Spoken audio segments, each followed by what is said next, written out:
Hello. Our clean feed's not working, but the Chinese stream is. So we can watch it with some Chinese highlights while we get this figured out, guys. Welcome to the opening. Hello, hello, hello.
Ah!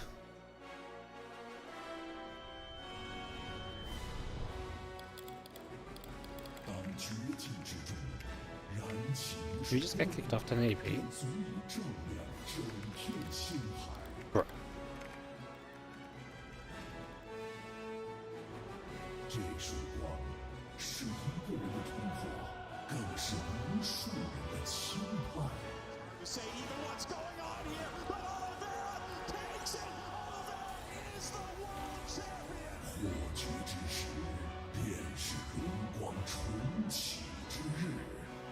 Even you still are normal people, you still can be world champion, and no one trusts you.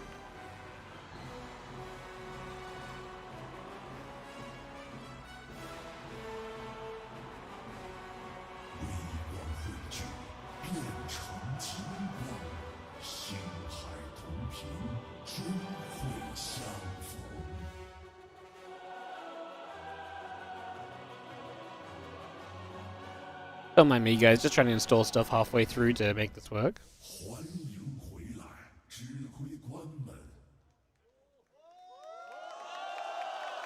I'm working on it, guys.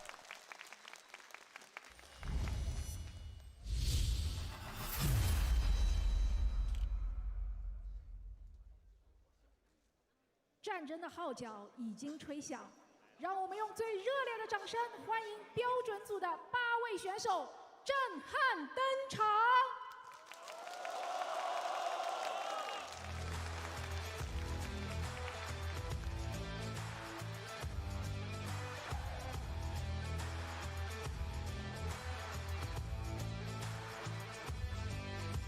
Hang on, guys. I'm just we're getting there. We're getting there. 现在向我们走来的是人族实力派悍将，他总能在焦灼的战局中找到制胜的关键，带领泰伦取得胜利。让我们欢迎 Q2 登场。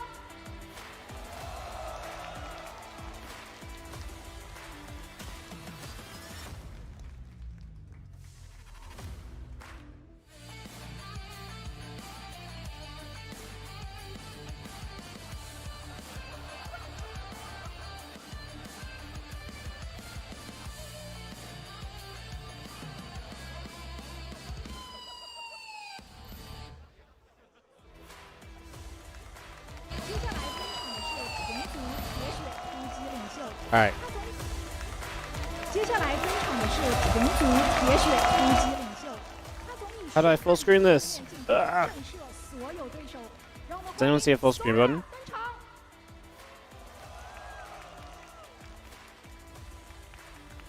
that the best I can do?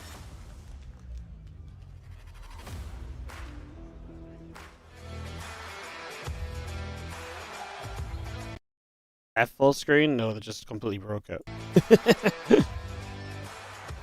Top right by the X? Thank you. Alright guys, hello! We fixed it, we got it working. Nice, we're on the actual clean feed now, so this is going to be a whole lot better for us. Let me just close a couple things out in the background and stuff. Oh, it looks good. Perfect. Hello.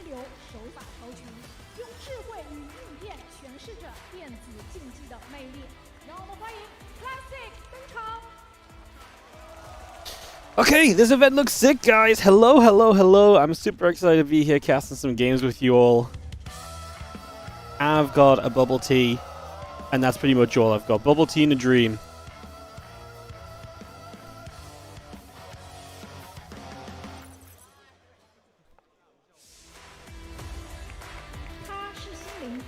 Man, we've not had an event like this in a long ass time. This is sick. Is the volume okay? You guys want it? I'll leave it where it is for now. It sounds okay to me, but let me know if you needed to go up or down a bit. And I'll let you guys know. Hello, everyone. How are we doing? Welcome to the stream.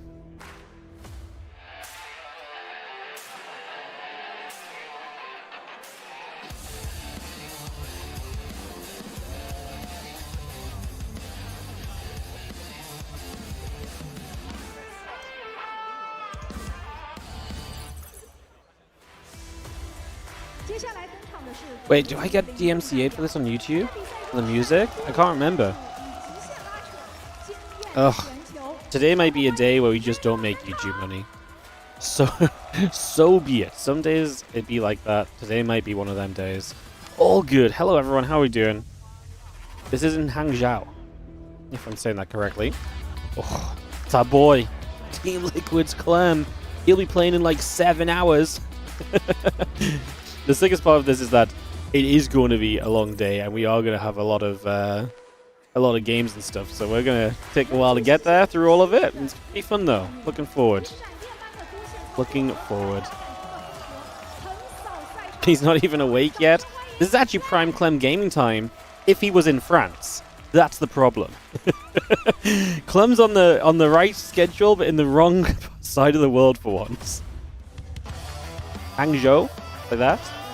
There we go. Oh, I'm excited to hear the Chinese crowd react to the legends, especially INnoVation. They love INnoVation.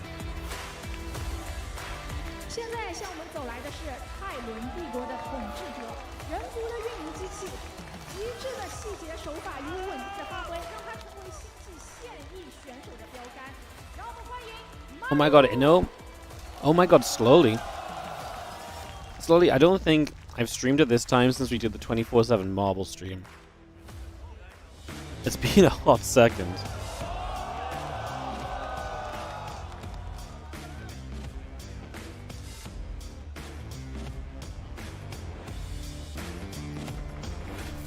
And it'll be last? No. Oliveira will be last. Surely.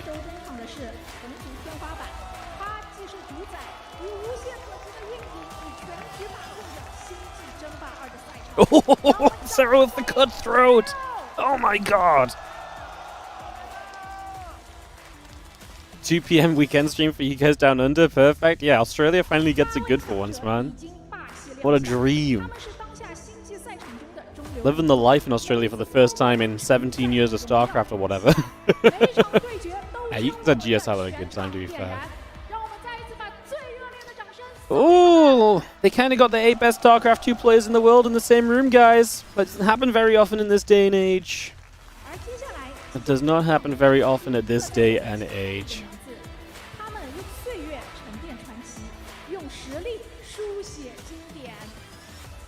Not too bad for a start time, 10 PM start. Yeah. Oh, MMA! Oh, I love MMA.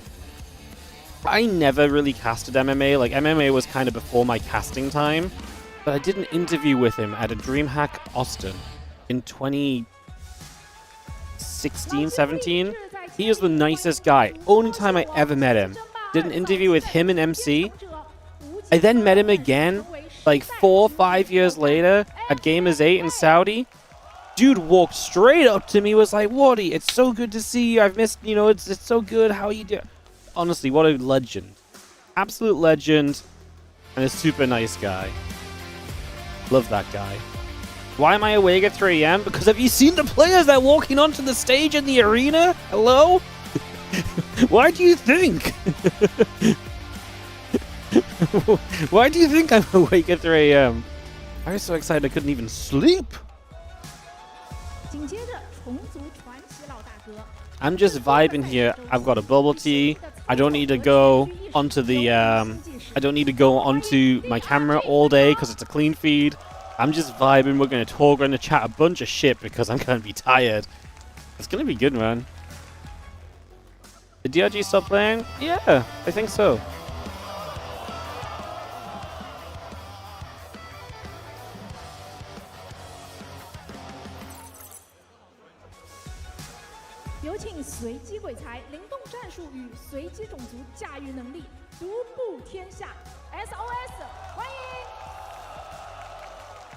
This is great because I don't have to organize anything. Yeah, if I had to organize stuff at this time of night, I'd be losing my mind. I can already feel Twitch chat's gonna tilt me in like 3 hours.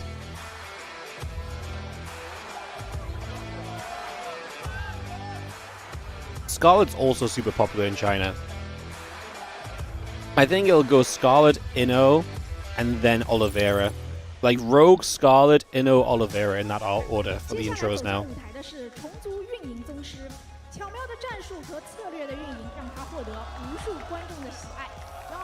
I'm giving you guys 3 hours. Yeah, I'm giving you guys 3 hours till I'm annoyed with you all.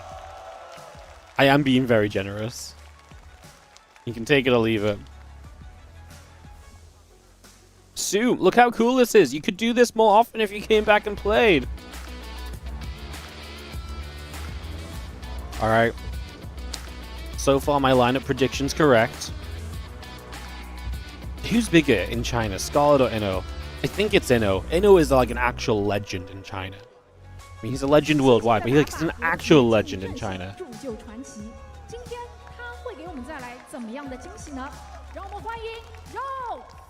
It's kind of funny, but Rogue in the Legends group is somewhat active. Rogue's out here playing everything, man. I mean, so is SOS, to be fair. I mean, to be fair, SOS plays Scarlett. Rogue's playing Oliveira. I think that's harsh on Oliveira, to be honest. I think that's going to be a disaster. Oh, it is Scarlett up next. It's going to go Scarlett, Inno, Oliveira. Ooh, the chills.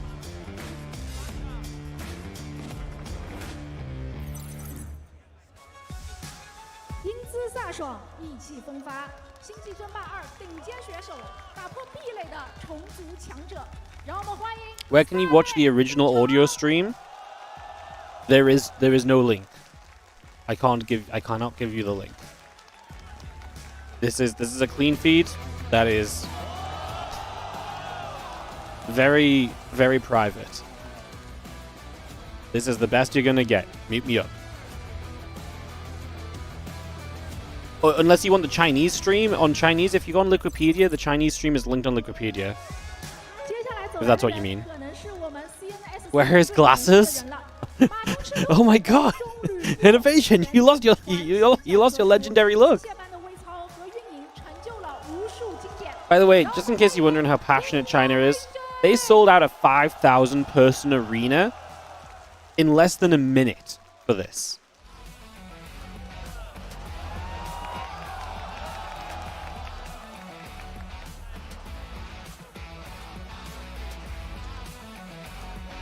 The only reason this is only over 2 days is they weren't convinced they would sell out the arena on weekdays.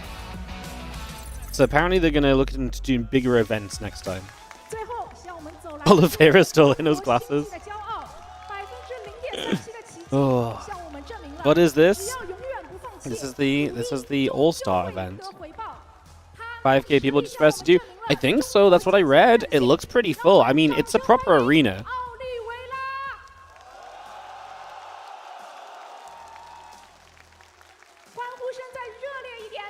What if China just becomes our world championship for StarCraft 2, guys? What if we just let China make the world championship?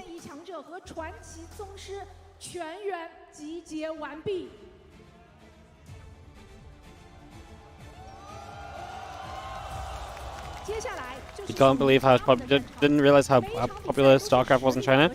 It's very popular, which is why I was so sad when they removed the Chinese server. I mean, that place is pretty packed, no? Considering it's the start of the day, and there's not even games yet. I don't know if it looks like a 5,000 person arena, I'm not gonna lie. Oh my god, we've already got confetti. Holy. Do they play on AP servers? They play on the Chinese server. And if we're not doing this live, they told us we have to record the broadcast because there are no replays because they're apparently bugged on the Chinese server. Alrighty, guys. I don't know what's coming up next. We've got another 15 minutes or so before game time, so I'm not sure what they are going to do necessarily. If they start playing egregious music, I am going to mute it just for awareness. 500 people. We're not even started. It's going to be a day. Guys, surprise! Roddy's in China. Roddy, welcome to the stage. So good. Glad they flew Rotterdam out to be the host. He looks good in a dress, doesn't he?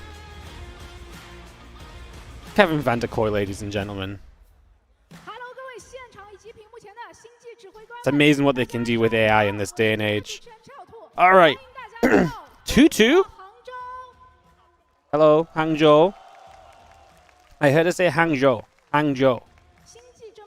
I'm gonna learn. That's Roddy? Yeah. You gotta go. You know, flights to China do a lot of stuff to you in this day and age.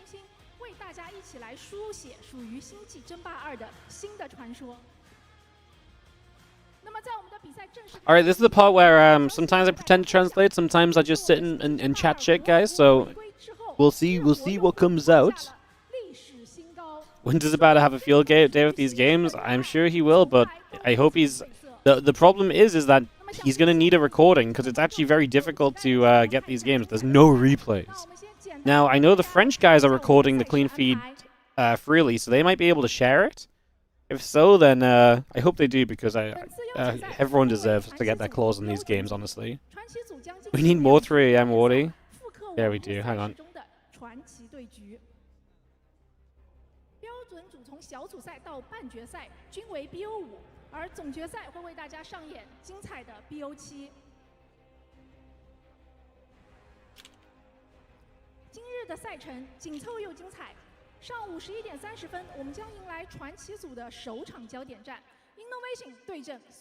Alright, this is the schedule for today, guys. INnoVation versus Sue, Legends rematch, and then Serral versus Hero, Kira versus Solar, SOS versus Scarlett, Classic versus Clem, and Raynor versus Maru. God, I'm going to be loopy by the end of this.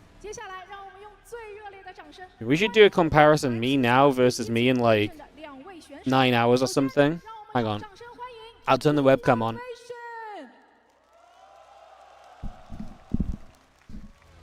This is the Wardy vibe at the start of the day. I'm like, what's up? It's 3 AM. I bought this bubble tea literally like 7 hours ago because I knew I'd need something at this point in time to be able to feel alive. Living my best life, man. Will I cast live off the China live stream? I'm casting off this clean feed. This will just be clean feed, so we will not have Chinese commentary behind it. So it's actually better than me being in game because you don't have to watch my observing.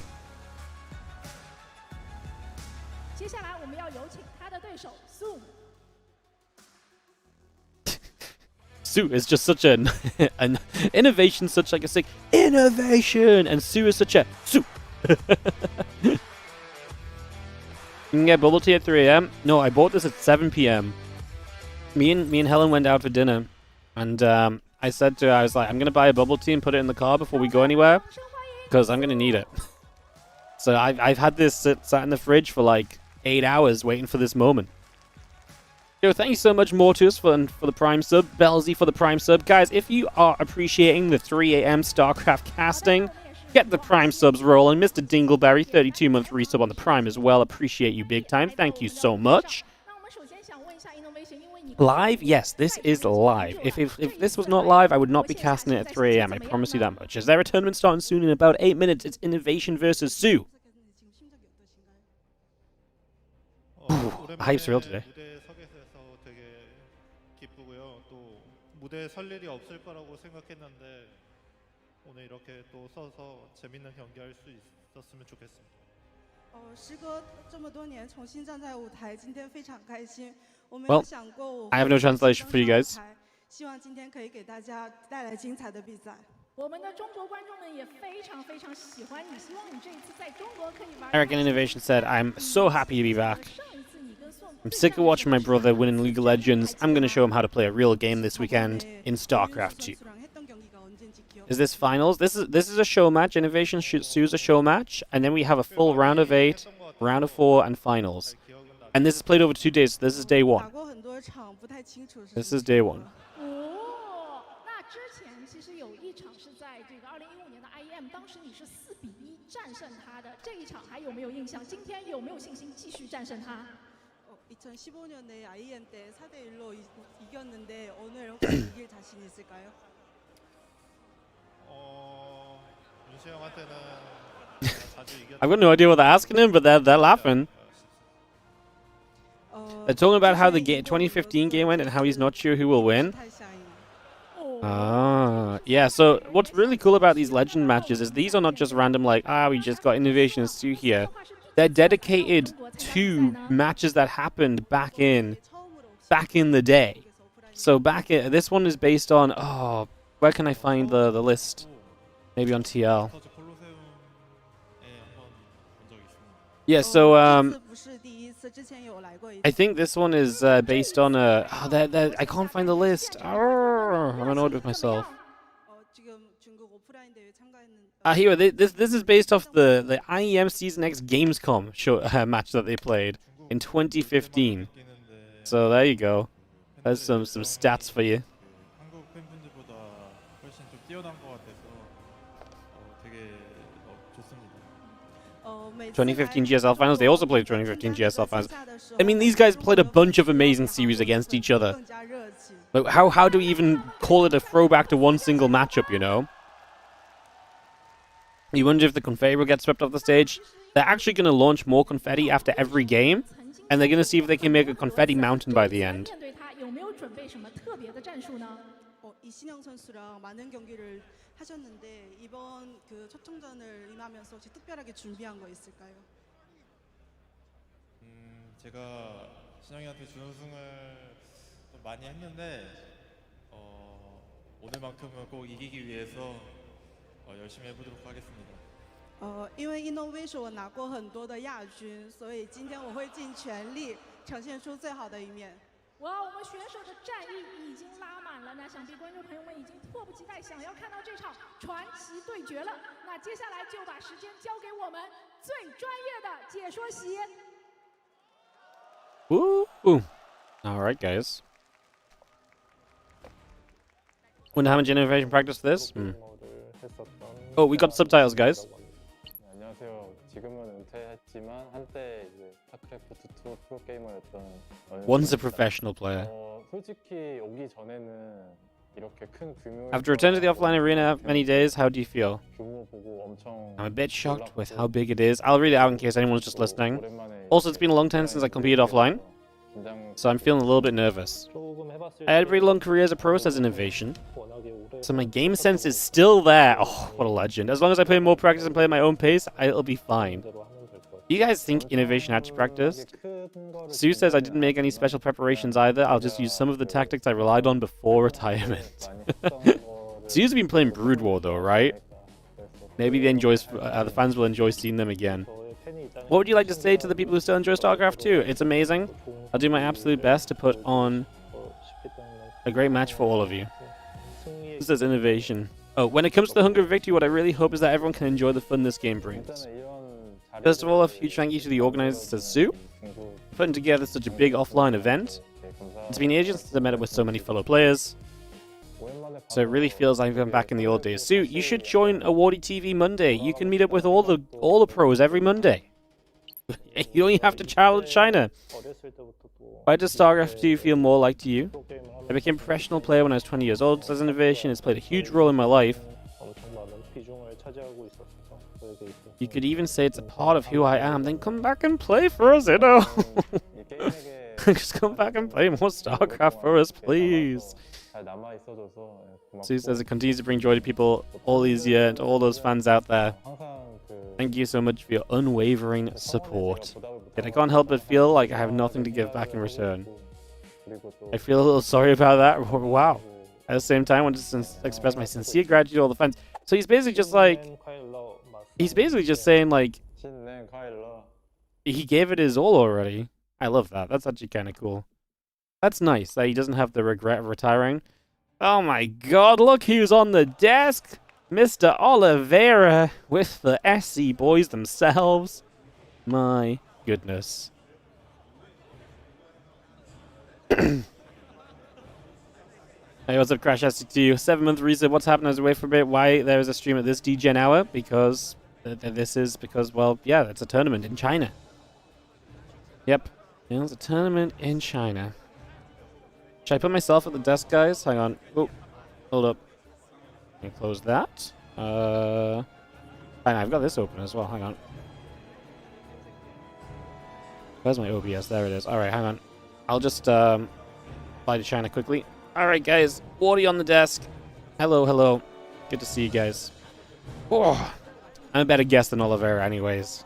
He doesn't know anything about the game in this modern age. Old washed legendary player. But nothing on me.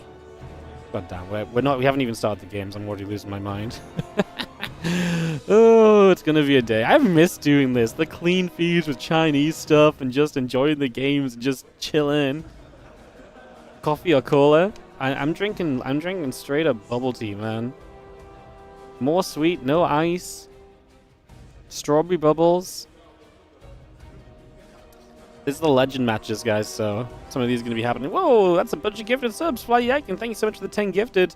Going out to Dalabetic, Invader, SC2, Scyther, KD6, Scooby Steve, Supanipon, Sean Mills, Jabibus, Envy Scrubbles, James Nichols Davey.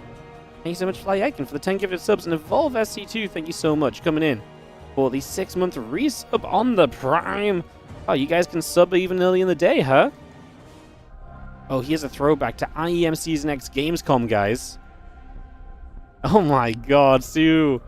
He looks so young. Oh my god, so does INnoVation. Oh my god, did we all age this much in the last 11 years? I wonder what I looked like in 2015. I had a lot more hair in 2015. Actually, no, I cut my hair before 2015. Oh, look at this. Pure bio. Versus the Ling Bane Muta. Oh yes, that's the INnoVation Sue I know. That's the INnoVation Sue we all know. The INnoVation Sue we all love. The golden age of TVZ, truly.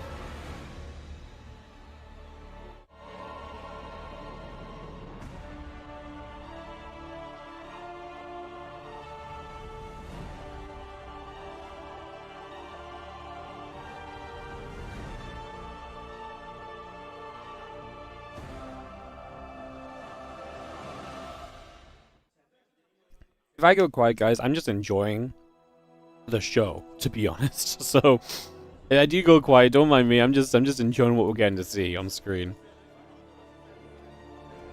Now we get all the amazing death sounds from the Chinese client. Yeah, we've not had Chinese death sounds since the World Team League days, man.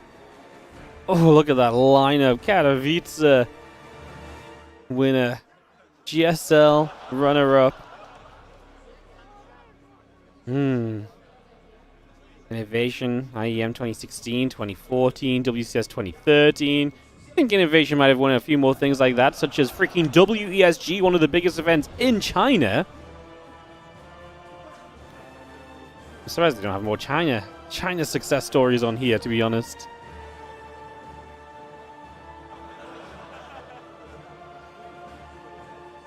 Production's insane for the tourney. Love it. Hell yeah, me too, man. Super excited to be here with you guys.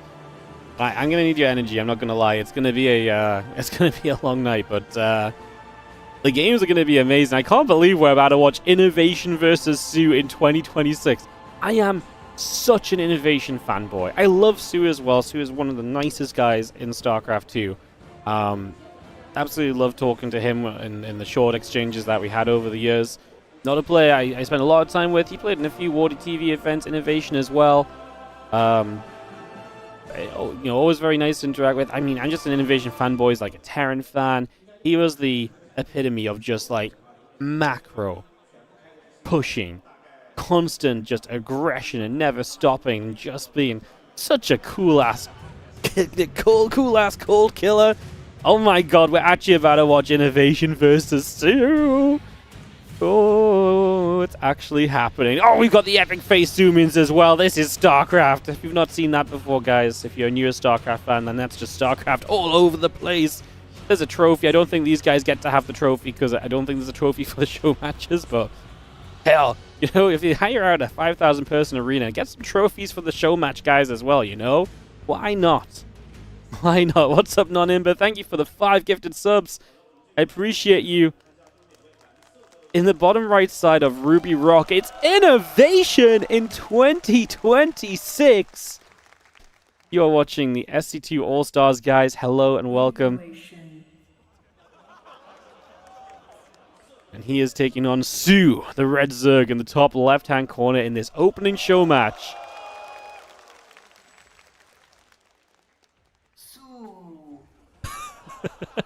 Sue. Oh my god, the stage is sick. It lights up as like Terran and Serral. Oh.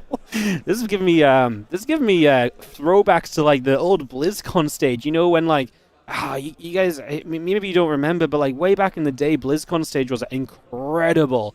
It like got taken over by like creep whenever a Zerg won. The entire stage just exploded, or it became like this full-on mechanized warship when a Terran player won the game.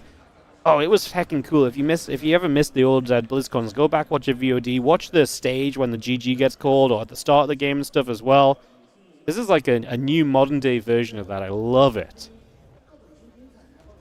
Alright, INnoVation versus Sue. I'm pretty sure this is a best of 3, guys. It says this is a best of 3 on Wikipedia. So I'm pretty sure it's a best of 3. It doesn't say it on the screen. I was actually waiting for that confirmation. Scarlett thought it was a best of 2 for some reason. I think it's a best of 3. But, yeah, I mean, they have a full hour scheduled for this, so I'm pretty sure it's a best of 3. Command send on the way up after a Reaper opening. I'm genuinely so curious as to what like, if INnoVation just looks like a goddamn baller right now, I'm writing to him on Discord tonight and telling him, come back and play some games for us, bro. Just once every few months. just please, I'll give you some money to play a show match or something. I don't care. Just come and play some games. We deserve you. Do we deserve you? Maybe we don't deserve you, but man, it'd be heckin' cool. Is this EWC? This may as well be the EWC top 8. I mean, it pretty much is the EWC top 8, no? Serral Classic, Cure, Solar, Clem, Hero, Raynor. Clem, Hero, Raynor, Maru. It is the EWC top 8. Maybe that's just how they invite them, actually. It's funny that the EWC top 8 actually was just the best 8 players in the world. Isn't it? It's actually kind of crazy that it turns out that it was actually just the best 8 players in the world already.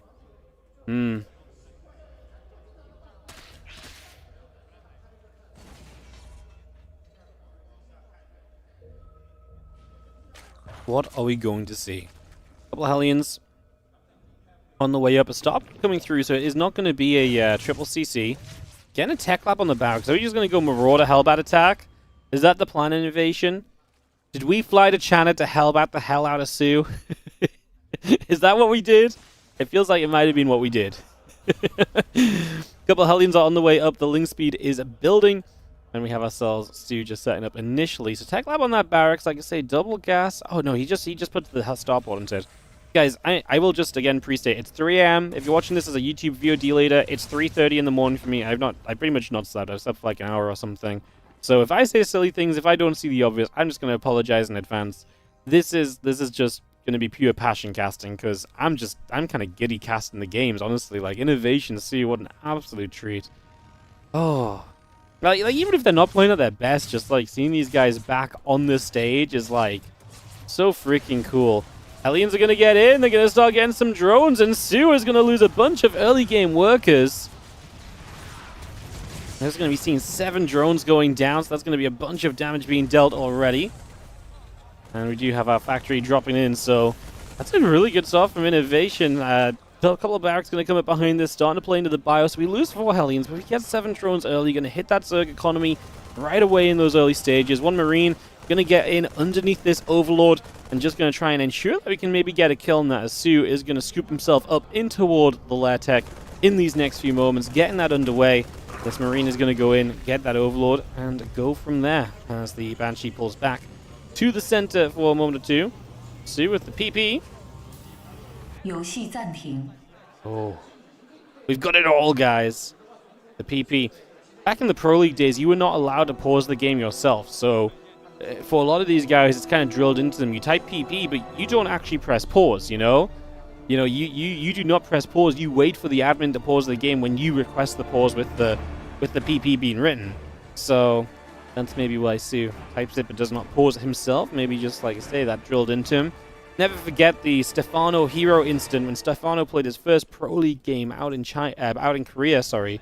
And at the start of the game, he typed GLHF, and the referee pauses the game because he's about to get in trouble. You're not allowed to GLHF in Pro League. You're not allowed to type in the game. It's a rule. And Hero, as the game gets paused, throws the counter GL so that they can't disqualify Stefano. A show of good sportsmanship from Hero, saving Stefano from disqualification. And it was just a warning. And let us watch the legend of Stefano back then as well, taking on the Korean. Stefano went on to win that game as part of the EG Liquid partnership in the Pro League. One of the also legendary times of StarCraft 2. Let's do resume. So whatever the issue was, a quick resumption on this, and we do not have to wait around all too much as we get that lair on the way. A few drones on the Queen building up. The double Banshee is out from INnoVation. Wait with them together at the front of the natural as Su goes into the double evolution chambers to get his upgrades ready.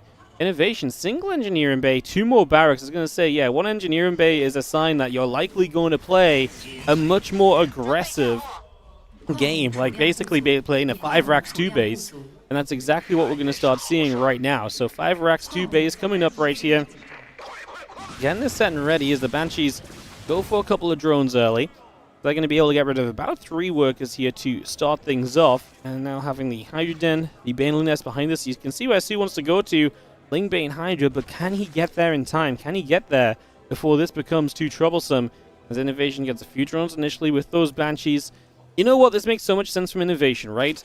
Learn a build that you can execute very quickly, very early on. Make it something you don't have to invest too much. You know, you're here to play 1 best of 3. Let's learn some builds that are going to be easily executable with a bit of practice. And with some harassment like this, I mean, INnoVation killed drones early with the Hellions. He's killed a bunch of drones with these Banshees. And he is going to be coming very shortly with this attack now. I think he's going to hit before Bane Speed. I think he's going to hit before 1-1. And INnoVation, he gets a couple more drones there. Those Banshees pulling back into the corner and keeping themselves alive for the moment.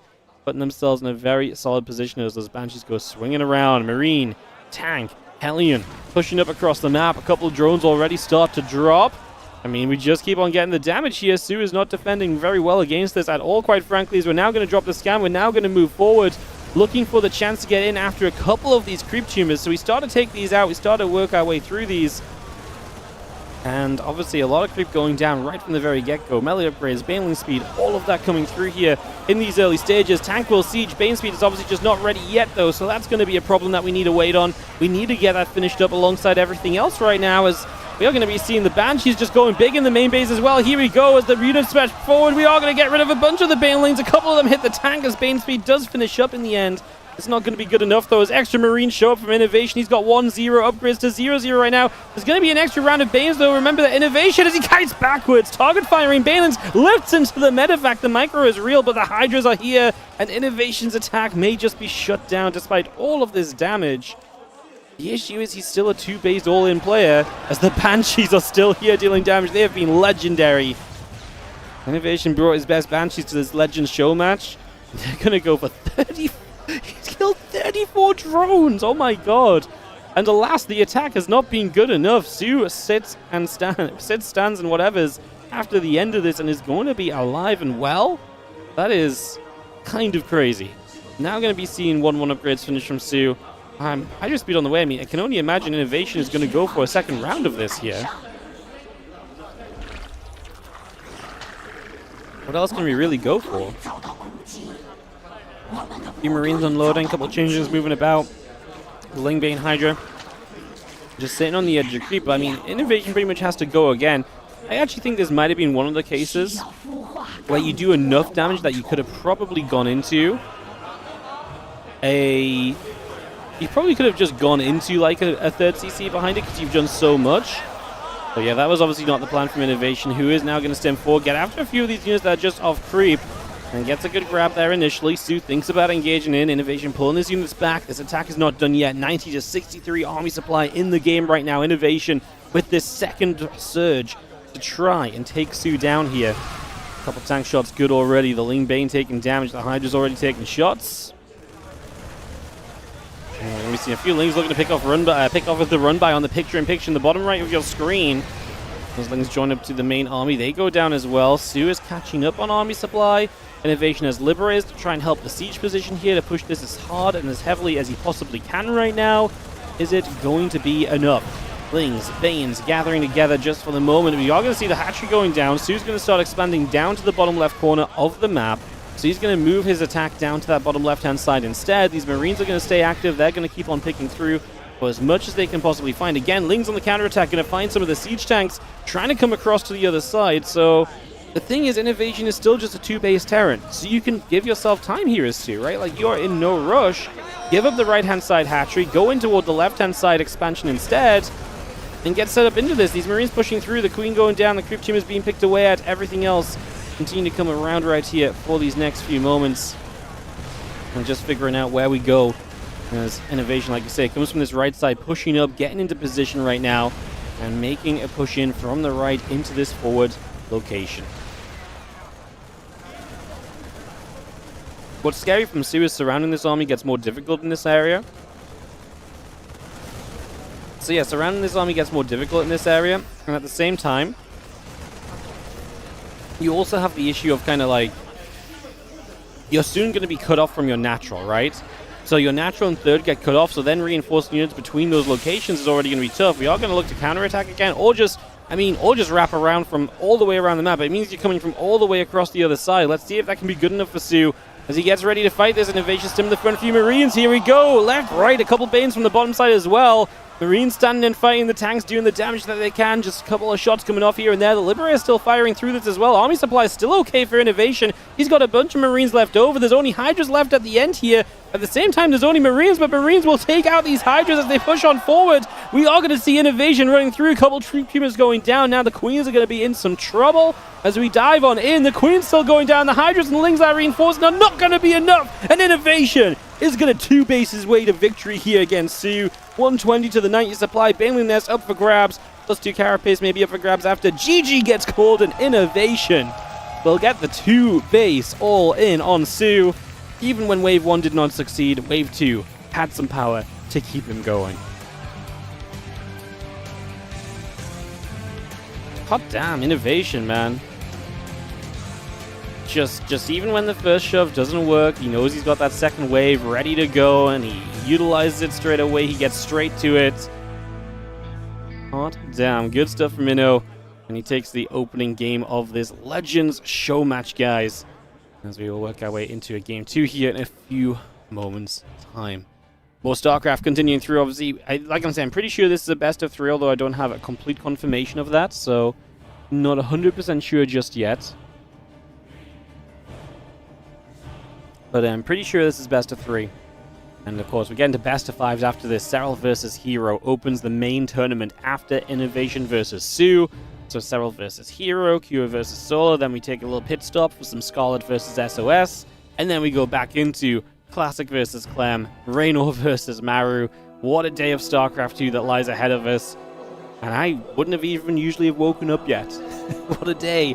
Map 2 will be Tourmaline as we head into the deciding map for Su. Can he take a map here, or is INnoVation going to start a runaway with this series?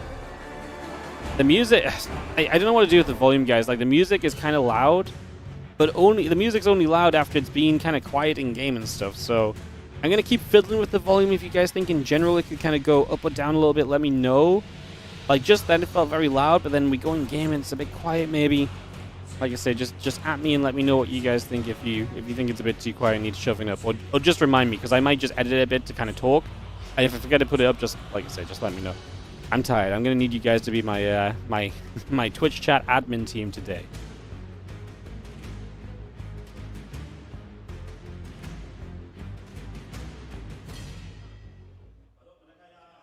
Bottom left corner, blue Terran is INnoVation.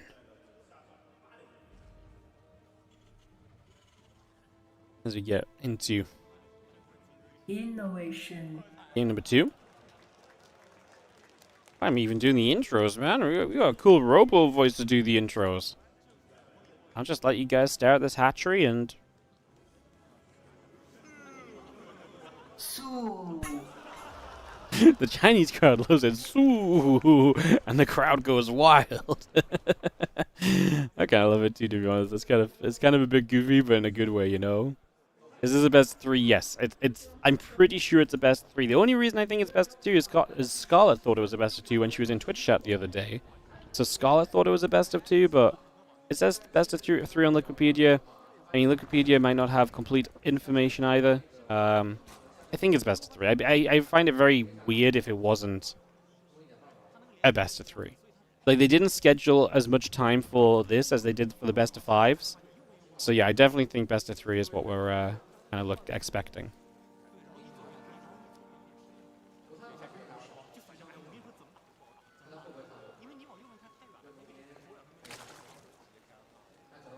See, right now I feel like the game sound is kind of quiet and the audience chatter is kind of loud, but I guess we're getting that live crowd kind of feel to it.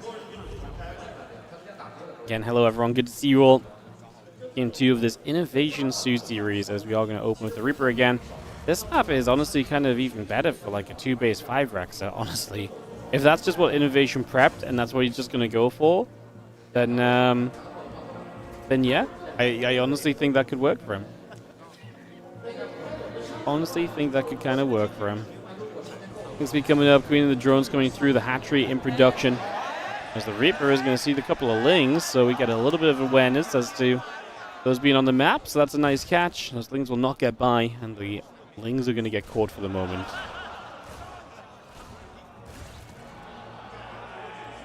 Scarlett was so confident she would 2-0, third map wasn't needed. That or maybe they just thought Scarlett would 2-0, so they just said, oh, you only play 2 maps. They just also had such belief in Scarlett, they just like, yeah, SOS hasn't got a shot, it's fine. He's coming for 2 maps, you know? They're like, we'll pay you by the map, but we're only expecting you to need to play 2. That's some INnoVation first-person view with a keyboard as well.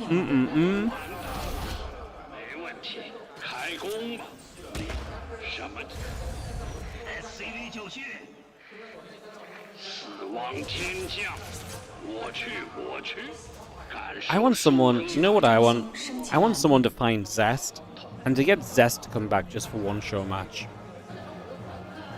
Zest is one of those guys that never made the reappearance after the army. I just love to see Zest in one series. But you see the Ling's going to run in here, they're going to get after a few SCVs, the Hellions will be there to fight against.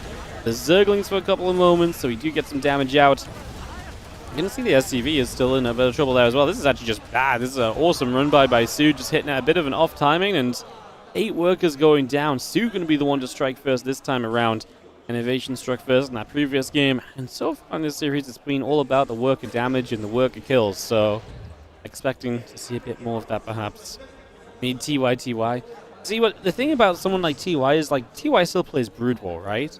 So I feel like TY is still accessible in the world of StarCraft, but apparently Zest just came back from military and just went and started his own business or something, you know? Oh, INnoVation! He says, you want to kill workers? I can kill workers! 4 drones go down, make it 6 into the main, 2 Lings chasing. Will not clean up these Hellions quickly at all. INnoVation's going to get up to 8 workers killed. He'll finish off the Lings, which means he can chase these drones more effectively. Still 9 workers go down now in total. Not a bad starting point at all here from Mr. Inno. That's some great counter damage. Stu actually ends up behind on workers after that, because obviously he built those Lings early to do this, whereas INnoVation just naturally has the Hellions. Stimpack is about to finish here in a moment or so. We are going to start the additional barracks, but it's a triple CC this time. INnoVation shows up and he says, no, I didn't just prep a 2-base all in. I remember how to build 3 bases. So you just check across the map to see if you can do damage here, but the reality is INnoVation kept building the Hellions up to 8. We're getting set up on that.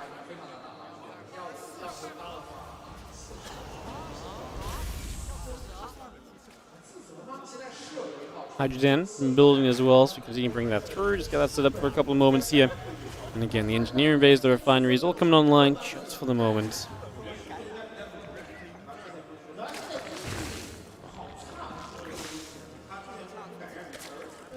Again, one upgrade, combat shield coming through, the couple of barracks coming up. I'm just going to be seeing the Hellions will make their way up to the top side. Going to be seeing the Queen is going to be there. Hellions are going to be out already and just going to be turned away a little bit by that Queen damage. So a bit coming out for now. The rest of the Hellions pulling back over that right side. Groove Spine's coming up. Evolution Chamber and the drones all building in as well. We've got the 1-1 and the Combat Shield building up also here from INnoVation. So we bring a lot of that up into play. 2 additional barracks. The Starport coming online as we get fully set across the 5 racks and just this 3-base setup that he's establishing. As we do see the Hellions able to get through. A couple more Creep Tumors going down already. The few Zerglings want to try and chase forward. And yeah, there's that Baneling that's coming down right now. The Evolution Chamber building as well. The extra Overlords, the Hydra, bit of everything extra just coming through for the moment. And Su obviously wanted to go Lingbane Hydra last game. This game, he's going it a bit more of a safe manner. He went for the Hydra Den earlier and went for the double upgrades a bit later. Last time, he went a little bit faster to the double Evo Chamber and just didn't really have anything by the time INnoVation came pushing that first time. Although he did find the defense. He did, I guess, have enough. Bane Speed kicked in last few moments as well. We're seeing the SCV is going to run through. They're going to get straight on toward this 3rd base. INnoVation getting up towards 60+ workers. Obviously, last game he cut at 46, and he stayed at 46 through the game. So we are seeing a bit more of the economy in play this time around. 1-1 upgrades about to finish. The extra Marines in the tank popping through. The Armory's halfway done as well, and INnoVation will take a bunch of Marines out onto the map. This is going to be the creep clearing Marines. He's obviously been pretty passive with the 4 additional Hellions that he built. So he's just left them at home. But what that means is that Su has been able to creep spread kind of, uncontested for the last few moments. So INnoVation stepping through now, getting rid of some of this creep, starts to just push back some of the activity on this map from the Zerg. And is able to just take a little bit of control back into his own favor for the moment. Going to step through, a couple creep teamers coming down. The Ling Hydra going to get there. The Marines load back into Medivacs, and the Medivacs do retreat themselves away for a couple more moments again. So, backing this up and just taking a few moments as the 1-1, 2-2 continues up. 1-1 is finishing up from Su in a moment or so as well, though. So, he's about to even out the upgrades. INnoVation not doing anything too crazy just yet. Oh, he's got the SCV stuck behind the engineering base as well. The Marines just going to unload and just get ready to move on over to that right-hand side. The Ling Hydra pulling back a little bit. 4th hatchery coming into place. Again, we still have 2-2 coming up. The vehicle weapon upgrade coming up as well. The Hydras are going to fight. Trying to do a little bit extra. And the Medivac is just going to get away on low HP. So it just gets out of there. That's pretty incredible as we see the 2-2 starting up on the side of Su. So again, chasing down those upgrades of INnoVation.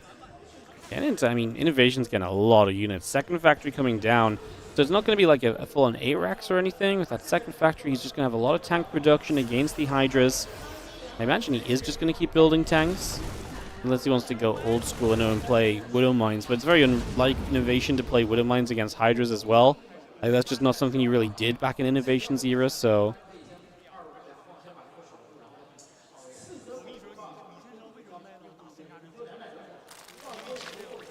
Will there be replays in case we miss later games? If you miss anything on this stream, you can catch the YouTube VOD or the Twitch VOD. Yes, there'll be VODs on YouTube and Twitch available. Of course. Baneling's going to run by, going to crash through this outer wall. The problem is there's just no follow-up to that, right? And maybe we just didn't expect there to be such a far-out wall on the 3rd base. INnoVation. I don't think I've seen anyone actually wall that area. I wonder if it's just because Hydras are so common nowadays. Or because the run-bys are so big, the wall will just get crushed down anyway. Like, that's genuinely like a very far-out wall. Like, I actually just haven't seen anyone do that lately, no? Am I crazy? Am I misremembering something? I just feel like maybe I just don't watch a lot of TVZ on this map, actually. For some reason, I just look at this, I'm like, that looks so weird. Why does this look so strange? That or it's the 4 a.m. StarCraft is just getting in my head already. Who knows? Alright, well, we do see the infestation bit starting up. We will have the extra Ling Bane coming up. 2 melee upgrades coming by. Marine Tank will take a chance to step forward for a few moments. We've seen the Marines. Oh, do not lift up. So INnoVation messing up a little bit up in that top side. The rest of this Marine tank still gathering. Uh-oh, tanks are going to be sieged here. Going to target fire onto the Hydras. There's only a couple of Banelings, honestly, as INnoVation is destroying this fight. Sue's essentially fighting off creep, up a ramp. You could not have made this a worse engagement if you had tried as Sue, unfortunately. And that's going to come out to be very costly in the end.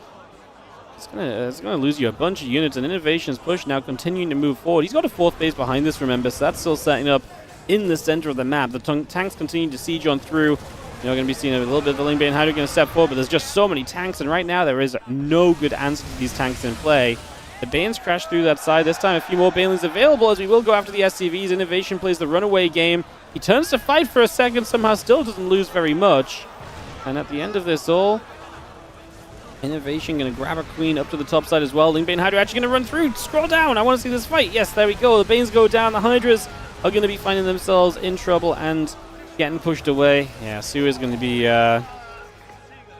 kind of running low on units. The INnoVation's traded very well. I want to see that fight where he came from that right side, kind of up the ramp a bit. It was really the killer, I think. That was the part where this really started to go kind of downhill very quickly, honestly, and things just never really recovered from that from Sue. I mean, I say never really recovered. It was only a few moments ago. But yeah, I mean, it allowed INnoVation into this position, and hence we are still here trying to now deal with this position as INnoVation heading to 3-3, pure bio tank, no signs towards moving into the future because does he really need it? Probably not. I mean, after he takes out this base, there's going to be a lot of other bases. The tanks weren't sieging there, so an awkward moment for INnoVation, yet he's still just going to have enough to fight through and push back, and as that one Baneling goes down, the rest of the chances of this really being able to do much else are probably going to be pretty minimal. You can see a bit of the bio units just moving around here. The Hydra's trying to come over and play whatever cleanup they can make of this. Hydra's coming through. The couple Banes are dropping down. The rest of this Ling Bane running over as well. Just going to be seeing the Marines pulling back. The Banes dropping. The Hydras coming back into position, but it's just not going to be enough. INnoVation is up 50 supply. Stone Cold Killer Machine back in action. Looking great. Looking solid. GG in very INnoVation style, as INnoVation takes out the show match 2-0 to start the day. INnoVation will take to the stage champion of the first Legends show match of this Thunderfire SC2 All-Star event. He walks across the Terran logo. Is he going to Sue? Oh my god, they're sat so far from each other. Shake of the hand, Sue with a little smile on his face, like, god damn.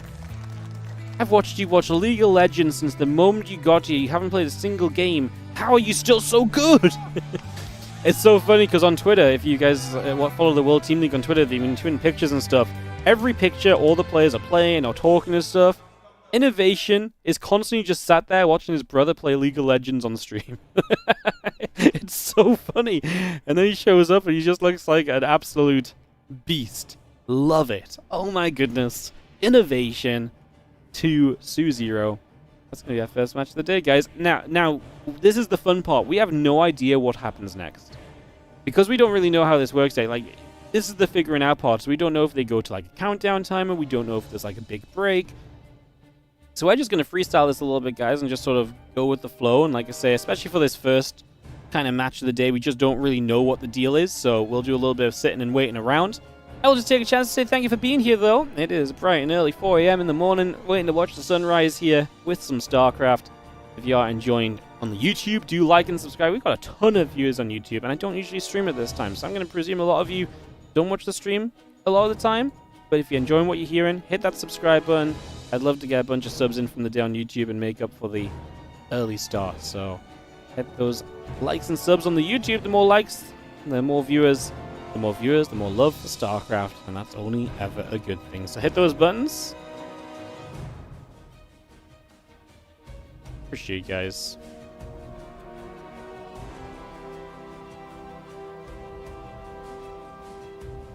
Alright, we are just, like I said, we're just going to sit and wait for a couple of moments and see what the actual deal is going to be, though.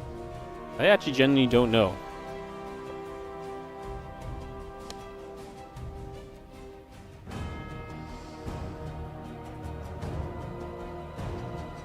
Kanori000 with the Prime sub, 43 months. Thank you so much. If I miss any subs, guys, I don't have the Oh, I could turn my stream elements on this one actually. Hang on. They should now. Subs should now show up on screen. Actually, there should be no issue with subs dinging on the day. Should be fine. Thank you so much, Ignore000 and SCG Patriot 190 with the Prime sub on Twitch as well. Obviously, if you're on Twitch and you want to Prime us up, then we greatly appreciate it. Thank you so much. I'm in America. The early stream is awesome. Hell yeah! I promise this is not happening again until someone puts on another tournament of this size. Do I make more revenue from a YouTube or Twitch viewer? I have no idea. Okay, I have a post-game interview. Alright, let's listen up, guys. I'll be a bit quiet, so if anyone can translate, they can hear it. 好的，那我们也是先采访一下INnoVation选手，恭喜获得了胜利。那我们看到你刚刚的比赛里面，你的火车女妖操作非常的犀利，上来就先击杀了对面几十个农民啊！想问一下附件的多久操作这么顺畅？ Thank you for the primes. 첫 경기에서 화염차랑 벤시가 일꾼을 많이 털었는데 혹시 이번 대회 준비하면서 준비 기간이 어느 정도 되는지요?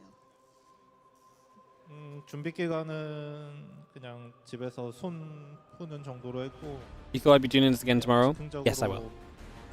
I meant like, you know, next tournament. 准备的话，其实就是在家里做了一些热身的准备。 In like another tournament. Yes, for this tournament I'll be here both days. 按照情况去做即兴发挥。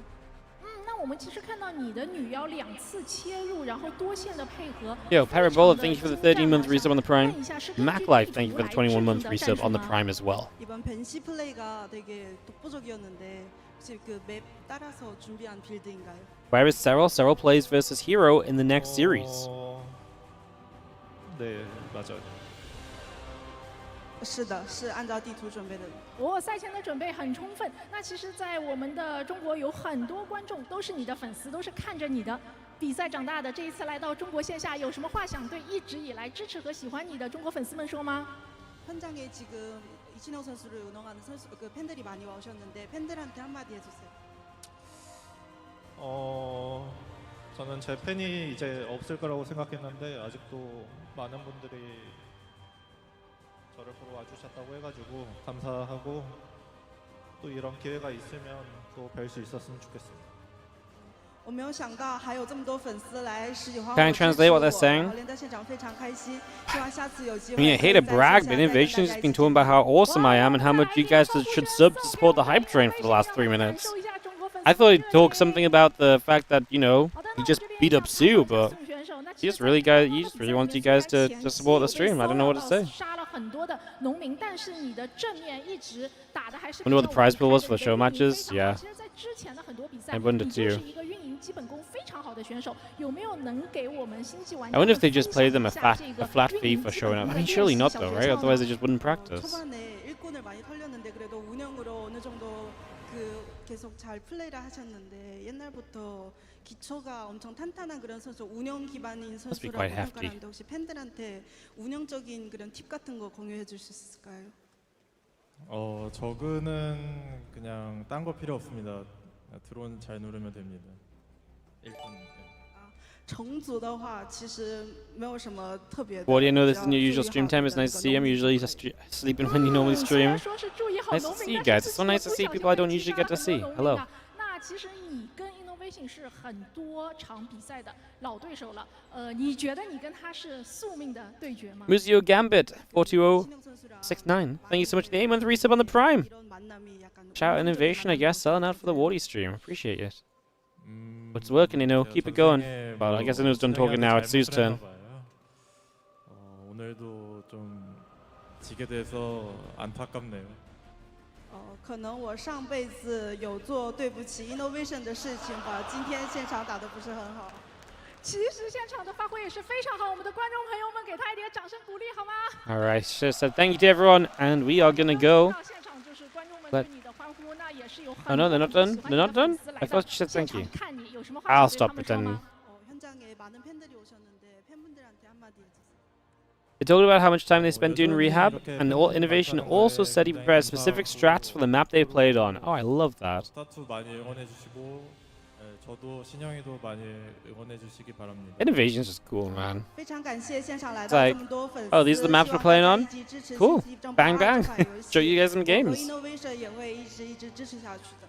哇，让我们的星际争霸2变得更好！非常感谢两位选手给我们带来的传奇对决。那接下来的话，我们这边也有一个特殊的奖牌要送给他们，我们为他准备了纪念品，是我们的 They also 传 asked 奇 INnoVation 选 if he has 手 any 奖 words 牌， for his 由 Chinese 我们工 fans. 作人员 Fair 送 enough, 上 fair 来 enough.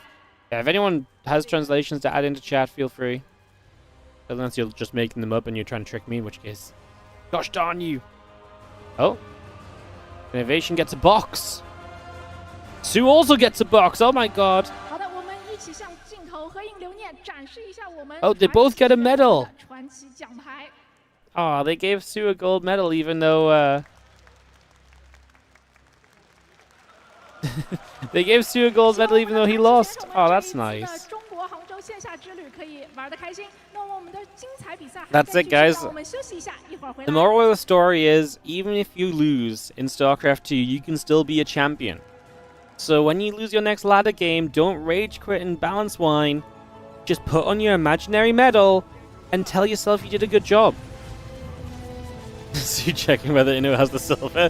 Yeah, I know. He was like, wait, you sure I'm meant to have this gold one?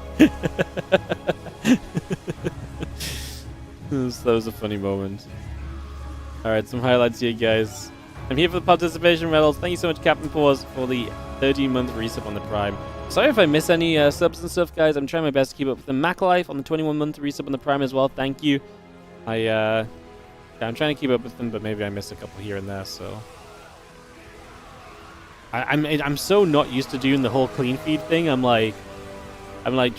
reading chat and I'm getting all mixed up and stuff. Oof. How fun. Alright. More games will be up soon. So it's Serral versus Hero up next. The main event will be starting now. I'm not gonna lie, guys. I was genuinely so excited about INnoVation 2. Like, don't get me wrong, Serral Hero is awesome. I was so excited for this series. I love that INnoVation one as well. I mean, like I say, love Sue, but I'm an Inno fanboy at heart. It's cool to see him win an offline match in 2026. So, oh, look at this first-person view of him on this one. Running down the ramp, picking up, getting away. This fight was so bad for Sue as well. The Hydra's running up there. The tanks instantly target fired the Hydras as well, by the way, because the Marines had enough firepower to get rid of the Lings. There was not that many Banes that needed focusing. So he just went straight onto the Hydras with the siege tanks, and he just got to work. And boy, did he make those Hydras pay for trying to run up that ramp.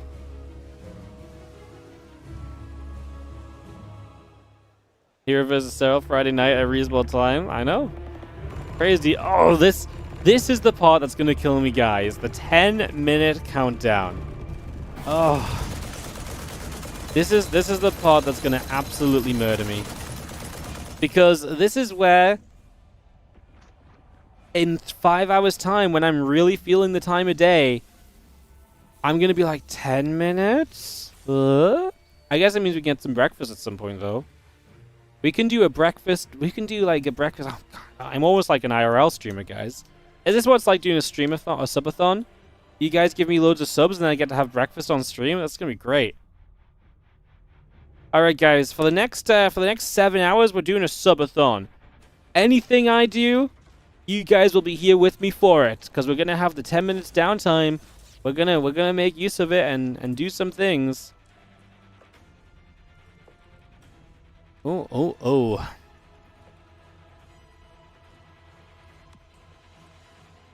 你好，凯日根，我一直在等你。我很惊讶，你居然没逃跑。逃跑？ Time to say we make coffee and a bacon sandwich. Oh, that sounds good. 恐怕你彻底搞错了。 You gonna make me a bacon? I don't need coffee. Can you make me a bacon sandwich? Ay.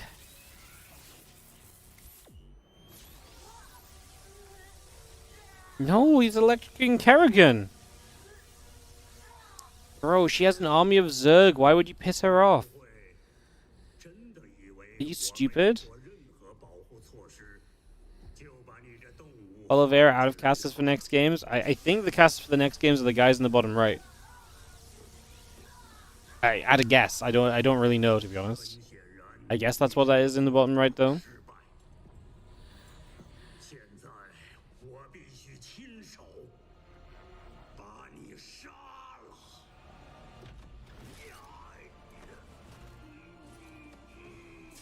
别做梦了。 If only we could have just electrocuted all of the Zerg.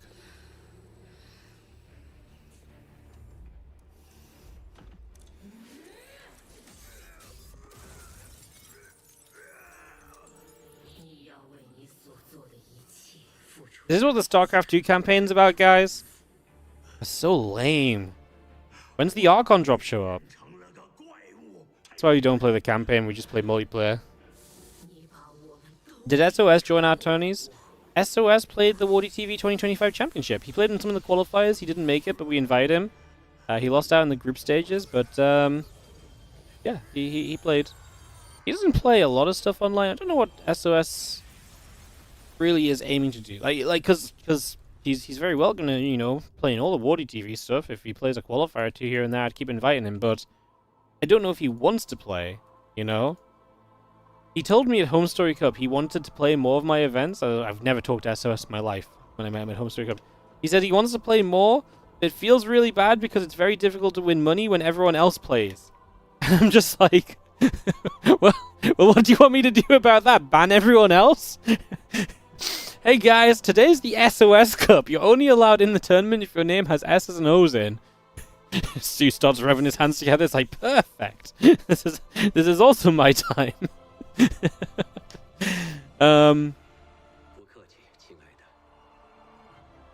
Yeah, it's a I don't know. I understand the concept of like it's hard to win money because everyone's really good, but like you gotta try, no? I mean, maybe that's why I thought he'd play in the qualify for the bigger event, which is fair enough. I'm not saying everyone wants to play in these Monday Cups and stuff and so on, but like all of our other events, like pretty much every event we run pays out players if they qualify into the tournament. Like maybe very rarely, like some of the smaller ones don't play out if you get 4th place in your group.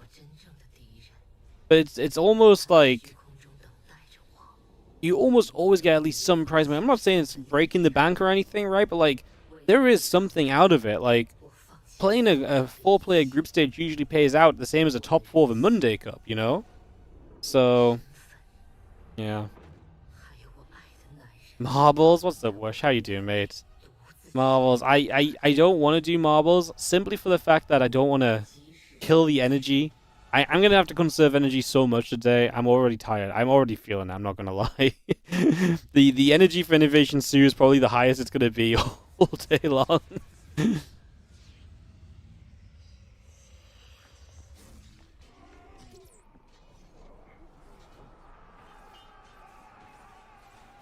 Five more minutes is unbearable. I know. Have you guys ever had to just straight up listen to me for 5 minutes in a row before? Usually when we have 5 minutes of downtime, I'm just like, hum-de-dum, trying to find a game, and I'm distracted because I'm trying to find a game. Now I don't have to do anything, so I'm just sitting here sipping bubble tea, just telling, you know, chatting shit. You guys actually have no choice. Well, I guess you can hit the mute button. You know, spoiler alert, if you want an easy way out, the mute button's right there. Ay. How are we all doing, guys? Short 5-minute nap? I might try for the 10-minute nap at some point during one of these breaks.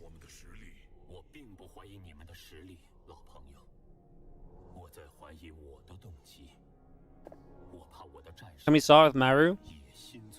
Yeah, but you're gonna have to wait for the stream to end and then play the stream in reverse. Then you can start with Maru.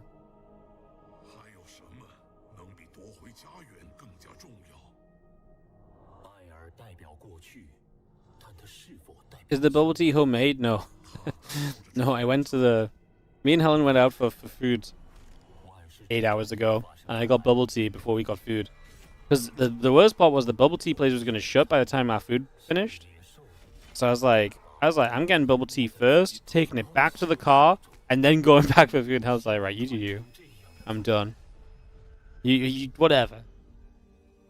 No, she wasn't really upset. She doesn't like bubble tea from this place as much. She likes it from somewhere else we go to. But otherwise she would have had one, I'm sure. I need to buy a bubble tea set and home make it. It's just not as good, man. It's really hard to make it as good as they make it in the stores. I don't know what they do. I mean, I guess they just jack it up with sugar. It feels so wrong to make it at home as good as they make it in the shop, you know? In the shop, I look away while they put all the syrup in. I'm like, I'm just gonna pretend this is actually tea with a little bit of, you know, whatever. I'm gonna pretend this is not terrible for me. At home, it's like, I can't consciously make it as good as it tastes from the store, okay? What else? Bubble tea? It's just like flavored tea with like little bubbles in, little poppy balls. I mean, oh, like boba tea, like yeah, it's fun. I have a lychee with strawberry poppin' pearls. Mm.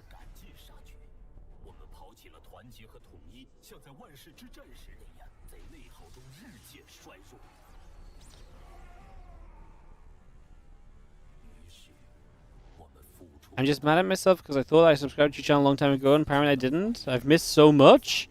No, yes, you've missed a lot. We stream here like every day. You probably missed out on 5 hours of StarCraft a day for the last however long it's been that you didn't sub for. If you just didn't think at all. Exclamation mark bracket doesn't work on the YouTube, but if you look at the top of the chat, it's pinned in the comments. It's pinned at the top of the chat, sorry, not in the comments. Just in the chat.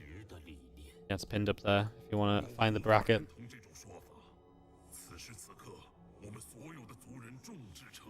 Usually 100% sugar bubble tea is like a full meal. This one I think is like 300 or 400 calories. It's not as bad.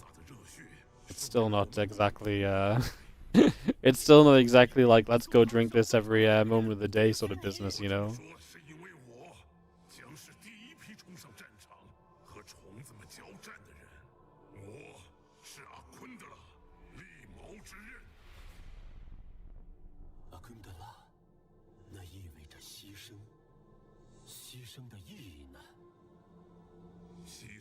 I have no idea what these cutscenes are either.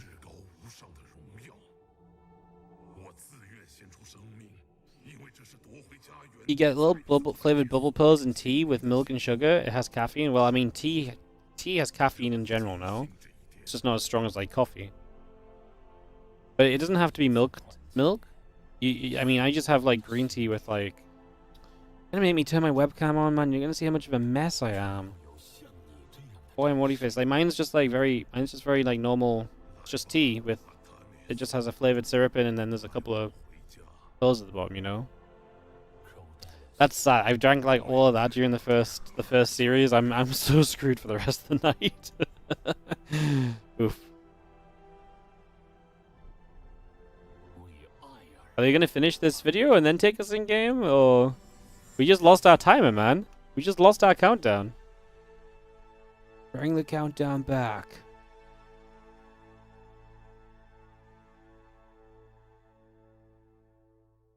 Who's next matchup? Serral versus Hero. I'm just gonna beat it down a little bit while they play that music, guys. I'm not sure that it's friendly to the YouTube channel.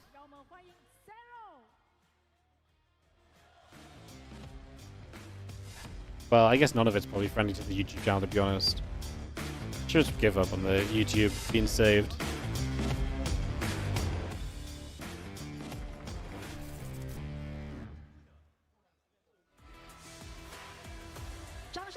Yona Satala takes to the stage.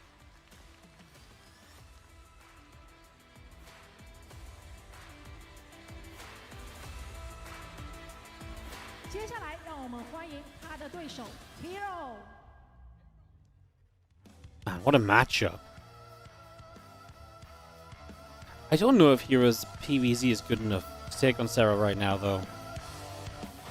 You guys remember EWC not last year, but the year before, 2024? God, Hero Serral games then were so freaking good. They were amazing. They were so good. That was some peak PvZ. Like, that was absolutely just top tier PvZ at that point in time.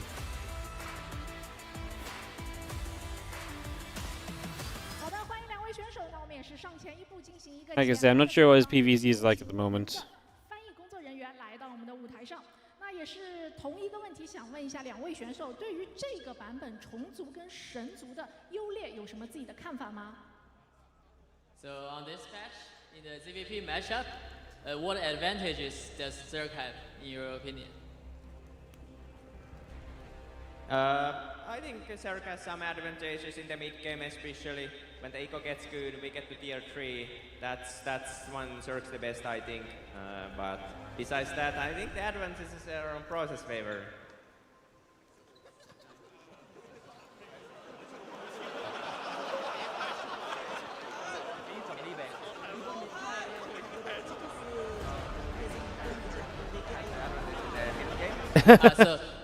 Serral 觉得虫族在中期是有优势的啊，当然在前期和后期。Is Serral truly not that active or just not playing public games? No, he's just not playing public 问 games. 一下这个神族选手 Hero 是怎么认为的呢？ 이번 메타에서 혹시 프로토스 대 저그전 어떻게 생각하세요? No stream tomorrow. Nope, we'll be live this time tomorrow for the exact same as today, and we'll also be live after that for OSC Championship. So tomorrow we're doing this, and then we're doing a freaking OSC stream after. So God save me tomorrow, I am going to be dead. I am literally going to give my life for StarCraft. If that ain't worth your prime sub, I don't know what is. So Serral, everyone knows that you're the best player in CVP matchup, and also Hero is quite good in PvZ. Do you have the confidence in this match? I have a lot of confidence against Hero, of course, but at the same time, Of I think course. he's one of the more dangerous players, and I have very close matches with him, so it's gonna be scary, but my confidence is high. Of course I have close matches. Of course I have confidence against Hero. Who has confidence against Hero? Are you crazy, Serral? Madman, honestly. Yo, Chicka DDD, thank you so much for the 5 gifted subs going out to Pikia. Killmonger was right, Clem, Turtle Boy, and Sistu. And thank you also, Drolarius, for the 7-month resub. Appreciate you. 1 month in a row. Oh yeah. Thank you so much for the 7. Yo, Black Bear, thank you so much for giving the sub out to Setsuna Mio. Thank you so much for the generosity. 일단은 지난 경기들보다 이번에 We gotta go, Basilisk boys, go over on the YouTube. Let's go, Serral. We got Basilisk kind of sandwich, man. Serral at the start, Reno at the end. Ooh. It's a good day to be a Basilisk fan. It'd be better if they win. It'd be good for all of us if they win, because that means we get some Zergs. Some Zerg games, yes. We could honestly very realistically have 3 Zergs in the top 4 of this event, though. Black Bear with a gift sub to Joko as well. Audio might be worth doing some late night streams with all these subs. Yeah, this is how they get me, man. They throw all these subscriptions out. Everyone throws all these subs out now, and then I run the freaking WardiTV NA Invitational, and the chat is dead. They're like, you thought we were gonna be here? You thought we were gonna keep support? No. I'm not falling for this, guys. I'm not falling for these cheap trick. I mean, they're not cheap. They're subs, but I'm not falling for it, okay? Yay. Is this in China? Yes, it's in Hangzhou. Hangzhou. I'm gonna keep trying to say. My pronunciation of it started off badly. It probably took a very mild progress into getting better before it continued to get even worse. And all of our players for the day in the order of matches that they play as well. Again, Kyo Solar, Classic Clem, Rain, or Maru are matches coming up later on, so make sure you look forward to that. If you do not look forward to any of that, then I think you guys are crazy.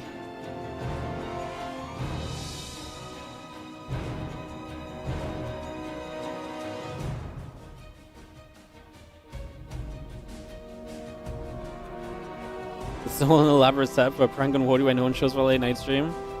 Yeah. Man, I can't believe that YouTube's at like 450 viewers. Like, I've never streamed ever on YouTube at this time. The fact that 450 people are here on YouTube is kind of low-key bonkers, no? How are they playing in China with no China server? That's why this is happening, because they brought the Chinese server back. Chinese StarCraft 2 was saved, and hence we have this to celebrate.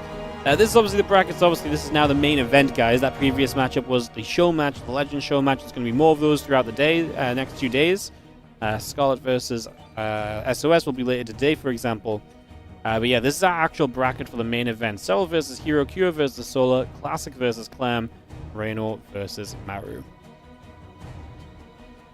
Hey, what's up, Black Bear? Thank you so much for another giving us up to StarCraft Historian. How you doing, matey? Hello, hello.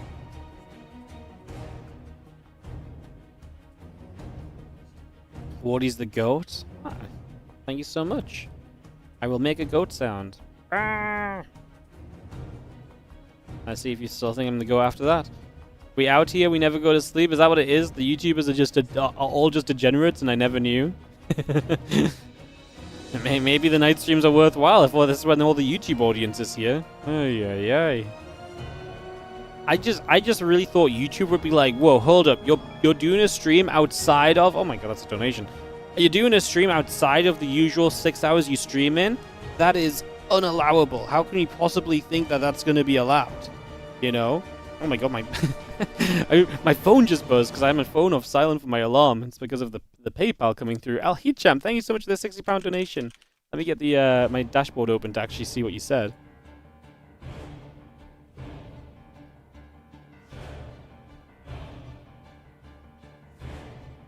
Friday night, top tier StarCraft, Pog, get your coffee going, Wardy. Thank you so much, £65 donation from El Hicham. Thank you so much for the generous donation. Thank you so much. Inoi gifting us up to Beowulf as well. Thank you so much. Also, you guys just popping off right now. Ooh, look at the head-to-head records. I am Katowice. Masters Coliseum playoffs. Guys, how can you not put EWC on the screen? Come on, I know you guys don't like EWC at this point because you didn't put it on the screen, but like that EWC result, I mean, it's such a major one. That's crazy that wasn't on the screen. Get the scam train going. Oh, we already had the scam train. We didn't even hit level 2. Turns out that the people that watch at night are too smart for the scam train.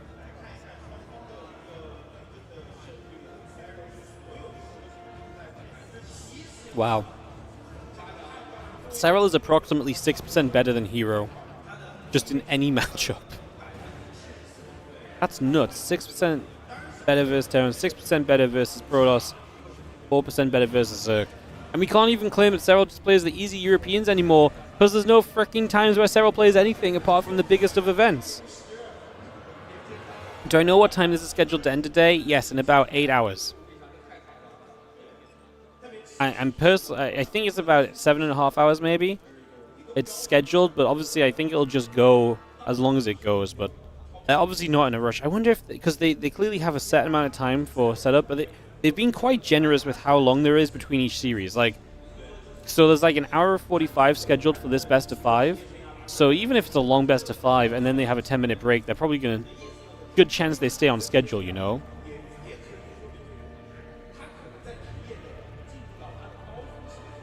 What time is it for me? It's 4:30 in the morning.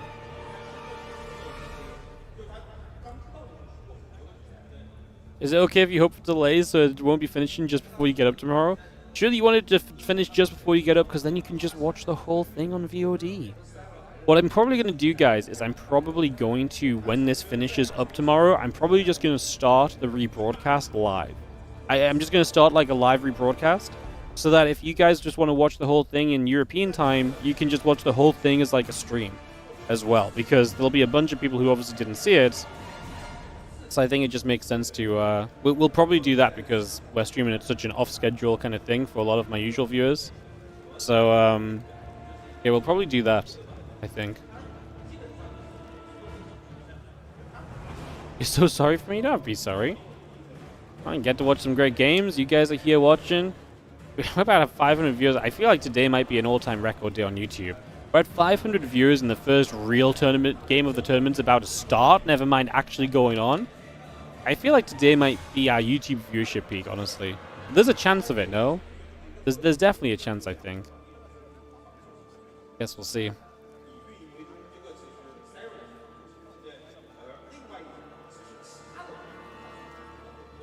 I'm sorry for you guys. You guys have to listen to me. And the thing is, you guys think it's not so bad right now.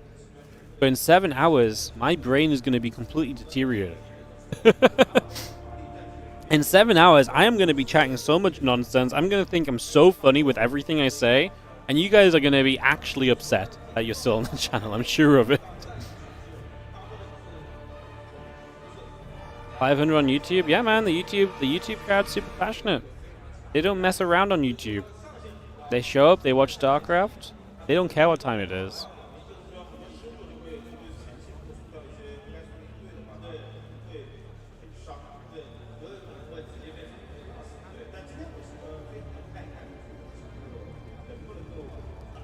Serral deep in thought as we take a few moments to get this set up. Let's skip the rebroadcast in VOD, live or die, yeah? You are the problem with StarCraft. You weren't here at 4 AM. Bam! Eliminated. I wasn't even part of the tournament. Eliminated, I said. We'll just meet you when you get too crazy. Nice.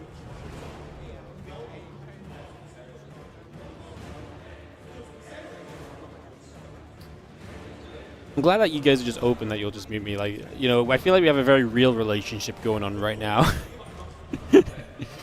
Like, I understand I'm going to get annoying and perhaps unbearable, but you guys understand that that'll happen too, and you're very happy to take action on it. Like, this is very healthy for all of us involved.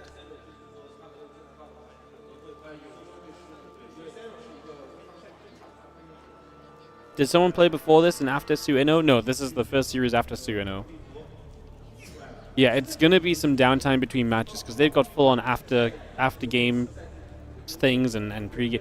Honestly, if I took a nap after a series ended and like if I just like nap for 20 minutes when a series ends, over the course of the day I could get like an hour and a half sleep and probably not miss anything. You guys don't need me here for the breaks and the interviews, right? So if I just do a bunch of 20-minute naps, maybe I'll save some sanity. Did I sleep already? I tried. I tried to go to bed at 10 p.m.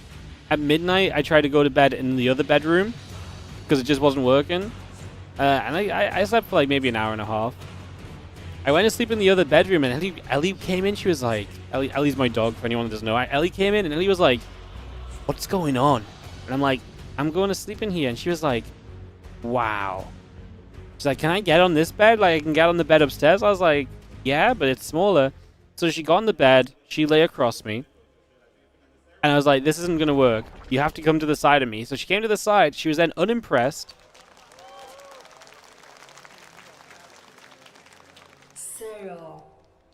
Serral. She was then unimpressed that there wasn't enough room on the bed because it's like a smaller bed than what we have upstairs. And so she's... Did they just have to regame? I think they just had to regame. So anyway, she was unimpressed, and I told her. So then she stood up and came and sat over the top of my face and like looked at me like, "Hey, are you gonna move so I actually have enough room to sleep here?" So then she decided to try and sleep at the top of the bed, like next to my head. Was still unimpressed that she was so close to the edge, and then she got up and ditched me. So there's an Ellie story for you guys. Here was stuck on 12 supply. Interesting. Do we know prize distribution? I think they might have just showed it on stream, but I wasn't watching because I saw someone mention what the first place prize was. But oh, there we go. Yep, it's on Wikipedia now. So if you just go to the link at the top of the top of the YouTube chat, it'll tell you. Basically, $17,000 for first, $11,500 for second, $5,000 for third and fourth place, and $2,900 for fifth through eighth place. We do not know what the prize money is for the legend matches.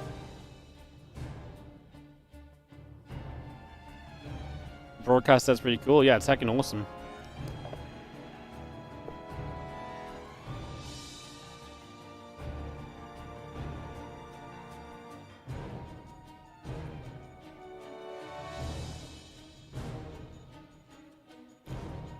Too bad they're having problems. Shouldn't take us too long to solve this, I would imagine, because they just had INnoVation and Sue playing without issues, so I would imagine that this gets solved pretty quickly.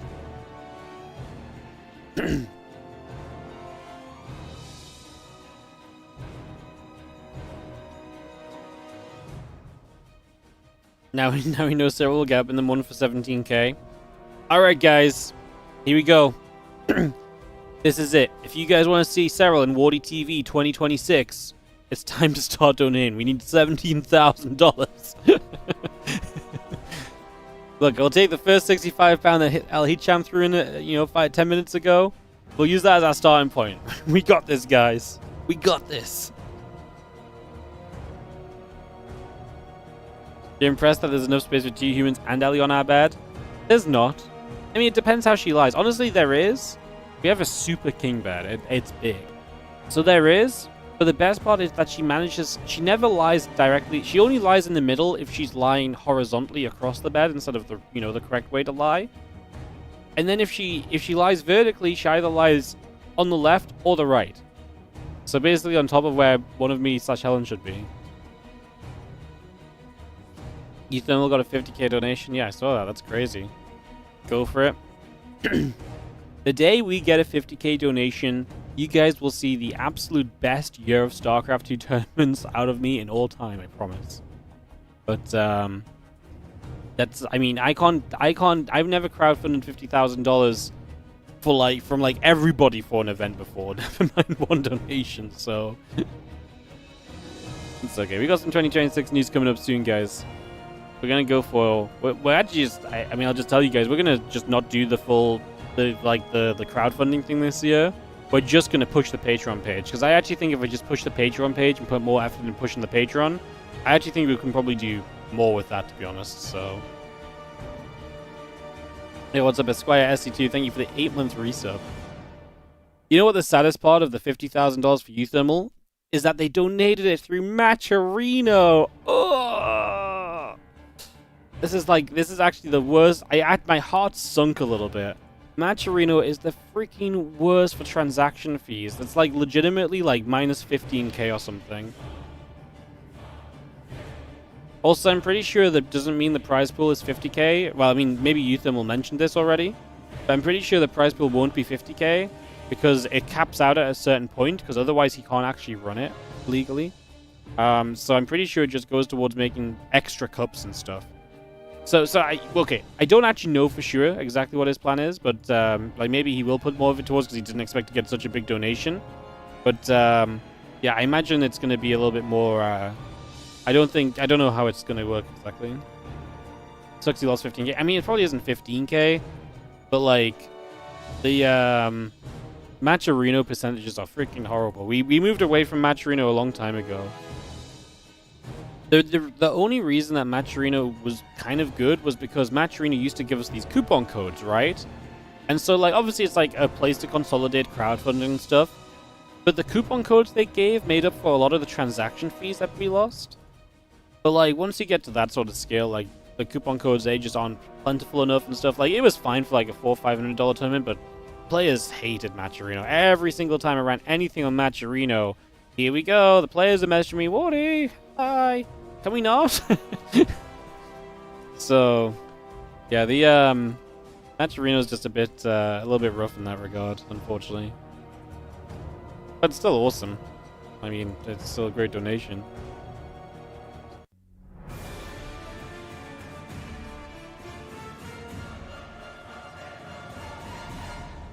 Yeah, the community license is you can't have a tournament for more than $10,000. And you can't give out more than $50,000 in a year under the same tournament series. Honestly, it probably doesn't matter. I don't think anyone at Blizzard even remembers that they have a community license.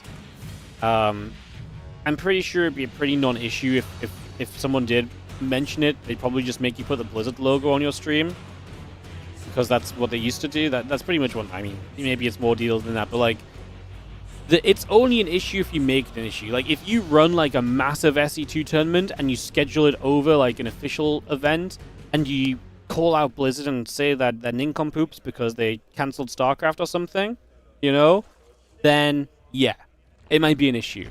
But that's pretty much everything you got to do to make it an issue, Serral.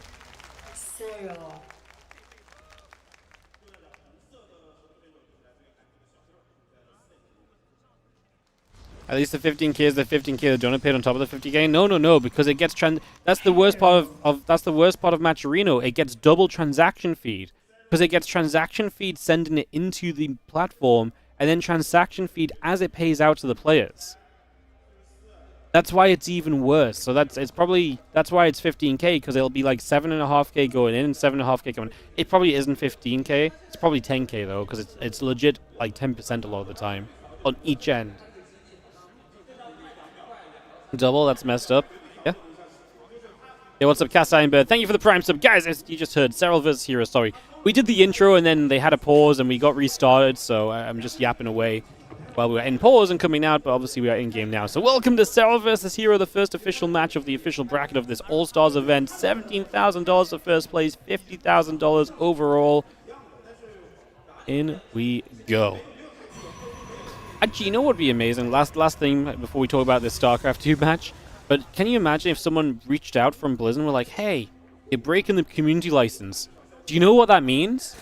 It means we could ask them about stuff with StarCraft. We could be like, hey, perfect, I finally got your attention. So we need you to do this, and that.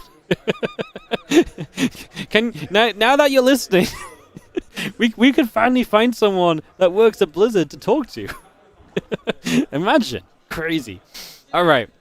Memes aside, games are on.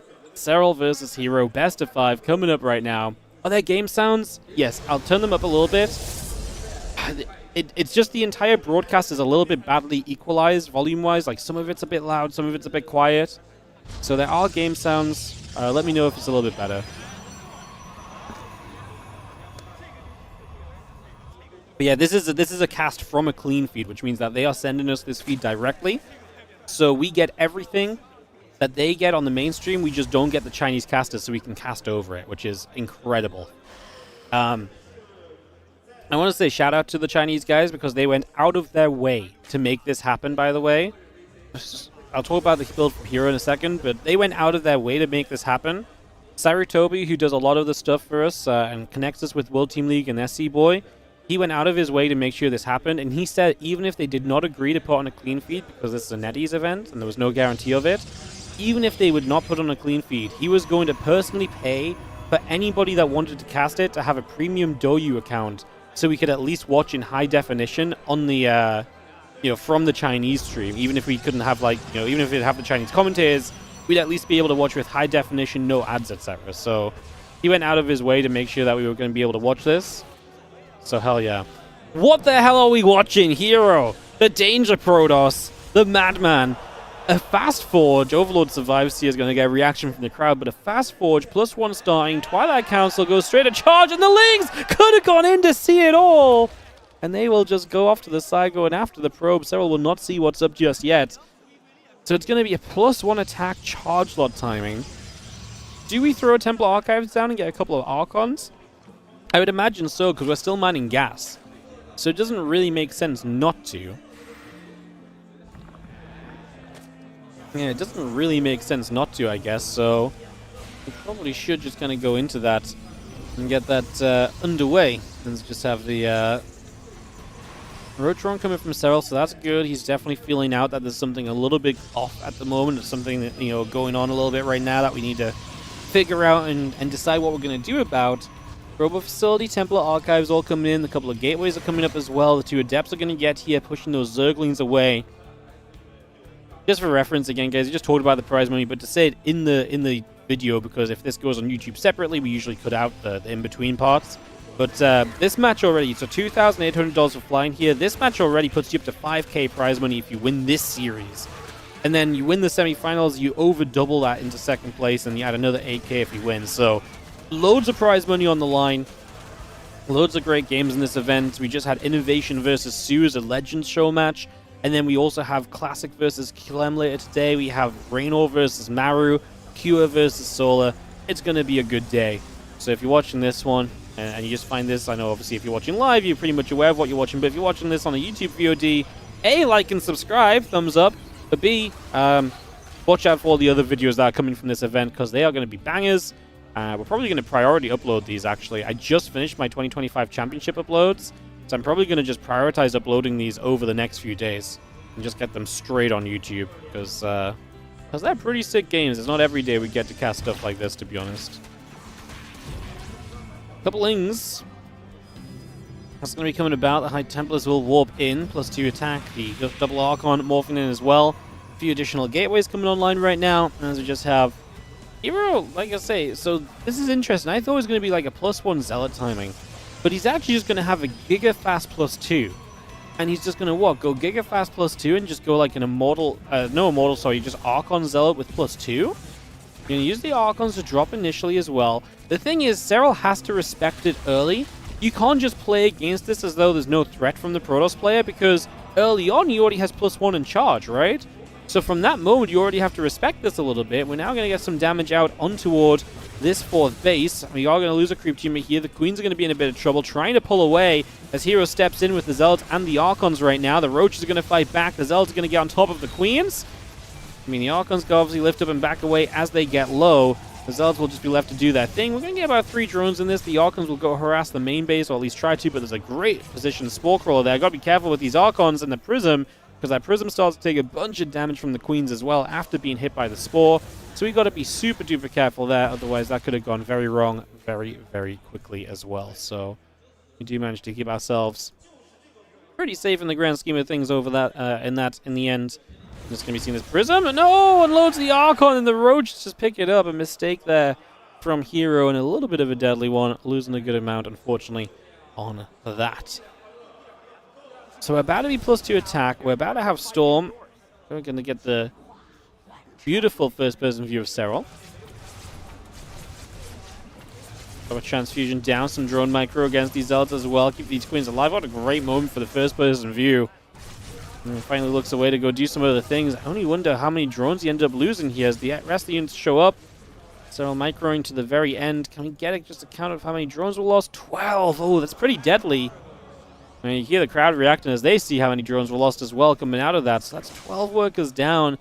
5 in the lurker den coming up. Serral's still on 80 workers, but a lot of that is just the fact that he's rebuilt over the last few minutes.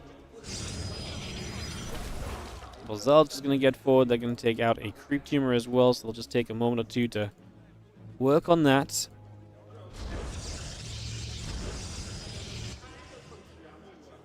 Again, that +1 armor upgrade coming by, the extra gates coming through, cannon and the Nexus all built into play just for the moment. The Prism line up around the top side of the map, trying to see where it can get to as the Spore Crawler is going to relocate. A lot of units just going to start collecting together from Hero, who's looking for this push. +2 to +1 is the upgrades.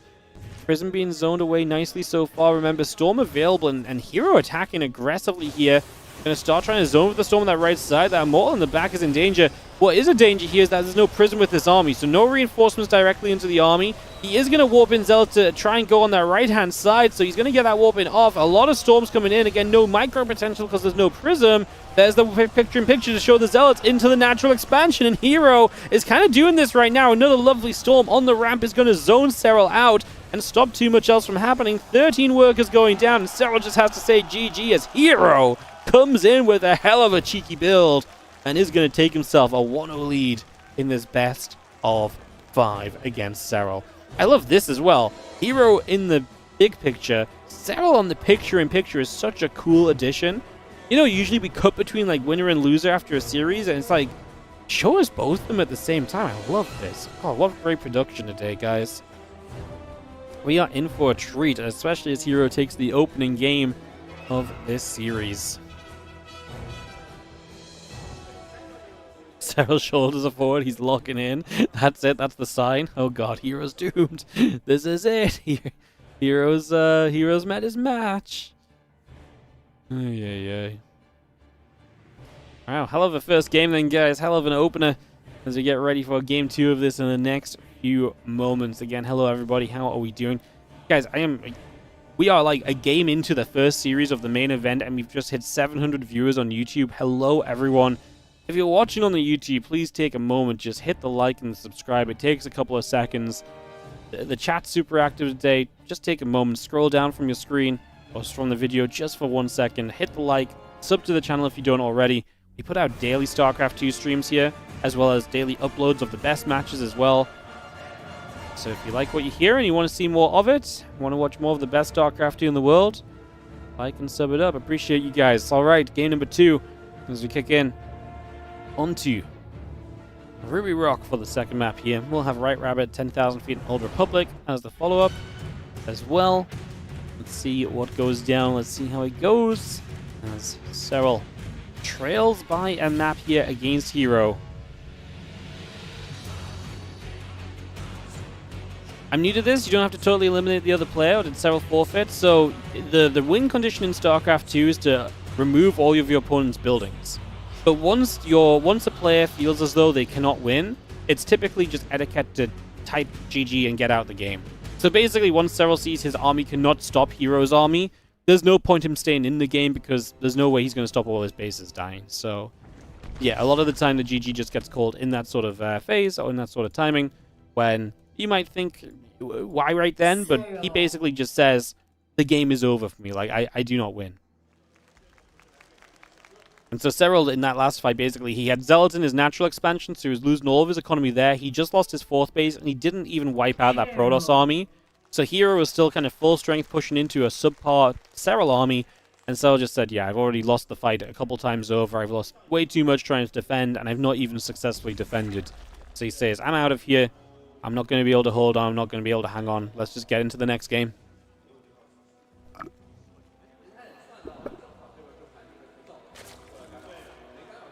I'm trying to pull out my bubble tea, guys. I know this is the least pressing concern in the start of a Cell Hero game, but I'm trying to get the last little bit out. Give me a second. This is the one thing that's powering me right now. Honestly, 5 a.m. bubble tea is really good. I made this last me like 2 hours. I have an energy drink in the fridge. I very rarely drink energy drinks. I'm going to be cracking that out in a couple hours, I'm sure. 7 a.m. energy. Let's go.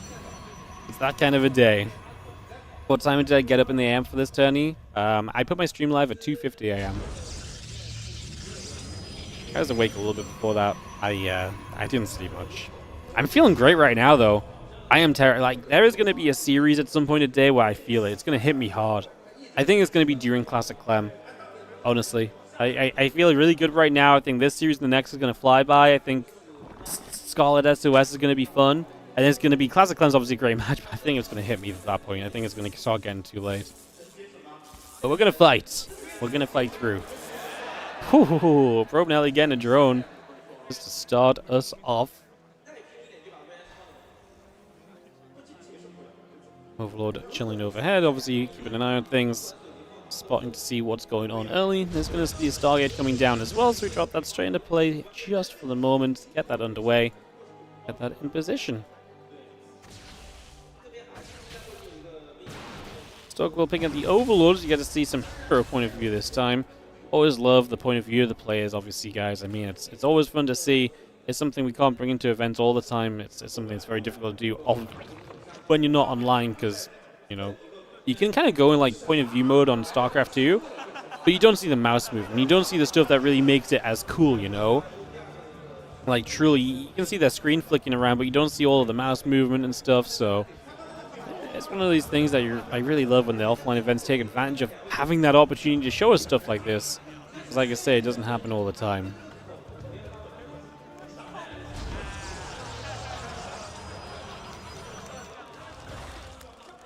Gonna see us still coming through. Ling speed coming about.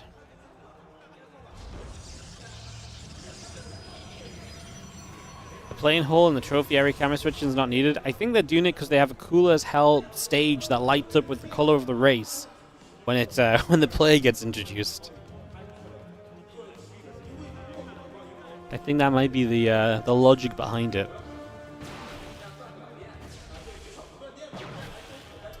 That's Oracle providing high ground vision onto the Overlord for a moment or so. Take a second there, try and get some value.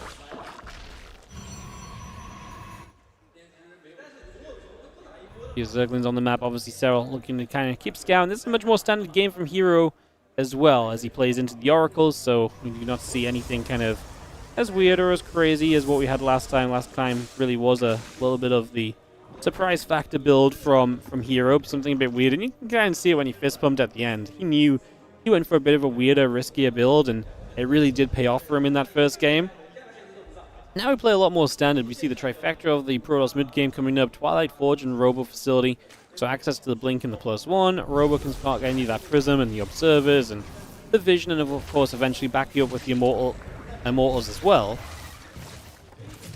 A couple oracles will be there. The couple of queens are going to shoot. And the oracle's just peeling away for a couple of moments on that one. Again, Rotoron building by, the hatchery coming up, the lair still building into play. We have a lot of this continuing through. Charging the +1 attack upgrade coming up and online from Hero over these next few moments. So again, a lot of that into play just for now. Bringing a lot of this out. And that charge and the +1 coming through. The Adept and the Gateways building as well. So looking pretty cozy in that regard.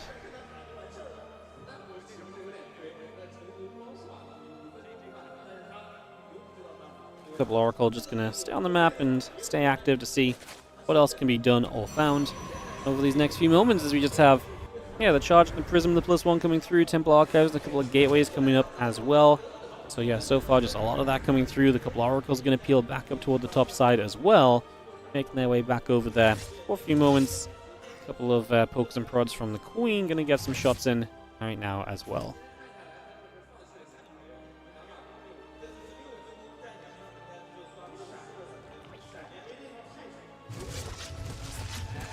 Oh, Hero with the mistake, going to fly over the queens, and that's going to mean one dead Oracle, so a little bit of a loss there, a little bit of a mistake being made. Hero, a little bit of a slip-up as the few High Templar warp in. It's going to be seen there. Morphing into Archons, the Lings are there. There's not a full surround, so this should be fine.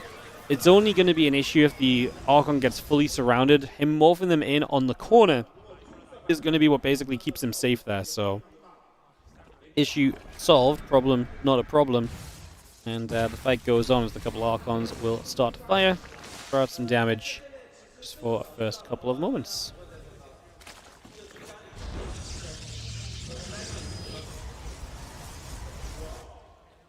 But Roach is on the way up with the Overlord speed and the Roach speed also producing through, so see Serral is basically, Overlord speed is usually a sign of like, I want to be aggressive, but right now he needs to play defense.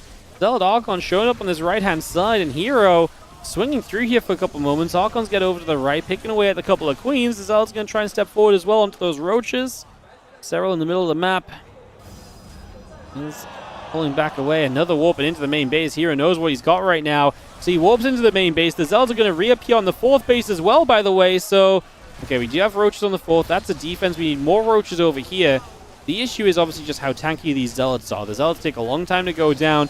As they take a long time to go down, the Archons are just dealing damage behind, and 8 drones end up falling. This is not a pretty opening at all for Serral, as we are going to be seeing the Prism staying alive and getting away for the moment. I'm trying to figure out what the Phoenix is for here from Hero. I'm wondering what he... I think because he's just seen roaches, he thinks there might be mutas on the way. But it's actually because Serral was just looking to kind of Roach Ravager all in anyway. And so that's why he has no tech, but Hero's like, well, where's your gas at?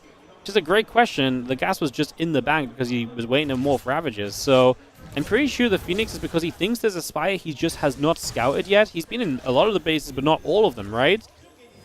That does not help him when these roaches show up and attack him, because the Phoenix, they can maybe lift a unit or two, but in the grand scheme of things, they're not going to add much to this defense.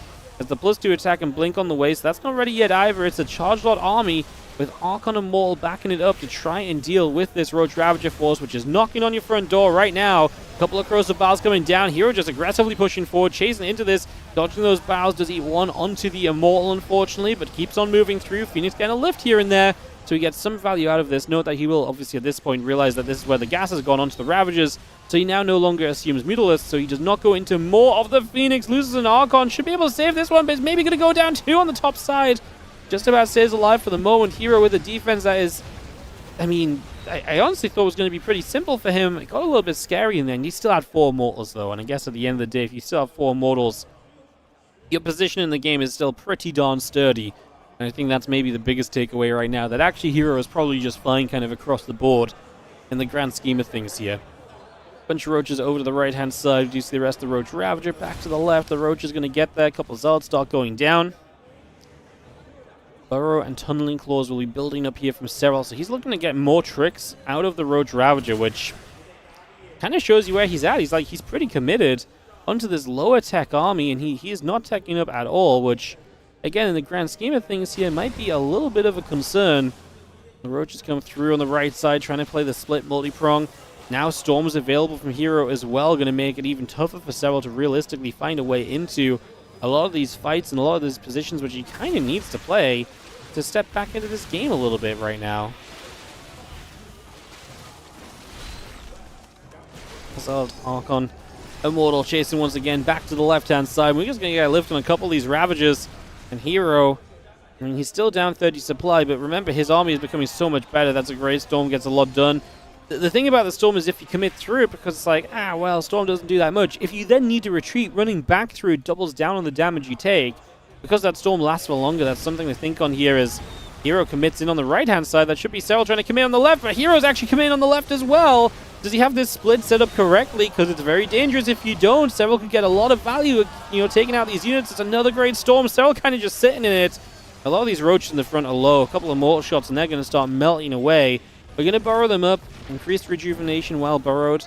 So they will get a bit of HP back, and they have that burrow movement as well. But Hero knows about it, so he should just get detection ready. He should be able to set up with all of that as well. +1 missiles and a bunch more Roaches coming through just for now. Immortals and Archons gathered together. It's been some great Storms out of Hero, I have to say. He's really been able to deliver a lot so far as the Immortal Archon, Fleet Beacon and Cannon coming up, additional pylons coming in, extra Roaches and Lings producing through, the +1 missile upgrade coming about as well. We are going to be seeing these Roaches kind of surround the upper right army, but then the army shows up from the bottom as well. We do have the Prism to micro some of these units and get them out of some trouble. See how well Hero micros and controls this. Good Storm comes down for the moment. Another warping coming through as we speak. And we make our way up into this side of the map. Hero is threatening a 2-0 lead in this best of 5, everybody. And Serral is going to give it to him. GG, he does not have a way to fight that army. That might seem like he went out without even fighting, but he doesn't have an army that can contest. It's a pure Roach force. And he's against Immortals and Archons, and this game went wrong. And Hero is finding damage early. He's putting himself into leads. Hero is looking absolutely clinical on his execution right now.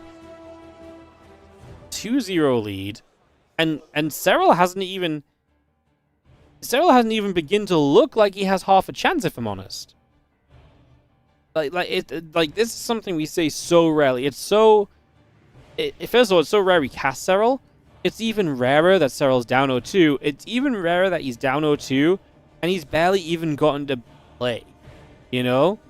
Like, he is not being able to get anything going in these games. He's falling down to Hero's aggression early, and he's ended up in trouble, like I say, very early in these games as well, so... Damn. Crazy business. Alright, well, setting up for another here in a second, guys. As we have a 2-0 lead for Hero, looking to continue through.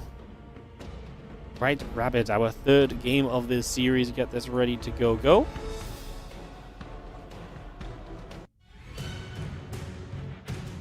The epic music begins as we get ready to go and get... Oh my god! Oh, the camera just shakes! I think that was intentional. There's the ZVP on the ground. Oh, the stage is freaking cool. That's a hell of a trophy as well. There's something about the trophy that has the SC2 logo on it. And I don't mean just like shown on it, but like literally on top of it, like printed. As a 3D model. The SC2 logo is just so iconic, I guess. It looks cool when it's in person. As we get into game 3 of this best of 5. Serral.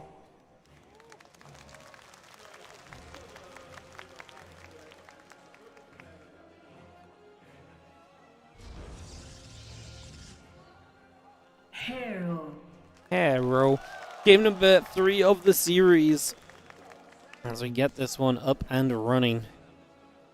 Uh-oh. The brutality of this tournament is obviously just 8 players, single elimination. It ends very quickly, right?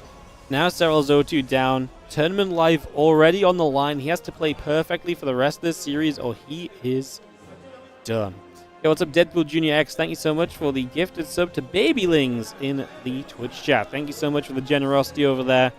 Appreciate you. Thank you very much indeed. Hatch Gas coming up initially. We get that on the way. We get this started. We look to see where things are going to go. For a couple moments. Oh, kind of tense, man. Here at this 2-0 lead, looking great so far, in a great position. Serious advantage.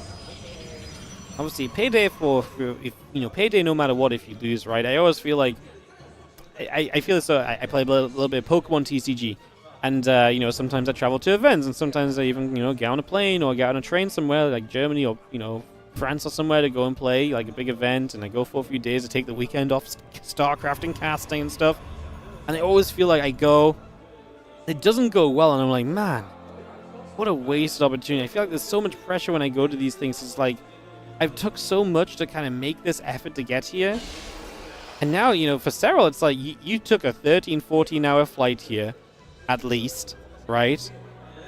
To play this series, and you're 0-2 down in 2 games that have just gone out of control before you even think about the game, And it's just so much pressure on you right now. Serral's been here, and like I say, there's a payday guaranteed anyway. But Serral comes to these things to win.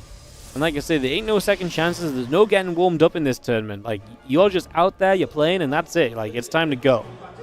And obviously, the chance to move $2,500 up to $17K over the course of the next 2 days is a pretty big opportunity for all of these guys. So, some things to think on as we get ready to go. Thank you. I think it was Unstoppable Pork.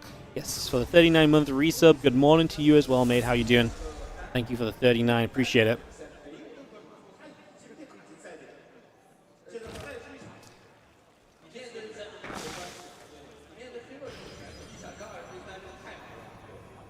Oh, link speed coming up. The drone's building through. Just be seeing the link speed coming up. A couple of queens are coming over. We are just going to be seeing the Oracle building from Hero. So again, things looking a bit more standard, but we'll see what the follow-up is going to look like here from Hero. Let's see how Serral settles back into this. If there's ever been a clutch player, if you tell me someone's down 0-2 and I need them to win the series, Serral might just be that guy to go out and do it. If not, maybe Raynor. Raynor's always been a very clutch player as well. But there's a reason Serral is, as good as he is, because he just plays every game as a game. And he's good enough to just play game by game and winning 3 in a row. If Serral came out in 3-0 at Hero, would anyone be surprised? Nah, not really. So it's just the same concept now. Yeah, okay, you lost the first 2 maps. Time to mix it up. Time to, time to bring it back. Time to swing it 3-0 in your favor. Like I say, I think everyone knows it's possible. It's just actually executing it is not exactly super easily done. Let's see what we can do as the Lings try to find these Adepts on the other side. Find a lot of Lings, and they're going to get a good catch on these Adepts. Good surround. The Adepts continue to fall for the moment.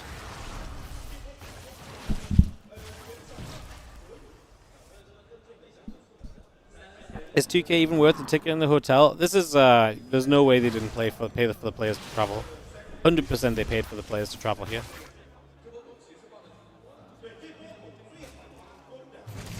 So a lot of Adepts going down, but it's a good amount of Lings going down as well, as you do have the Queen's going to be there. Oracles take some damage. Council Forge and the Nexus continuing through Lair. The drones continue to build up just for a few moments to continue to get all of that underway. Oracles is going to go for a couple of the creep tumors for a moment or two. I'm just going to clean those out as the Queen's going to be there as well. Twilight Council and Forge still building in. Who are the sponsors? This is a NetEase tournament. NetEase is the company that has the rights to produce Blizzard games in China. They regained. So originally when the NetEase contract expired, that's when the Chinese servers went offline. Because you need a Chinese publisher to basically publish your game in China. And so NetEase re-signed the agreement with Blizzard, and that's why the Chinese servers came back, and that's part of why this tournament is happening as a celebration of that. So, yeah, this is all sponsored by NetEase. As far as I'm aware. And we've not seen any ads otherwise to suggest otherwise, so yeah.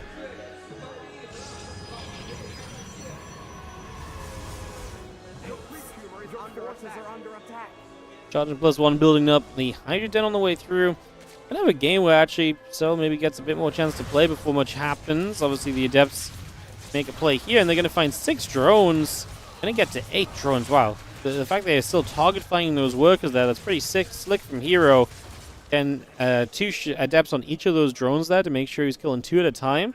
Oracle's going to fly into the main base as well. Hero's definitely playing on point right now. I mean, he's showing up to play. Well, maybe winning all those WardiTV Monday Cups ain't so bad for you after all, you know? Maybe that weekly practice goes a long way, as these lings are going to show up, and they're all going to see the Zealot and the High Templar gathering about as well. I'm just going to be seeing the, Roach Speed missiles and the cruise plans coming up. Hydras are still producing through. Storm and the +1 upgrade coming online as well here currently. It's just bringing a lot of this up into play for the moment and seeing where we go.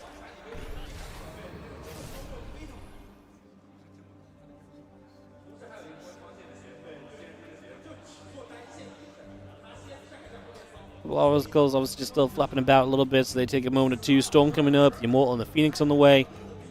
So here we're going kind of into what we've seen him go into before with the Storm. Serral's going to get the drop load, 7 of them, so he's going to go very aggressive. Going to look to drop into this main base with a whole chunk of units to begin with and just kind of go from there.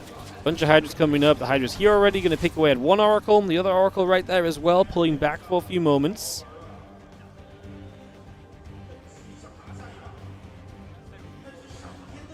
Archon pulling back over that right side, all those High Templars as well. Some Hero POV here as aggression's going to be hitting him soon. Setting up some more pylons, stepping forward with the High Templar. He does see a little bit of vision in the middle of the map. He has some units running by as well. Zealots run into the natural of Serral right here, and they are going to start striking. Serral pulls everything back to start dealing with this, so immediately is already, having to, retreat away basically to handle this is already an issue. Oracle's continuing through. The Zealots continue to slice and dice. Swiping through for a bunch of damage for the moment. Bunch of lings going down. Damage being dealt.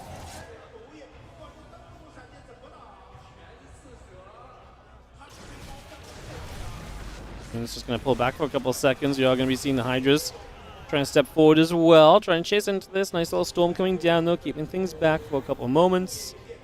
Not letting too much come of this for now. The Hydras are going to come back into position once again. A couple more storms. Good storms, honestly, on the side of Heroes on a lot of these Hydras. The Hydras stepping back into this now. Zealot's going to come in from the top side also. Serral's supply is not looking great, guys. Heroes just attacking aggressively forward, and he is looking to put a killing blow to Serral in this series already. Is it going to work? He continues to storm. The units are going down. The Hydras on the top look good, but then there's a storm up onto those as well. Archon's trying to chase into it. The few Zealots that are down on the bottom right side could maybe really do against the Hydras on the upper left. That upper left portion of the fight was looking good for Serral. It was looking the best part of it for him. Hero still has a lot of Zealots though, and now as they get towards those Hydras, this is where this maybe melts away. He is splitting his damage, part on the Hydras, part on the hatchery, a new Immortal showing up from across the map. What does the Prism want to do here? Do we want to try and warp in? I'm just going to micro back, gets the hatchery and just pulls away. Warps in at home, and I like that, because the warp in at home can be High Templar. So he can start gathering energy here to set himself up for the future and get future storms ready to go. Hero recalls the Prism, picked that Immortal up last second. I don't know if he was just trying to let it tank more damage to give the other units a chance to do a bit more as well. No, he's going to recall that back home. Serral's not in a pretty position. 4th base dead. Army kind of wiped out. Guys, I hate to say it, but this is going to be one of Serral's weakest performances in ZVP as well. A matchup that Serral has historically been incredible in. I mean, he's on the verge of losing this, guys. I mean, yeah, he's on the verge of losing this. He just moved that Prism away from the Hydras, fortunately, because that could have been a big issue, of course. So we get away from that. Prism's taking a few more shots, though, so not exactly having the greatest of times just for a couple of moments.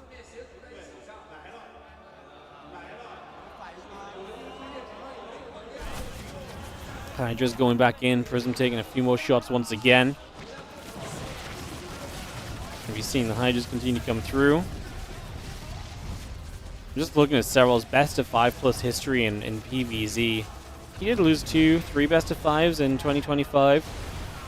3 best of 5s, 4 best of 5s actually, because he lost to Max Specs 3 times, lost to Classic once in Dallas, of course.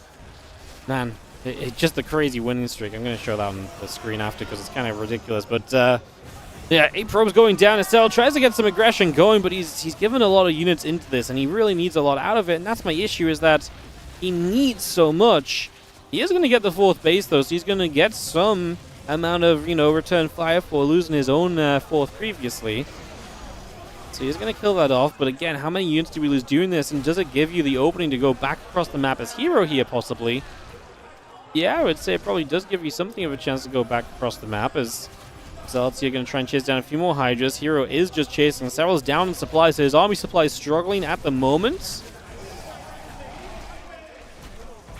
Zealots keep chasing through. Just going to be seeing the Zealots. The Archons all going to be there. Getting damage being done. Going to see a few more warp-ins. A couple of sentries just get warped in, so we can force field on the ramp. There's no Ravagers, so we cannot get away from the high ground now. So those units on the high ground are going to be stuck up there for a while. Rotoron going down. Storm on the Hydra's kind of coming back in from the other side. Guys, it's happening. Hero is on the verge of 3-0ing Serral in an offline major tournament. Like I say, this is no joke. This is a very serious event as Hero gets the 3-0 to take Serral down. Man.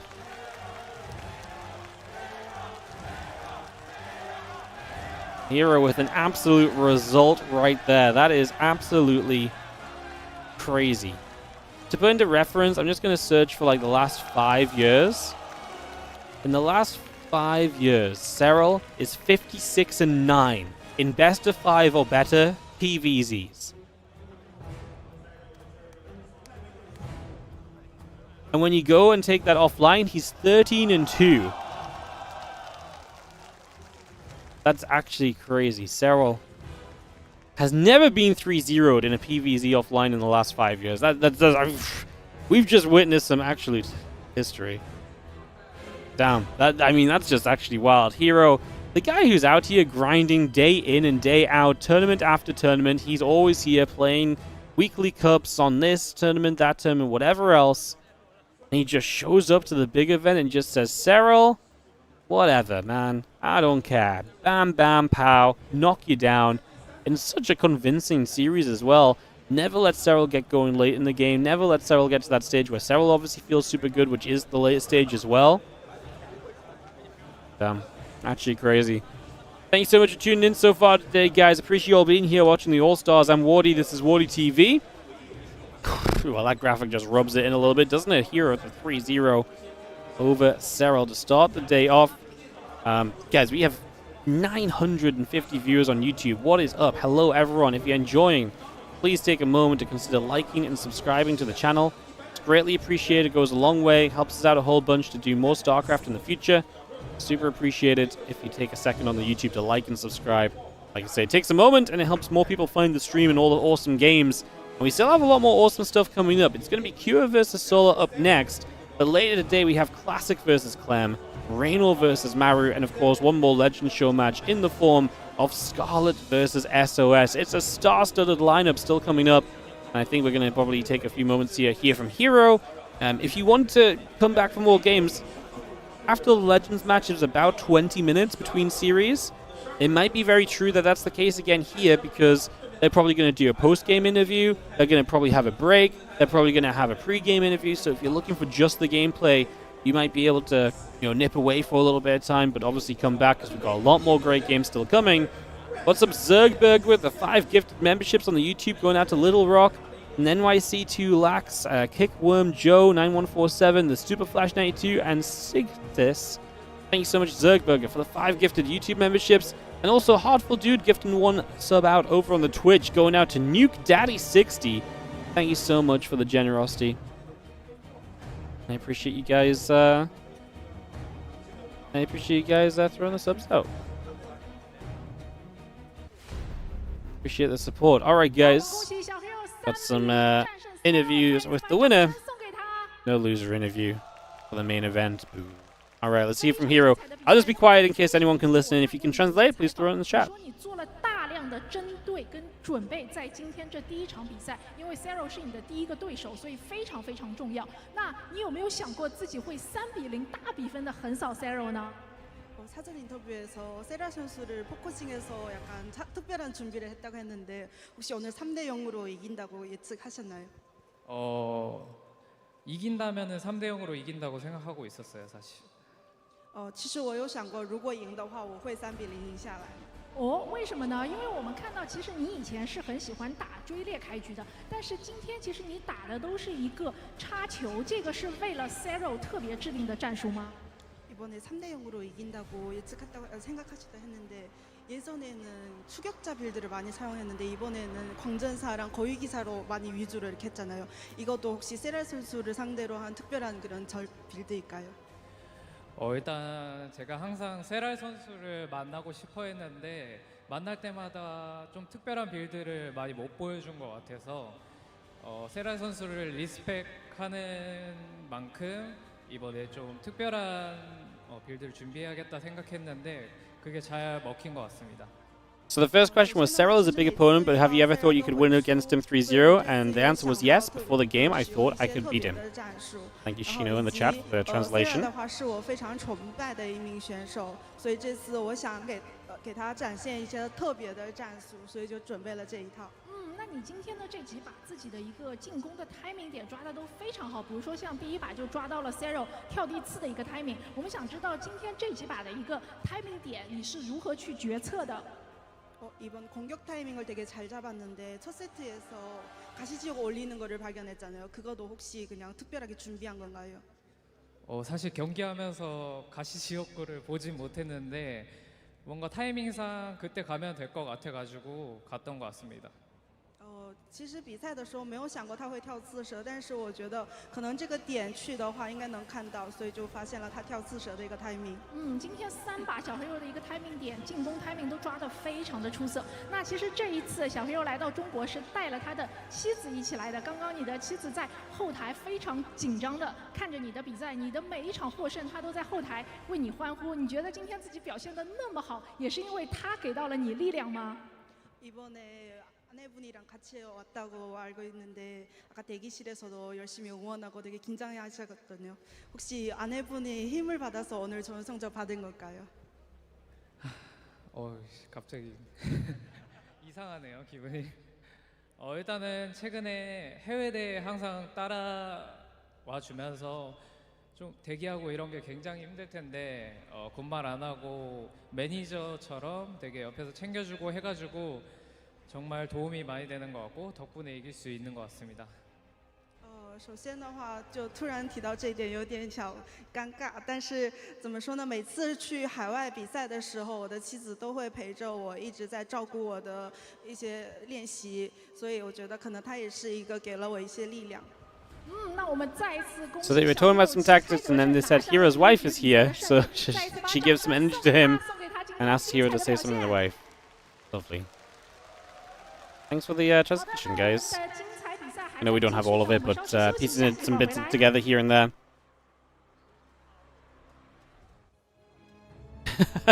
Hero says, bringing this up is a bit awkward. She always accompanies me to overseas tourneys and supports me while I training. Aww. I don't think I've ever seen Hero's wife at other events, though, to be honest. I guess China is not as far to travel for Korea, though, for sure. Damn, wife power, man. Wife power. And now I'm married, maybe I should start training StarCraft too. Maybe I'd get real good. She goes everywhere? Really? I've just never seen him with her. It's crazy. Maybe I haven't, I've just not noticed it.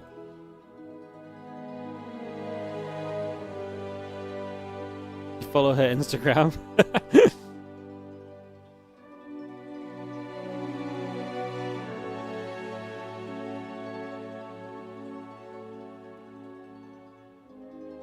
Man, this was just like, looking back at the highlights, it's just like, I mean, obviously Hero 1 is going to be Protoss highlights, right? But like, there ain't going to be a Serral highlight in this series.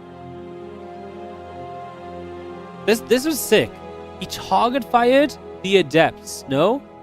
Like, each of those shots he specifically target fired, and he selected, I think what he did was he target fired with all Adepts, then he switched to Adepts and re-target fired with those.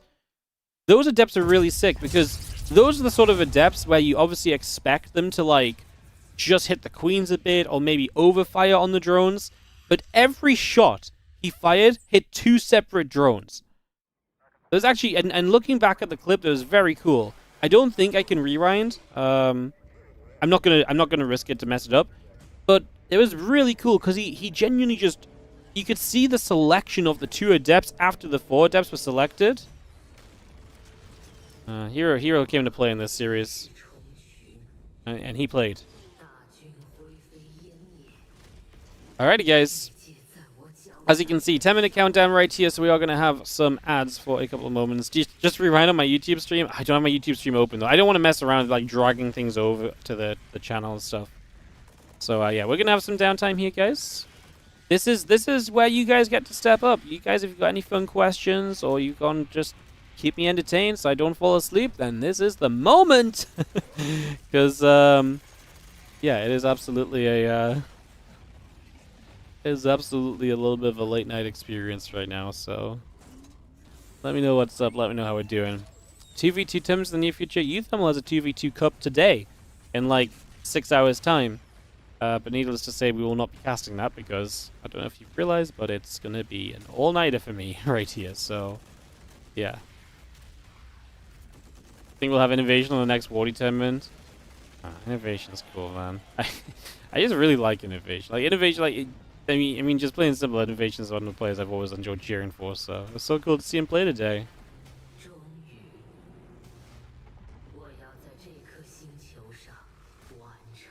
Where did I pull the stats before? From Aligulac. I'll just link it in chat. If you don't know Aligulac, it's absolutely the place to be for any sort of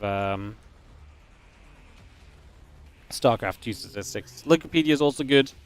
Aligulac's kind of the go-to for just like match results and stuff, personally, and like histories and stuff. You can do a lot of filtering there down to like certain matches and so on and so forth.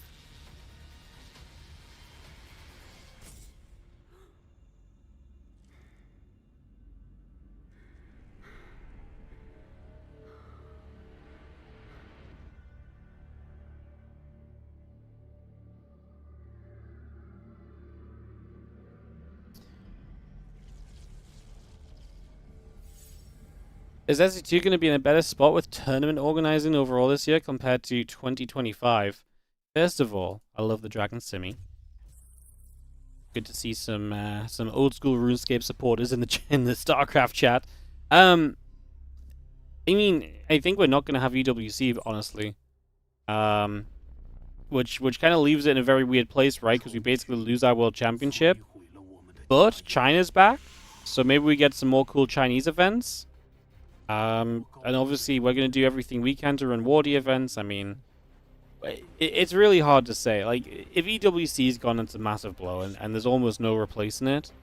And then it's really just about adapting and scaling to something that's sustainable. And I 100% believe there'll be a bunch of community-focused events almost no matter what. The community in StarCraft 2 is awesome. Obviously, I'm going to run everything I can.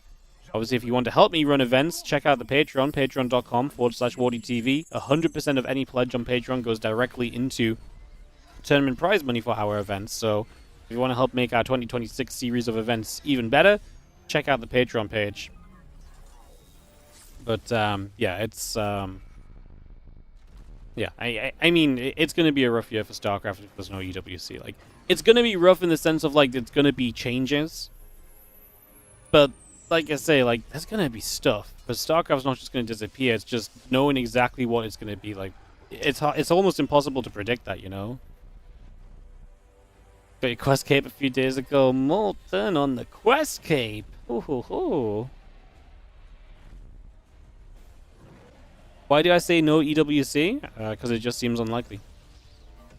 There's one game left to be announced. There's a lot of rumors that it's something else. So it just seems like there's not going to be EWC.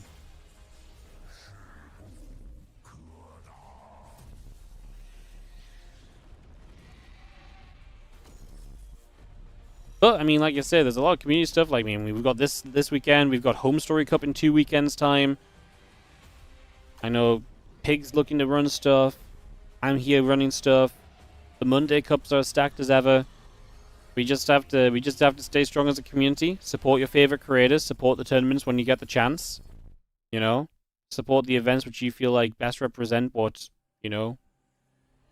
support the events you think best represent support of the scene and what you like to see. Whether that's what RSL is doing in Korea with the live stuff, or You know, whether that's just the online circuit or if another big event gets announced, you can add prize money to. Like, support what you can. You know, the community aspect is going to be important this year, I think.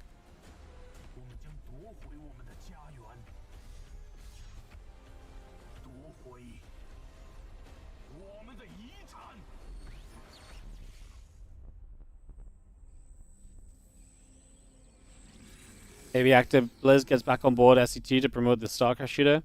Yeah, I honestly, I mean, it honestly feels like the marketing you would get from running some StarCraft 2 stuff is so cheap. You know? Like, the value you would get out of that marketing campaign would be so cheap. Like, yeah, I mean, to me that makes perfect sense, but yeah, that's not always the way that things go, right? Do I think Blizzard could make StarCraft 3? That's also a great question. I don't know. I think the thing is, like, even if they made StarCraft 3 and even if it was a good game, I don't know if I'd like it. The more I play and check out other RTS games, the more I realize I just love StarCraft 2. And like, I want to enjoy other RTS games, and I know other people feel the same as me, where it's just like, I'm not really like an RTS fan as much as I'm a StarCraft 2 fan, you know? And I can watch Brood War and appreciate and enjoy it. I can watch War 3 and appreciate and enjoy it. And I've checked out Tempest Rising and everything else. But, like, honestly, I just love StarCraft 2. And this just might be my game forever. Whatever that brings us or wherever that takes us, you know? Like, yeah. I don't know. And the thing is, it's like, you don't really, like, the thing with StarCraft 2 is, like, StarCraft 3 wouldn't just be like a graphical upgrade, because honestly, StarCraft 2 graphically is pretty darn amazing, no? Because there's only so much you can do graphically in an RTS game, because there's a point at which you kind of improve the graphics to the point where it just makes it a negative experience actually playing the game. Right? And nobody loves that, you know? Nobody loves that. Because RTS is so much about clarity and being able to see the units, and like StarCraft is so well designed. StarCraft 2 is so well designed and looks amazing, while also having the clarity you need, you know?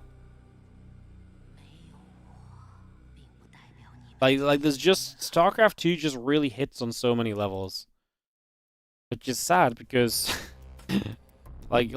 yeah, I just, like, could you make a StarCraft 3 that's actually better than SC2? I'm sure Brood War fans a lot of Brood War people feel the same about SC2. I've seen them talk about it in the forums, right? SC2 ain't no Brood War and this and that. Like, I feel like I might be the same about SC2 to an SC3 or so, you know, if it came to it.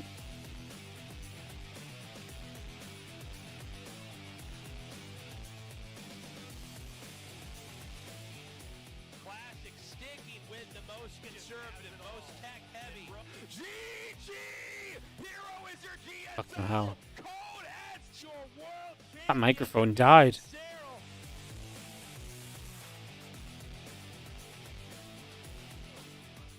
He's done something that's never been done before. I don't know if it'll ever. Basilisk Reina here at Gamers 8 is able to take the chance. Is going to be it. Reina tops. That was such a good grand final. The Serral Reino Katowice. Solar is your GSL Season 3 champion. That's just crazy. Do some WardiTV history and just like, yeah, just reminisce a bit, you know?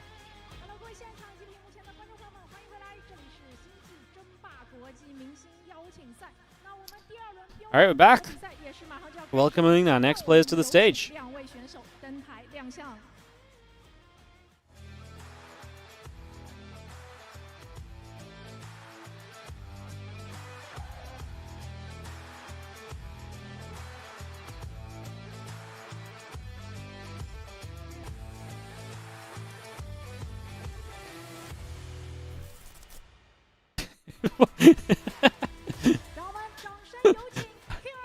That was definitely one of the hand motions of all time.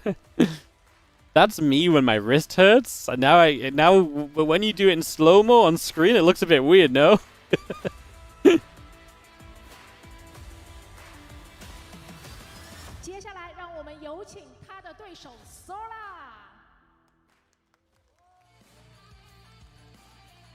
Oh, Sola.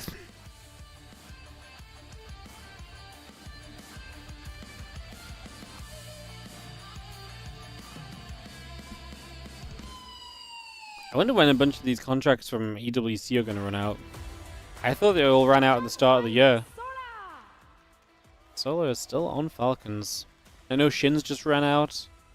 Maybe the Falcons one's a little bit more deeply set.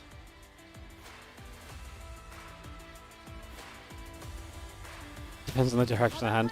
I mean, fair enough. I don't know, just watching it just looked a bit funky. I'll be quiet for the pre-game interview, guys, if anyone wants to translate. EWC 上，当时你是大比分战胜了 Sola， 今天有没有信心再一次战胜他呢？ 저번에 강민수 선수랑 대전 치를 때가 작년 EWC 때인데 그때는 그 우승을 하셨어요. 지금 오늘 경기는 어떻게 생각하시는가요? 최근에 온라인 대회에서도 이기고 와가지고 오늘 충분히 자신감은 있는데 그래도 민수도 중후반 운영을 워낙 단단하게 하는 선수여서 쉽지 않은 상대라고 생각해요. 首先，其实线上赛的话也是打过几次的，而且 Sola 选手是一个实力非常强的选手。今天的比赛应该是一场苦战。肯定是一场精彩焦灼的比赛。那我们也是想问一下 Sola 选手，你是我们本次比赛唯一的正式组的韩 Z 选手，有没有信心在本次比赛里面重铸韩 Z？ Last time in EWC won against Solo with a wide margin. Are you confident in winning again? Was the question. 한국 저그의 영광을 다시 안을 수 있는지 그거에 대해서 좀 얘기해주세요. 방금 세랄 선수도 져가지고 만약에 제가 이기게 된다면 아마 유일한 저그일 것 같은데 저그의 영광을 다시 찾을 수 있도록. And Q has said we had a few online matches. He's very strong, so it'll be a tough game. 重组选手输掉了，所以如果我能赢下去的话，我会是成为一个唯一的重组选手。我也会尽最大的努力来重铸韩国重组之光。好，重铸我们的重组荣光，那也是非常感谢两位选手的赛前采访，期待你们给我们带来精彩的对决。那接下来就要把画面交给我们最专业的解说席了。 Beautiful, beautiful, beautiful. To the casters! Mr. Oliveira has returned to the caster desk. You'll fight for Korean Zergdom? Nice. I love it. Thank you for the little translations we're getting, guys. Appreciate you all. Thank you, thank you. No subtitles available? No, this is a clean feed that's being provided. They don't have subtitles for the live interviews that are going on, unfortunately.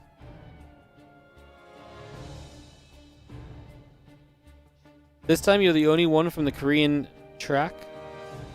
He's the only Korean Zerg. So Sola was asked, you're the only Korean Zerg, and Sola said, I'm the only Zerg, I will try to make Zerg great again. Let's go. Loving it. Sola with some energy being provided, man. Alright, so Sola versus Cure ZVT coming up in a few moments' time, guys. This is the SC2 Thunderfire All-Star event. We have Cure Sola, and then we're going to take a little Legends break with Scarlett versus SOS coming up after. And after that, we go into the second half of the bracket. Clem versus Classic and Reno versus Maru are some absolute beastly series. They're going to be a lot of fun. Don't you just know it? Say it fast. Thank you for the 11-month resub on the Prime. Appreciate you. If you guys are enjoying, consider supporting the channels, whether that's a like and a subscribe on the YouTube, a follow on the Twitch, or going above and beyond and hitting us up with a Prime sub, or real sub, or gifting subs, or donation. It's all appreciated. I have to pay extra bills because I've got the lights on at 4 or 5 a.m. in the morning for this one, so want to make sure we keep the lights on all hours of the day. Do consider supporting. Appreciate you guys as we get ready to resume through into this series. Kira versus Sola is just about getting ready to go.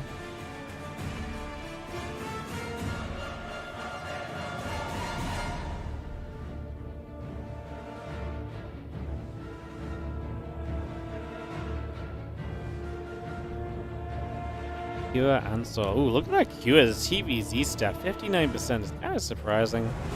Kira does sometimes look amazing in TVZ, and sometimes it just feels like he just can't quite get a hold of the game. A rematch from the third place match of EWC, of course, where they played in that best of 5 that Cure swept, best of 7, right? Actually, Cure swept Sola 4-0, was it? That was a brutal series. Let's see what happens here as we get into this one.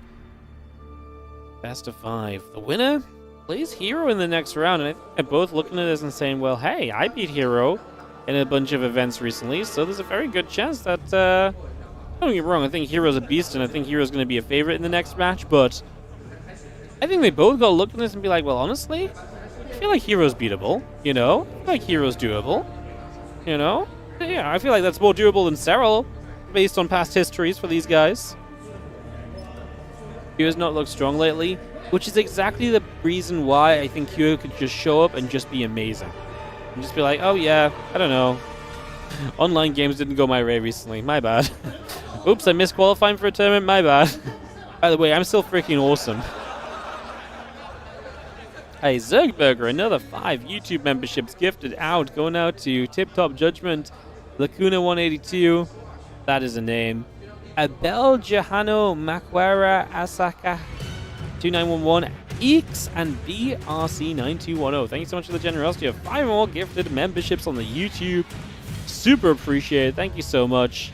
Let's get back at it, guys, as we have Solar and Cure heading into this best of 5 big matchup. Winner gets all the way to $5,000 plus won already. A chance to play Hero for more of that tomorrow.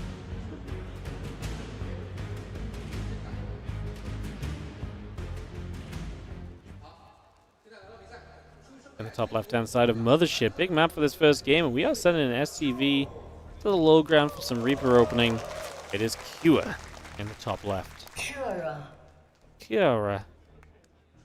as they say. In the bottom side of the map, our red Zerg is, of course, Solar. Solar. I gotta say, guys, I'm actually loving the pacing of this event so often when we do the Chinese events with the clean feed and stuff. Like, don't get me wrong, the 10-minute break time is rough, but in the past we've had like 20, 30-minute breaks. Like, I like this. We do some interviews, we have a 10-minute break time, and we do a couple more interviews, and bam, we're into the game. I'm liking it. I'm loving it. I'm vibing with the way that this is going right now. Big fan so far. Big fan of this event. The production's beautiful. The clean feed's working amazingly as well, by the way. Like, this is like the best clean feed we've had from a Chinese event, maybe ever. Like, this is like, I mean, it looks great. No issues, no lagging, no buffering, just working beautifully. Yeah, great event so far, man. Love it. Thank you for the stream. No worries. I'm so happy to be here with you guys. I'm super happy. Honestly, just having a great time. Loving the games. Loving the viewership. Loving that you guys are here. Loving the fact that we get to cast StarCraft. Like, it's been so long since I've done a DGen StarCraft night. I told Helen about this a while ago. I was like, oh yeah, the tournament starts like 3 a.m. She's like, well, what are you going to do? I was like, well, I'm going to cast it. She was like, what do you mean? I was like, yeah, I'm just going to, like, you know, wake up at like 2:30 and I'm just going to cast it. She's like, what do you mean you're going to wake up at 2:30? I was like, yeah. I was like, yeah, it'd be no problem. I just wake up and cast some stuff. She's like, you're going to be so tired. I'm like, nah, it doesn't matter if I'm tired. Because when it gets to casting StarCraft, you just, like, it doesn't matter how we feel. You just keep casting, you know? The best part is, like, especially in an event like this, right, where it's like, we're casting off the clean feed. Because I don't have to organize anything and stuff, it's so much easier to just be, like, nice and chill and just, it doesn't matter so much. So, you know, we just sit back, we relax, we enjoy the games. Yeah, the casters and observer there obviously pointing out the Marines just missing that Overlord, which is unfortunate.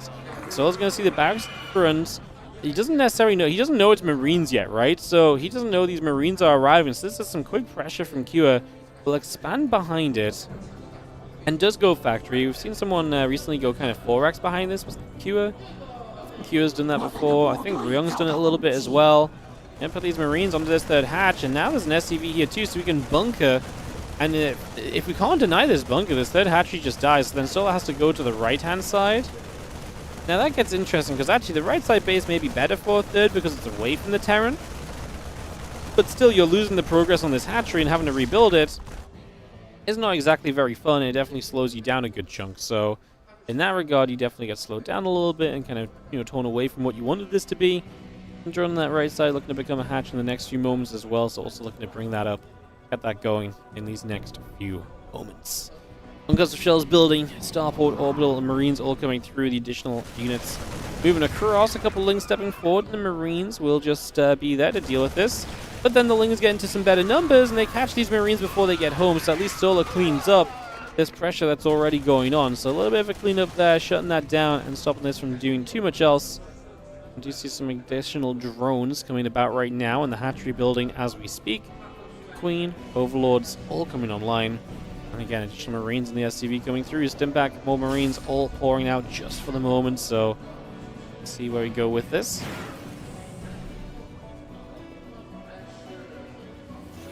Stim back, okay on the way. And again, the few extra marines building with the Banshee on the way out too. So Kyo has a very solid follow, very fast stim, and then that Cloak Banshee play as well. I wonder if the Cloak Banshee is something you expect here as Solar, because if I'm Solar right now and I see 2 barracks, obviously, you know, the guy built a bunch of marines early. I'm not thinking that he's going into Banshees. I'm thinking he's getting medevacs and he's getting ready to drop across the map and try to kill me a bit. So the Banshees might just be like a completely unexpected kind of addition here from Kyo.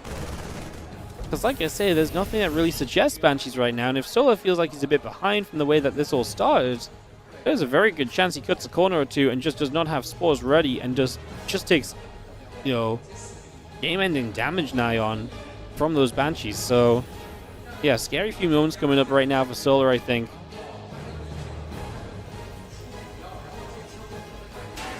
Oh wow, we're gonna go Armory as well, and we're gonna make this Hellbats in the end. Oh my goodness.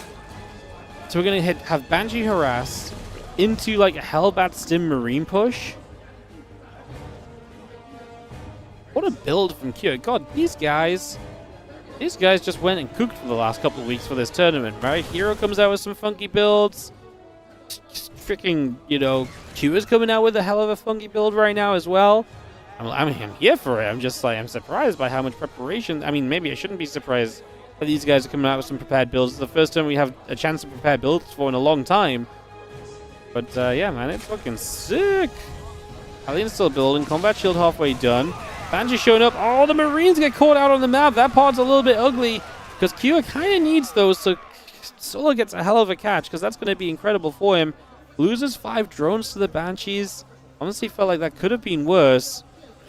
We'll see the combat shield. The Hellions not shown yet, so Solar doesn't know about that, but he does have a Baneling Nest, right? So if he gets the Banelings up, he can work with that. He's going to deny combat shield too because he got so many Marines killed off. Oh, and this actually starts to fall apart a little bit right now for Kyo. Now the Hellions get shown, so Solar knows he can prep some Bane. Oh, you know, he cancelled the Baneling Nest. He didn't think he needed it. Oh, no. He cancelled the Baneling Nest because he thought he was going to be okay, and now there's going to be Hellbats. Oh, is Solar going to lose this despite the great catches he just made? Hellbat's more thin, and yeah, he was building that Bane Nest. He cancelled it, and now he's in trouble. Queen's trying to step forward, going after whatever they can just hit here. The Lings are going to come in from the other side. I just don't think we clean up these Hellbats effectively at all. That's a lot of Queens, though, so maybe we do. Maybe there is a chance. Thank you, Vigilioff12, by the way, just quickly. Trying to find a moment to say thank you for the YouTube membership, but being kept busy by the mayhem of this game.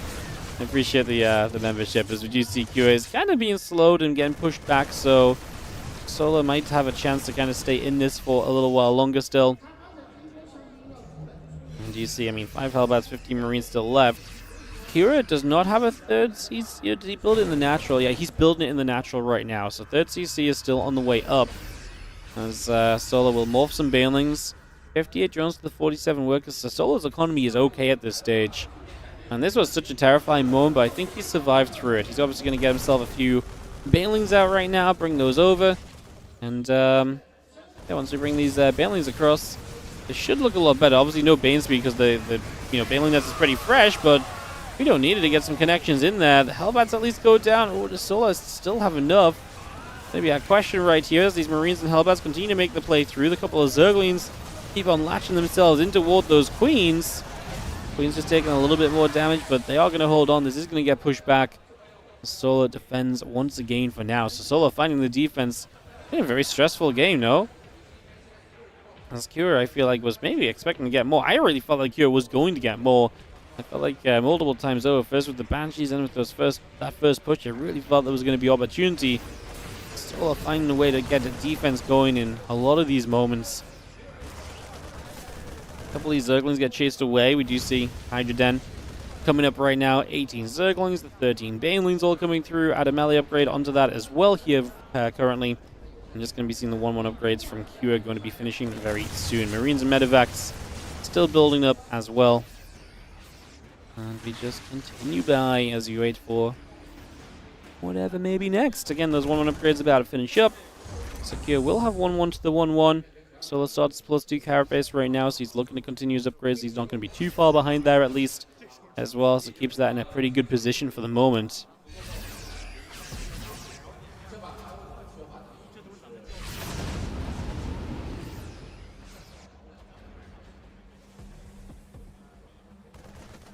Trying to move about. The Marines are going to sit there. Just going to be seeing the Hydras coming through, the Banes coming up, Evo Chamber on the way in as well. So a lot of that coming online here.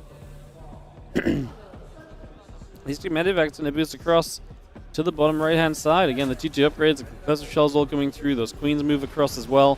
It's going to be seeing Marine Marauder Medivac coming online. The Widowmine setting up. The Marines are going to step forward, and a couple of these troop tumors begin to go down.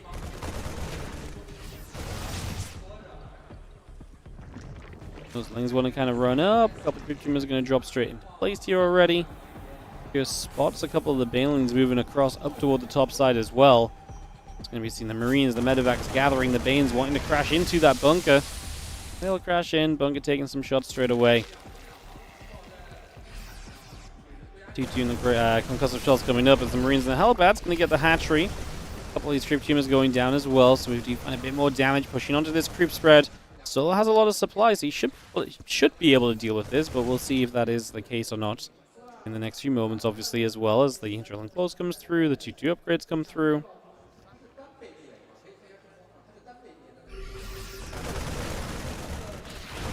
A couple of Banes getting target fired as we go, so making some pretty good connections there in general as well. Bio pulling, pushing back down to that bottom right side, still applying some pressure. A couple Banes trying to get through. A couple of these Hellbats taking some damage. Ling's going to force the pickup on the Medivacs, and the Bio continues to move over just for the moment, backing away from this left-hand side and getting out of here. Secure decides to step away. Soul will take the chance to knock down a set of rocks at the moment, open up this space a little bit.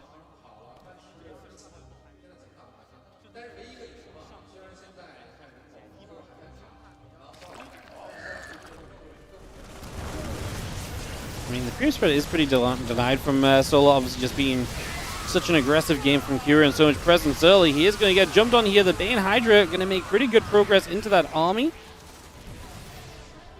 And Kira just gets pushed back and forced out of here once again, so getting chased away immediately. This drop not going to go anywhere either, so loses a handful of drones, but a very manageable situation. 70+ workers, 122 army supply, loses the Medivac here because the air blockers don't really give you a great place to sit with those Medivacs once they try and hide there. And Solo's going to take this aggression across the map. He obviously wants to fight before Kira gets more set up. An established Terran is the worst kind of Terran for a Zerg. Trying to set off these Widow Mines, I will say. The units that rolled in there initially did not manage to set those mines off, so they were dying kind of fast. Just step through, though. The Widow Mine still wasn't that effective. This is not enough from Q. You can see that this army should not be clearing up what Solar is running into him with. And that means that we're going to be in a pretty dangerous spot here the next few moments. Lingbane Hydra still right there. Kira has to say G to the G's. And Solar is going to take game one. What a great game to win for Solar. That was scary. It was weird.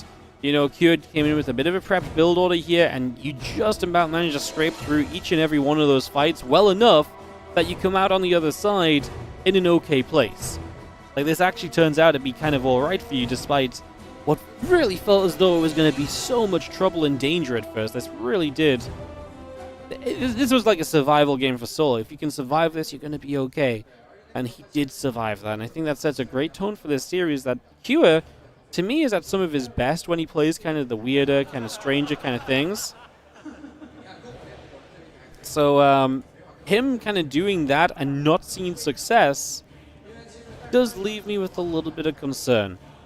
Because I feel like a build like that, where it felt like Soul was on the ropes, did not have a good read, cancelled the Bane Nest, and all the rest, it just felt like that was maybe a good opportunity for Kira, and yet, alas, here we are. He's down a game in this series.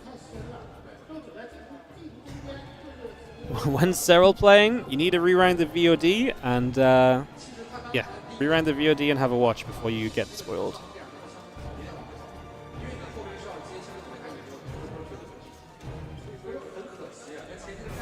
What is this tournament? You've not seen any qualies or anything. It's just an invite tournament, 8-player invite event.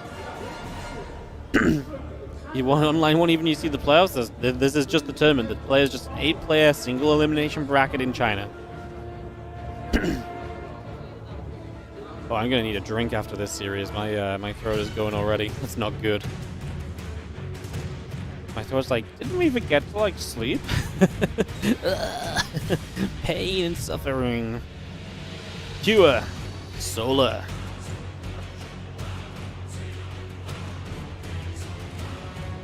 Game 2 of this best of 5. Terran versus Zerg.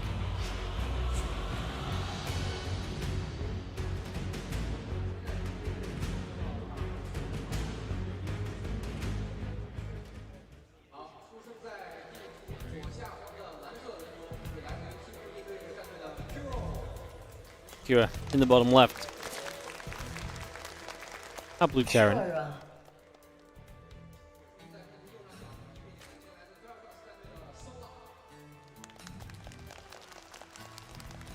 Solar.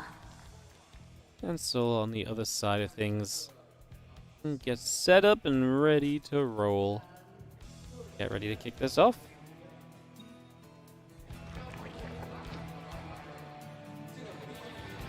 Hatch coming down, a couple of drones in production, so we get a lot of that brought through just for now. The barracks on the way, the gas on the way. And Solar stepping through onto the map at the moment. Honestly, just rallying the Overlord out.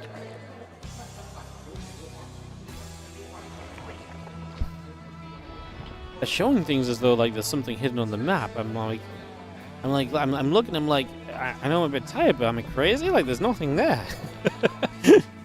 like they were really trying to point something out. I wonder what they were talking about, because it really felt like they were like, look at this, look at this. The Overlord's not going to see it, but maybe that's what it looked like the camera was doing. Obviously, maybe they were having a different discussion that makes a lot more sense.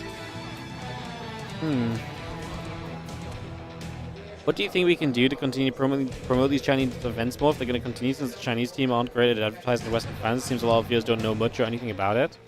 Yeah, talk about it. Post on Team Liquid, post on Reddit. The thing is, realistically, is that like the worst thing we do as a StarCraft community is we are absolutely terrible at communicating events and stuff. Because no one, like, if you posted this event on TL, it gets like 3 posts or something.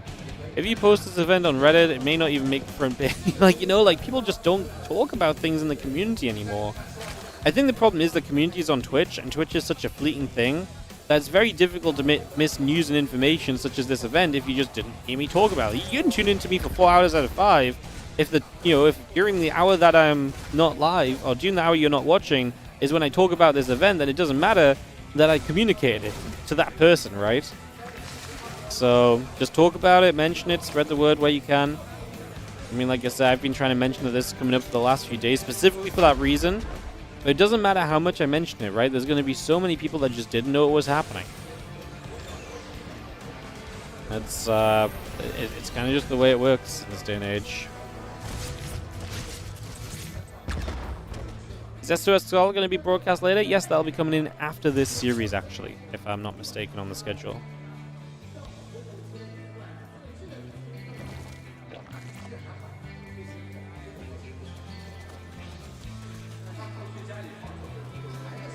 Makes me wish when everything was compiled on a sidebar of Team Liquid. I mean, it still is. It still is. It's right there. Or Liquipedia. Liquipedia is amazing for keeping up with events. Like, if you're wondering how can you keep up better with events, if you go to liquipedia.net/StarCraft2, everything is there. Like, Liquipedia tracks everything. Upcoming events, you can filter it down to your own preferences. Do you only want to see S tier events, A tier, B tier, weekly cups, non-weekly cups? You can filter it down so much to your liking, so you get all of the games that you really want to see. So it's there, it's available. You can absolutely do that. Liquipedia is, I think Liquipedia is better than TLNet, but TLNet's sidebar still exists as well, if that's also something you're interested in seeing more of.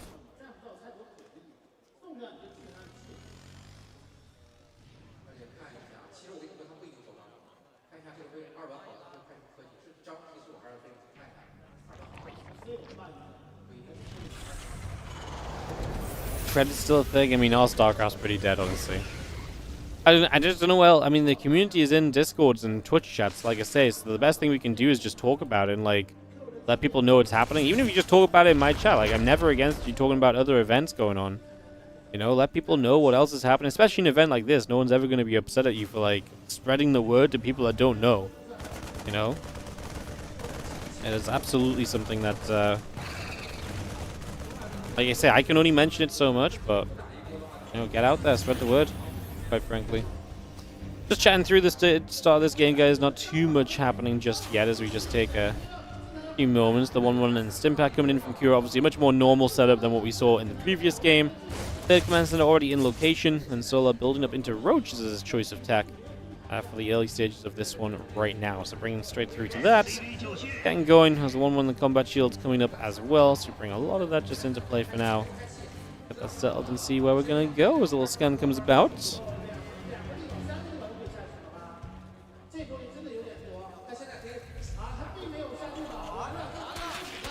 Ling's going to run through. A couple of SCVs going to get jumped on. The Hellions going to step over. A couple of Lings going to be able to get roasted at the moment. So the Hellions doing a decent job there. The Armory is already building up on the side of Kua, so he is going to ready himself for the 2-2. But these are a lot of roaches showing up. And Kua, his understanding of this happening is about 0. It's the shock on his face. Oh my god. It's so rare you see a player actually look just shocked in StarCraft 2. And those roaches ran up the ramp, and Q was like, what? He's like, I think at worst, he's like, oh my god, Lings. Then he's like, he flicks over, he's like, wait, roaches? Solar just gonna, yeah, I mean, that's just domination in game number 2. I said Solar's going into roach, but I guess I didn't. I guess I myself didn't really realize just how aggressive Solar was going to be, to be honest. That is absolutely brutal. I mean, Q just goes down to 50 supply, he still hasn't dealt with these roaches, and Solar is going to be off to a 2-0 lead. Damn, we've got some players that came to play and some players that have not come to play so far today. I don't know if that's actually a fair statement, but I mean, this is just Kyo getting caught off guard by the roaches. He actually came with a very cool build in the game 1. It was unfortunate that didn't work out, honestly. And now he's going to be 0-2 down in this series, Solo with the comfortable win on Old Republic with the massive roaches showing up. 46 drones, bang, dang, done. And he takes the 2-0 lead in this best of 5. Damn.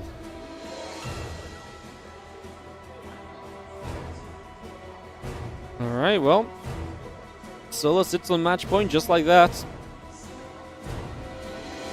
Not much to add on top of a game that goes as quick as that one does. We'll get into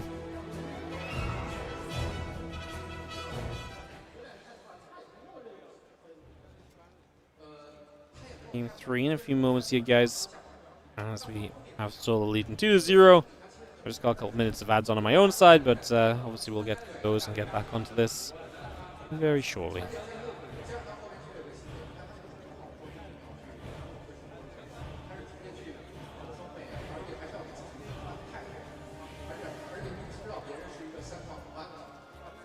All the married gamers get energy from their wives. Yes, Sola. Also harnessing the wife energy as well as Hero. Yes, that is Oliveira in the middle, guys, doing some Chinese casting.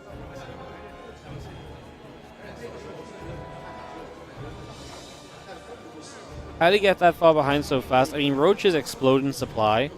This is one of those builds where with a couple of bunkers, I mean, you don't need to take the third as quickly if the roaches are coming at you like that. Like, if it was 1-1 roaches, you do want to be kind of set up on your third base. But in this case, he could have just lifted the third and defended on the natural with some bunkers. And then Sola is on no tech roaches, and is hence like he's on roach speed roaches, I should say, but he's not really in a great position overall. So if Q just identifies this, there's a lot of just, you know, room to give up kind of space to then set up to be absolutely okay against it, basically.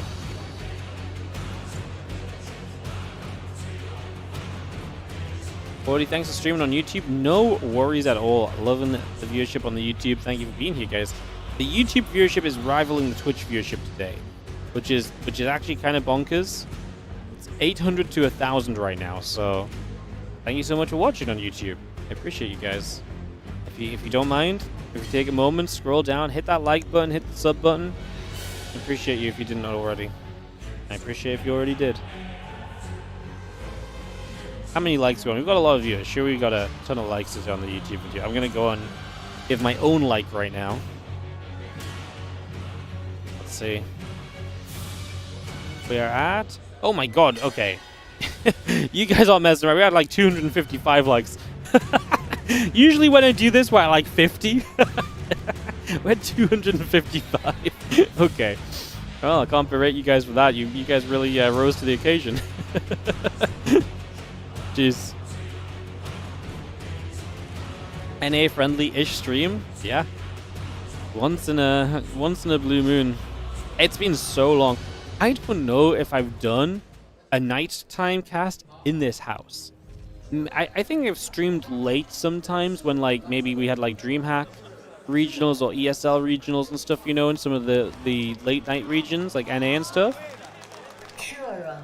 I don't think I've woken up to cast at night while I've lived here, which means I don't think I've done this in like 4 years or something.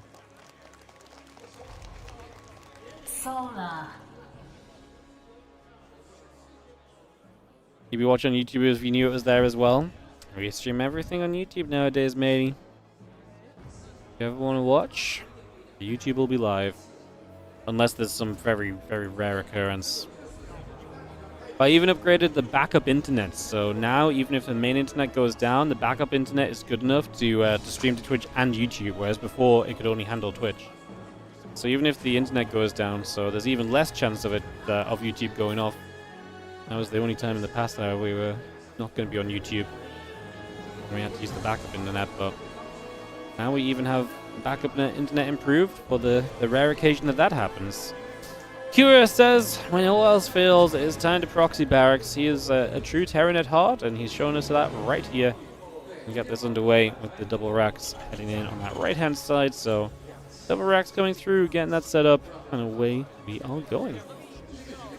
Watching from Hawaii. Hell yeah, I'd love to go to Hawaii someday. That's awesome. Arizona, California, or is the CA for Canada? Actually, the CA is for California. Love to see you guys watch from around the world. As you see a little grenade going down, and drone getting picked away at, and the first Reaper showing up. So this is proxy barracks, but with Reapers. You need to do so much damage with this for this to be worthwhile, I feel like. Man, Q's APM cam on the bottom left there always amuses me. Q is one of the more precise players and one of the less kind of fast players. Like, it's very... Even the slow players in StarCraft 2 are usually fast, right? Q is one of the players who actually is genuinely, like, a slower player, and that definitely is a weakness of his to some extent in certain matchups and scenarios.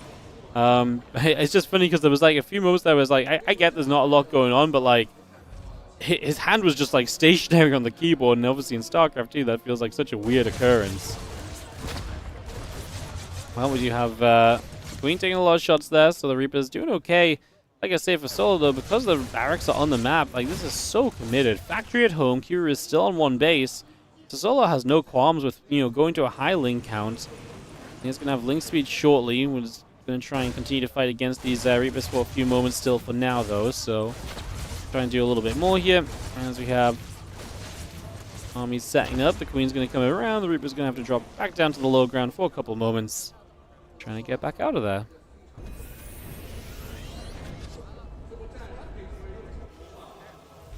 I love when I you know, usually when I start talking about where everyone's watching from, everyone's like, Germany, Denmark, oh, I'm in Australia, New Zealand, oh, I'm up early in Canada. And today I'm like, where's everyone watching from? And everyone's like, America, America, America, America, America. Yay. Giving you guys some nice NA action, guys. Bet you wound up for some NFL divisional round today as well. Ooh, what a day for watching stuff. There we go. Now we got Poland and Germany, Japan. Oh, that's an exciting one. Korea.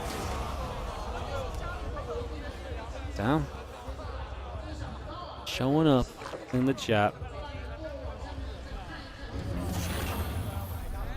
Germany here from the beginning. Ah, you guys are passionate, I'm not going to lie. You guys have the passion. Passion overwhelming. Alright, Fusion Core coming down here from Kua, so he's going to try and go into Battle Cruisers as a follow-up to this. Sola's going to turn around. He should have dove deeper because at this point the Viking gets that kill no matter what. So unfortunately for Sola, that's just a bad call on the getaway. Not going to be ideal. Well, Hellions coming up alongside that Fusion Core. Everything else still coming through as well. So just bringing that into play. And that's set up. And the Battlecruiser on the way. And again, if Sola doesn't know about that, that can be an issue. We are slowly floating the expansion down to the low ground here from Cure as well. So just going to get that going in the next couple of moments. That Reaper Hellion coming through too, just for now. Trying to get a little bit more underway for the moment. Viking going to fire, Overlord going to take some shots. The Infusion Core coming through, the Battlecruiser, Armory, Hellion all continuing to play as well. So again, we get a lot of that on the go just for a moment or two. Bring that about in. Yeah, the Armory's coming up, the Battlecruiser on its way. And these Hellions and Reapers are going to find these Zerglings. Kind of nice that we still have the Reapers alive from earlier, because then combined with the Hellions, they're just a really solid army to be on the map with at this point in the game, at least.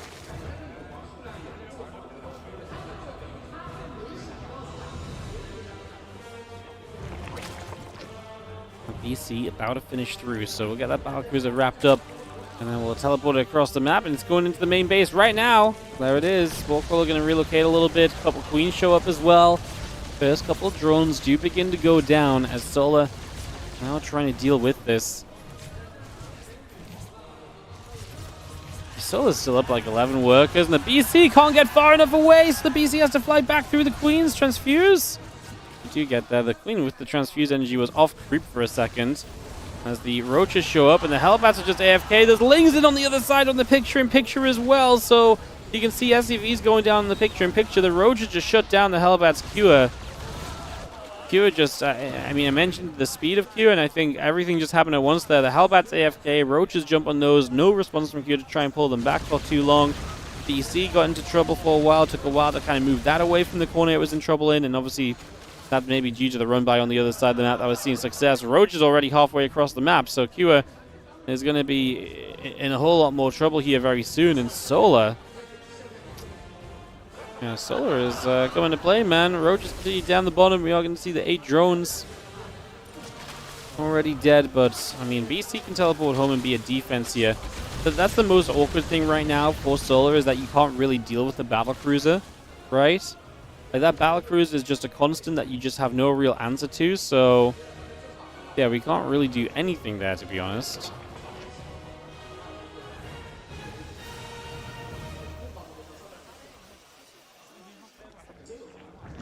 Impact 1-1 upgrade still coming about. Obviously the Hive on the way. Solar getting the Infestors and a melee upgrade too. So Cure looking for a transition away from this. Solar is going to be absolutely loving where he's at. The damage he's done is great. He's up 27 workers, double in the army supply, and that's with tech on the way as well, right? It's not like he's doing all of this. It's like, well, what are we going to do when the Terran army actually has stim or something? Like, no, this is just going to be through and through an amazing situation right here. Battlecruiser comes in, the Overseer taking some damage. Some shots coming through just for a moment or so. And that BC playing cleanup for now. Melee upgrades still coming by, the Balin Speed coming up. Reapers, Hellbats, and Marines still step through as well for the moment.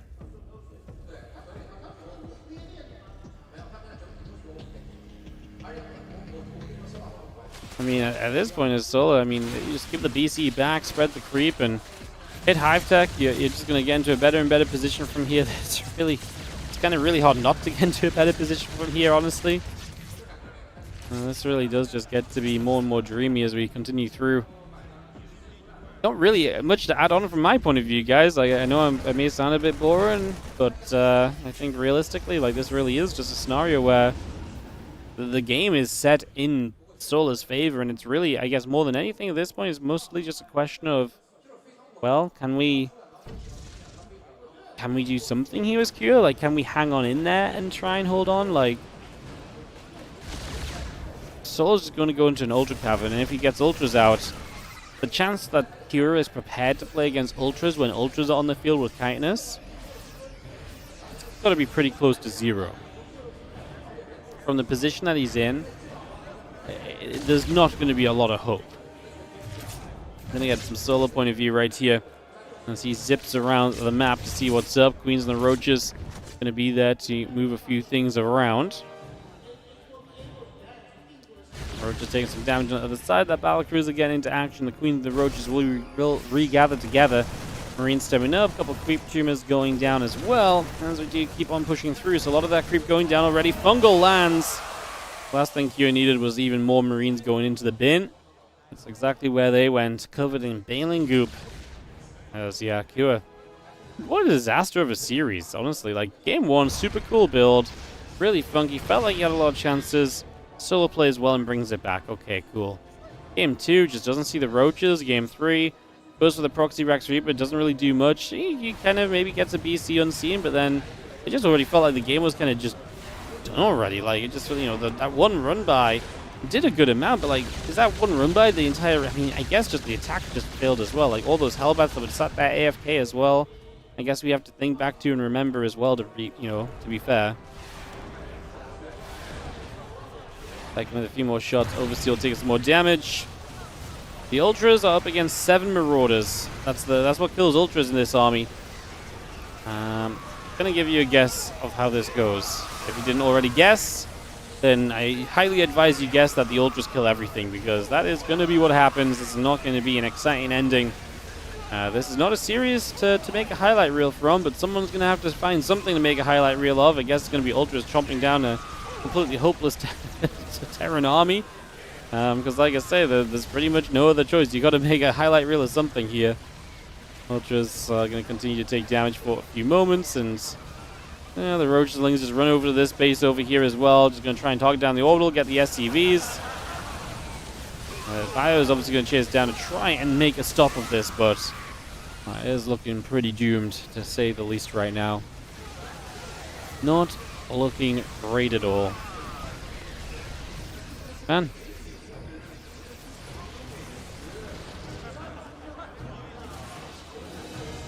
We're going to hang on in there for a few more moments, so it's not over just yet.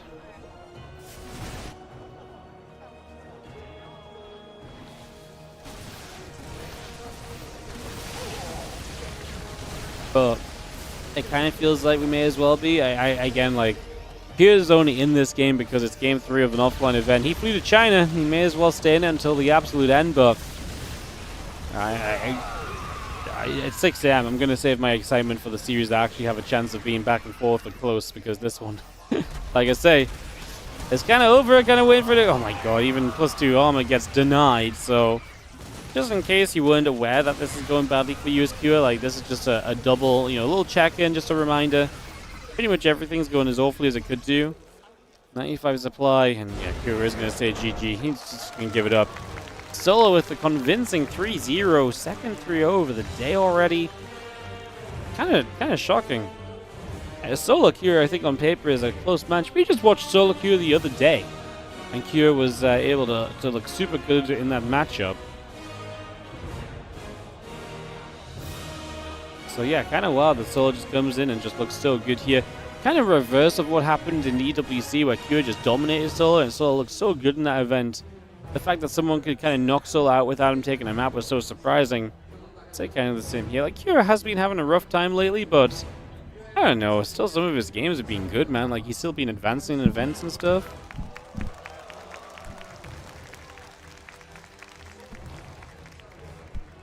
Well, guys, it's going to put us at the halfway point of the day here very quickly.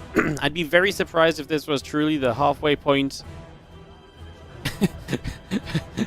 Host, the game ended. I'd be very surprised if we got to the... I guess they go into the casters first. I'd be very surprised if this was truly the halfway point of, like, length of the stream, though.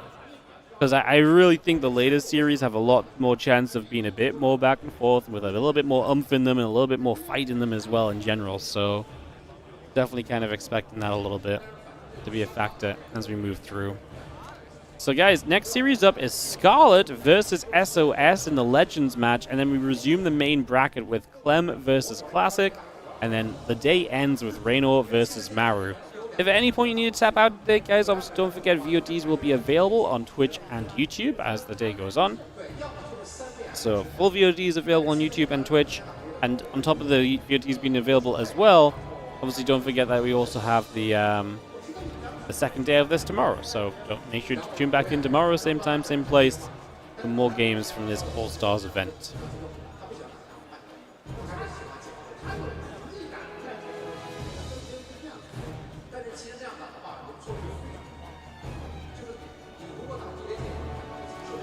Alright, we'll hear from Solar in a few moments, guys, so we'll just wait for that to come in and go from there.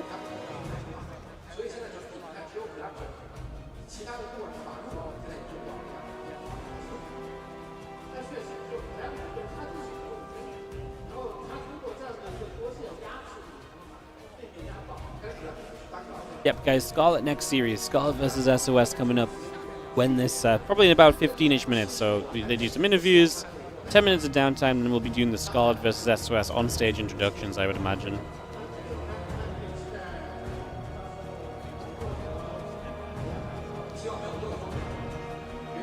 So yeah, probably about 15 minutes until we get there.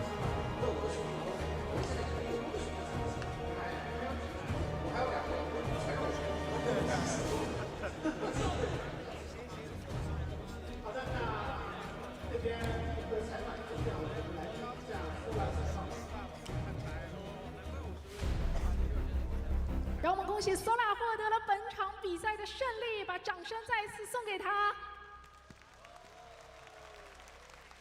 好的，我们也是来简单的赛后采访一下。那么在双方的第一局开局其实是一个常规开局，但是 Q 自己有一波失误，所以非常快速的拿下了。而在第二把的时候，你就选择了二本蟑螂一波的战术。这个战术是你本身就对这张地图去定制的，还是因为第一把的胜利给了你非常大的信心呢？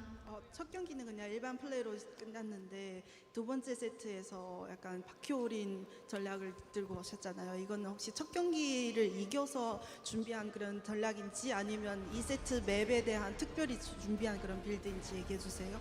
사실 두 번째 경기에서 퓨얼 선수가 제가 생각하는 거랑 똑같이 해줘가지고 그러니까 벤시를 이렇게 뽑지 않고 할 줄 정확히 알고 있었고 그에 대해서 맞춤 전략을 준비해서 좀 손쉽게 이겼던 것 같습니다.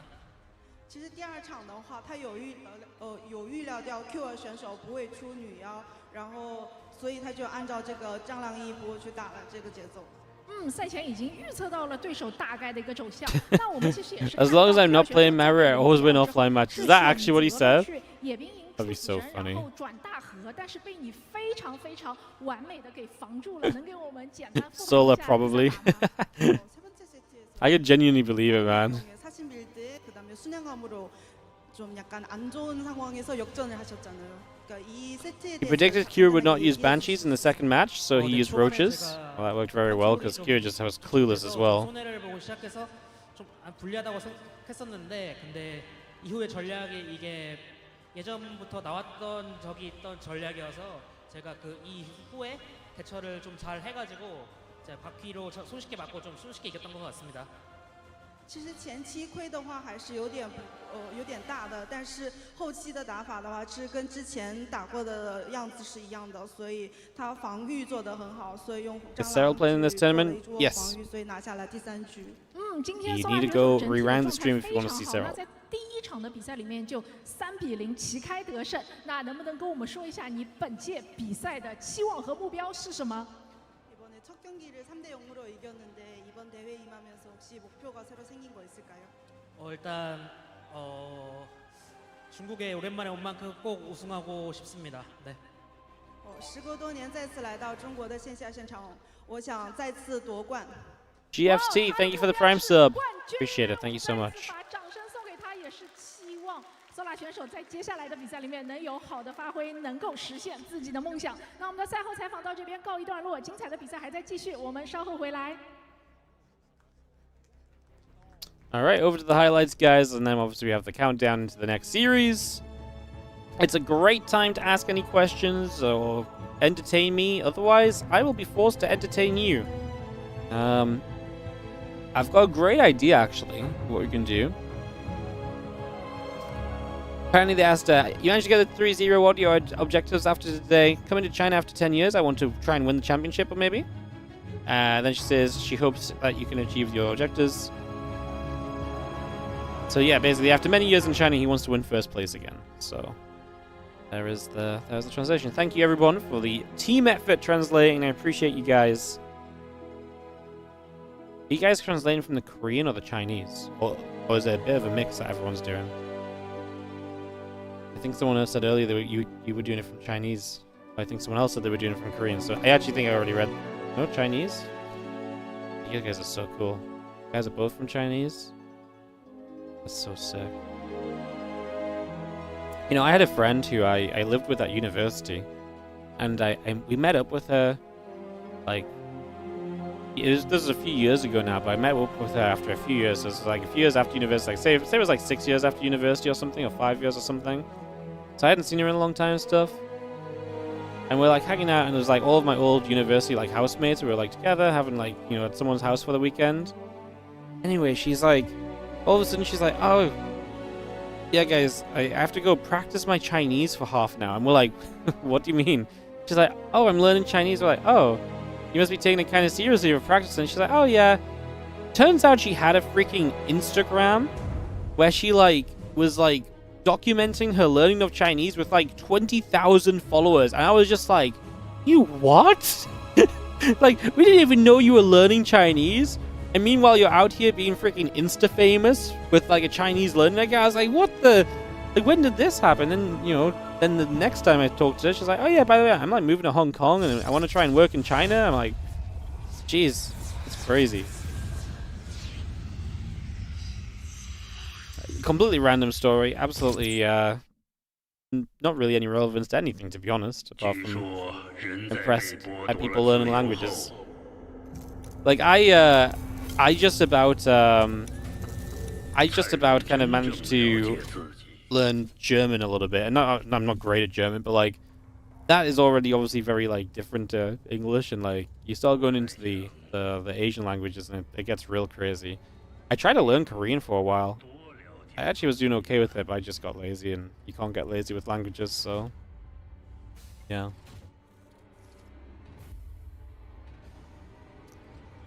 Crazy business.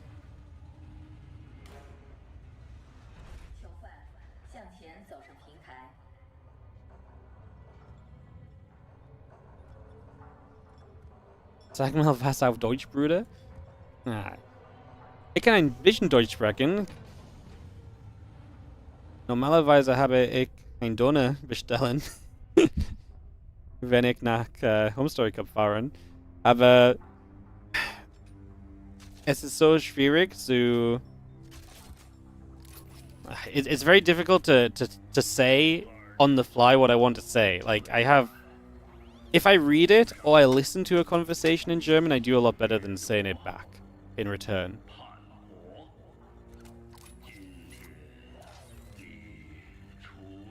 You know?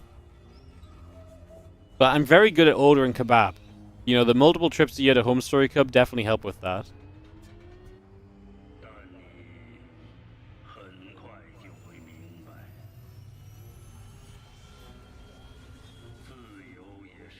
I'm actually, to be fair, I'm actually very good in German at ordering Subway, McDonald's, and kebab. So I'm basically fluent at this point.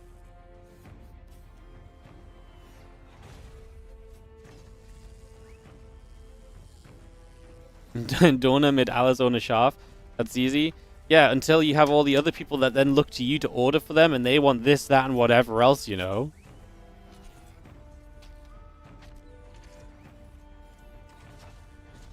There's no real use for Korean outside of StarCraft. Yeah, it is a cool place to go to, though. So you can make a trip out of it, I guess, at least. Hmm.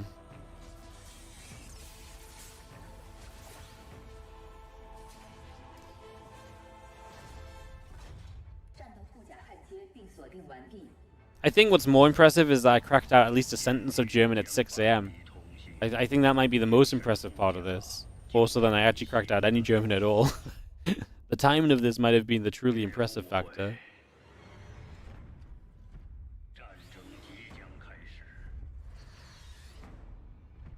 But a guy from the UK at our company, the only sentence after 10 years in Germany you could do is "Ein Pils bitte." Ay, ay, ay.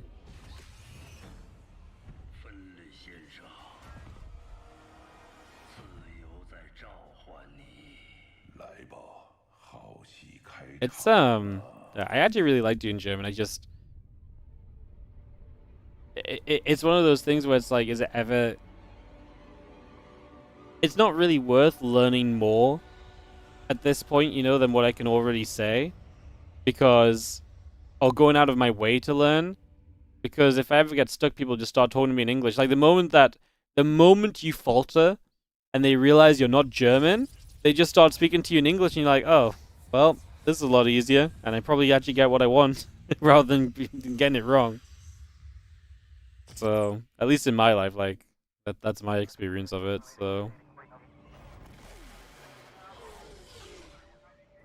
Buffering? Not on my side. Buffering, that's on you, but you probably also can't hear me if you're buffering, so.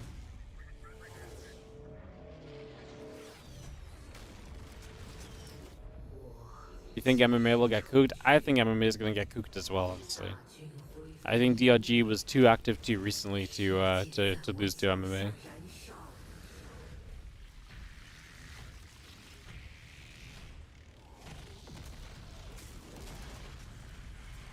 It must be kind of cool for MMA though. Like, you were a champion in this game like 15 years ago, and like every now and then you get to go on this kind of like a cool little trip based on just how good you were back then. Like, must be nice, right? My sleep schedule must be wrecked for this. I did the very smart thing of not changing my sleep schedule at all. So I just tried to go to bed early. And obviously because I actually needed to go to bed, my brain was just like, nah. So we just didn't change the sleep schedule. It'll be wrecked after this for sure. No doubt. The best part, guys, is tomorrow we're going to be doing this same schedule. But today, when we finish, I can go to sleep, right? If I want to or whatever. Tomorrow, we have OSC to cast when this tournament ends. So I'm really hoping tomorrow we get finished with enough time that I can go have like an hour or two at least before OSC. I mean, I guess I should sleep more properly tonight, though, to be fair, so. Do the show matches have a bracket? No, they're just one-off. So the show matches are just standalone best of threes. There's no like advancing or anything. So SOS Scarlett is coming up, obviously, and then we obviously go from there.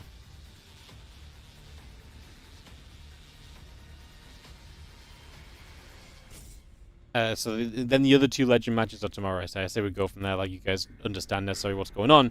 No, tomorrow will be the next two matches in this trajectory of things. Thanks for the passion of the game, everyone. Hell yeah. Shout out all you guys tuning in. Appreciate y'all. Appreciate y'all. Isn't it really funny? I'm going to go off on a streamer moment here. Isn't it really funny that on YouTube we have like 2 to 3 times our regular viewership?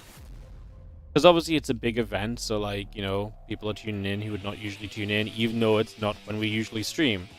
Meanwhile on Twitch, we just have our very normal viewership, despite the fact that it's a big event, but it's also when we wouldn't usually stream. I find that so fascinating. For the sake of Wardy sleep, we need clean sweeps. I mean, we've already had enough clean sweeps today. We do not need more. I'm good. Honestly, at this point, I'm doing fine. If I get through this next best of 3 and there's only 2 best of 5s in the way and they're the best of 5s, I think we're good. I actually thought I'd crash you in Classic Clem, but I'm feeling pretty good right now. So for the moment, I feel okay. YouTube does a better job recommending the content. Yeah, so I guess my Twitch is based a lot on people who just know when I'm live, whereas YouTube just kind of tells people to come watch. It's very interesting, though. That's what I mean. Like, it doesn't matter what the reason is. It's just interesting all around. That it's kind of like this thing of like YouTube actually does a good job of telling people to watch, whereas Twitch just expects people to be able to show up because I stream. It really goes to show how important consistency is on Twitch, you know? and how important it is to just kind of show up every day at the same time and to kind of have a schedule and stuff, you know? This video was popped up on your YouTube top feed. To be fair, we also are on like 3 times the usual, you know, because the YouTube viewership popped off initially. I imagine it's going to get a lot of algorithm love because the algorithm's going to be freaking loving it. It's going to be like, holy shit, you're live at the wrong time, but I don't mind it because you're getting so many likes. You know? Like that part's surely got to be a factor. It's loving it. Shows an opportunity in YouTube though. Should lean into that. I mean, we've been streaming in YouTube non-stop for like every time we streamed for the last year and a half. Hey, I will just say it shamelessly as well. I would love to someday get my YouTube silver play button. That's 100,000 YouTube subs. We're currently at 47,000. That's a long ass grind away. But days like today definitely help out. So if you're not subscribed to the YouTube, take a second to head on over there. Give us a sub. Give us a like. I appreciate it big time. Hey, what's up, D-Madcat? Thank you for the 37-month resub on the Prime, as we're going to introduce SOS to the stage first. Put the volume back up, guys.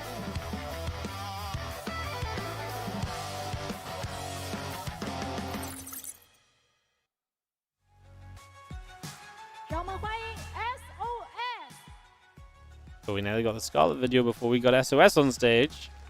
Still part of a team. Man's in his streamer zone jacket. As it should be. 接下来，让我们掌声有请他的对手 Scarlett。There's some boom attorney. There's legend matches sprinkled into the rest. As yeah, obviously Scarlett's still on the rebellion. Man, I really want one of these rebellion jackets. Genuinely, I really want one of these rebellion jackets. I think they're so freaking cool. 知不知道我们今天的这一场对局其实是复刻的当年平昌冬奥会？那有没有想要改写一下历史呢？ 이번 매치가 2018년도에 I guys think it would be worth joining the Shopify Rebellion just to get a jacket? Like, I'm leaning towards yes, it would be. 그때 스칼렛이 아니기 때문에 오늘. Is this live? Yep, this is live. Mods, guys, we don't have mods here anymore. You just gotta bear with me. I'm not looking at chat 100%. If you see something in chat that needs modding, just at me. I'll get it. 我是在那个 sorry. What's the biggest moment for you back then? Yeah. So IM Pyeongchang was definitely the most memorable tournament for me because like it's the biggest one that I won, and yeah, the finals was against the SOS. So I'm gonna make sure the result today is the same as it was back then. 嘎姐说，就是对她来说，其实当时奥运会是她赢的，就是她职业生涯赢的最大的一次比赛，所以对她来说是印象非常深的。她今天会确保这个结果跟上次是一致的。哦，现在两边选手都对对方放了狠话，结果怎么样，我们也要拭目以待。那其实两位选手在中国都有非常 Maybe I'll get picked up as the official Shopify Rebellion caster. I tried to do that once upon a time. Turns out it's not a smart business investment. What they didn't know is that I would have just done it for a cool jacket, you know? Joke's on them.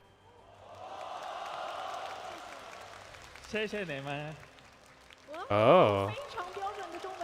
SOS bringing out the Chinese. 好的，那我们这边也是想问一下嘎姐，因为嘎姐的话，其实之前也在中国有工作过嘛，对中国应该有很多特殊的感情，有什么话想对我们中国的粉丝们说吗？ So you have anything to say to the Chinese? Scarlett knows what she said. 我从2016年到2019年常常来到中国打比赛，所以那时候中国的粉丝们一直对我很好，所以每次我都期待来到中国，所以我很高兴我会再来中国打个比赛。 She knew what she said before the translation.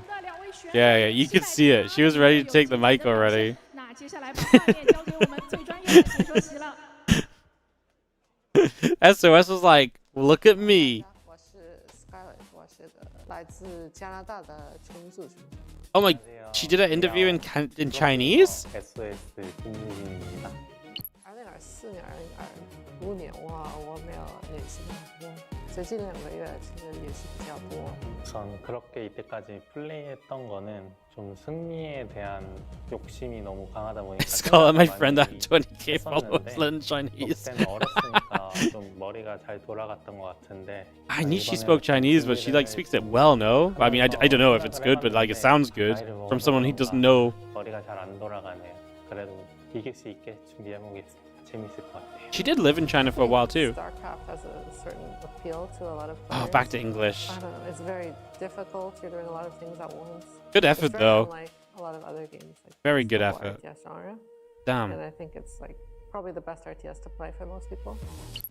기대도 많이 됐지만 좀 많이 설레었어요. 왜냐하면 일반적인 토너먼트 대회가 아니고 이게 좀 예전에 그만뒀던 선수들이나 좀 이름을 좀 날렸던 선수들을 다 모아서 여는 대회인데 그 중에 내가 들어가 있다는 게 좀 뿌듯해서 좀 설레었고 막상 경기장 와 보니까 규모도 커서 I hope StarCraft tournaments will continue for a long time, and I'm very happy that there's more tournaments happening in China.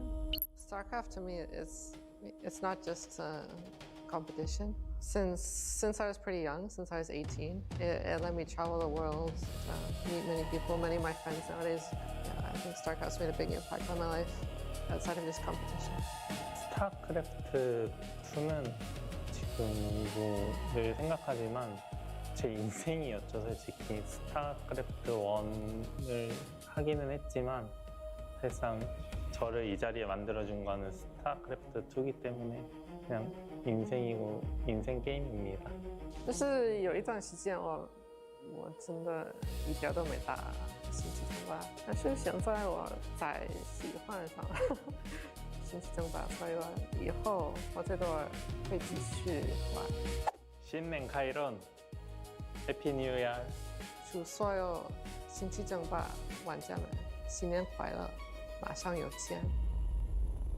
Down. Crazy business. All right.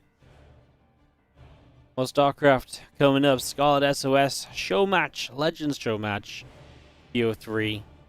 Yeah, the rematch from IEM Pyeongchang. Part of the Winter Olympics back then. It was a very cool event. Back in the day.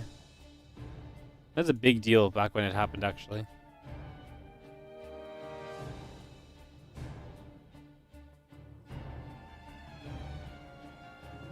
Scarlett with those aggressive link drops and all the aggression. Hell yeah. Alright. We're going to get into this in a few moments. And get this ready to resume, guys. Do you hear snoring? No, if I'm not talking, it's just 'cause I'm watching the videos and letting the videos speak. Some people understand the other languages, so I'm trying not to talk over them all the time. Especially on a day where I'm going to try to save my voice and energy a little bit as well, you know. So if you hear me not talk for a moment or two, don't worry, I'm here, just taking it easy. Would predictions work here? You guys can have a prediction, sure.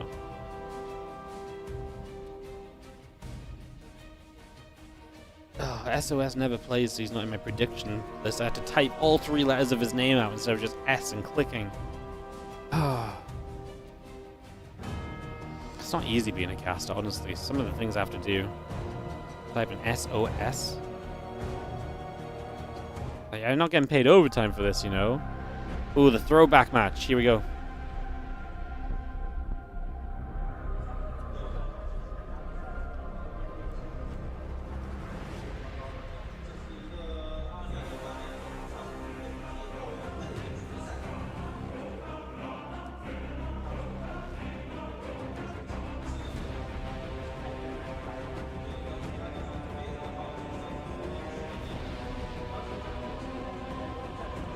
This was such a good final because it was just pure aggression, non-stop.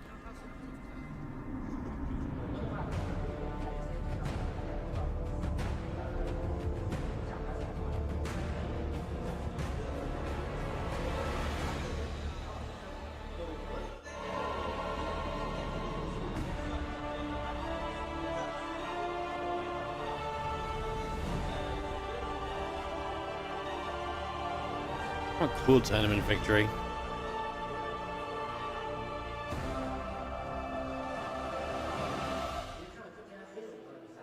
Ah, this event's so cool because it genuinely has, like, all of these legend matches are obviously throwbacks to, like, you know, tournaments gone past, and it's so cool to get, like, the footage and to kind of, yeah, this tournament's just like a, hey, do you want to reminisce about StarCraft a little bit? You guys want to remember a little bit of what's up? I'm so excited that Scarlett's back playing. It's so cool that she's playing again because, like, she did take a break. She wasn't around for a long time. She's freaking good right now. We keep seeing her in all these WardiTV tournaments. Like, she consistently looks great. She's been so much fun to watch.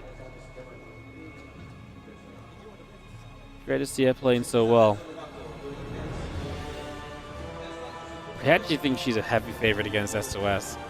I haven't seen SOS too much lately, but I really think Scarlett's a heavy favorite. I guess that's recency bias because I've seen Scarlett recently where I've just not seen SOS recently. Well, Scarlett is genuinely good right now. Too bad no Nesty versus MVP. That would have been a sick Legends match.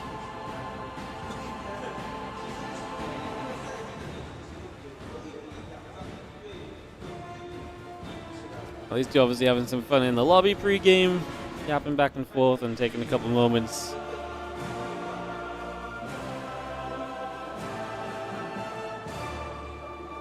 I guess it's kind of interesting because we know they're both playing. We see them both kind of here and there.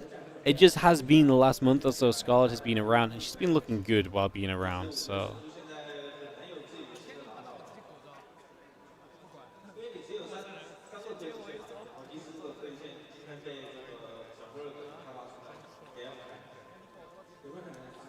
Alright guys, I presume we're going to be starting soon. Obviously, waiting for stuff to happen. Oh, I was meant to get a drink during the last break. That's what I didn't do. God damn it. I mean, gosh darn it. Alright, we'll go after... I mean, this is just the best of 3. We'll go after this. We'll power up a little bit before Clem Classic. There's some early StarCraft? Hell yeah!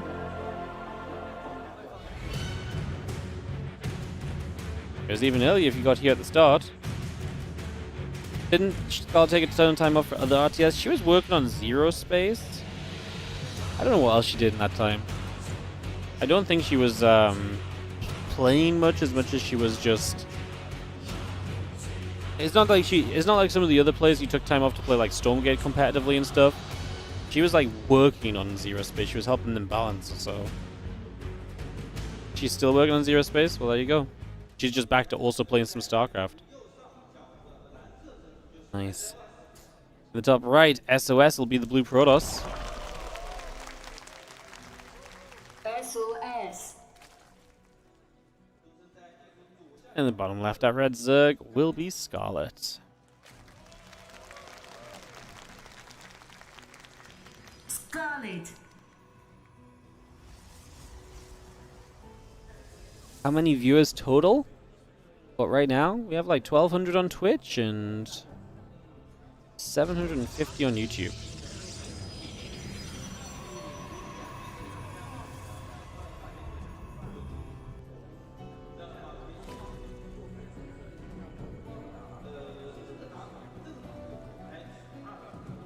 Just got back from watching Hero Serral. Welcome back. I guess you probably could have watched Hero Serral in the time it took us to go between the last series and this series, to be honest.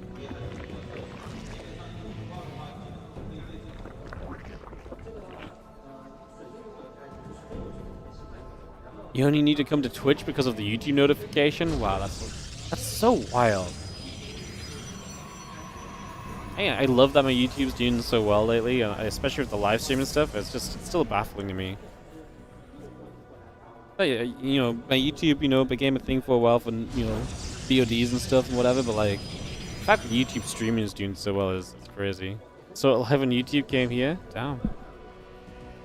YouTube's popping, man. YouTube is popping.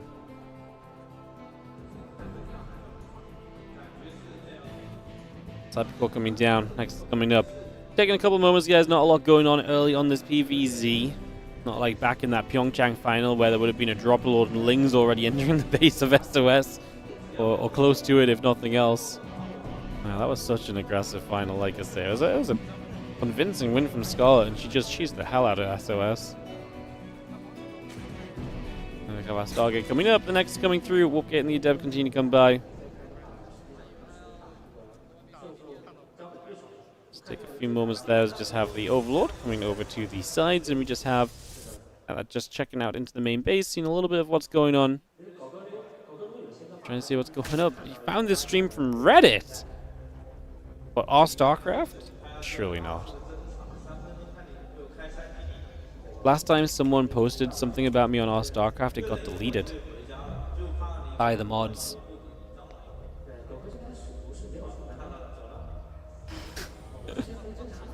Oh, StarCraft. Our StarCraft just hate me now. As we have ourselves the Void Drain, the Wolf Gate continue to come through for a couple moments here, so we get this all set up and we see where we're gonna go. Why? I don't know. I think it was an RSL thread. I can't remember the comment, but the comment wasn't bad at all. The comment was like, the comment said something like, "I like what RSL does, but I prefer to support Wardy." Is literally what the comment said. And it got deleted. And I was just like, wow. That is like perhaps one of the craziest deletes I've seen. Like I get it if someone was like if the comment was like genuinely like RSL's a scam and all of whatever, you know, sure. But like this comment was not this at all. It was like such a tame comment. Because I saw it, I was like, oh, that's nice. And I was like, you know, move on with my day. The original OP of the thread even replied to it being like, yeah, Wardy's cool too. Because it was just not a hostile comment at all. And then the next day, someone sent it to me. They're like, hey, do you know what this comment said? Because someone replied saying Wardy's cool too, but it's deleted. I was like, oh my god. And it wasn't deleted, it was removed by the moderator. So yeah, it was, I was just like, okay guys, chill out. Stole someone's candy or something if it didn't remember doing it. Someone still has been negative to RSL. I mean, it's it just wasn't though, you know, like it's not negative at all. I prefer to do something is not being negative to anyone. If you feel like that's negative, then you've got you're being protective of something you don't need to be protective of. Yeah, I read this stuff in my own Twitch chat all the time where people are like, I like you, Wardy, but I'd rather support RSL. You don't see me freaking banning them. Like, you support other tournaments? I see people in here every day that I know are subscribed to other streamers that aren't subscribed to me. I don't lose my mind. Ay. Anyways, let's talk about some actual StarCraft going on here instead of silly things that don't matter. We do have ourselves the couple of adepts coming around. The Void Ray is going to activate. Hatchery going to take some damage for a couple moments. We get set up here. Actually going to activate the prismatic for a couple seconds there.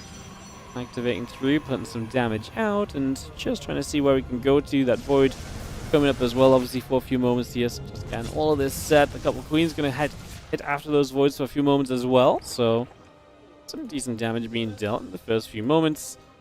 To get this all underway. It's the Twilight Council and Forge all building up. That Robo facility on the way through.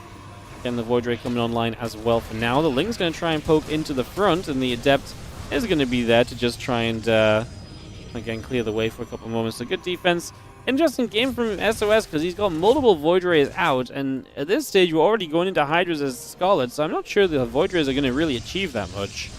That's an investment into Void Rays that, like I said, I just don't think is really going to go anywhere right now. So we'll see what happens. Just going to be seeing the +1 missiles, Roach Speed, and the rest of this all continuing through. The Hydras continuing online. A couple Overlords coming about. The Void Ray is going to activate. And again, we chase down those Queens for a couple of seconds, but that's a lot of Voids. The Hatch will get cancelled. I don't think that's the end of the world for Scarlett. Like I say, she's got a lot of Hydras on the way. So yes, right now you didn't get them in there in time to save the 4th base. But I don't exactly love that these Void Rays are still out on the map, because let's be real, I think these Void Rays are very much so a unit that are going to have an expiry date. Like, there's going to be a point where they're just not that great anymore, and that point's going to be now as the Hydras get underneath. They kill off one of them already. We take that down right off the bat. I'm just going to clean that up. Okay, what's up? Demito Roboto! Second Void Ray goes down. Demito Roboto, thank you so much. The 3-month resub on the Prime. I appreciate you. Thank you so much for subbing up. Thank you so much. Alright, I mean, SOS is still going 2 Void Rays at a time. Show me a world where this doesn't just die to this Hydra shove. No splash damage in play. Ling Hydra. That's a lot of Hydras too. The only thing I don't like is maybe we could do with a couple more units to protect the Hydras, like another round of Lings. We're making some Roaches right now. I think I'd just honestly prefer to see pure Lings at this stage.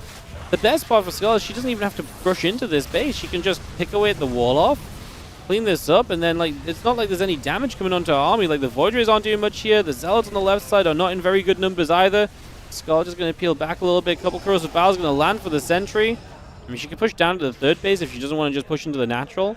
Also a possibility. You're going to be a Prism across the map, so we're going to have to deal with that. But otherwise, we're doing very well here already with these units. The Prism does get unload the Zealots, and Scarlett has to respond to that. She steps back for a moment while that happens.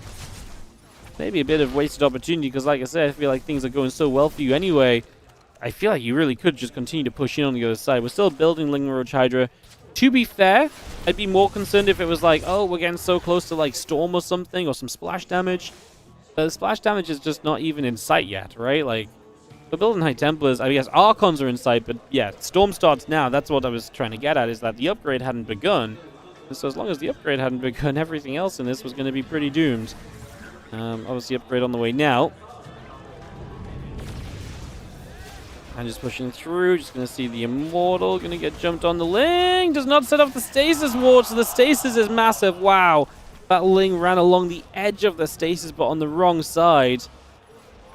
I mean, the Zealot on the other side is still doing some damage. I still feel, though, as those units get freed from Stasis, can Scarlett not just kind of jump on the army still? Like, maybe I'm giving no respect to these Protoss units. She's going to try and make something happen. She's on the right side with the rest of this. Couple Crows of Battles landing through. The Zealots, I guess, are going to make this a little bit more problematic overall, I guess, is perhaps the way of this right now. The Lings get up in front. The few Zealots are going to move through there. And again, Storm +2 coming around. Prism unloading into the main base. 4 Zealots coming straight out from this base. From this Prism, sorry, and getting into this main mineral line. Hive still building through. The Evolution Chamber coming up as well. A couple extra Roaches. And that +2 missile upgrade building by. As the Roach Hydra is going to push onto the other side of the map.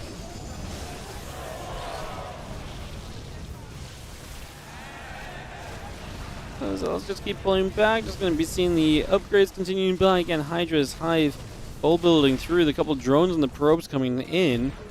Just going to be seeing the Ling going to get cleaned up as well. Just going to see the Void Ray still pushing. The Roach is getting cleaned about.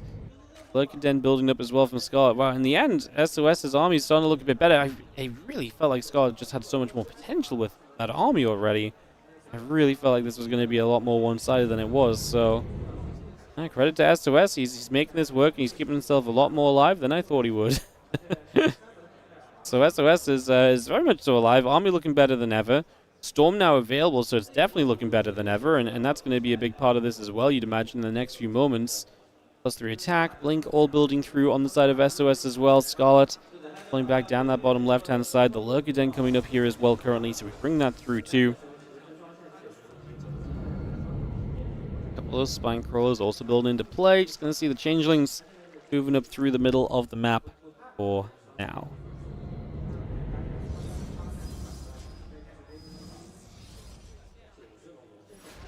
But it's going to activate. Just going to see a couple of these drones going down. I mean, let's see how we can do a Scarlett pushing this back. The problem is the Storms are going to start zoning you, and you can do a lot in that scenario. And at the same time, some Zealots across the map are going to go and do some damage as well. You see that on the picture-in-picture. So Zealots everywhere. There's some Zealots in the center too.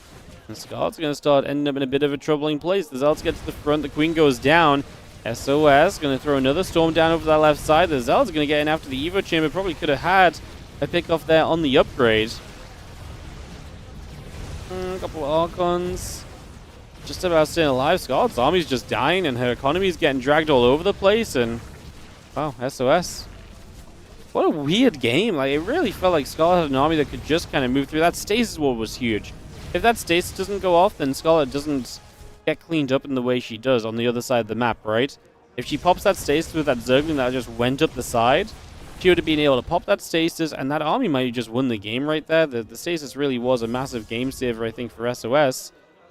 I just didn't think it was going to put Scarlett in so much trouble to the point that she was like a couple minutes from losing from that stage, honestly.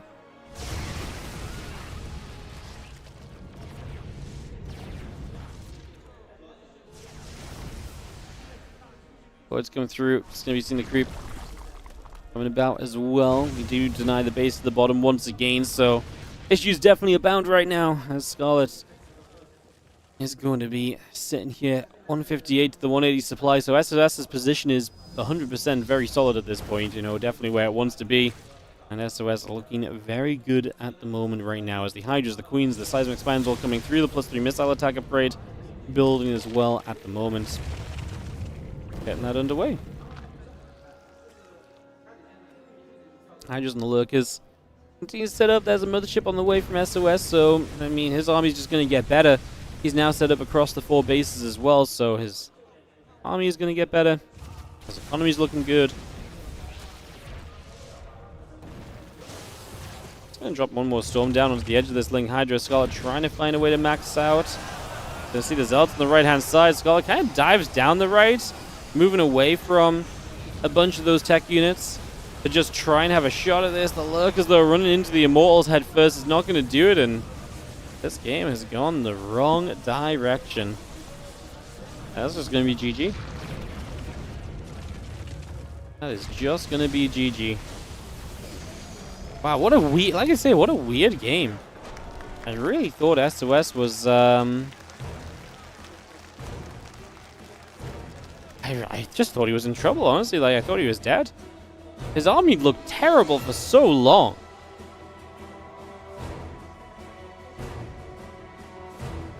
Damn. That was, this was just, honestly, I'm actually just a bit baffled. I don't really know what to make of it. Like, like I say, the stasis was huge. I really felt like Scarlett maybe just could have been more aggressive. And there's the age-old issue of, oh, you were trying to roach Hydra aggression and then you didn't do enough. And so, yeah, so sure, we understand that part. Just, I just felt like her army could have done more, though. And then she lost that chance. Like I say, the stasis definitely halted it, but even before that, she backed off a bit when maybe she could have kept going. It's so much about kind of timing out kind of how you, well, feeling out the Zealots, though, right? And if there's too many Zealots, maybe it does just go wrong. And, you know, from my point of view, I think it's okay, but the reality is it probably isn't okay, right? So, definitely a few different bits and pieces to think on in that regard as we settle down here.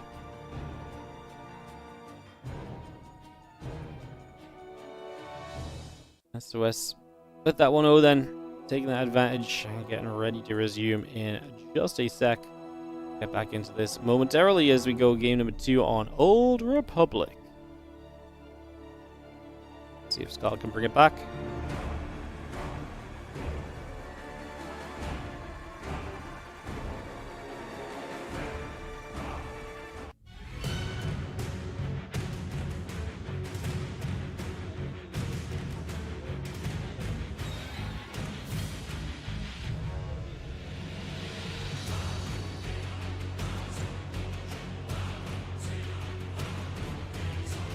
Do do do do do do do. Da da da da boom boom. Get excited about the music, guys. Keeping us awake. SOS bottom left will be the Blue Protoss with a 1-0 lead. SOS. Scarlett, I Red Zerg in the top right from the Shopify Rebellion, of course. Scarlett.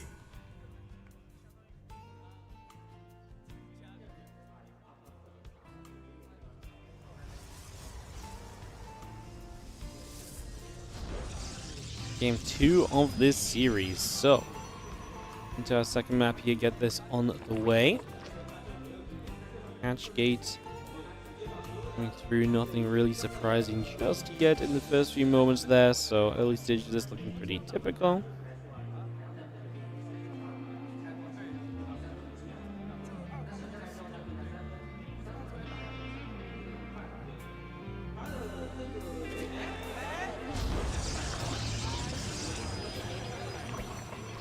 SOS first person view for the first few moments. Work our way through this. And if you're just joining us, we got loads of cool games still coming up today, guys. This is obviously a best of 3 Legends show match, but after this, 2 best of 5s, Classic versus Clem, Raynor versus Maru. Gonna be, like I say, an awesome couple of series coming up. So sit back, enjoy, and so for some continued good games.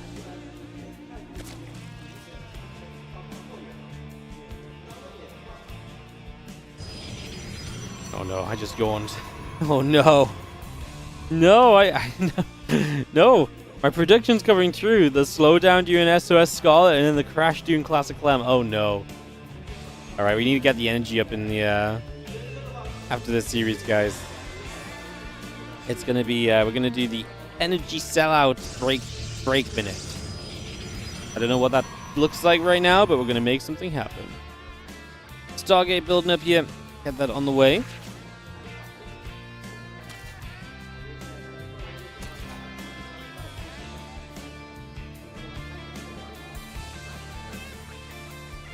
Don't understand the set 2 part. A set is the kind of the Korean way of saying game.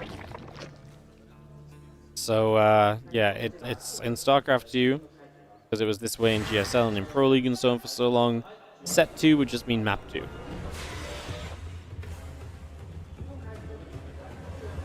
It's just the way the translation works from the Asian languages, because obviously they use it here in the Chinese side of things too.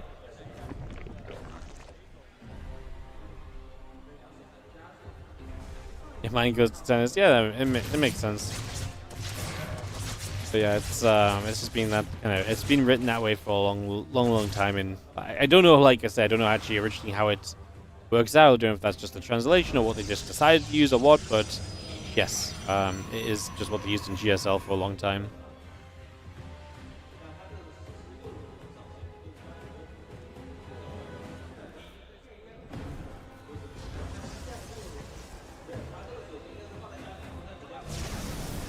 What we're going to activate, we do see the Overlord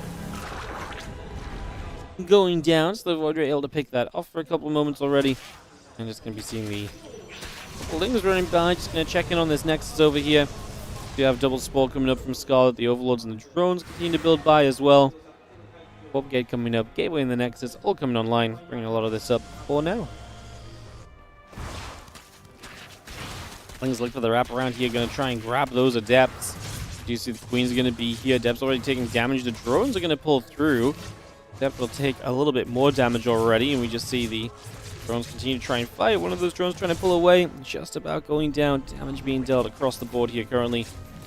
Pretty nice. We'll see how many drones are killed once we come out of this first-person view. Just a couple. Yeah, just a couple is really very manageable so far. Nexus, Stargate, Fleet Beacon, all continuing up.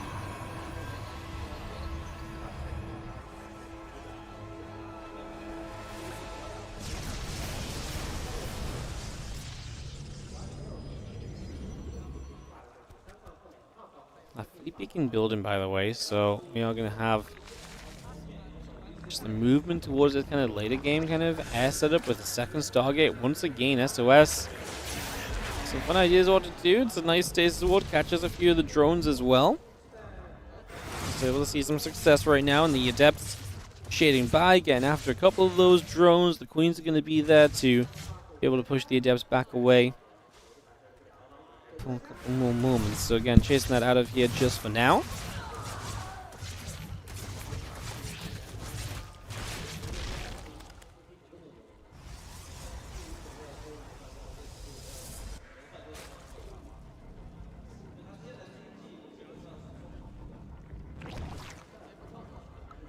Oracle will take a small crawler shot, so a little bit of nibbling damage being done there as well. You can see that coming through the carrier building. Probes on the way. Simulators and the pylon coming up as well. So, again, a lot of that just coming through for now. A lot of setting up. Hydra, Bane Nest, Hydra Den, Baneling Nest. But yeah, we get those carriers coming online here from SOS. So SOS will get into the opportunity to get a couple carriers into play.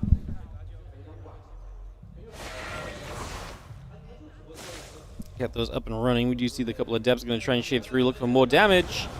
But there's units nearby, and so we decide not to commit those Adepts in and just leave them to kind of do their thing for the moment elsewhere. Void Ray will hit the Overseer looking for the Scout. Scarlett just get a click on the Twilight in the Forge. That is building, so you get a good read on the timing of the Twilight in the Forge, and otherwise you do see also the carriers in production as well. Currently just building a bunch of Hydras, and we wonder if we're just going to stick to a bunch of Hydras, and that's going to be the plan, or if there's something else planned here on the side of Scarlett. I mean, it doesn't really look like there is. She is just building Hydras, so it does not seem like there is going to be anything else planned at all. I was just wondering if we could maybe, possibly, justify like a, yeah, maybe we could justify like a Spire, which is what she's going to throw down now.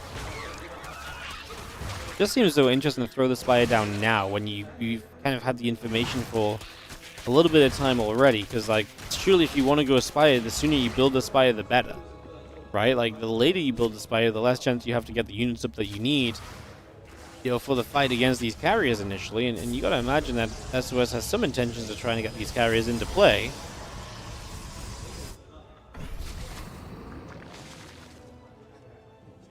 That'd be a very rare day that Protoss does not push with the carriers at all. I mean, maybe he doesn't go in carriers first. It is interesting because this game is going to start reverse engineering itself from kind of, you know, what's going to happen. So it's basically going to say, cool, I want to be on an, you know, a really strong ground armor with Storm that eventually gets carrier support.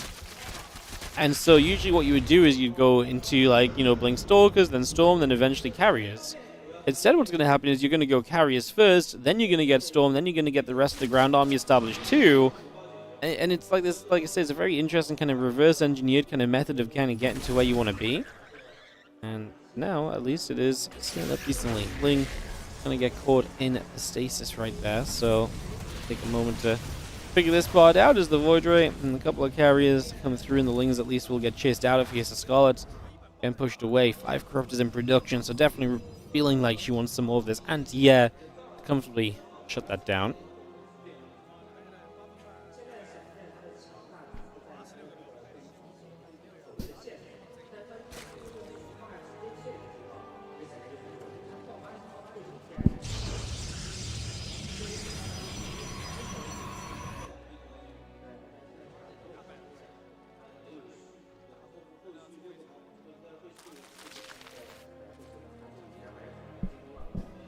Still got the 3 Corruptors building through, and plus 2 melee in the carapace on the skies. Scarlett is setting up to play, like I say, a heavy amount of these Corruptors, the Lings, Hydras on the ground. We'll move through for a few moments as well, just going to bring that straight over.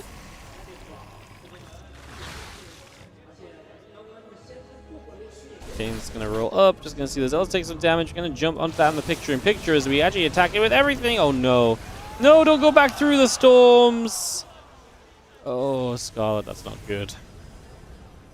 That's definitely not how you wanted things to start out, and I can't imagine that's how we're going to want things to continue either, as the Spire coming into play. 46 Lings, missiles, and the Flyer carapace, like I say, on the way, but, man. I mean, a second Spire for double upgrades. SOS down on supply, but, I mean, Stormers like that obviously just do so much, and then Scarlett has to rebuild a little extra before you can really do much else, before she can really find a way to attack in here, so big slowdown for her, but she's going to run up this left-hand side with a bunch of the Hydras. Ling Bane coming through as well, looking to aim at that mineral line. A bunch of these probes already started to take some damage, so a few hits coming through. A couple of shots coming around. The Banes continue to connect. The Corrupt is now going to caustic spray at the Nexus here, so straight into position, putting some damage out. That 4th base just goes down, so using the Corruptors for their secondary use, not just for their anti-air abilities, but actually their building killing abilities, and in this case the building's gonna fall, so pretty successful. Hydra's coming through, the Warp Gate taking some damage, the Zergling's gonna get jumped on. Mothership is gonna be right there, just gonna drop a Time Warp down as well, so we keep this pressure coming through as SOS chases the army of Scarlett back away up that left-hand side for the moment or two.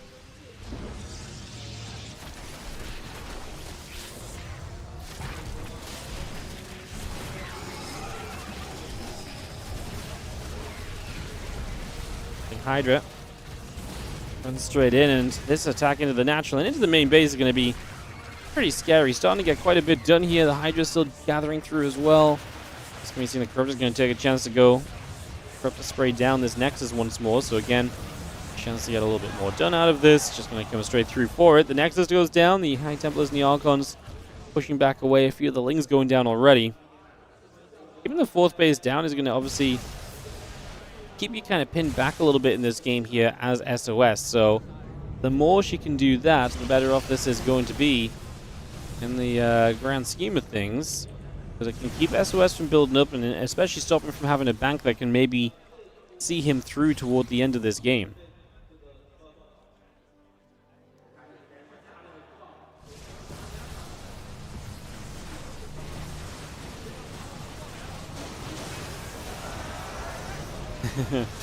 This base is going down. Obviously, SOS's army is terrifying, so there is that kind of factor.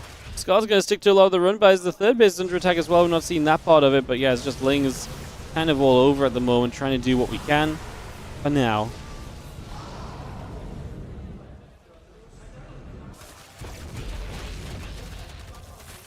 And it's going to keep busy. A couple of the probes going down straight away. A bit more being dealt.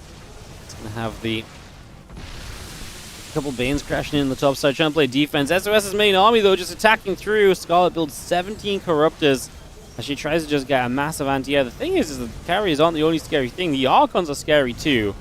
So it's a lot of Corruptors, but what's that follow-up?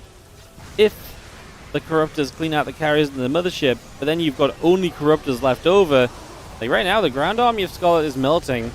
And this is why you need a Greater Spire, because if you clean up this Air Force, you need to be able to build a Greater Spire to follow up from this. Otherwise, you just end up in a very, very difficult position.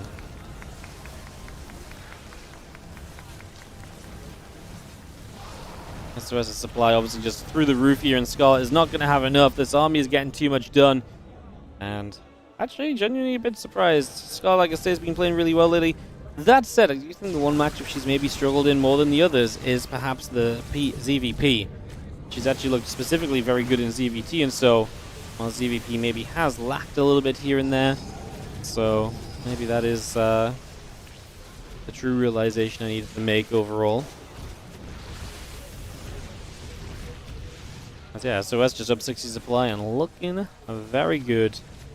Probably closing this one out in the next few moments if I had to make a guess. Because 43 drones going down. There's not a lot of surviving here for Scarlett.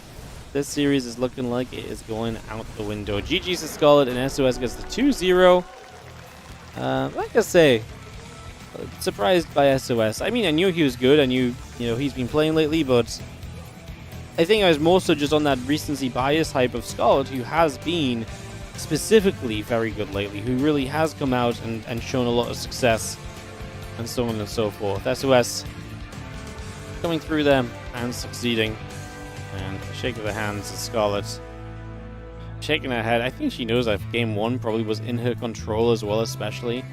Game 2 a little bit less, so I don't know if I loved the response in game 2, but game 1 I really felt like she had some good opportunity that just fell away. GG's to the caster desk. Okay, no, guys, I am still here on the caster desk. Surviving, just about making our way through. 2 best of 5s to go, but hopefully good ones as we go in. And what's nice is even with kind of the longer time between games, 2 best of 5s, even for the longer games, should be finishing in a good amount of time to set my sleep up properly for tomorrow. Thank you for watching, guys. We had 967 viewers on Twitch. If we get some good best of 5s coming up, sorry, not on Twitch, on YouTube, we're going to break our all-time YouTube viewership record. So shout out to you guys on that regard, because that's incredible. And that is very, very close to actually just happening. So thank you so much. Hit the like button while you're there and keep this going. Wardy, how long is this tourney? It's going to be 2 more best of 5s today, and then the rest of the tournament is tomorrow. Hydrate. Yes, don't worry. I'm going to go grab myself a bowl of cereal and a drink. But I'm going to do that after the interviews, so we can just sit here and then Well, actually, maybe I'll do it when the interviews start, and you guys can listen to the interviews and translate a little bit in the chat, and then I'll come back and just make sure I have enough time to eat and stuff. I mean, we should have enough time to eat. The downtime is fairly substantial, obviously.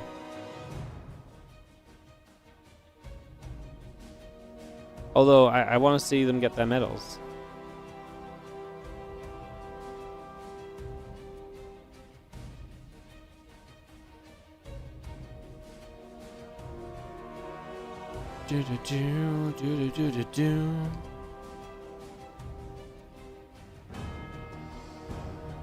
Congrats to the SOS believers. Ooh, 26% of the vote. Damn. Remind me to put a classic Clem vote up in kind of as we get towards the end of the break timer, I guess. Is when we can do that. It'll probably make some good sense.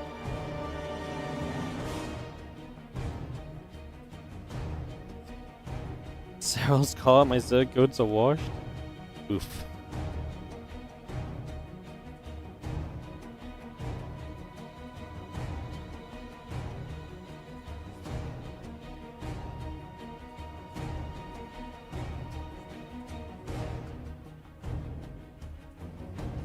Oof, oof, oof.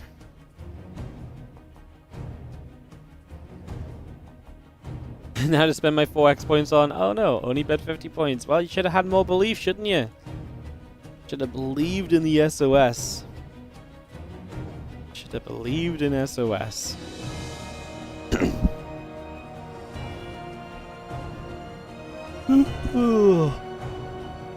Come on, do the interviews.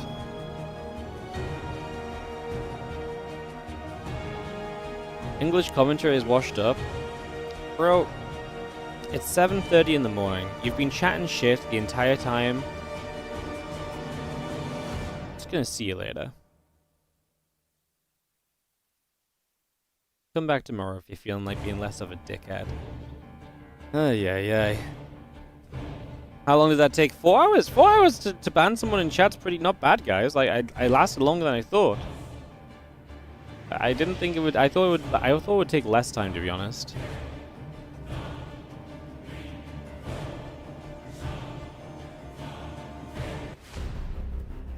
All right, interview time, guys. I'm gonna go get myself some food while these interviews are on. Okay, I'll be right back. 其实你一直是以战术大师闻名。那在第一场 Scarlett 踩上了那2个陷阱，当时也在你的计算之中吗？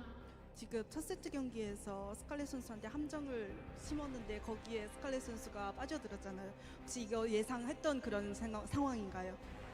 예상한 건 아니고 그래도 막으려고 최선을 다하다 보니까 좀 운이 좋았던 것 같아요.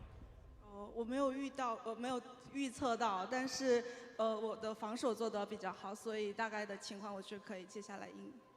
是的，那在赛前采访的时候啊 ，SOS 说，他说他已经不是当年的他了，哎，他要成功复仇。那今天这场比赛被他拿下了，嘎姐，你觉得他变了吗 ？So gameplay wise, do you feel like that SOS has changed?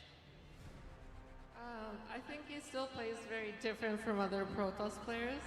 The games are kind of weird against him. One difference is that he seems to want to play more defensive than he used to.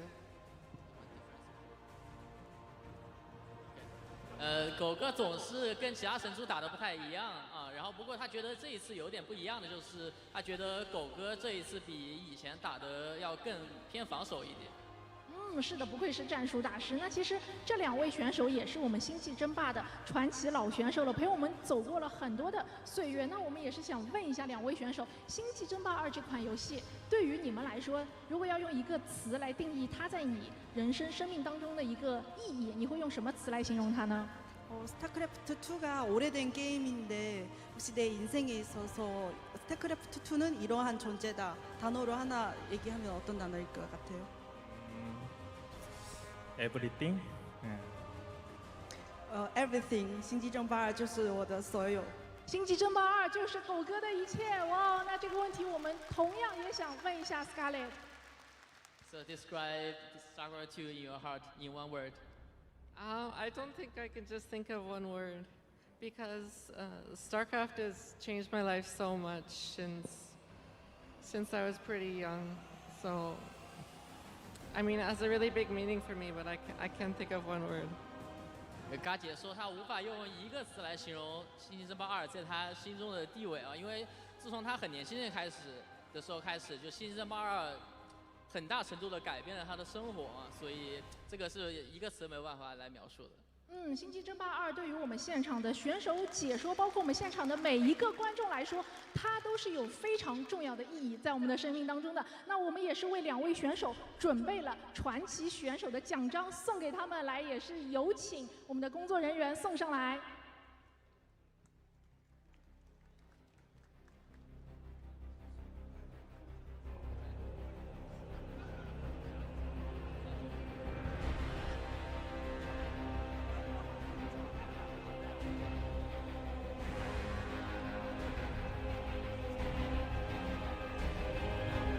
2位选手在非常多的岁月里面给我们留下了很多场关于星际争霸比赛非常精彩的瞬间，这个也是授予他们最高的一个荣誉。好的，再一次感谢2位选手给我们带来了非常精彩的比赛，把掌声送给他们。那我们的比赛还在继续，稍事休息一下，一会儿回来。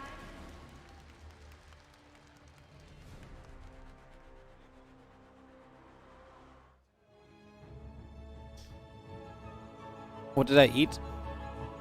I have a beautiful bowl of cereal. Fresh from Costco last night.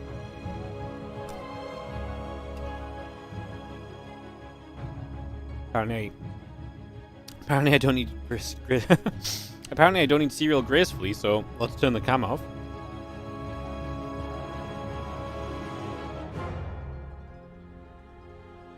Was that a grand final? No, they're giving all the legend players little medals. Is right now the match with Clem? Yes, Clem Classic is up next.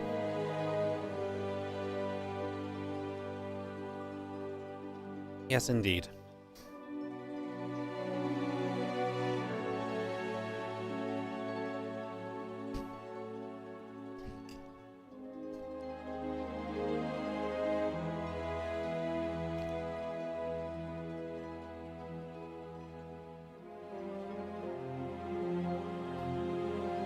Surprised they don't have a mini prize pool for the show matches. They probably do, we just don't know what it is.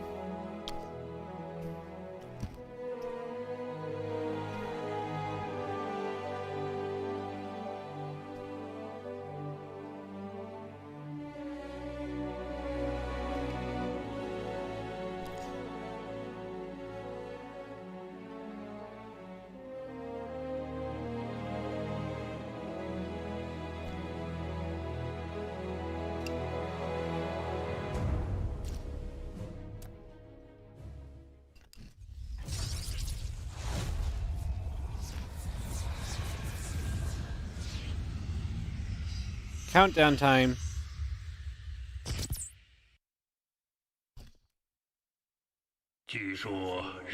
Will Clem be awake for the first match?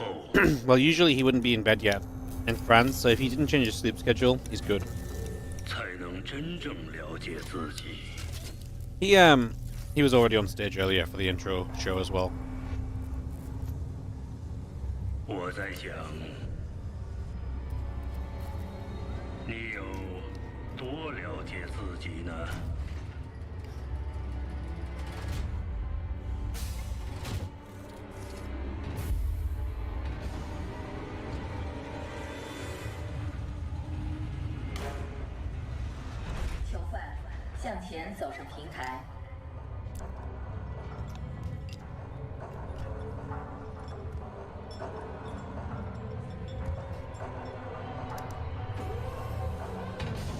What's Classic's record versus Clem for the last year?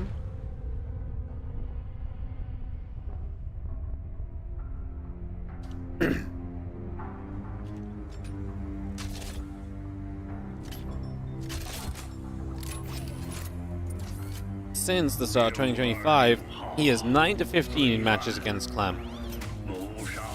Probably because he lost the first 1, 2, 3, 4, 5, 6, 7, 8, 9, 10, 11, 12 series of the year.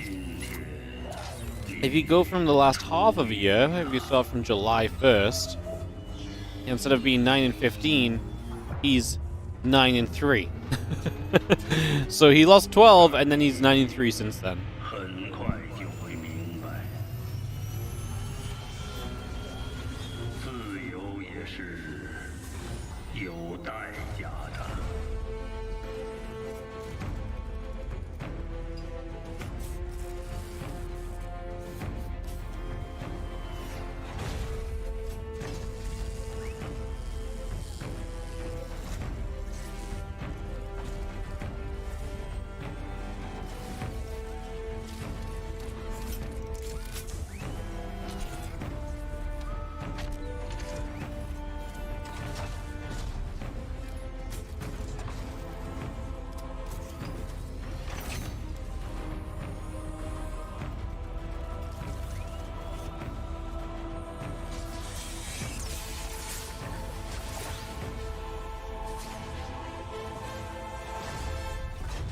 战斗护甲焊接并锁定完毕。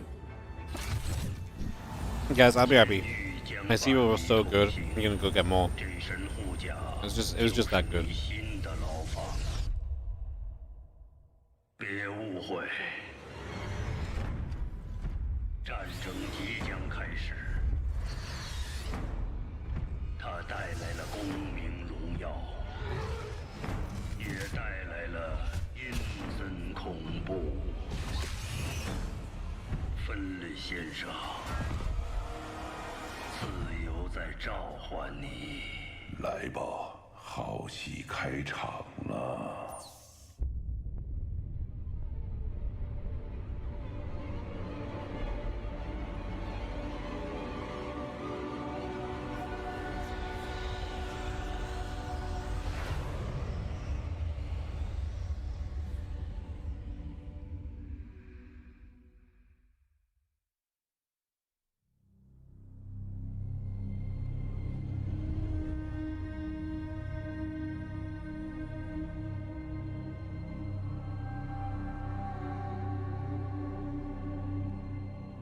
虫群的到来早有预言，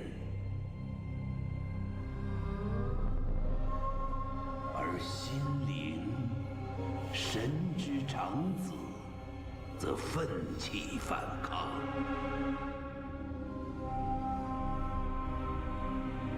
如今，我们的创世者Zalnaga回来了。 但回归是为了拯救，还是毁灭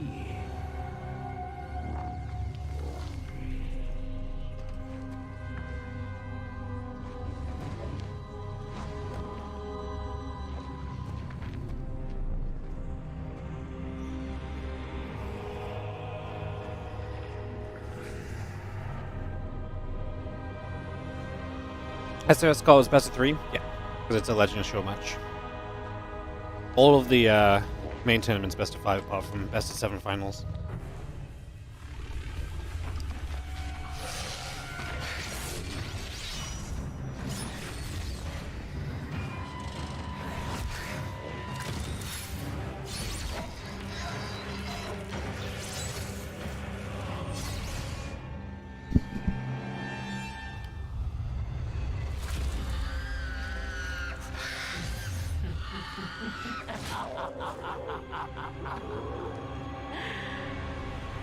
“我就知道，最终你会来的。”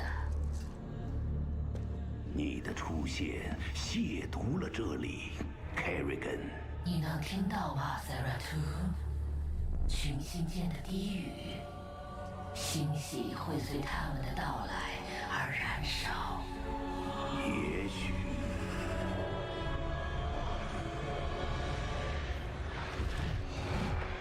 但你看不到了。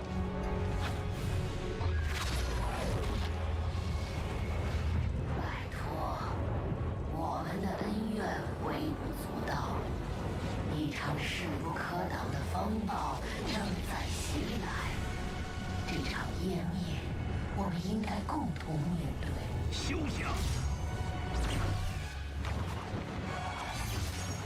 我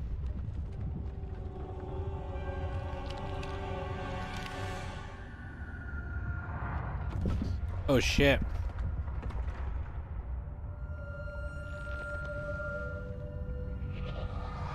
Surely that grows back.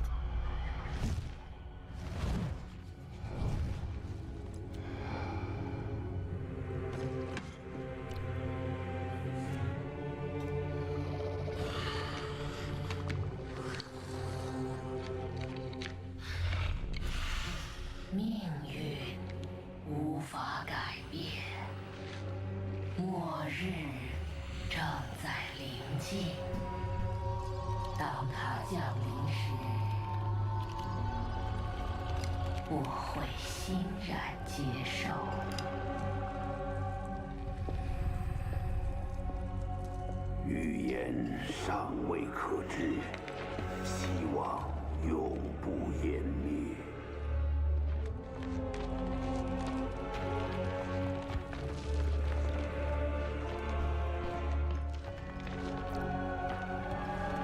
Crazy. Zerg's so OP in these cinematics.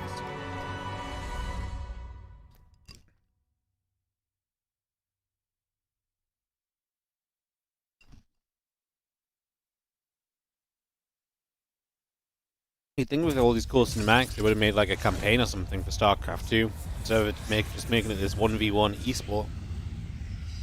Can you imagine the story they could have wrote or something? Would have been crazy.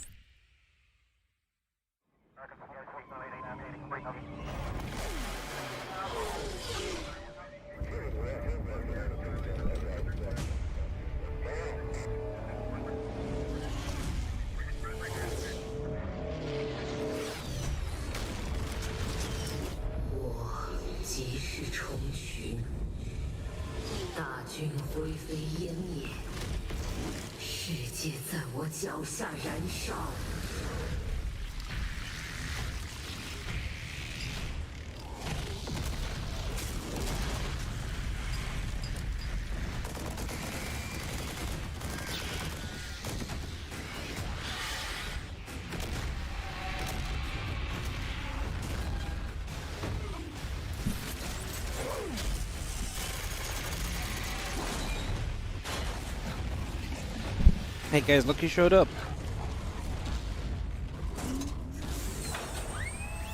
Hi baby. Good morning.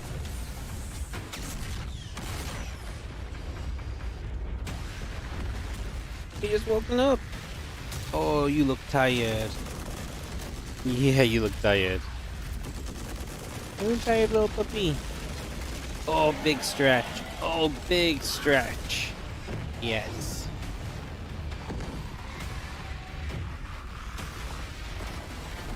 终于，我要在这颗星球上完成我的复仇。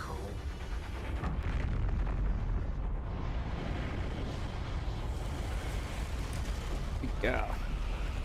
Oh, do you need to go out for a wee? Should I sort you out? Right, guys. While they do the intros of this next game, I'm just gonna go and sort Ellie out quickly because she just woke up. Okay. I'll be back in like 5 minutes before the game starts, though. I promise.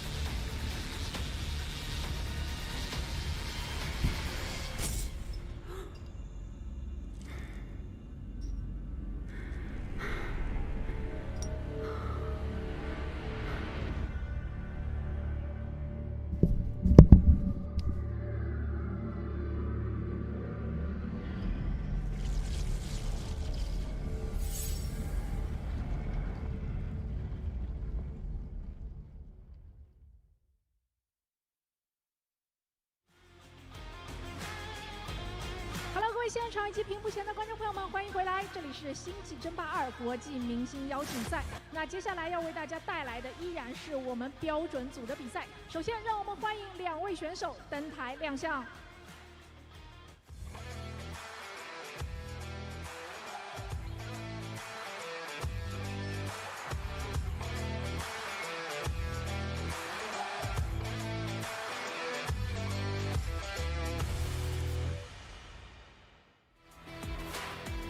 让我们欢迎 Classic。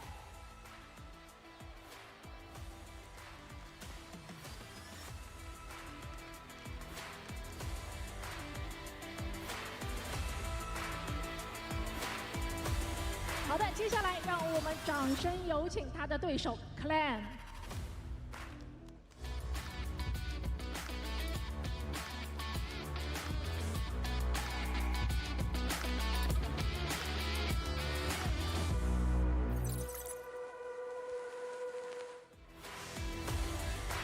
让我们掌声欢迎 Clem。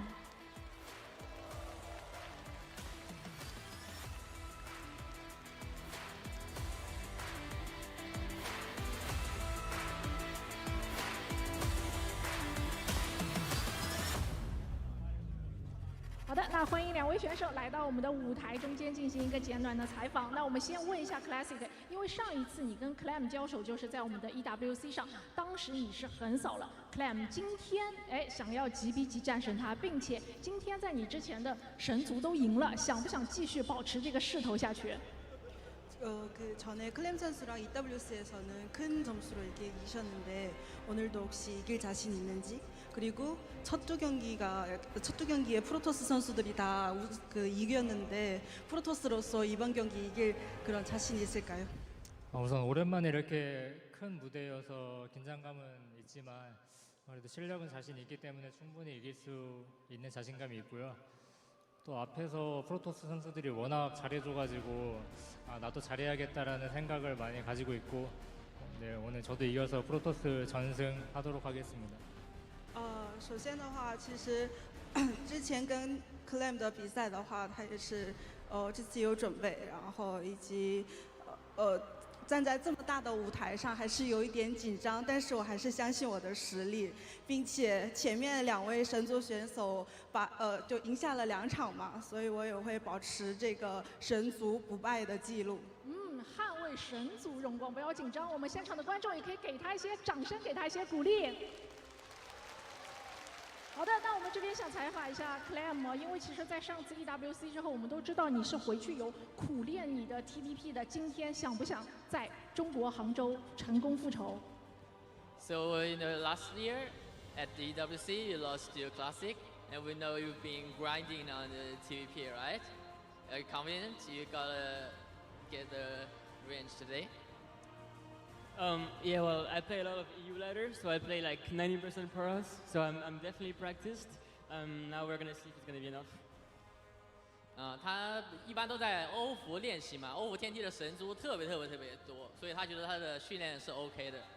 很有信心哦，已经训练了很多场这个对抗神族的办法。那我们也是非常期待两位选手给我们带来精彩的比赛了。好的，那接下来就要把画面交给我们最专业的解说席了。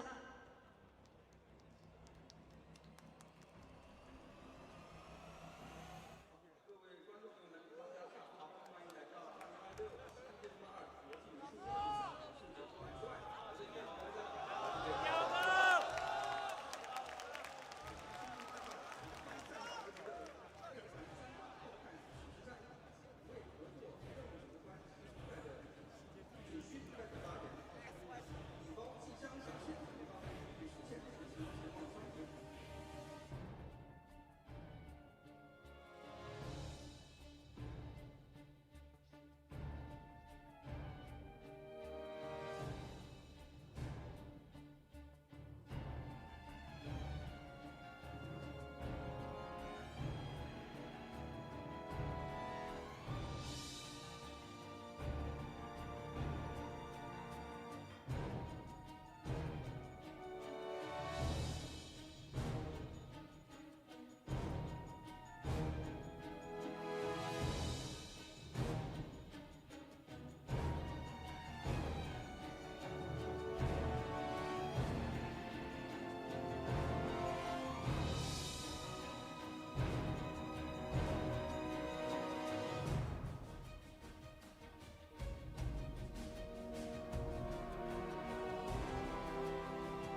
Hello guys, sorry about that.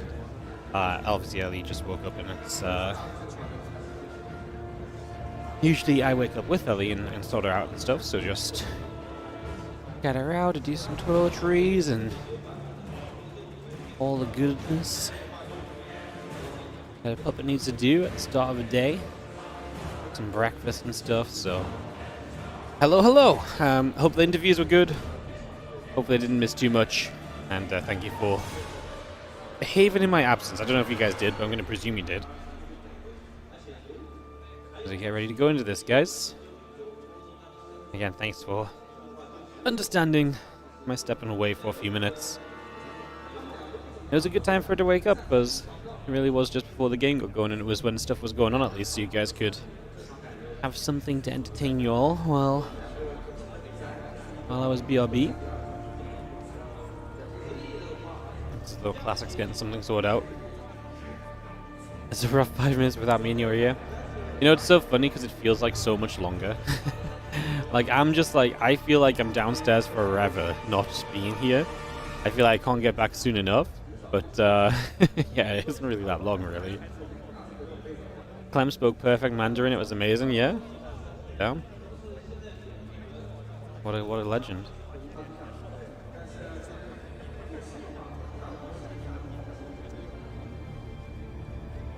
Alright, so I guess we don't know quite what's going on. I guess we're waiting for Classic to figure this out a little, but I guess we'll be good to go soon. Audience Twitch right, doesn't care for the YouTube watchers. I read YouTube chat as well. Hello. Wouldn't be on YouTube if I didn't care about you guys.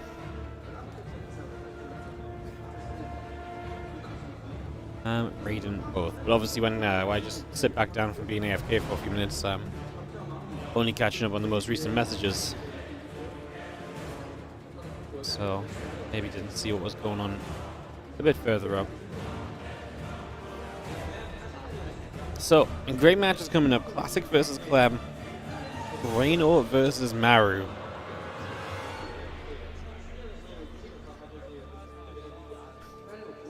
Let me get the bets going. Yeah, absolutely.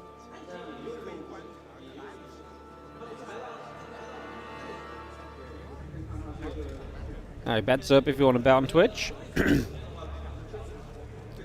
Has been looking good lately. He's been looking good in everything again, apart from against Classic, who just has his number a little bit as of late. Big match. Classic still in Virtus Pro. Of course, Clem still in Liquid. Looks like whatever Classic was dealing with is being dealt with pretty adequately. Hopefully we're ready to go into this in a moment or two. Reino Maru is going to be fun to watch. Absolutely. They actually keep delivering great games lately as well. What time did I get up to cast this? I was live at like 2:50 a.m. So I got up at like 2:45. I didn't sleep much. I tried to go to bed early. No, my brain just wasn't having it, and then I swapped beds to a different room just to see if like changing place would help a bit, and then I think I'd just been trying to go to sleep for too long. I got like an hour or so. I mean, I got like an hour, but on the plus side, I was trying to sleep, so like my eyes were shut, and like, you know, I was just chilling, you know, I wasn't really doing anything, I was just like thinking and stuff, so I was, yeah, it was one of those scenarios where I was just chilling, so like, it's not like I was like full activity awake, otherwise I think I'd be feeling a lot more right now.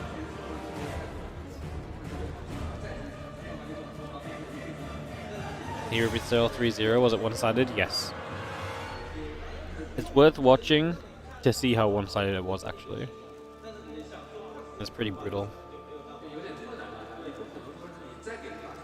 Always wondered how these tournaments get paid for. This one is sponsored by NetEase, which is basically the company that produces Blizzard games in China. So, yeah, that's how this one exists.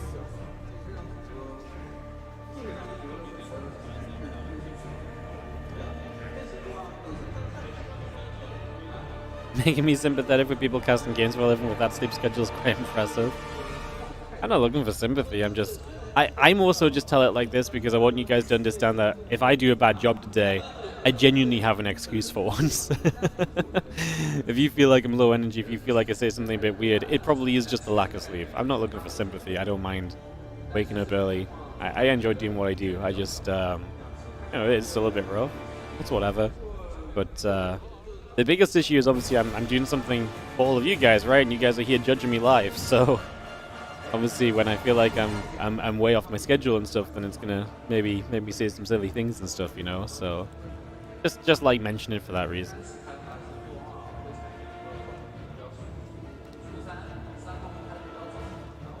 What are we waiting for? Whatever. It looked like Classic had an issue, I guess. It looks as though it might be resolved.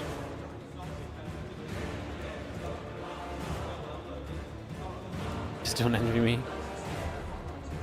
I mean, yeah, if there's one thing you can't say about me, you definitely can't say that I haven't put the hours in over the years. There have been a lot of days where I casted until many o'clock in the morning. I mean, back when I was first trying to make it, like back when I was like full time, but not like, doing as well as I wanted to be doing.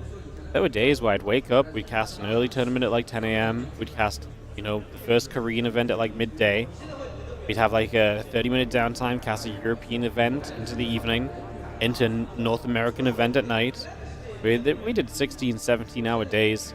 I'm not going to say we did them every day, but we did them on the regular, It was not an uncommon experience to see 16 or 17 hours in my Twitch stream summary.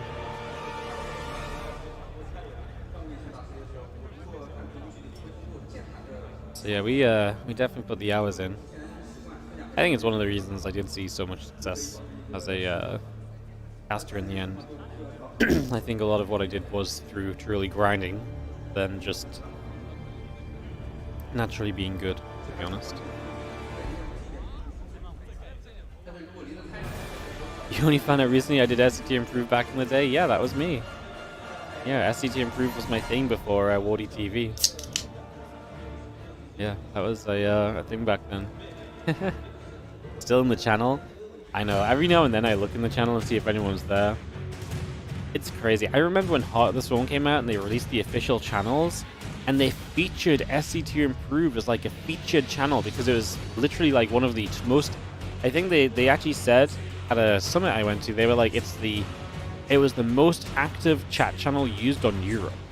And I was like, what? That's like so crazy. Actually crazy.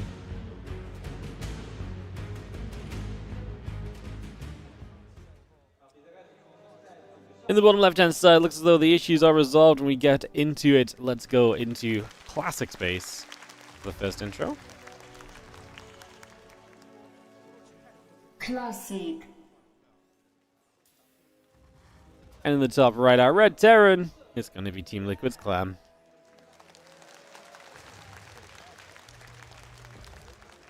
Clem. Is Trigger playing here? No, no Trigger in this event, unfortunately. Alright guys, game one of this best of 5. A highly anticipated matchup. We all know Clem has struggled in this matchup, specifically against Classic. Does Classic have his number today? Did Clem come to China with something figured out to play against him? I do wonder. It's going to be like last time, Clem wins the first two and then Classic starts playing Storm and wins. Yeah. I just uploaded that on the on my YouTube channel last night, actually, the 2025 Championship Lower Bracket Finals. I just put that up last night as an upload, and I was watching it back a little bit as I uploaded it and stuff, and I was like, man, he really had that series, Clem, I feel like, and it just felt like he lost one game, he just lost complete control of the series. It was really crazy, the turnaround the Classic made happen over the course of that best of 5. Yeah, I've got one more upload tonight, which is going to be the finals of the 2025 Championship, and I think tomorrow we're just going to go straight to uploading this event, because it's rare we get kind of such exclusive access to an event like this. I'm not saying I'm the only guy casting it, but it's an event like this usually has like a full-on proper English cast, you know, so we'll start uploading games of this onto the YouTube probably for the next week or so, and then we'll see where we're at. I don't know if I'm going to go back into what will still be some December games at that point. I probably will, because I've had some good games in January, but not a lot of star-studded games, so I'll probably have to go back into January's games, back into December's games, just to keep it going for a while. Anyway, yapping on a little bit, but that's because the players are giving us the chance to yap on a little bit. There is not a lot really going on here just yet. Actually, we can take a swap over to the tech lab for a couple of moments. Eric's coming down, get that set into place. And there's the Stalker and the Warp Gate coming through for the moment. Twilight Council building through, the couple of probes coming about. Cyclone, Barracks, Reactor, Orbital, all building in, as well as we are going to see an Adept shading through the natural in toward the main base for a few moments. I'll not commit just yet. And the extra barracks from Clem, so he's going to go 3 racks with the factory, which does open you up to some more aggressive possibilities. Because you're essentially saying, okay, well, I'm going to make sure I've got a lot of bio units, I'm going to have a lot of that early on. And if you have a lot of bio units, what tends to happen is obviously you just get that chance to be on the map and being aggressive. Because you hit a lot of units very quickly, and that can put you in some good positions against a Protoss player who is just getting set up in the game, getting ready to go, and all of this and that. So, let's see what happens here as the Adept makes its way out into the center, coming through the middle of the map just for a few moments. Again, Blink, Sentry, couple of probes in the gateway coming online as well. You have the Stimpack still building engineering in the barracks coming through as well.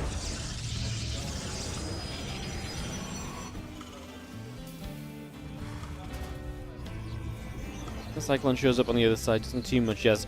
Just to clarify, guys, obviously the full VOD of the stream and stuff will be available on Twitch and YouTube already as well. I'm just talking about uploading like individual games as like highlight games, like we usually do on a daily basis on the YouTube. So, just, you know, if you want to watch back any of the games, the VODs are going to be there. You don't have to wait for me to upload. Just there are some people who only watch the uploads; they don't watch the live stream archives and stuff. So, yeah, just to clarify.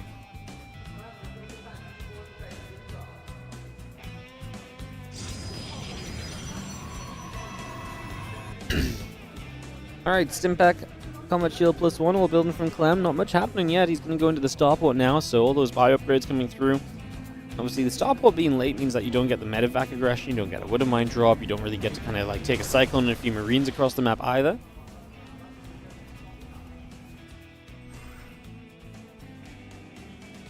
Let's see our Stalkers continuing by for the moment. Again, the Stimpack Combat Shield and the +1 all coming through. Let's see, quite a few Stalkers here. In the Cyclone, initially we got a lock on. Good blink back, gets you out of reach. It's a lot of bio, and the bio at the moment at least looking sturdy enough to push these Stalkers away the other side. Did the game sounds just decrease? I'm going to poke it up a little bit. I feel like everything just got quieter for a moment.